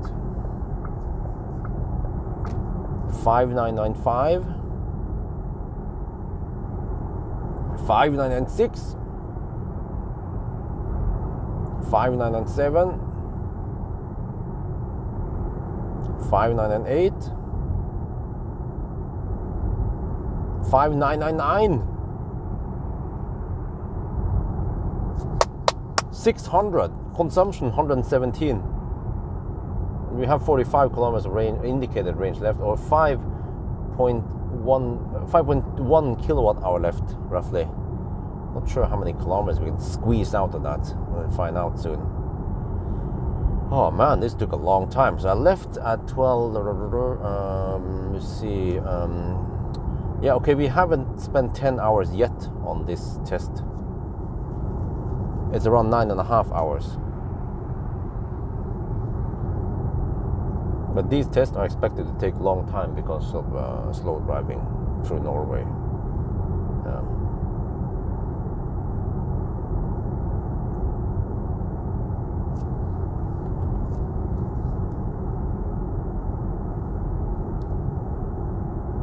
$8:30. Well, that was the driving, right? But I mean, total since we left home. We left at 12, well, almost at 1 and 1 in the afternoon. I think it was around 12:45 we left. We are getting close to cleavage, and we just hit the 600 kilometer mark. We are still going. Consumption is 117 watt hour per kilometer, and we have supposedly 44 kilometers of range left. All right, it's getting semi-dark now, 10 in the evening, but it's still Nordic summer.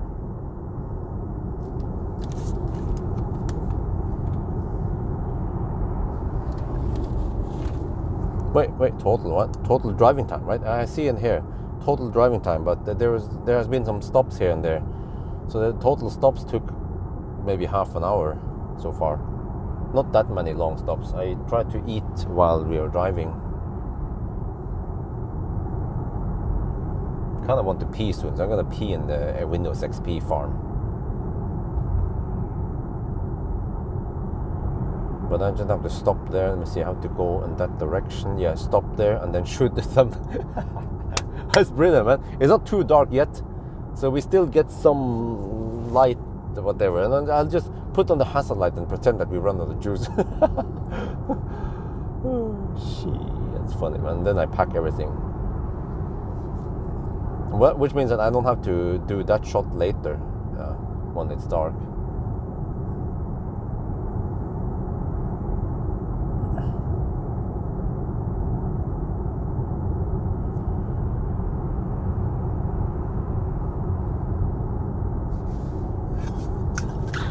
Cleavage coming up.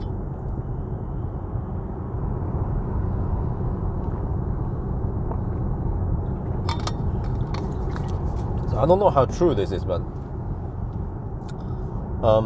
car's gonna claim 13% state of charge BMS, which means that once we are at 0, it will be around 5% BMS,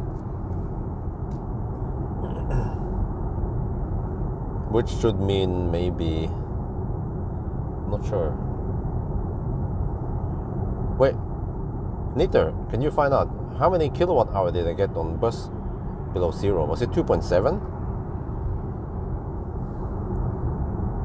Oh, it's 18 degrees, still nice and warm outside. But with no clouds, then the heat will escape soon. It's gonna get colder tonight. Maybe 10-12 degrees at night. Which means that I should do the range test tomorrow when it's bright outside. Yeah, 2.7 kilowatt hour, okay. Well, let's see how much we get today then. Maybe we get more than 2.7. And the car has done 11,000 kilometers, so it's not that new, like brand spanking new.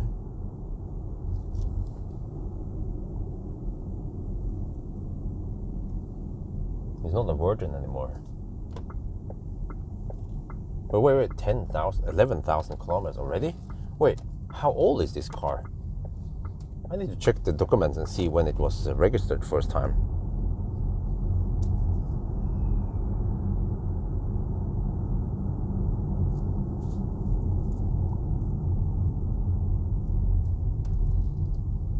Or maybe you guys can find out. Wait, do you have the reg number? I have to check the key fob. It's written on the key fob. But dude, that guy, he wants to. Oh, I want to get over here. I'm slow poking.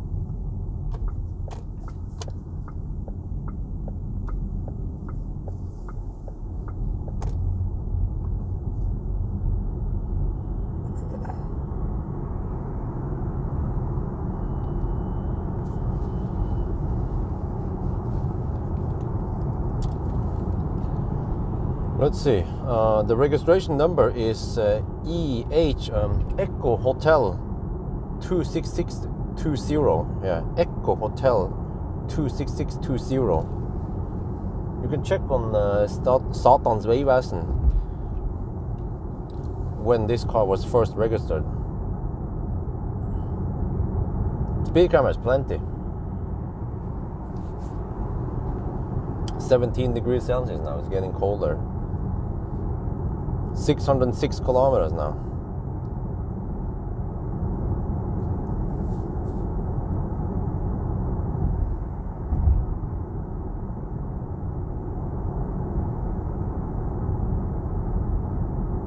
What, last year? Damn, what the heck, man? This car is 8 months old.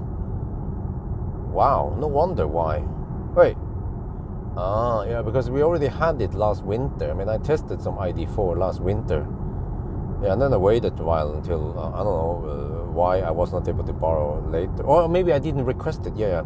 I could probably have requested, if I booked it, I could have gotten it in May, roughly, when it was nice and warm, right? When I was just kind of slow requesting it again. But I mean, August, still not too late. Still nice and warm. Today was perfect for the Sunday drive.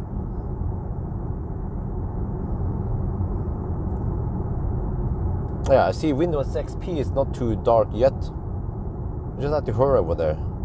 Yeah, this is gonna be weird, man. I'm gonna make the intro for the 0 mile test when I have the thing blinking there. It's like I'm faking it right now. We haven't run out of juice yet, but welcome to showbiz.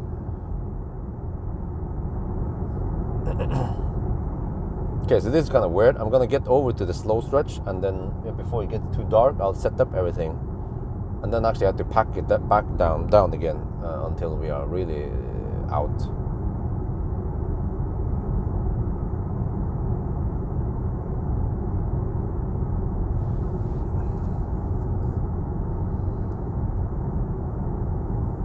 Right, 5% left. We've done 609 kilometers. Consumption is still unchanged. We might end up with 117 then.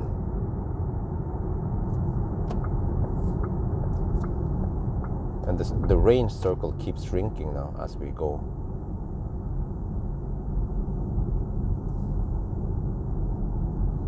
Okay, now we get to the slow stretch for a bit, but then we go back to the motorway because we still have 37 kilometers of range left. It's going to take too long if I poke around here all night. What's the time now? Oh, it's good. 10:20.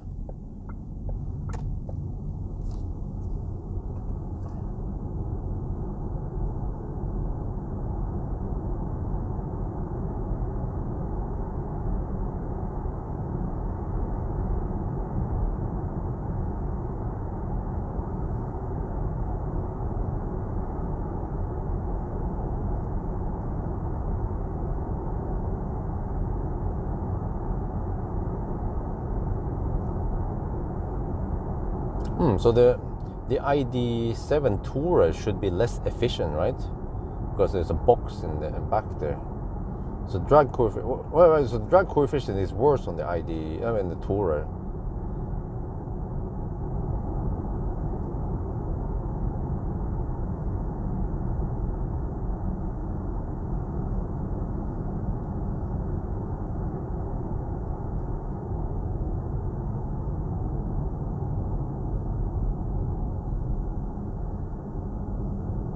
I think in the future I need to book 2 press cars simultaneously, and I need that boy to help me. Okay. I'm gonna get ready now.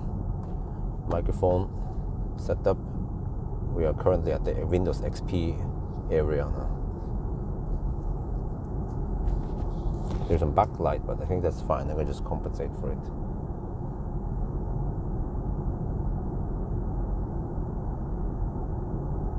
Right here. Okay, let me see. We'll get cracking soon. Right around here, there's supposed to be a little thing. I think it's here. It's a little place you can poke out by the road where the tractor goes out. Here. It's this spot here. It's like a little parking pocket almost here. Okay.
Not have to open the trunk.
Okay.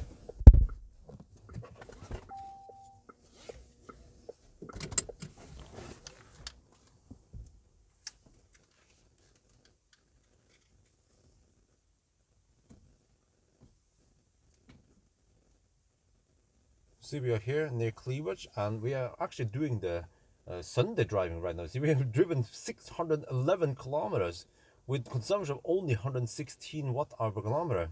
And the car is down to 5%, so if I now do this, you can see that we have some power limit. That's the bar here we're looking for. So the car shows you that, okay, you're getting low-ish on juice, to give me some warning. But now let's proceed driving down to 0.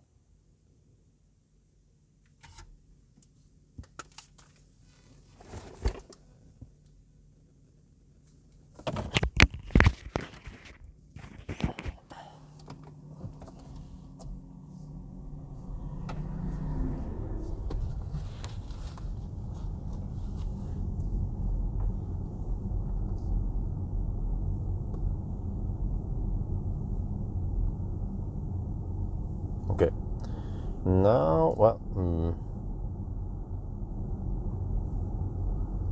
35 kilometers. Well, it almost doesn't matter which direction I go, but I wonder how far away I am from one of the directions. Well, I could just go over here, yeah, and then turn around and then take the motorway.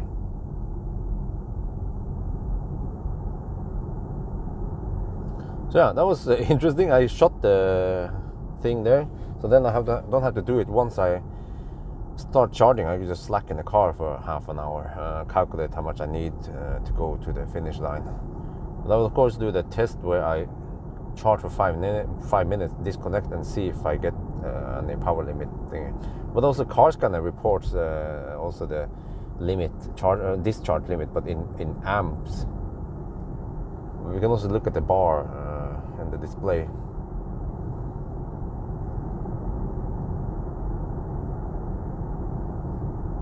So now we just have to drive over to Cleavage, and then we get on the motorway again, because we are still around. Yeah, we have 35 kilometers of range left, so we have to go a full loop at least. Full loop is 20 kilometers. Full loop plus a half loop or something, the 8-kilometer loop, and then we can go in the smaller roads again. So yeah, again, I'm still doing the Sunday drive. So ideally, I need to bring the EcoFlow with me in the Sunday drive, and then go straight. I mean, right after Sunday driving, we go for the 0-mile test to save time. But it didn't cost me that much time to go home and pick up the thing. Maybe just 5 extra minutes.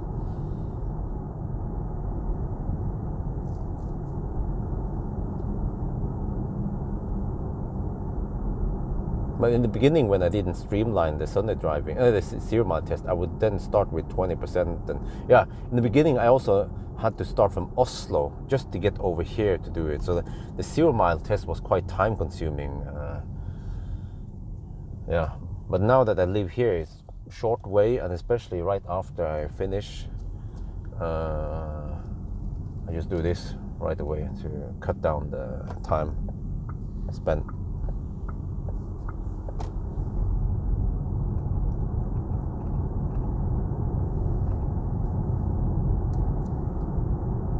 What the heck?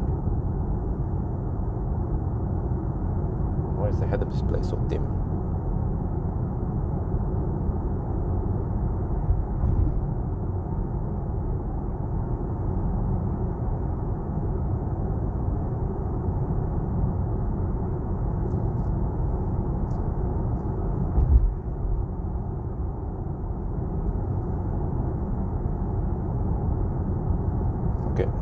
It's back on 117 watt-hour per kilometer, so it might end up at 116 then by the end. But it means that it's the way I see it shows decimal is that it's probably then 116.9 or 8 or whatever. So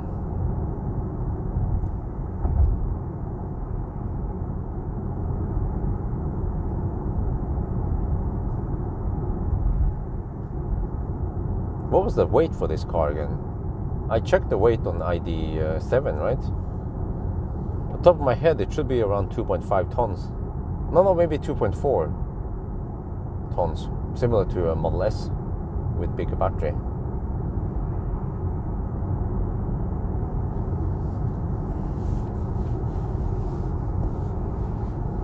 Okay, so it's still not that dark yet.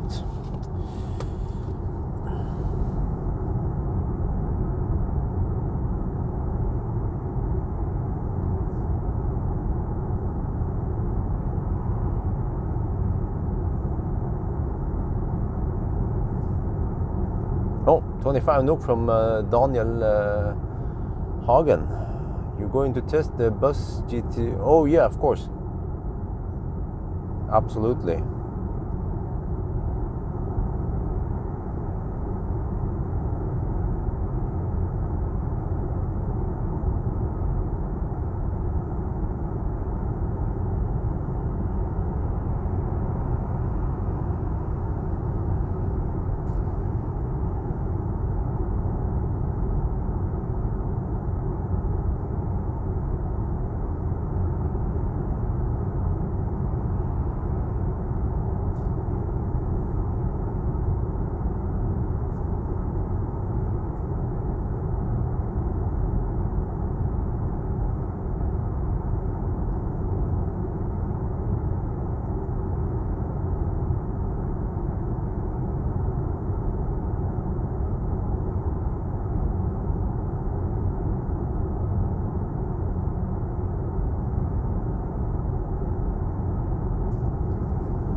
Okay, I'm back.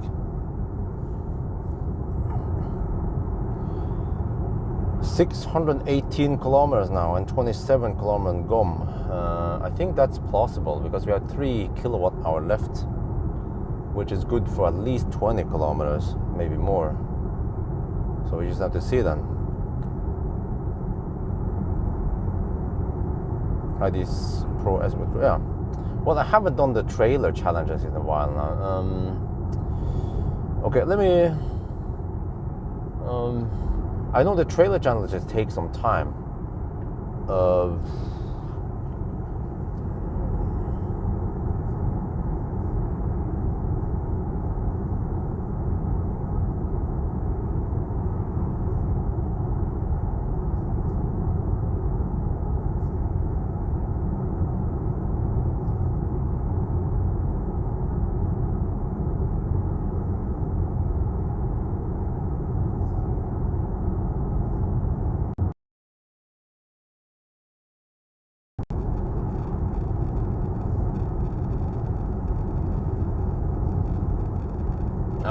Okay.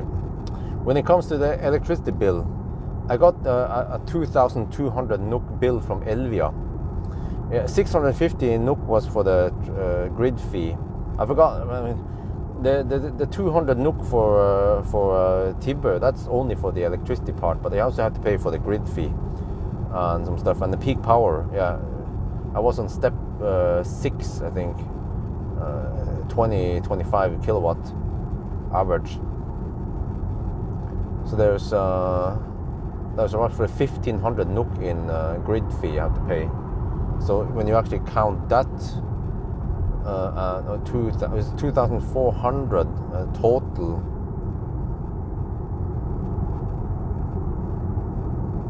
Wait.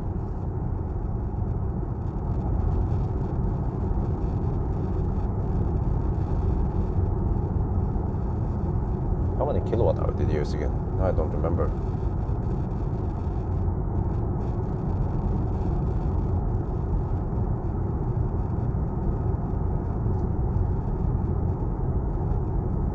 I use 3,400. Okay. All right.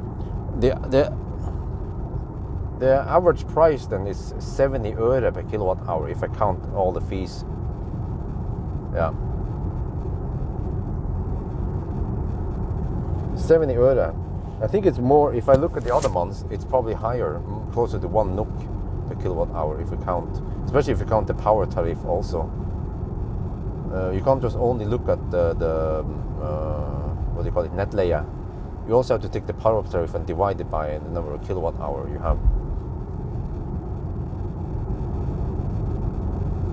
Yeah, so I need to crunch some numbers once I'm done. Look at June, May and June, and then July, and then see how it goes, and how was grid rewards. Because there's one thing I need to consider is that sometimes the grid reward only gives me, let's say, minus 40, 50 øre per kilowatt hour, and then with the grid fee, it becomes roughly zero. So as long as I don't need to charge that car, which is typically the case with a car I don't own, then I'm not making money on it.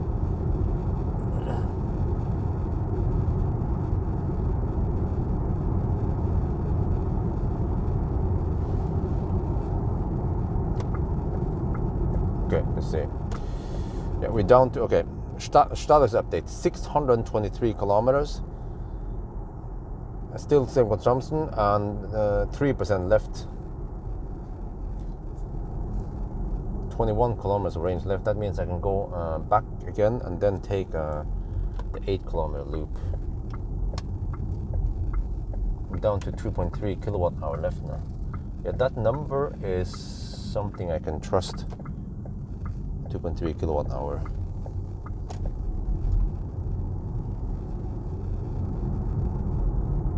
So that means more than 640 kilometers. And if you count 0.2% underreporting, we could add another 1 kilometer. Well, actually 1.2 kilometers, roughly. Well, no, it was 1.3 kilometer, yeah, if that matters.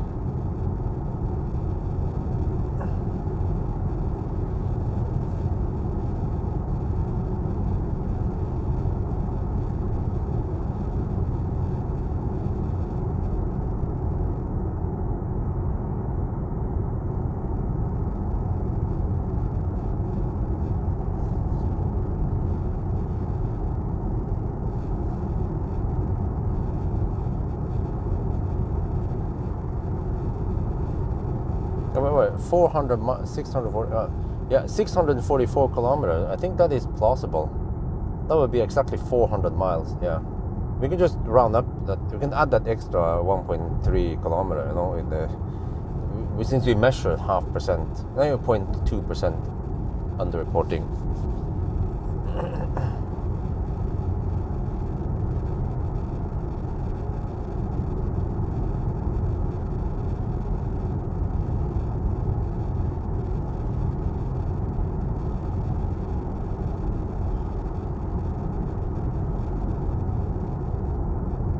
Huh. 626 kilometers down now. 19 kilometers left.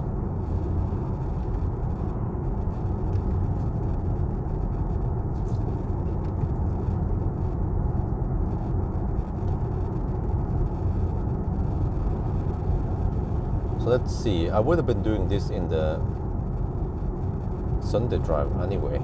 Yeah. See, the power limit is starting to come down now. I have roughly, well, it says 600 amp and 327 volts, so that's roughly, where is that, huh?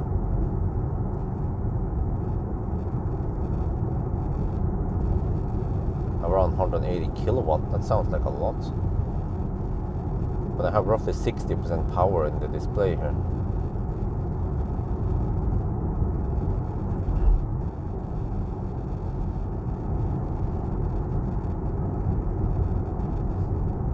Okay, 2 kilowatt hour left.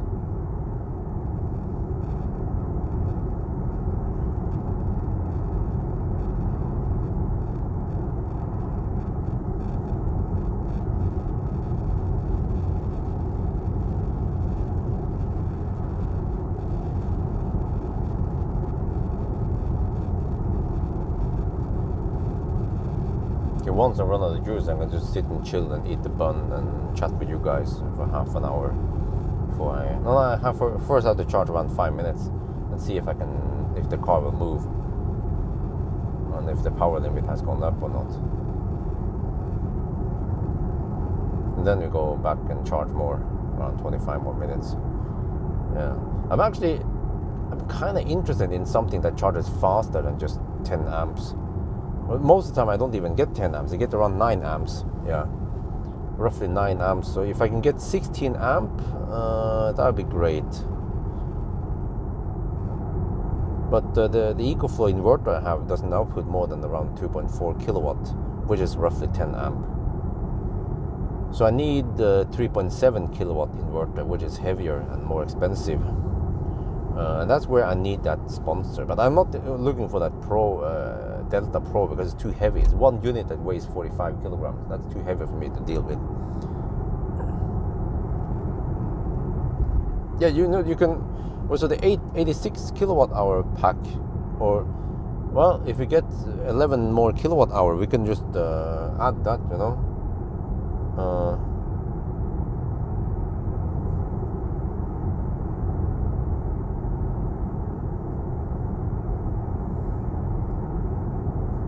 Let's say consumption is 117. Yeah, that's 94 more kilometers.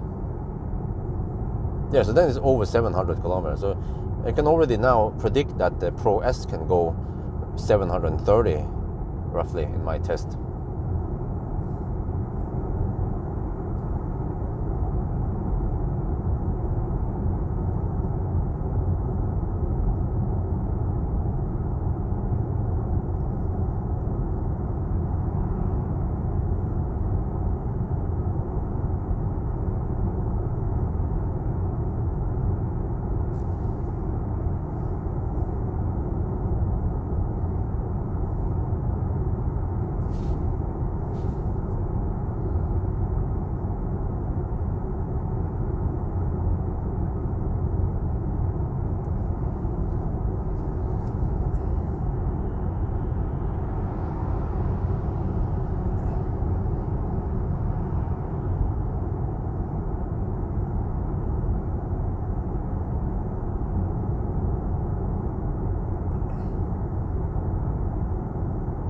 Right, 1% left, 1.2 kilowatt hour left. Oh, wait, that means I can go turn around and then get over to the slow stretch, and I should be at 0%, 0 kilometer.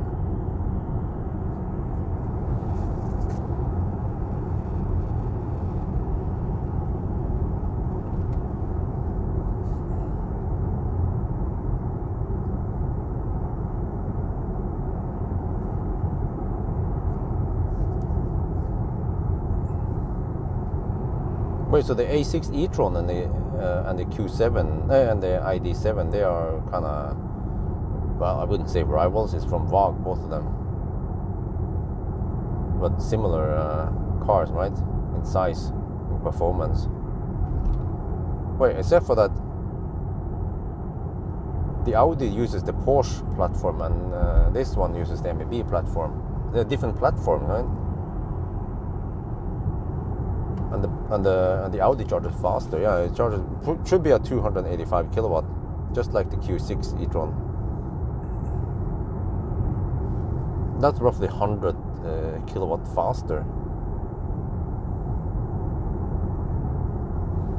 Right, I'm down to 10 kilometers, and I have a 1 kilowatt hour left.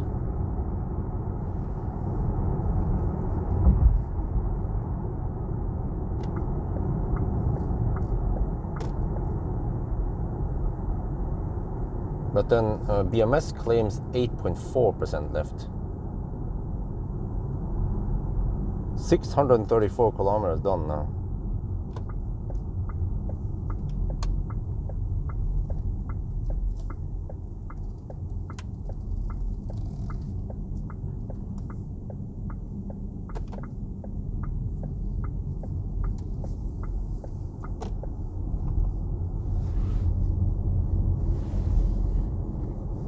9 kilometers left. Yeah, exactly 1 kilowatt hour left. Okay, let's go. We can reach that. Oh, no, I forgot. Ah, by the time we reach over there, it's only 4 kilometers to the turnaround point. Which means I could turn around and come back here. Yeah. I could do a full. I can do the 8 kilometer loop, and then I go on the slow roads. Even not to waste too much time.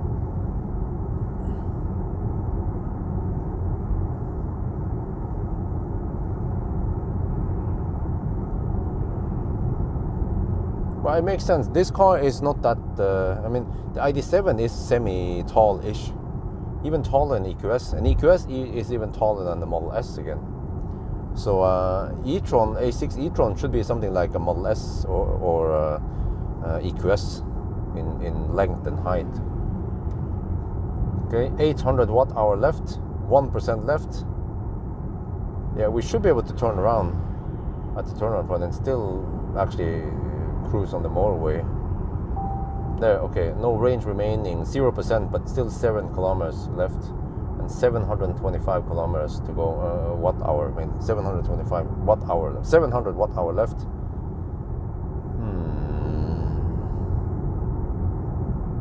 6 kilometers of range left. Wait, maybe I should bail out anyway and go on the slow stretch now.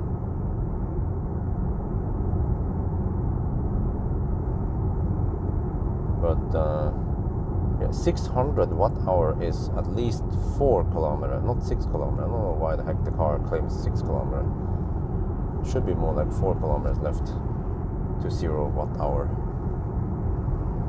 I do both tests. I do them simultaneously now, like a ninja. I do a 0 mile test and a Sunday drive. This is how I make more money.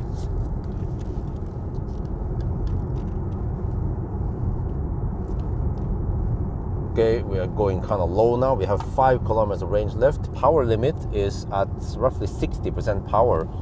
So we can see in the car scanner here that we have 475 watt hour left. So even though we're at 0%, we are not really at 0 kilometers. So there's still a little bit more. But I think I'll bail out now to the small roads and finish over there. But also here, worth noting, this is what we're going to test. State of charge BMS is supposed to be 7.6%. So there's a hidden buffer here. In the ID bus, which has a similar battery, we managed to get 2.7 kilowatt hours. So we want to measure here how much we get, because the battery here is slightly different than the ID bus battery supposedly, even though both of them are 82 kilowatt hour. And now we go on the slow part over here, where it's way safer to run out of juice. But I'm like 99.9% sure that this car will not stop at 0%. There is a significant buffer below 0.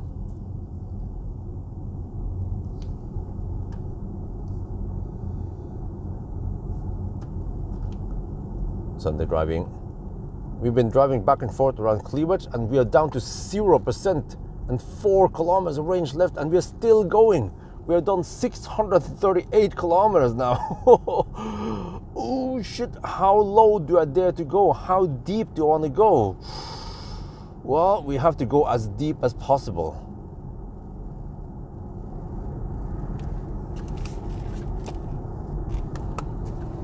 Let me go faster. I'm slow poking here.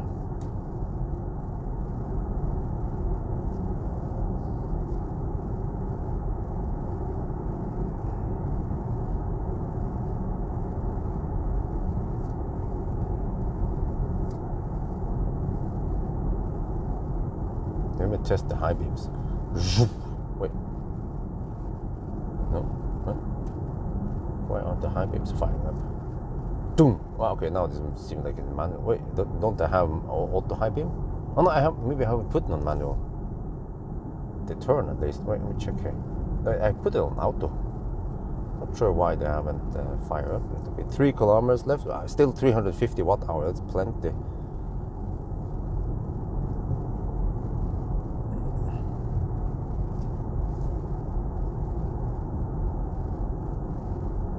There, you see now the Windows XP area is getting dark. So it was good call that I shot the thumbnail. There, boom! Adapt the headlights on. I shot the thumbnail early enough.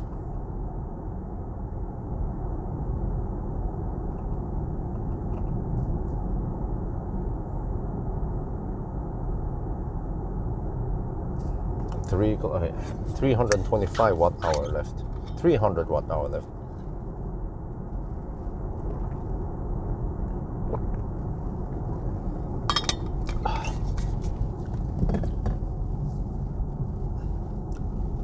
$275 watt hour left. Where do I drive now? I think I should just turn around here. Is that Pussycat? Yes.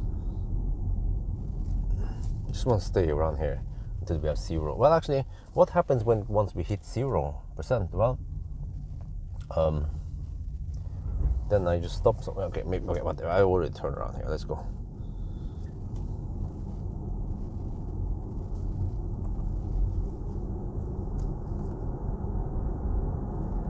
$250 watt hour left. Wait, it still claimed 3 kilometer. What? This is weird. 2 kilometer left. Okay, we're gonna wait all the way until it says 0 kilometer left. Then I'll stop and we reset one of them. Yeah, I have the since start. I can reset. Because I have since charging. That is the 0 mile test.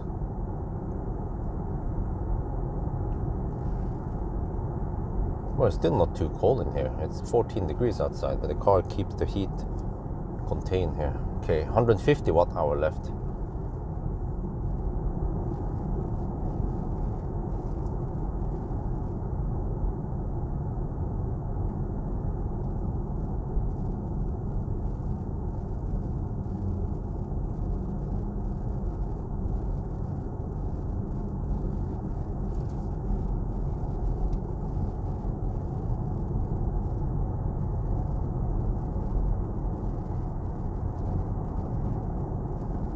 Those lights are wonderful.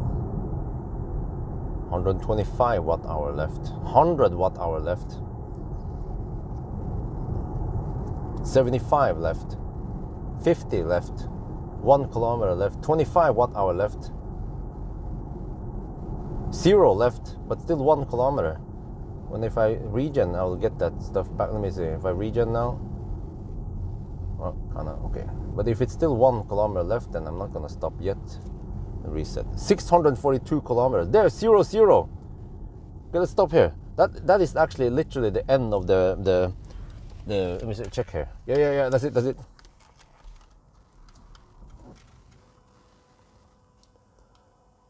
is it. We have hit 0%, 0 kilometer. Yeah, and you can see here that we have 0 watt hour left.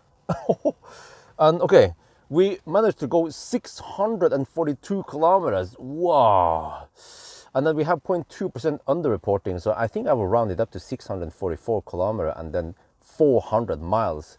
And then I'm not sure about the consumption, if it's 117 or 116 watt hour per kilometer. I can ask the live stream. But yeah, that's it. The Sunday driving test is over. And the battery is at 0. Oh, shit. Okay, then I will do the summary while we are charging. And now I have to switch.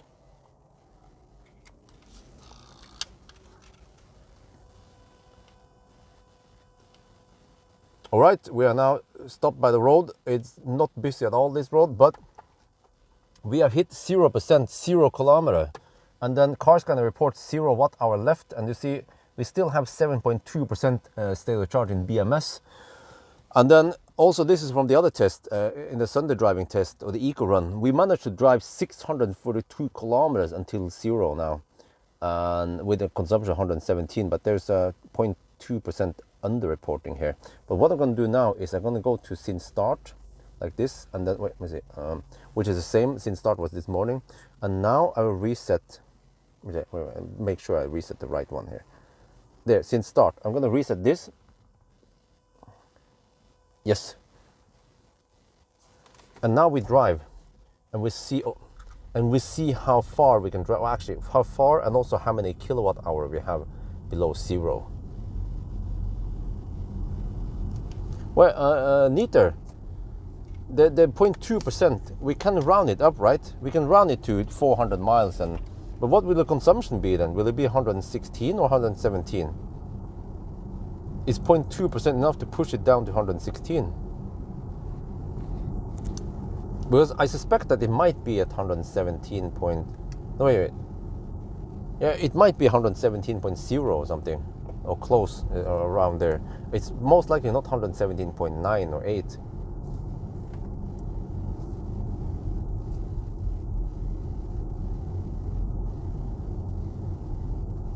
Okay. Even with 0.2 is not enough to push it to 116, right? Okay, 117 then. But I forgot to calculate. Maybe you have it. Well, or it was 644. Yeah, 642 actually with 117. So we managed to get 75.1 kilowatt hour out of the battery. Okay, so we had a 0.8 kilowatt hour heat loss, which is not that bad for a long drive. There with some uphills and shit. We went up some mountains and shit.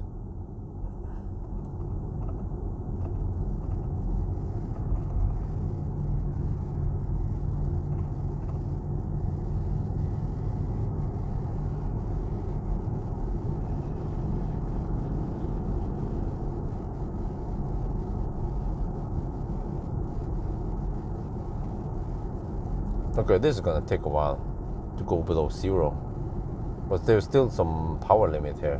Plenty of power limit. I have supposedly 150 kilowatt power available.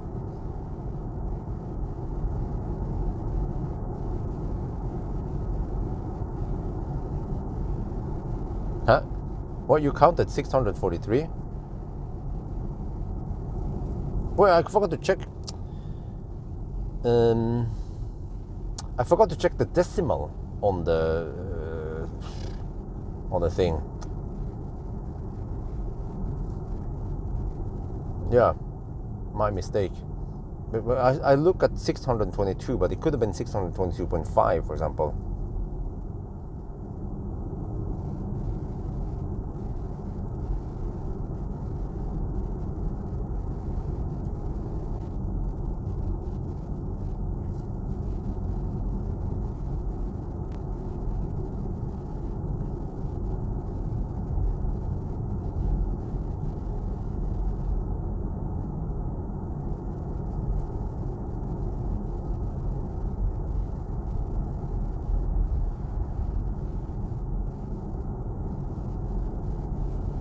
Okay, I didn't see that we were offline because it wasn't clear. People didn't tell me that I was offline or drop out.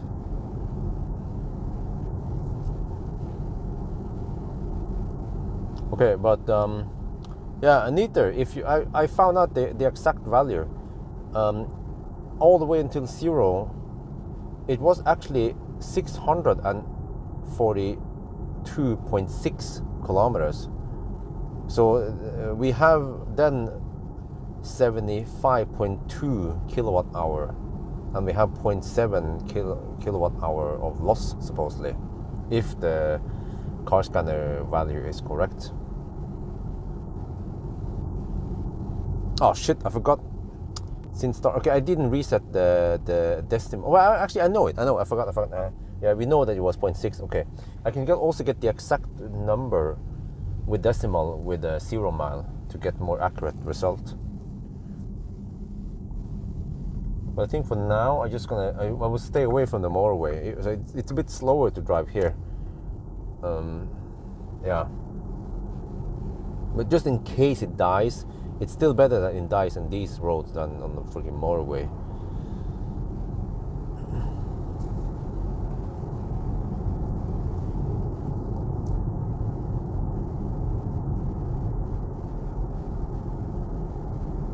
Huh? You estimated 75.3, huh? How did that end up? I estimated 75.2. If you take 117 multiplied by 642.6, then we should get slightly less than 75.2, and then you round up to 75.2. So I'm not sure how you got 0.3. But that's close enough, so I will probably use that number for the range test then. Even though in range test, yeah, I think you can use that same number. Range test is also quite gentle on the power output. We actually we don't have that steep uphills unlike we had in the 0 mile, I mean in the Sunday driving. Okay, so everything just works normal now. It's kind of interesting that there is so much buffer below 0, but just like Tesla has even bigger buffer, 3 point. Tesla keeps a 4 kilowatt hour buffer below 0 on Model S at least, and then Model 3 is around 3 kilowatt hour. So it seems like it's somewhat common to have around 2.5, 3 kilowatt hour, but not 5 kilowatt hour like Aria and Toyota BZ. Well, we're gonna find out now. Okay, so now for some more interesting stats. 108 watt hour per kilometer and 6 kilometers since we reset. So that's only around 700 watt hours. So we are not even close, remotely close to it. Or you can see state of charge BMS is 6% and we have roughly 50% power limit. I mean, we could possibly also drive on a motorway stretch, which is gonna go faster, but yeah. But if you have 2.7 kilowatt hour left, that is 20 kilometers. I could do a full motorway loop to burn off 2.7 kilowatt hour. So this stretch here takes a lot longer time. Well, actually, maybe not a lot longer, but a little bit more time since it's so slow.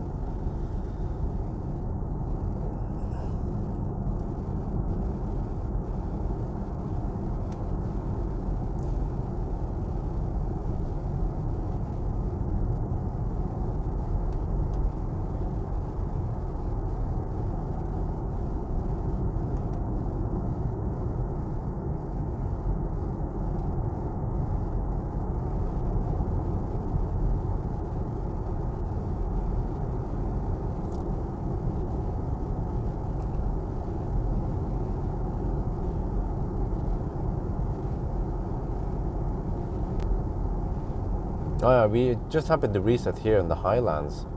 Yeah, consumption now. Only maneuvering. Oh shit! Really? Already? Whoa, that came unexpected. Oh, I hope I can restart. It came so sudden.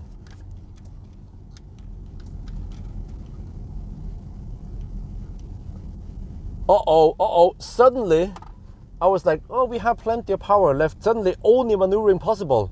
Please charge console. Oh shit! Do I have? Can I drive? Wait, I can drive. Wait, if I can drive, can I? Wait, that was. You see here. Okay, after 118 watt hour per kilometer and 8 kilometer, I get this thing. But wait, how is this? There's still 5.6% here, supposedly. But it says only maneuvering possible. Shit, what does it mean? Okay, let me try to put the car in reverse. This is why we test this. Wait, I cannot go in reverse. Can I go into drive? I cannot go into drive. The car is dead. DED. What? Over here? It was not supposed to happen over here. Shit, I was supposed to run out of juice in the Windows XP area. So it means that we have roughly 1 kilowatt hour only before it died. But the ID bus had 2.7. What? Wait, I'm gonna try something. I'll trick. Ancient Chinese secret. Stop. Okay. Start again. I can drive. I died. Okay. Maybe I shouldn't stretch it, but we can actually restart a couple of times. Seems like, yeah. But then it just like eat. Okay. So maybe we shouldn't stretch it too far. But I kind of just want to back up a little bit closer to that. Yeah, there is a little place here, the pocket, or there's a little T intersection here on one of the smaller roads. Okay. But it seems that way it allows me to maneuver slowly. Wait, can I? Now it seems like I lost power again. Okay, but I think over here is probably okay-ish if I tuck myself towards this part here roughly, right? But it's a bit inconvenient spot. But okay, I think we just have to bail out here then. Okay, wait. All right, that's it. Wait, because if I'm just crawling, I can only move the car slightly before it dies again, and then I cannot move it at all. So that means that I have to get out and start charging the car.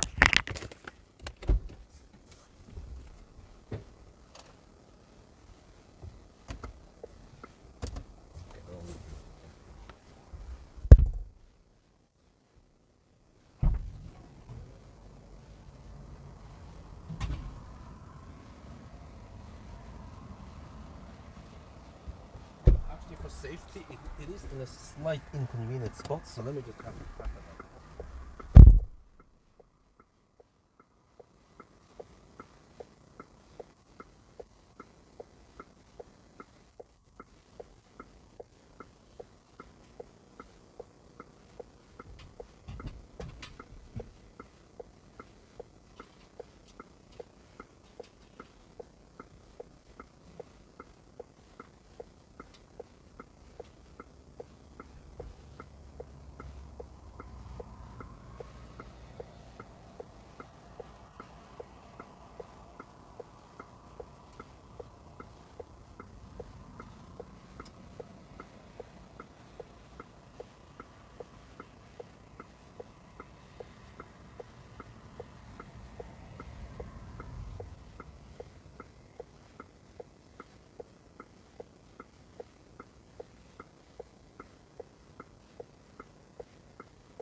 there is something going on here in the charging screen, but the trunk is open, so then it blocks part of this. Wait, can we see it here at least?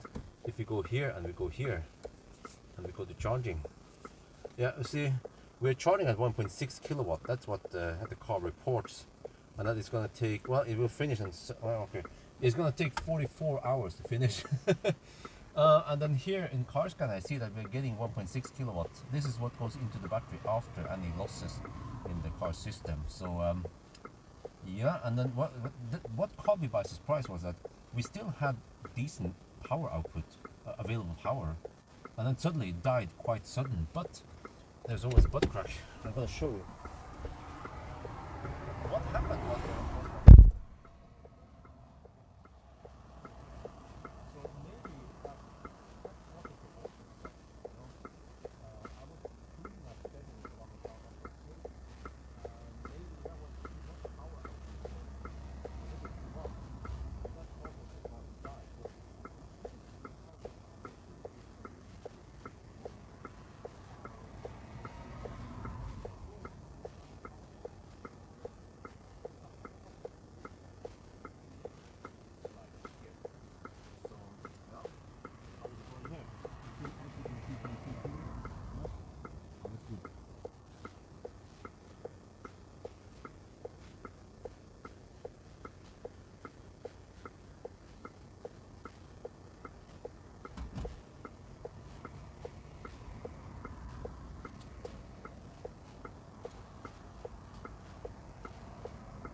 Okay, so now I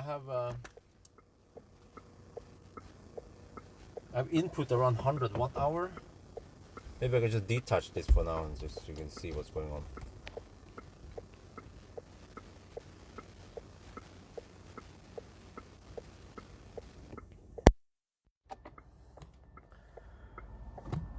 You can see here we're charging, taking 1.5, 1.6 kilowatt. The car died somewhat sudden, but we had an uphill which could have caused the battery to die unexpectedly because the voltage dropped. So the car here, this screen shows that we will finish in 44 hours. We had 0%, 0 whatever. Here we see that we are taking 1.6 kilowatt. But yeah, so we actually got around 1 kilowatt hour only before it died. Is it faster to call? Nope, absolutely not. Because I'll be back on the road, or I will probably be back at the fast charger at Cleavage in around half an hour.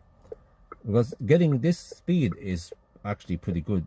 If you call a flatbed, and by the time they load me here and drive me over, that's gonna could take over an hour. Plus cost money, of course. I can show you the setup.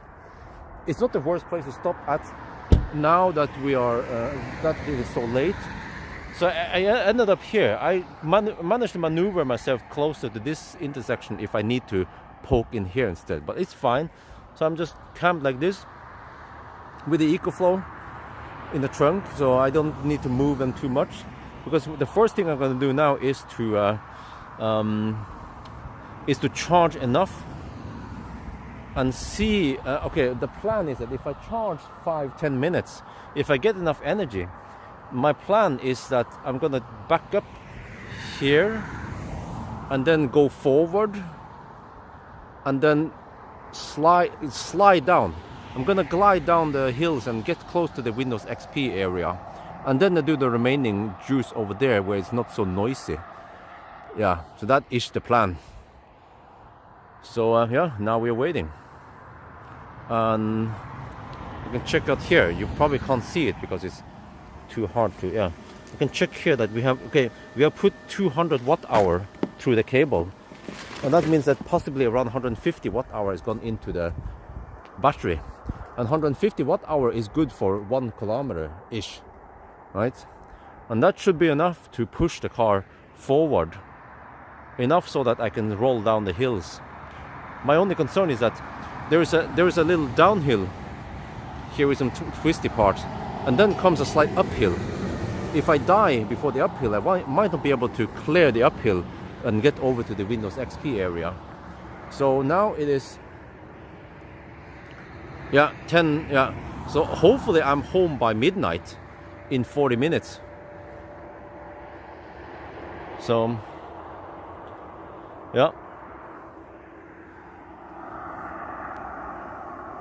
Or maybe I'll just yeah, okay. I'm not sure what I'm supposed to do now, but maybe I'll just go inside and chill and take a bun. And okay, the trunk is open, which is not ideal, but I'm too lazy. Okay, let's do this, and then this, and then this, and then this. So now now we have the chill time, and I can eat the bun and talk a bit. Wait, which cable is it? So yeah, that didn't take too long. Fortunately, the 0 mile test didn't take too long before the battery died, but I'm surprised. Why did it die so quick now versus the IDE bus? Oh. Okay, well now we know. Don't trust. Expect only around 1 kilowatt hour below zero on this car.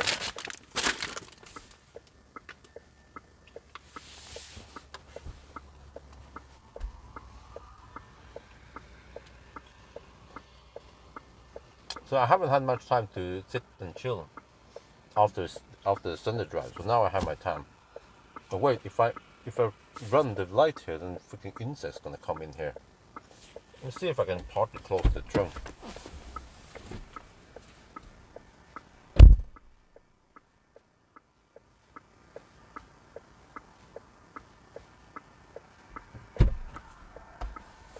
Actually, no big deal, because it seems like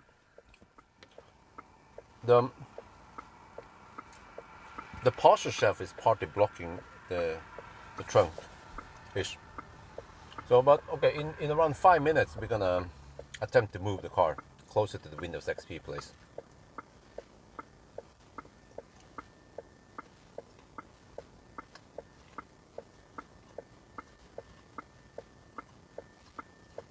But I haven't seen any watt hour on the display yet. Yeah, exactly. I went hill up, and I went kind of fast-ish up the hill, and I pull. I think the reason was that I pull my, let's say, I don't know, I didn't pay attention. Let's say I pull 20-30 kilowatt for 10 seconds, and that causes the voltage to drop.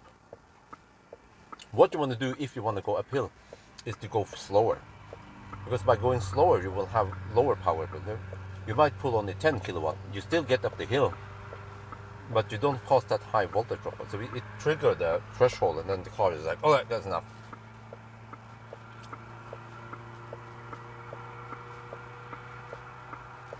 Oh, I see.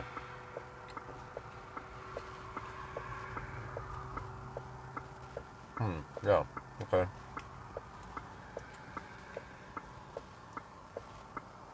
So then it's possibly 75.3 kilowatt hour then.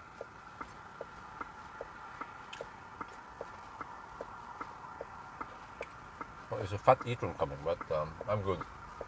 In case he wants to ask me if I need some help, but I'm good. He's towing a boat anyway, so.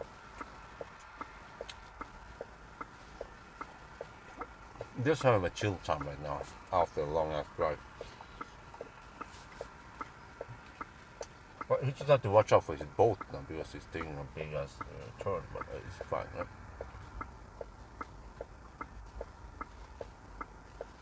Well, that's a fat e-tron. Yeah. He just totally ignored me, but that's fine, no problem. I don't expect people to pull over and ask me for help anyway, and ask if I need help. Wait, huh? State of charge display is supposed to be 0.25% now, huh? Okay.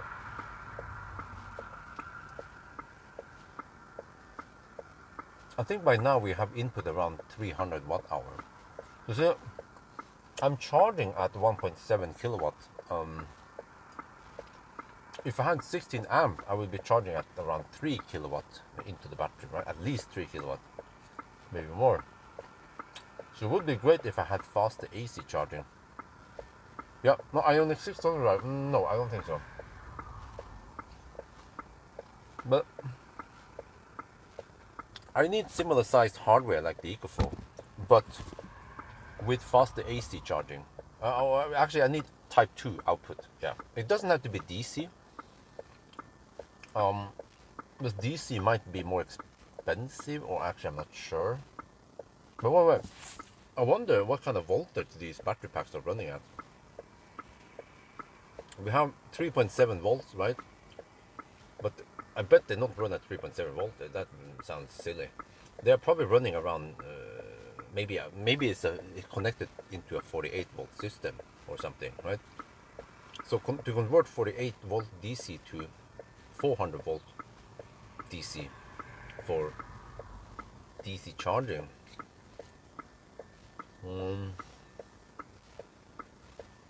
There is another cowboy trick, which is to run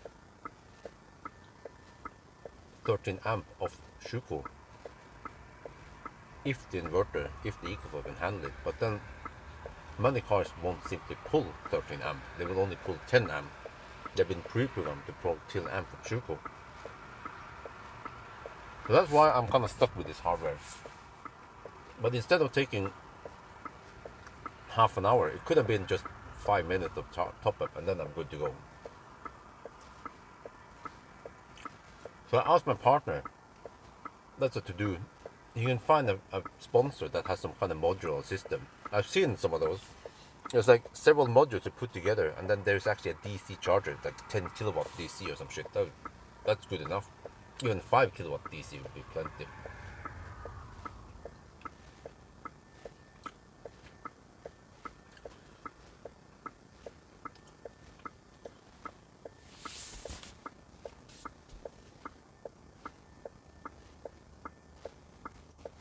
GTX, yeah, I'll see. How much power? What? I have 43 kilowatt at home. Okay, I'm gonna pack now, and then we will move a little bit. That will be a part of the 0 mile test to see if we can move after charging for 10 minutes.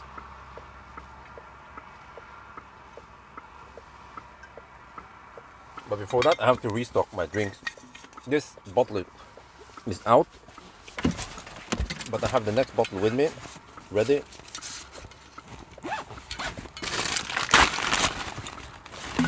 Here, the purple bottle, which is an insulated bottle, so it stays nice and cold. So I prepared this morning, around 10 hours ago. Actually, almost 11 hours ago, I prepared this bottle. But the drink in here should still be nice and cool because I didn't open it yet.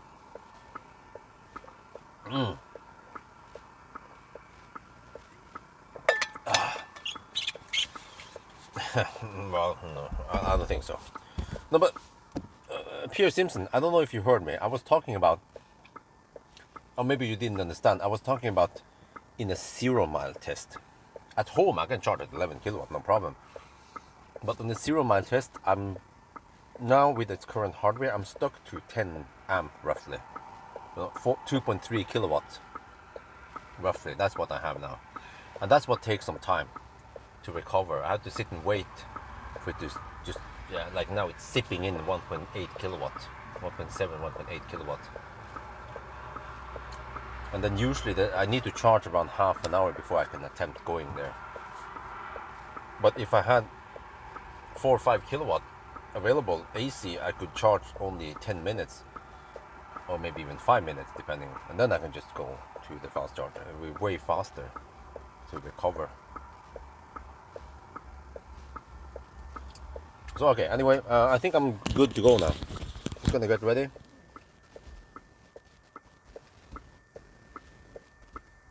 Well, the spare battery is just for the test purpose. I mean, even if you're clumsy and you end up with 0%, you can still drive, I don't know, 5-10 kilometers beyond 0. But I mean, how clumsy are you? Because if the car tells you that you can't make it to the destination and you still miss the target by 10 kilometers, then you shouldn't own an EV or a car altogether.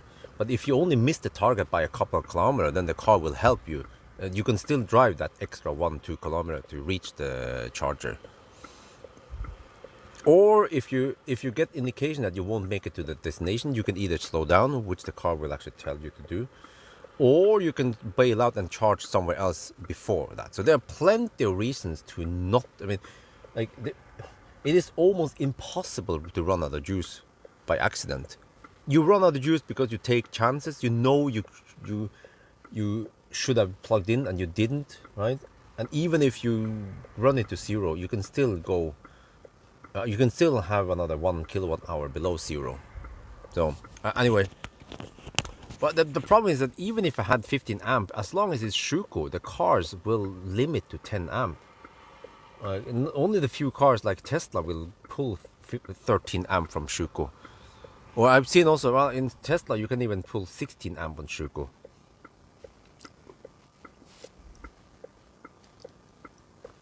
So anyway, let me get ready. I have to shoot some video that I have to document how long we charge here with the trunk open.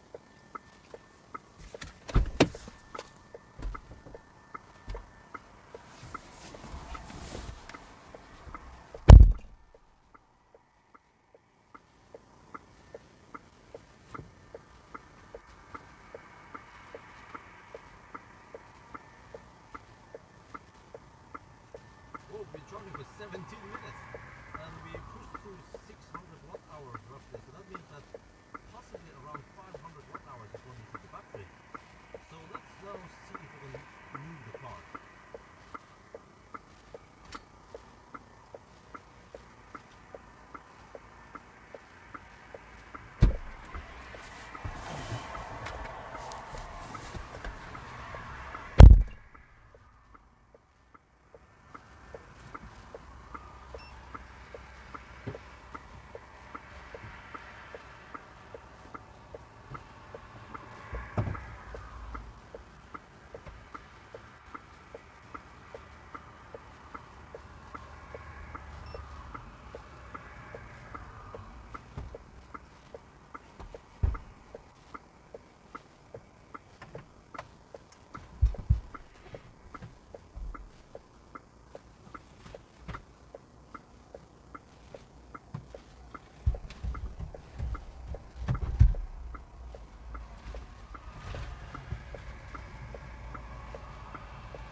Okay, it still says 0% here, 0% 0 kilometer. Okay, here we don't have any watt hour left.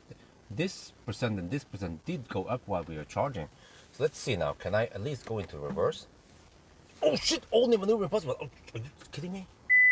Ah! We. Oh.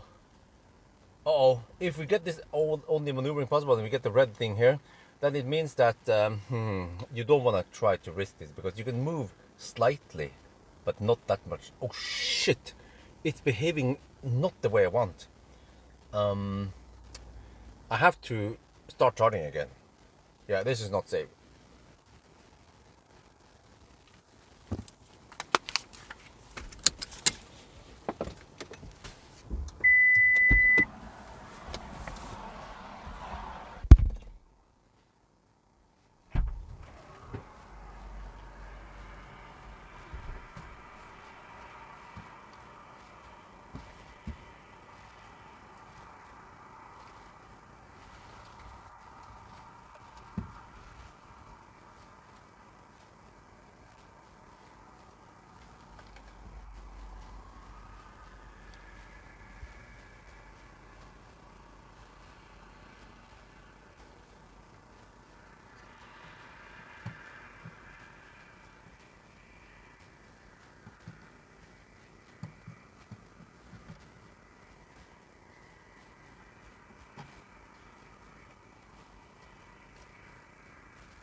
in about half an hour, we should start seeing this number go up. Once I see this number go up, I will be more confident about trying to move the car again. So for now, we have to sit and wait for it to charge up. See here? Yeah. Okay, well that's fine. I'll just sit and chat with the live stream.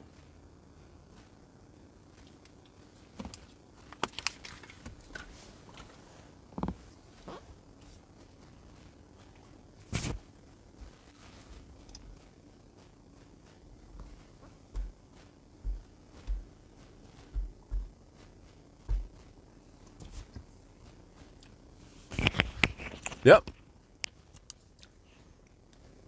So it turns out that this ID7 behaves like a fat e-tron. It goes brick. This is why we need to test these cars. It's a checkpoint I do, is that I try to charge it for 5 minutes, whatever. This time it was actually 17 minutes.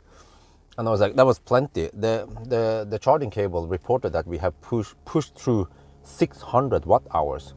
And that means that at least 500 of those watt hours went into the battery right after some losses. The car still couldn't drive. It was just only maneuvering. When I see that shit and it's red, don't even try to move. If you try to move, you can move a little bit and then you get stuck in a place that is not very convenient. Here, it is actually super safe. We are now on the smaller road, and I can sit here for 1 hour, no problem. There's no danger. I don't even have to have the hazard lights on. I'm just camped here. So now we're just inputting 1.5, 1.6 kilowatt. But if I already input roughly half kilowatt hour, it means that I should possibly need to charge only around 15 more minutes before I see watt hour go up here on the car scanner. So I guess you guys don't have to see my face. I can just put the thing on the windscreen so you can see car scanner instead. Yeah. So now we just sit and chat for a bit. My chill time. Yeah, I can spend some time replying some emails. It's nice and quiet here now that the door is not open.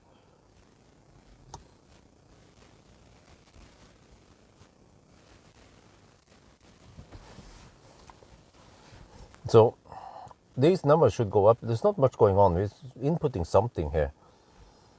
Yeah.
Bedtime. Yeah, good night.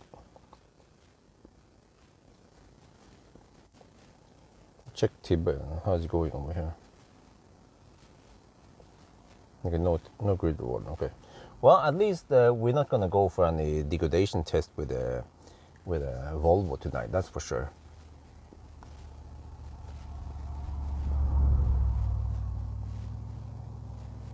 Just gonna get home. After this, I'll just go home and get some sleep. And also, when it comes to range test, I will do that tomorrow. Just have to get some sleep now so I can get work done tomorrow.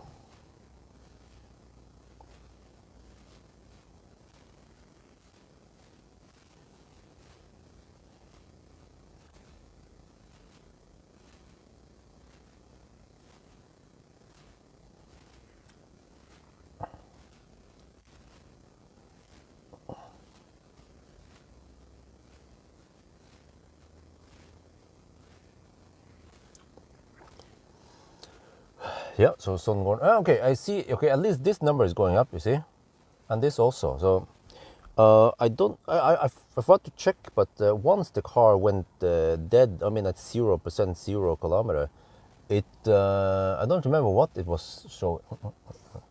Okay, whatever. I don't remember what it was showing, but I think we're getting close to when. Yeah, once we see this number go up, then I'm more confident. Because I know now that roughly, what was it again?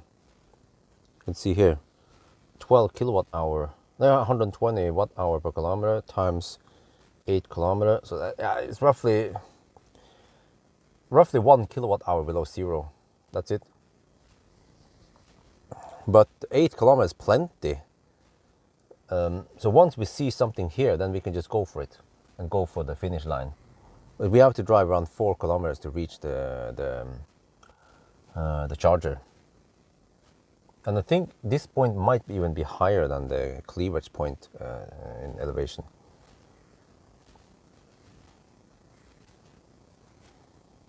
We went 8 kilometers. Well, which distance are you talking about? Are you talking about Sunday drive or this 0 mile test?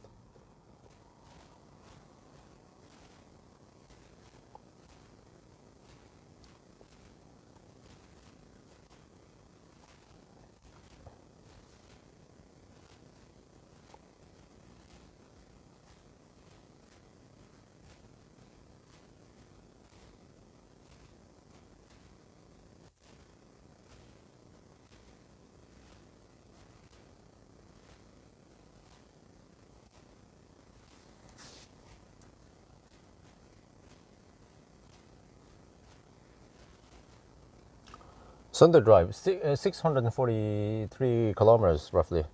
Oh, yeah, that's 643 roughly.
Okay, I'm just 20 euros from Rico Carden. I like it. Oh, I forgot. I have to do the summary over here. Yeah, well, plenty of time. You see, I can spend the time to do something useful while we are charging. But I'm now checking the comments on the videos, and then I'll shoot the end shot in here.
How are the EcoFlows doing?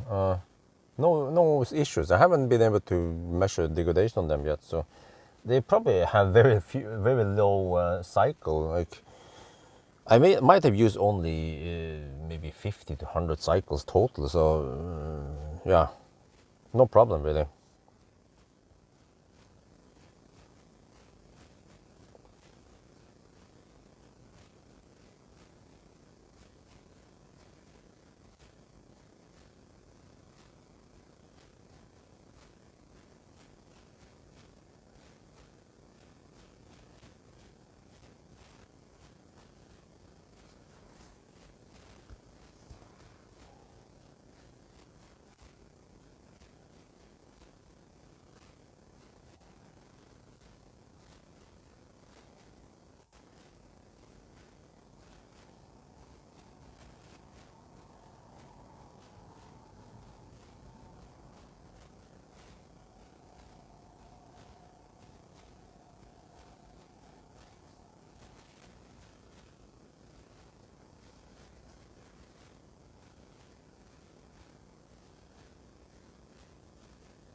Okay, done there. All right, let me see. Yeah, still zero, but it's getting there kind of. I can watch my clip in the camcorder maybe to see what happened. But let's see. I need to shoot that end shot with a Sunday drive. What the heck am I supposed to say again? Okay, it was 644 kilometers roughly. I just rounded up, right? Just for the shits and giggles, let's see. And then the consumption was really low, 117 watt hour per kilometer. I have to check now test result.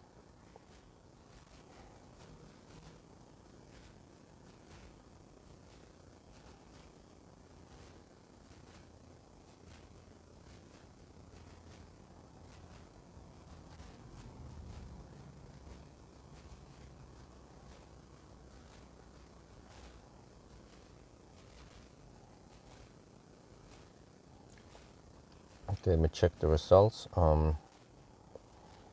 So, what cars did we match, or what did we beat? Or 644. We beat Model 3. Oh yeah. It has similar net capacity, but oh yeah, it's neck and neck with Model 3. But that was done long time ago. That was LG battery, right?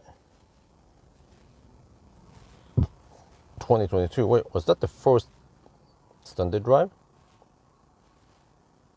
I think it was. Wasn't it?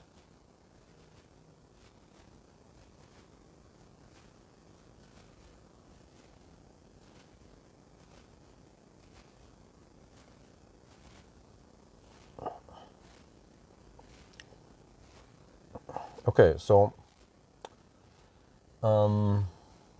yeah, it's right on par with Model 3. Also, Model 3 has similar battery size and similar consumption. Yeah, but this is a bigger car. So that is the important, that is the impressive part of it. Yeah. But wait a minute. What do you sort Sunday drive table on? Range, of course. I think that was the very first Sunday drive, when I think about this.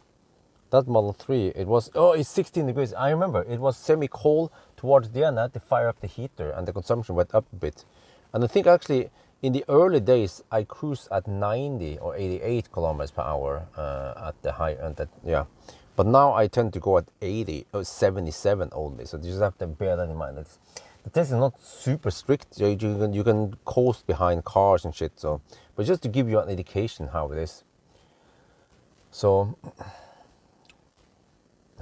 kilometer is odd at pulse 567. What do you mean?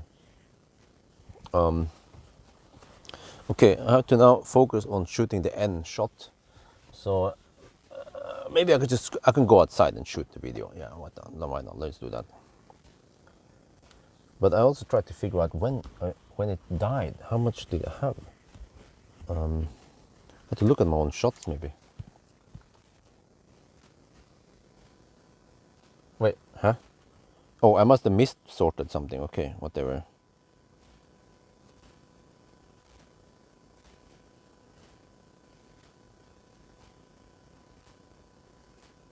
See, we are here near Cleavage, and we are actually doing the Sunday driving right now. See, we have driven 600. Is it? We have hit 0%, 0 kilometer. Yeah, and you can see here that we have 0 watt-hour left. Wait, 1.58%. Oh, it's right here. Oh, 7. Yeah. This should go up soon. Exactly. This is what the 0 point was here. So it means that once we start gaining watt-hour here, then I'm confident that we can start the car and start moving, and we should have then enough juice to go straight over to the fast charger. Especially if you have some decent power output limit, whatever thingy. Yeah. It should mean that once you see something here-ish, then that means that you can spend it down to 0 and you have another 1 kilowatt hour below 0 again. Worst case is that if I die again on my way back, I'll just pull out the EcoFlow and charge 5-10 minutes more, unless it goes freaking brick. Oh yeah, shit. Oh, that is the risk. Okay. But yeah, that is actually the risk, that if I run out of juice on the way back, it could brick again, which means I'd have to charge another freaking half an hour before it unbricks. So in that regard, maybe I'll sit and wait until I have enough juice here. You know, I think if this one is 500, if I have 500 watt-hour, that should be enough. That means you have to sit and wait a while once we see it pop up. Okay, but that means I have time to go out and shoot the end stuff for the Sunday driving. So it's gonna look weird, like I'm kind of camp at the road and yeah, okay.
Oh, it starts going up now. Oh yeah.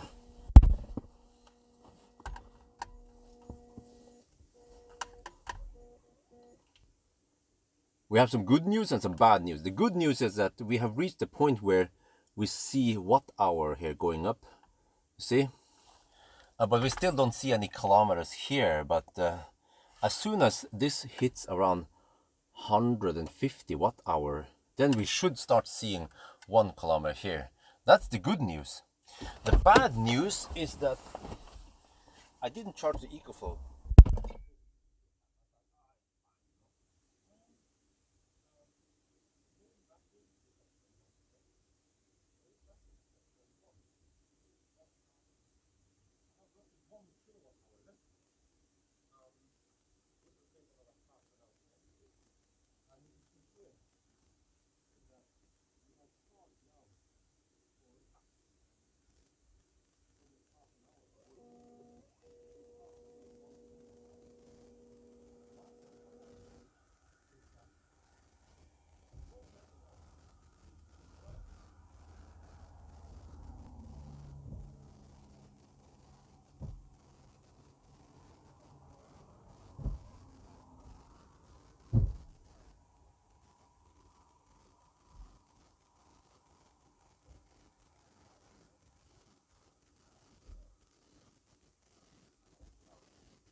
Another, I don't know, 20 minutes or so until this number here becomes roughly 500. Oh shit. Because then we should have enough juice to not brick. Yeah. Okay, I have the plan now. I have roughly 25% of the EcoFlow left, which means roughly 1 kilowatt hour left. And that means roughly half an hour charging time left. But if I see 1 kilometer here now. Oh, I see.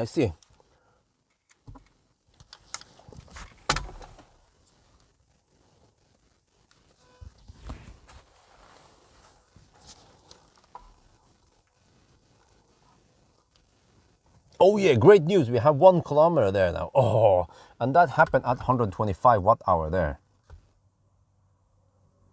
Okay. So here's the plan.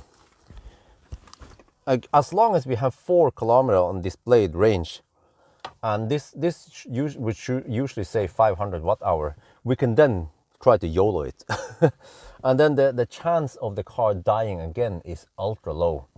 We might even push it below 0 for a little bit, but as long as we take it easy in the uphills, then we shouldn't die. So that means that I'm gonna sit and wait to get another 350 watt hours, which shouldn't take too long. Let me see.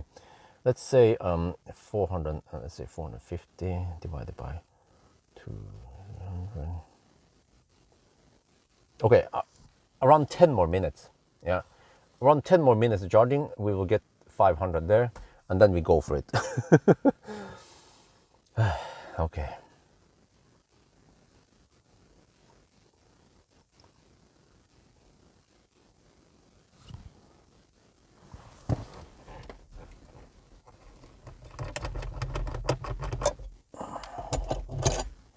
I'm gonna prepare the cameras now. Wait, did I? Shit, really? Did I? Oh, okay.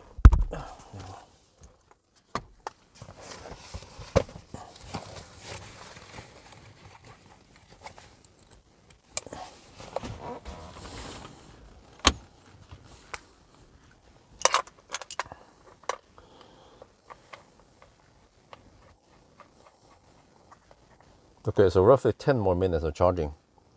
Then we're gonna YOLO it. I will just screen record and use the tripod thing here. Okay, getting ready. There, okay. Yeah, now we wait. 200 now, okay, it goes up, okay. Yeah. Note to self, I should have charged the EcoFlow to full. Well, they were kind of full. I just remember it a bit too late that, I can start I can start charging the EcoFlow from Tibber. Well, actually from Easy. So, but they were roughly at around 80%, 85% full. So it's close enough. Most likely we can make it to Cleavage now. So just have to sit and wait. I mean, even now the chance is quite high that we can just go, but then I have to go a little bit below zero. So yeah, but no big deal. We charge for 10 more minutes and then we go for it. And then we just have to top up just a couple of minutes over there. Then I make a little summary and then I go home. Yeah,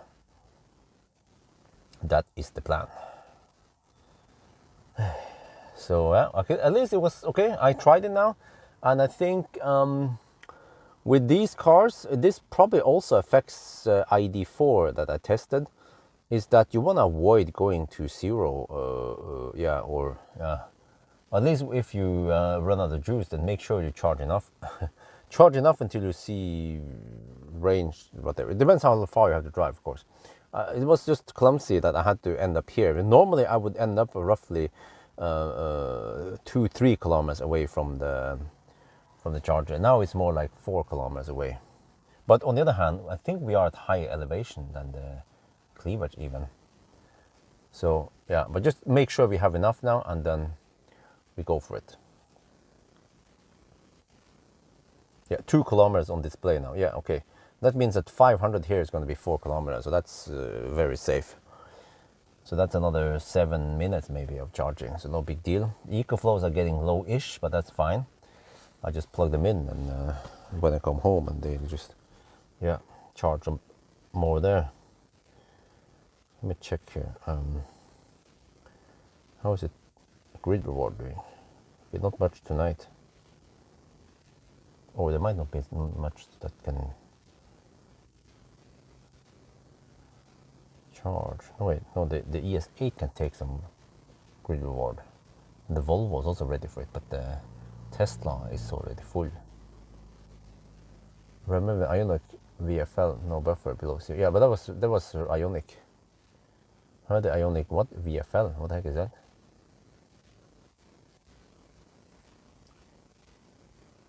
$275, okay. Slowly going up. I should be home, well, at least before 1 at night. I might be home in 15 minutes, best case. More like 20-25 minutes I'll be home. So, I mean, it is in these cases where faster charging would matter. Because in case the car bricks, then it would be nice if I can charge faster. But around 4 kilowatt hours seems to be sufficient in most cases. I haven't run into cases where like 4 kilowatt hour wasn't enough. Oh, okay, all right. What has happened to Marcus? Yeah, bankrupt. Yeah, that's what happened. I need to make a video if Marcus wants me to. 300 now. Okay, almost there. Come on, 200 watt hour more. That should take 6 minutes. Wait, if we charge a 2 kilowatt, a little bit over 2 kilowatt. Well, actually, no, it's 1.7 only. Oh, okay. 1.8 kilowatt. Then that's 1/3 of.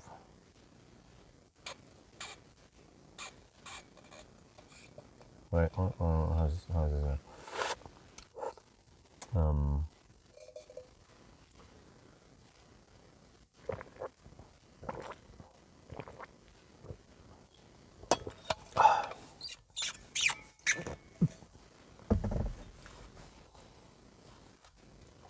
Well, 200. Oh, yeah, of course. 200 divided by 1800. Yeah, around 6-7 minutes left to hit 500.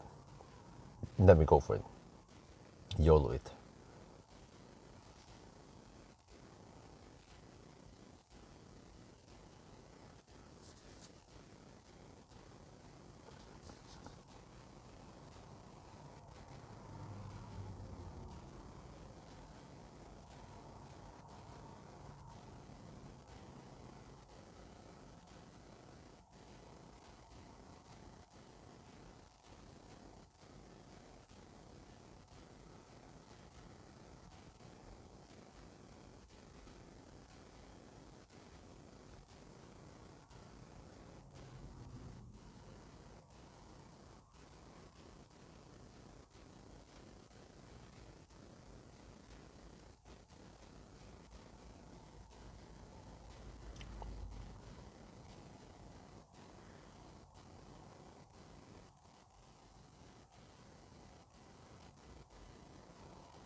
Oh, 375 now. All right, getting close.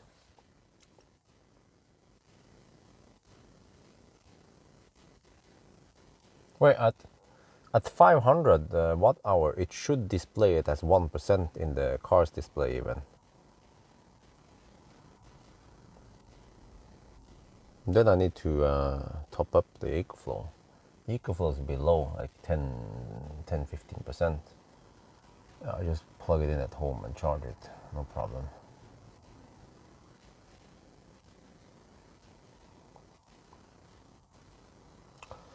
But that means that my advice then, if this happens to an ID or the modern B car, is that you might want to charge, well, I'm not sure, at least half an hour, depending on how far you have to drive. But most cases when you run out of juice, you run out of juice just a couple of kilometers away from your destination. So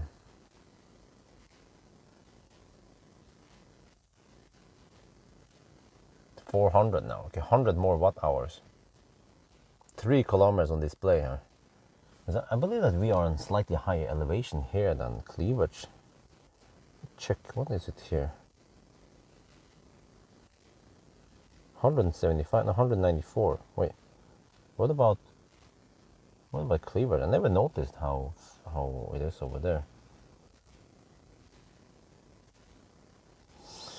Well, I have stuff to do tomorrow also. Oof, I have to wake up with Isabel because I'm gonna go home and shower and then sleep. Hopefully I'll be home. I'll be in bed by 1 at night, and I try to get around 6 hours of sleep before Isabel wakes up.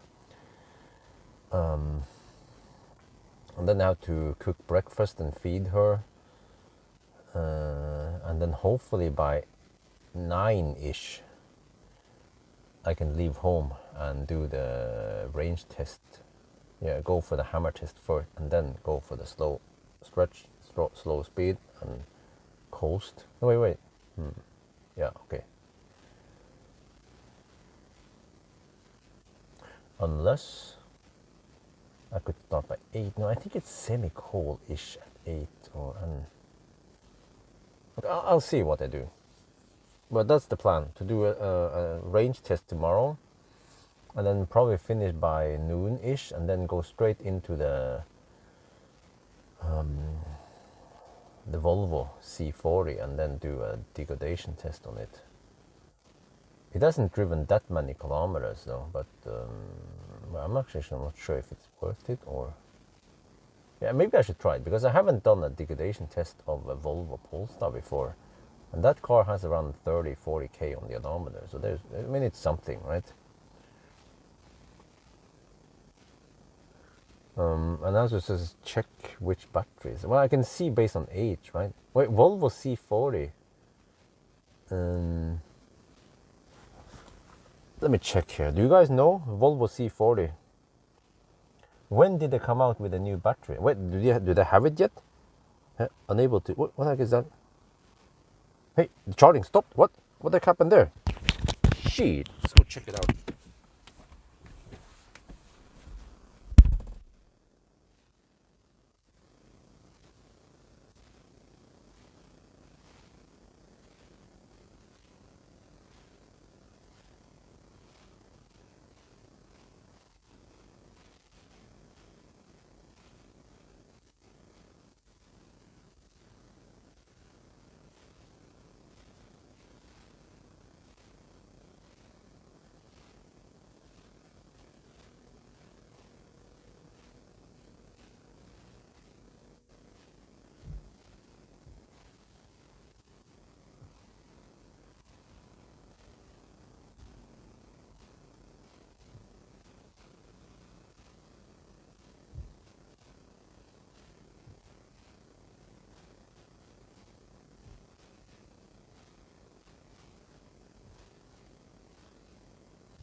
Okay, we have only 450, but that is hopefully enough.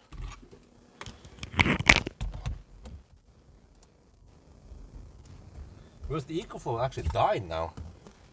But there's still some juice left, but I don't know why the heck it died now. Interesting. Before it would just go all the way to the end.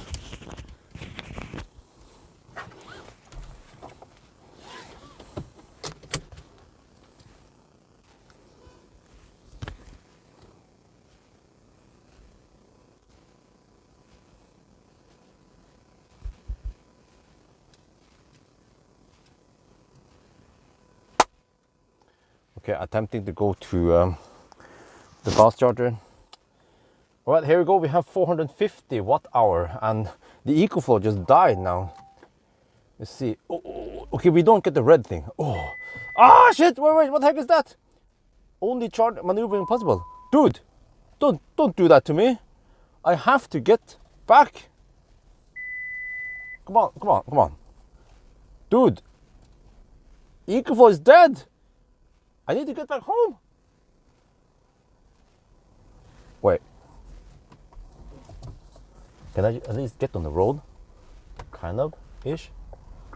Okay, let me see. But how far can I go here, really? Let me just slow poke by the road here. Is this only maneuvering possible? What, is the car dead? Dude, I have no power. How is this possible? Freaking nightmare, man. I have charged so much. I have 450 watt hour. I have 3 kilometers indicated range, and the car still refuses to move. What the heck do I do then? Oh shit, I need juice. Okay.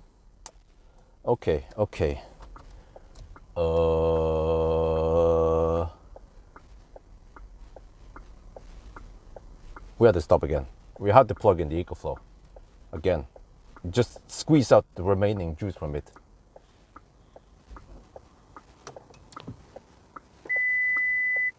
This is not good. This is not good at all. Wait, maybe it needs to just rest for a bit. How is that? We need to shut it down, right? But the EcoFlow, I mean, there's some juice left, but it needs to transfer to the other batteries and shit. But the Shuko died on it. Maybe you just need to rest and recalibrate this shit. Okay, let me see. Let's see what I can do in the back.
Okay,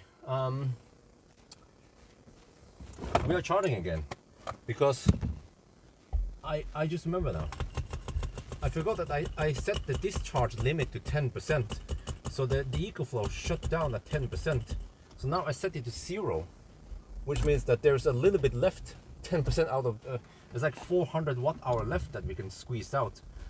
So can we just unbrick this thing, huh? This is so weird because we have 3 kilometers indicated range. There is energy here. We have put in over 2 kilowatt hour and the car refuses to start. Or it's just in just this weird maneuvering thing, you know. So I'm not sure if those extra a few hundred kilo. Yeah, I was missing out maybe 200 watt hour at home. I didn't charge, but I mean, the main unit was already at 99% or something, and the slave unit was at around 70-80%. I was like, okay, that's good enough. So now we are pumping in here. Can we at least see 1% soon? It still says 0% on display, and it gives me this only maneuvering thing, whatever, right? So I'm now pumping in the last few drops of the EcoFlow. Is this even online now, or is it offline again?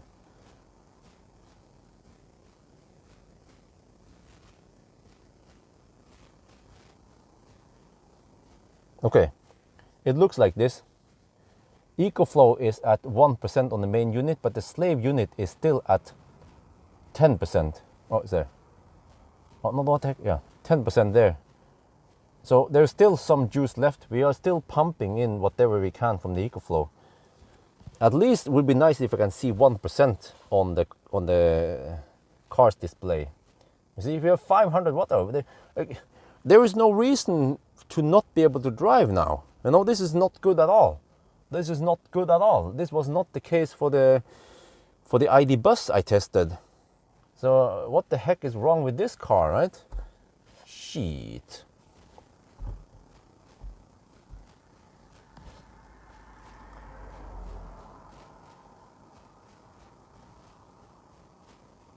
We have to empty the EcoFlow until it dies.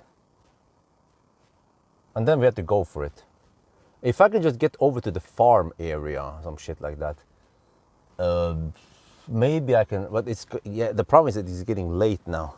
Oh, there are some houses nearby here, but it's kind of far to move the EcoFlow over there. If I can charge up the EcoFlow, then that's a way out. Yeah. And I have the equipment. I just need a shuko somewhere at whatever house it is. Wait, do I even have I even have a Type 2 adapter, you know? So if I find a Type 2 somewhere, I can plug it in and I can connect the EcoFlow to it and charge there. But it's gonna take forever because then I have to first charge up the EcoFlow and then move it over to the car and charge up the car and so on. So I mean, if we can just get enough juice from the EcoFlow now so we can just get the heck out of there, that would be great.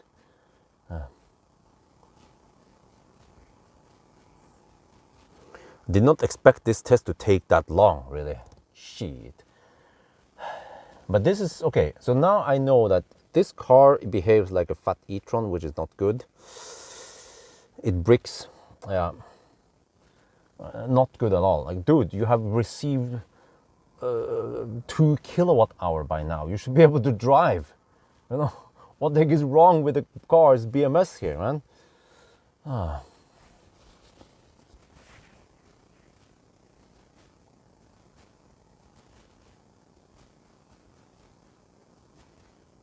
Yeah, because I had the EcoFlow set in the garage, I set the discharge limit to 10%. So in case it discharges and there is not enough grid reward, it will just camp at 10% rather than 0% until I manually start it or something. But I think for normal usage, I will just set the discharge limit to 10%.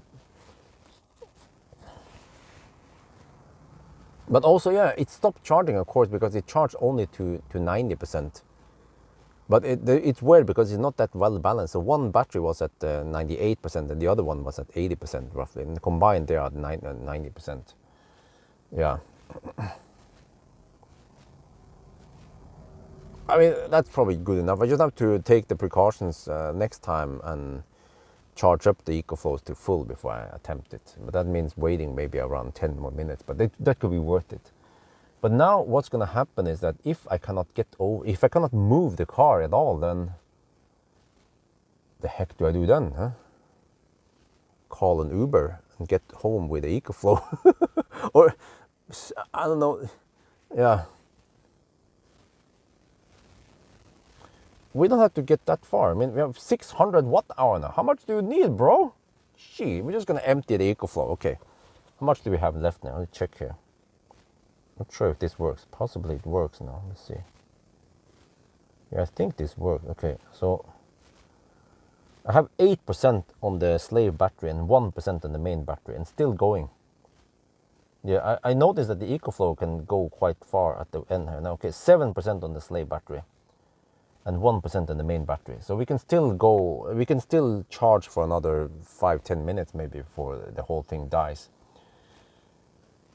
We got the load car, yeah. No, but okay, whatever. We will still empty out the EcoFlow, and hopefully that is enough so we can get the heck out of here. I think if we can just start moving, we will get over to the fast charger. Yeah, so we just have to pump in enough kilowatt hour, enough watt hour in this battery until we realize, oh, we're fine, we can go 10 more kilometers or some shit like that.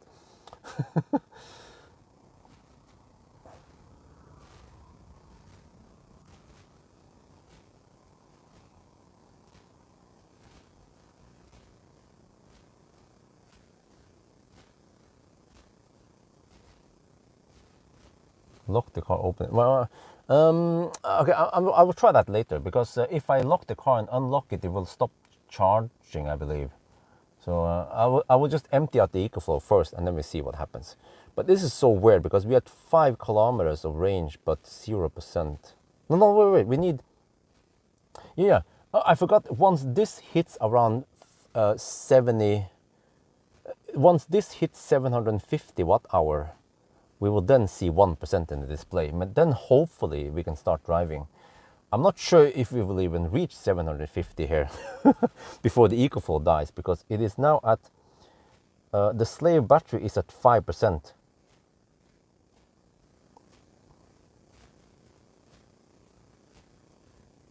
And it claims to have only 4 minutes of runtime left.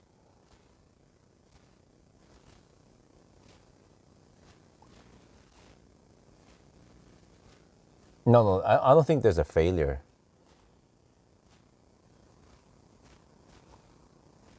But in most cases, if you run out of juice, you'll probably just go to, I mean, you get on the flatbed, and then you connect it to either some kind of Type 2, right, or a fast charger. No problem. But yeah, when someone said, wouldn't it be faster to get a tow truck? Well, in this case, it could possibly be faster, but we're just gonna empty out the EcoFlow, and you spend it for whatever it's worth. I paid for the EcoFlow, I should utilize it. And it could be these videos where I make okay views and make okay money. 700 watt hour now. We should see 1% soon. The guy, he blinked and used the hazard light. There was a Model Y. 4% left on the slave battery. But this is strange. It pulls 1.4 kilowatt from the slave battery, but it also pulls 800 watt from itself to charge the thing. Exactly. Where's the funny calling tow truck? Put in navigation in the charger station, it will take into account the other way. Okay, that's a good idea. Let's do that. Maybe the car just finds out that, oh, okay, we can make it there, no problem. Let me see, I'm just going to do this, and then, okay, it outlines that it should be able to make it to the fast charger.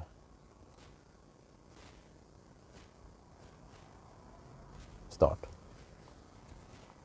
You see, we are 4 kilometers away, and we have 5 kilometers on GOM. I mean, on GOM now. 750 watt hour. We have 3% on the slave battery.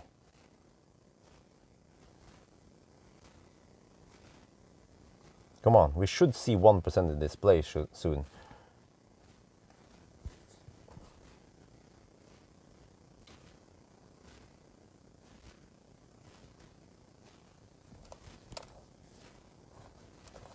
%2 in the slave battery. Okay, I feel like it's gonna die anytime soon now. It claims that it has only 1 minute of runtime left. Once the EcoFlow dies, there, I have 1% on display now. And the EcoFlow is about to die. Okay, we just discharge the EcoFlow until it dies. And then, but it doesn't stay that too long. And then once I go home, I'll plug it in and start charging it up again.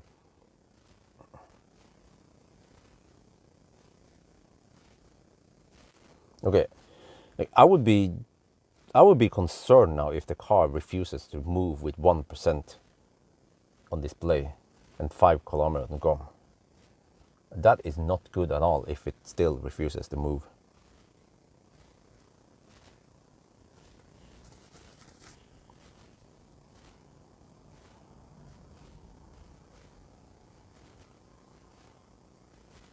%1 on the slave battery now. I think things are gonna shut down soon. Yeah, once you see this go to 0, it means that the EcoFlow shuts down.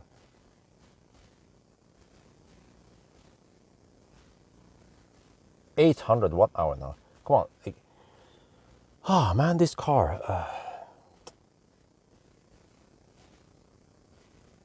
Oh, you were in the worldwide drove by Hassellight. Okay. Well, Matpakka, I might need some help eventually. How far away do you live, Matpakka? Because if I cannot get out of this shit, then I just need to top up the EcoFlow a bit. And then I have to get back. I need to get a Shuko somewhere so I can top up the EcoFlow. I'll be pumping in 2 kilowatt, but it's going to take some time. So if I can get a lift to a Shuko somewhere, plug it in, charge it up, and then come back to this car and then plug it in and then try to unbrick this piece of shit.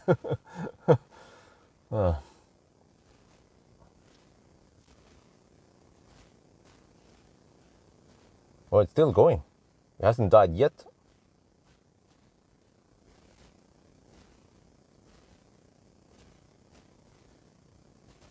%5. Holy shit. Oh, okay. 6 kilometers of range now. What the heck, man?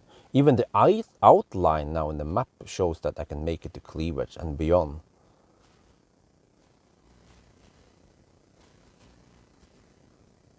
I live in Dawn. Oh, okay, I see.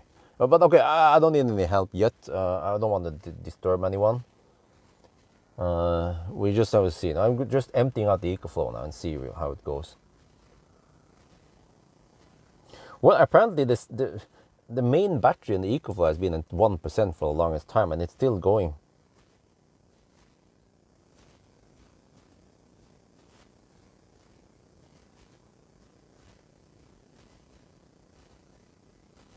Anytime now it's gonna die.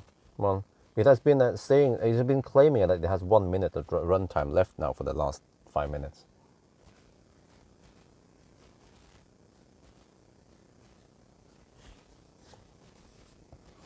I just hope that I don't degrade the EcoFlow battery too much by doing this.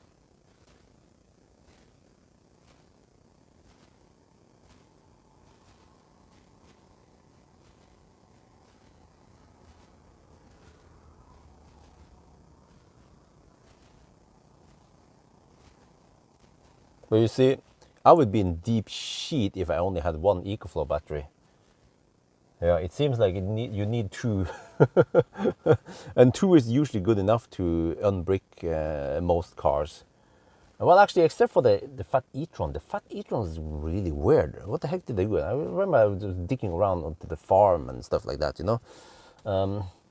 I managed to drive the Fat e-tron and then over to the Shuko, and then I charged the thing on Shuko. Well, initially I charged the EcoFlow. Yeah, okay, I remember what I did now. I charged the EcoFlow, and I had to carry the EcoFlow over to the farm where the Shuko was. And then while the EcoFlow was charging, I walked back to the car, and then I suddenly noticed that, hey, the car can suddenly drive now, dude! And then I drove the car over to the farm where the EcoFlow was, and then plug it in. I was like, the fuck do I do now? I just let it charge for like half an hour before I tried to go for the run. Yeah. But most cars I test nowadays, they behave well, and they, if you input 100 watt hour, of course you are able to output 100 watt hour again. It has 900 watt hour here, dude. What are you doing? Come on. But okay, I had 90% on the EcoFlow combined, which means that I have 0.9 out of 4 kilowatt hour. So I still brought 3.6 kilowatt hour. And then after losses, I should still be able to put in around 3 kilowatt hour into this battery. So if 3 kilowatt hour is not enough to unbrick the car, then I don't know what the heck is needed.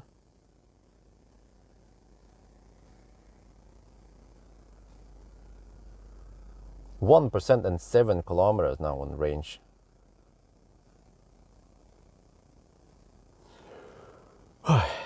Well, long days, but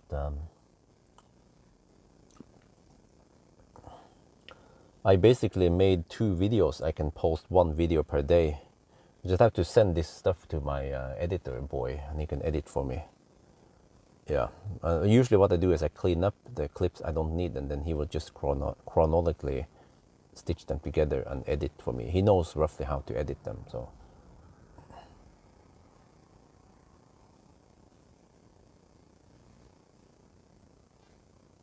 Well, I'm surprised this 1% thing in the EcoFlow lasts forever, man.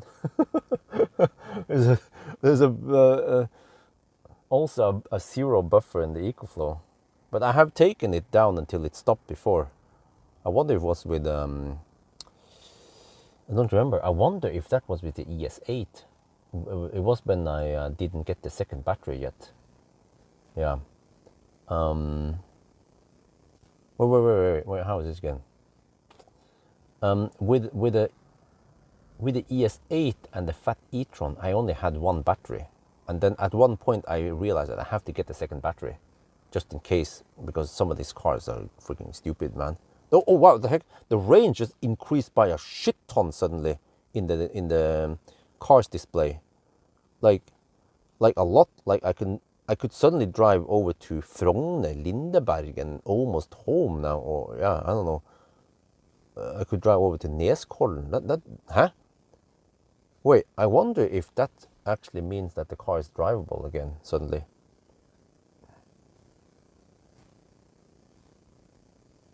Eco for BMS. No, it has always been like this. That you can run it at 0%. I mean 1% for a long time before it dies. It seems like there is a little buffer at the bottom there. But normally I wouldn't go that deep for too long. It's just in rare cases like now that I empty out everything. Yeah. Well, we are not sure yet if it saved the day or not. We just have to see if we have the power limit at 50% power and whatever, right? And well, did this one go up? I haven't paid attention. The discharging ampere thing. Yeah, see, we have 1 kilowatt hour here, dude.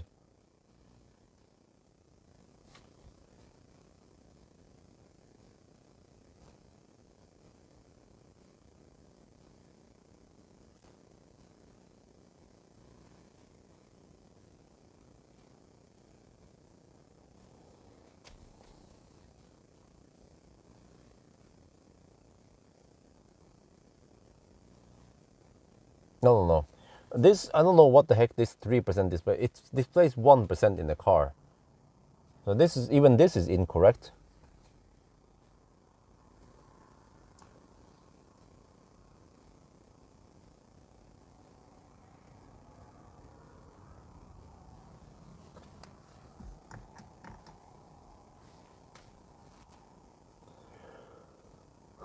You just have to wait until the EcoFlow dies then.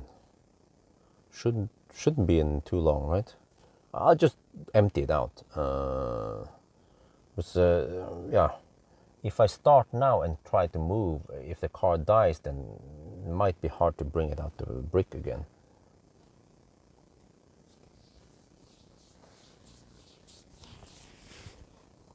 If it was sunny, I could get 160 watt from the solar panel, but it's almost pointless. I mean, okay, well, actually, in 1 hour, if I dig around here long enough, in 1 hour, I will get 160 watt-hour extra, roughly, which could help. Of course, that's 1 kilometer range. I haven't sold it. I considered selling the solar panel, but it's kind of expensive, 7,000 NOK, and I haven't really used it. If I can get around 4,000 NOK for it, I'll be happy.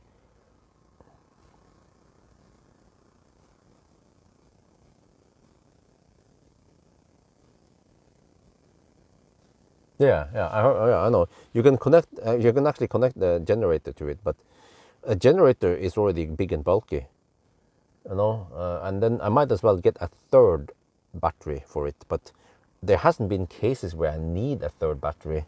In really rare cases now, I need 2 batteries emptied out like this. But like I said, it was a small mistake. I should have charged both batteries to 100%. I was rushing it a bit, which was my mistake. I should have just dig around for 5-10 minutes extra at home, just charging them to 100% before I left. You know, especially with big batteries like this car, then there is a risk. Yeah, now I know. Yeah, that it could brick, but in general, smaller batteries, they need less energy to unbrick. But it's not that many cars I have bricked for now. ES8 was. It was not actually told. I mean, it wasn't bricked because you can still crawl, you know. But this car was bricked, and also the fat e-tron. Yeah. So actually, only 2 cars were totally bricked.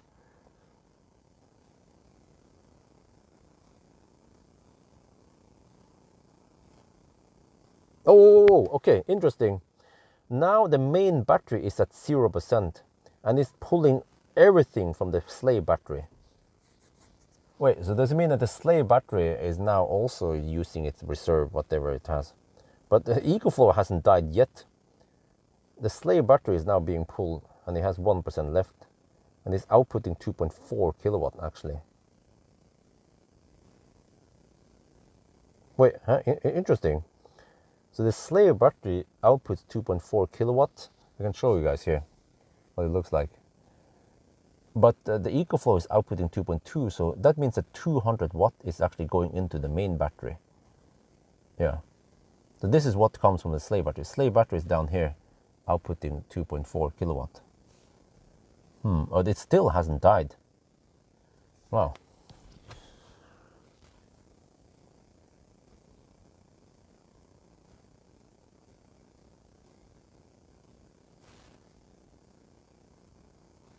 Well, Frederick, if you watched one of my earlier videos where I actually used that solar panel, I wonder if it was, I did use it during the Sunday drive of the fat e-tron, and also when I ran out of juice with the fat e-tron. And you can see on the EcoFlow that I did get 160 watt from that panel in Norway. And I think also when I did the solar panel test at home one day, I also got 160 watts. So yeah, this was the longest 5 minutes today.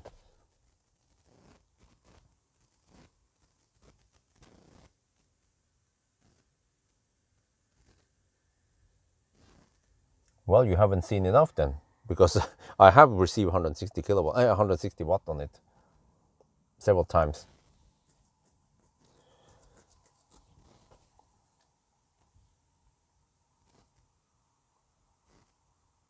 But you have to angle it correctly. If you just lay it flat or something, then you don't get the 160 watts.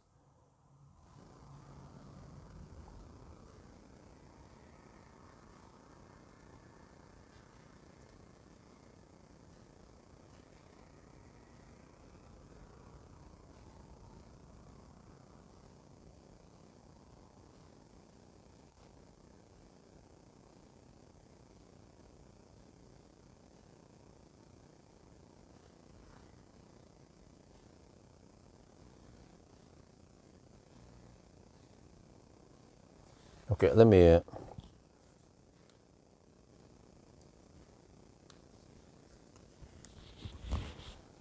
How you install EcoFlow on the roof? Really? The heck, man?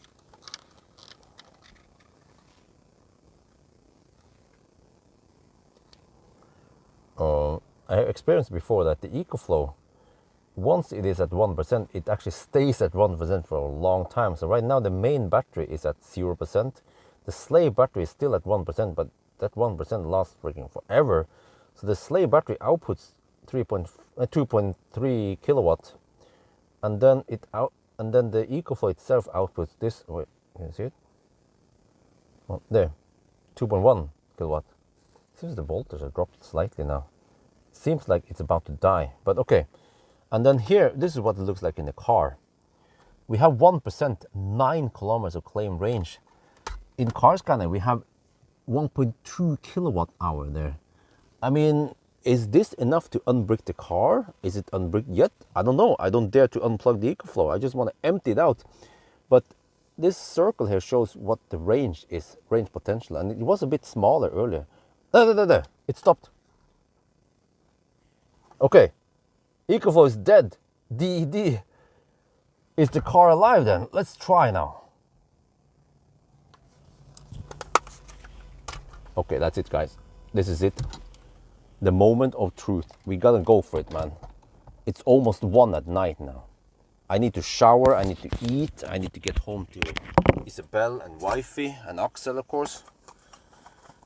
Both EcoFlows are dead.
Man, I have no idea. Oh, please work now.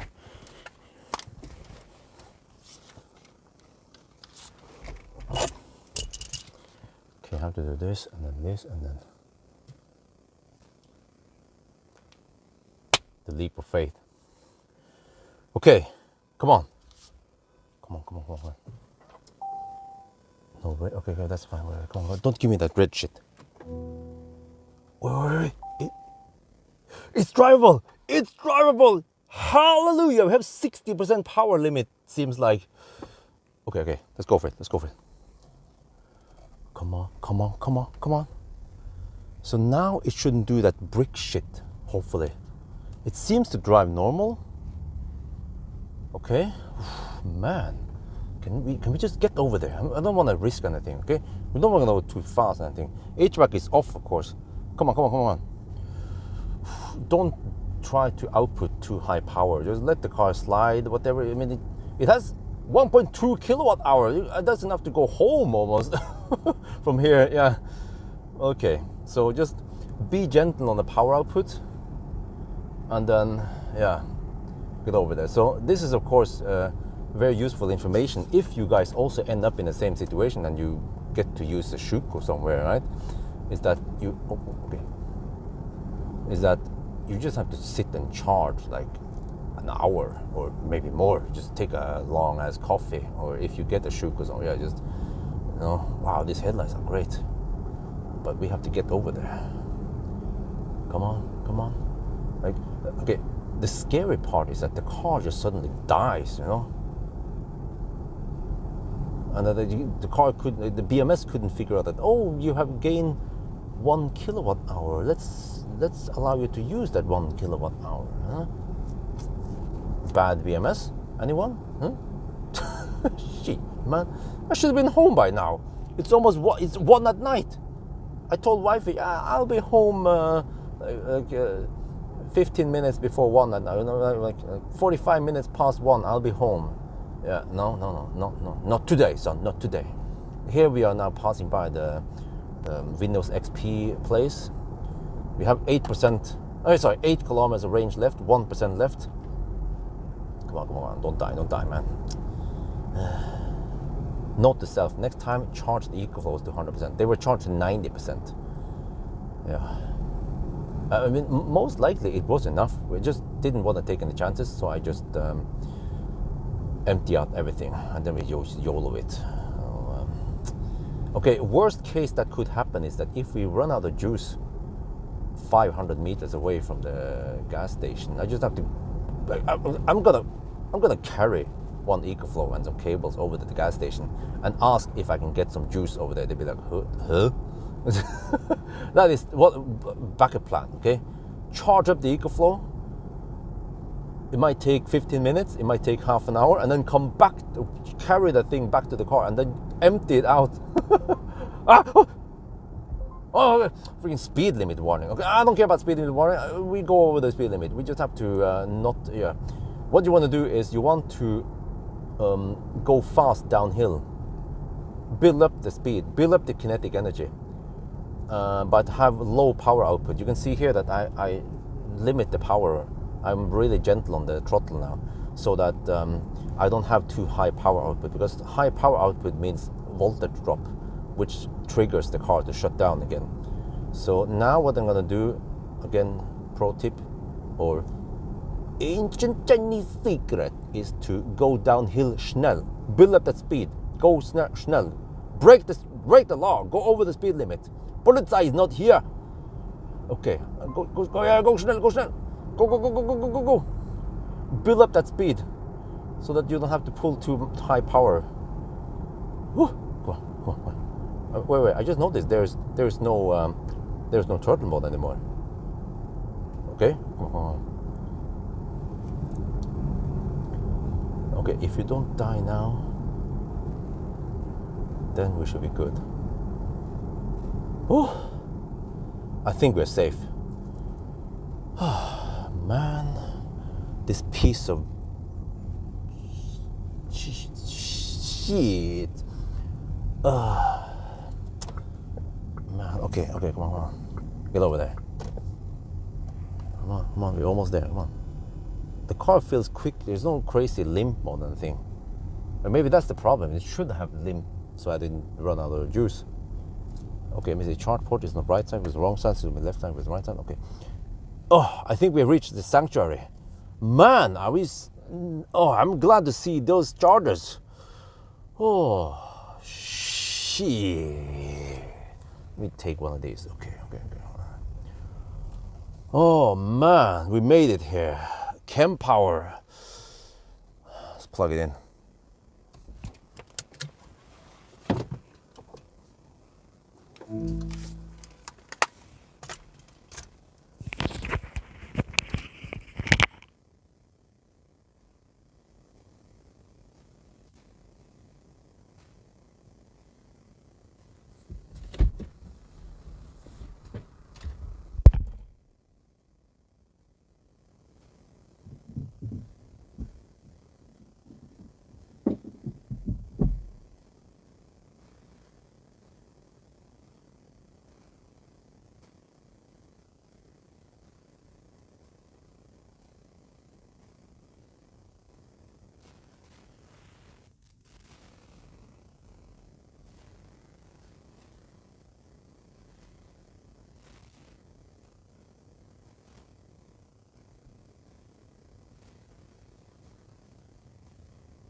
Oh.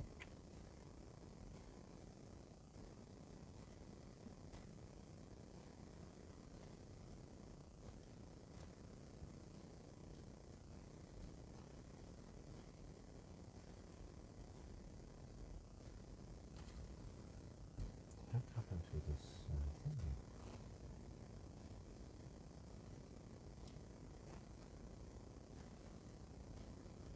I have to deal with that later.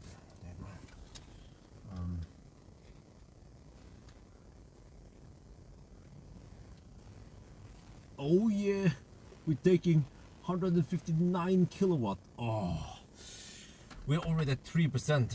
Oh man, we are safe now.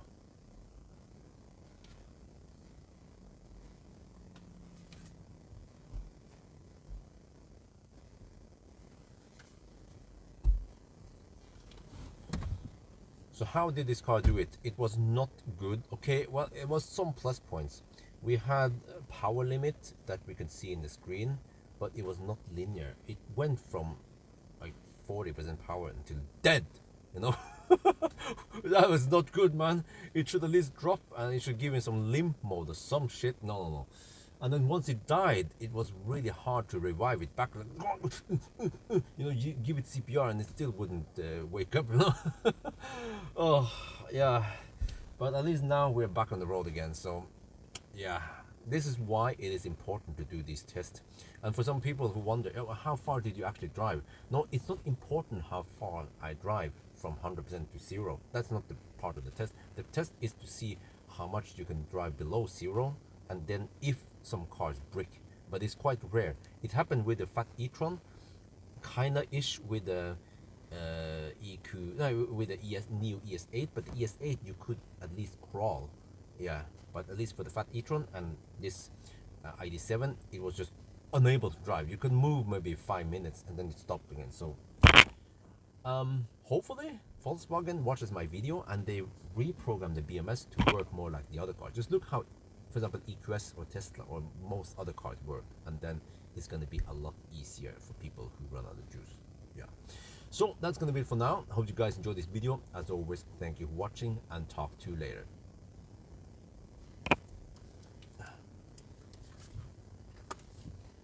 Okay, I'm done.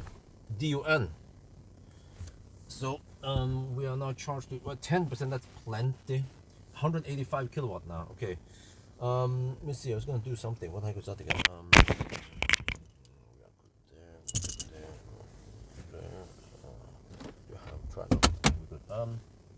I think I'm good. Okay.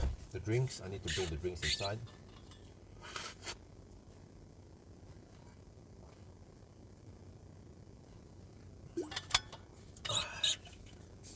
12% now. Plenty of juice. That's 77 kilometers in range. I can just go home now.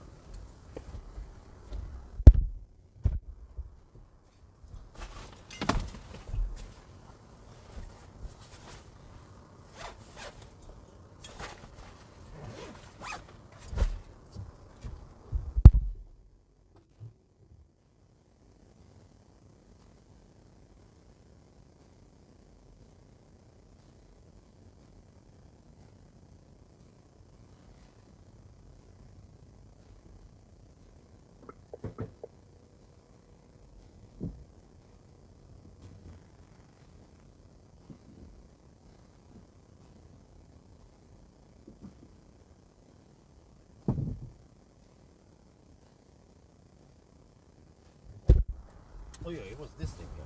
What the heck happened to the phone here? Have no internet? The heck? Huh? How can this phone suddenly have no internet? Ooh. Wireless and network, let's see. Okay, Wi-Fi, mobile network. Mobile data. Hmm? What? Okay, we'll just do it simple. I'm just gonna fire up mobile hotspot and get data uploaded and restart the phone.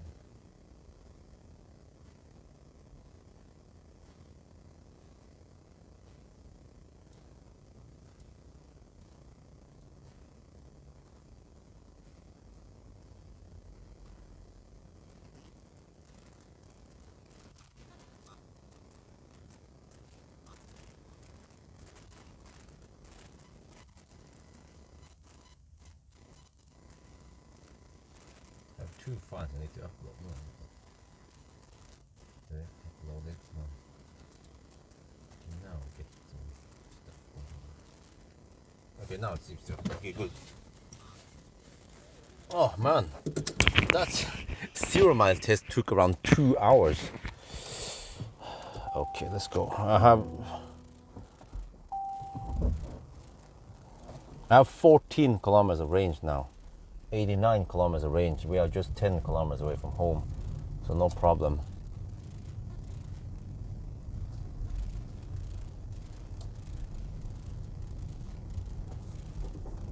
I could just hammer back home now. And I need to AC charge a bit, and then yeah, I can just set some departure time or whatever. Set it to 6 in the morning or some shit. And hopefully, I'm not sure. Wait. Okay, whatever. Maybe I can't count on too much grid reward on this car tonight, because I need the car to be ready tomorrow morning with enough juice, like 50-60% something.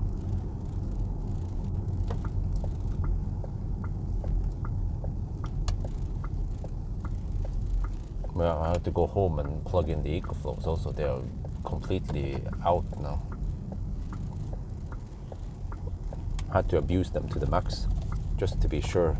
Most likely I could unplug the EcoFlow and I could still make it here, but I didn't want to take any chance, so yeah.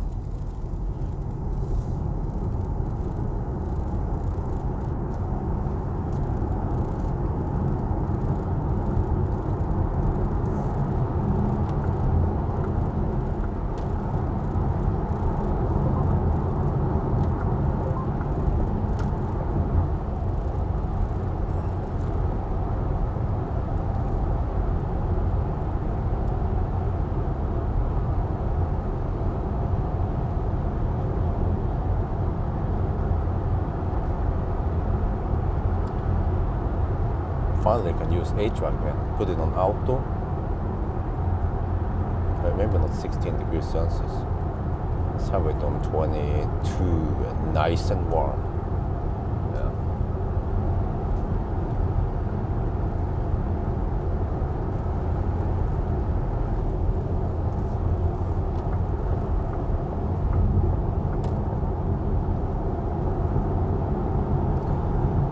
Yeah, but at least it seems like we didn't need, you see, we didn't need the full EcoFlow, double EcoFlow. Even at 90% it was sufficient. Most likely maybe around 80% would have been sufficient even. So, but whatever, I mean, next time I'll probably charge another. What I would end up doing anyway, in the rare cases some cars go brick, is that I will just completely empty out the battery anyway, right? Like I do now. So if I actually charge to 100% on both batteries, I would just sit and camp another 15 minutes. Or actually, what I could do is, of course, I could just stop it and see if the car drives. But would I dare to do it, or would I empty out the battery? Well, I would probably empty out the battery just to make sure that I don't brick again. But okay, whatever. I'll just improve my routine slightly, because those bricks, they are really rare to the point where I'm not too afraid of getting bricked cars. But then it happens. Is it a coincidence that both brick cars, they just happen to be German cars?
shared software between. I think the old Fat e-tron is so much different from this car that I would be surprised if stuff was shared, even though both are VAG, you know.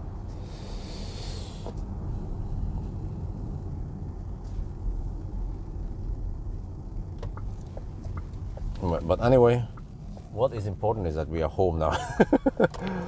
And we didn't need a tow truck or anything like that. So yeah, basically what brought me out of this was the enough energy. Yeah, as long as you have enough energy to empty into the car, then the car will eventually figure out that, oh, we have enough juice, okay, let's go.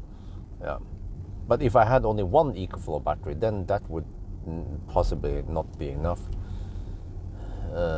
Yeah, so but for now it just goes a bit slow in case this happens, and you have to sit in camp for over an hour. Wait. So I emptied out. I must have pulled maybe at least 3.5. I charged for 1.5 hours roughly, right?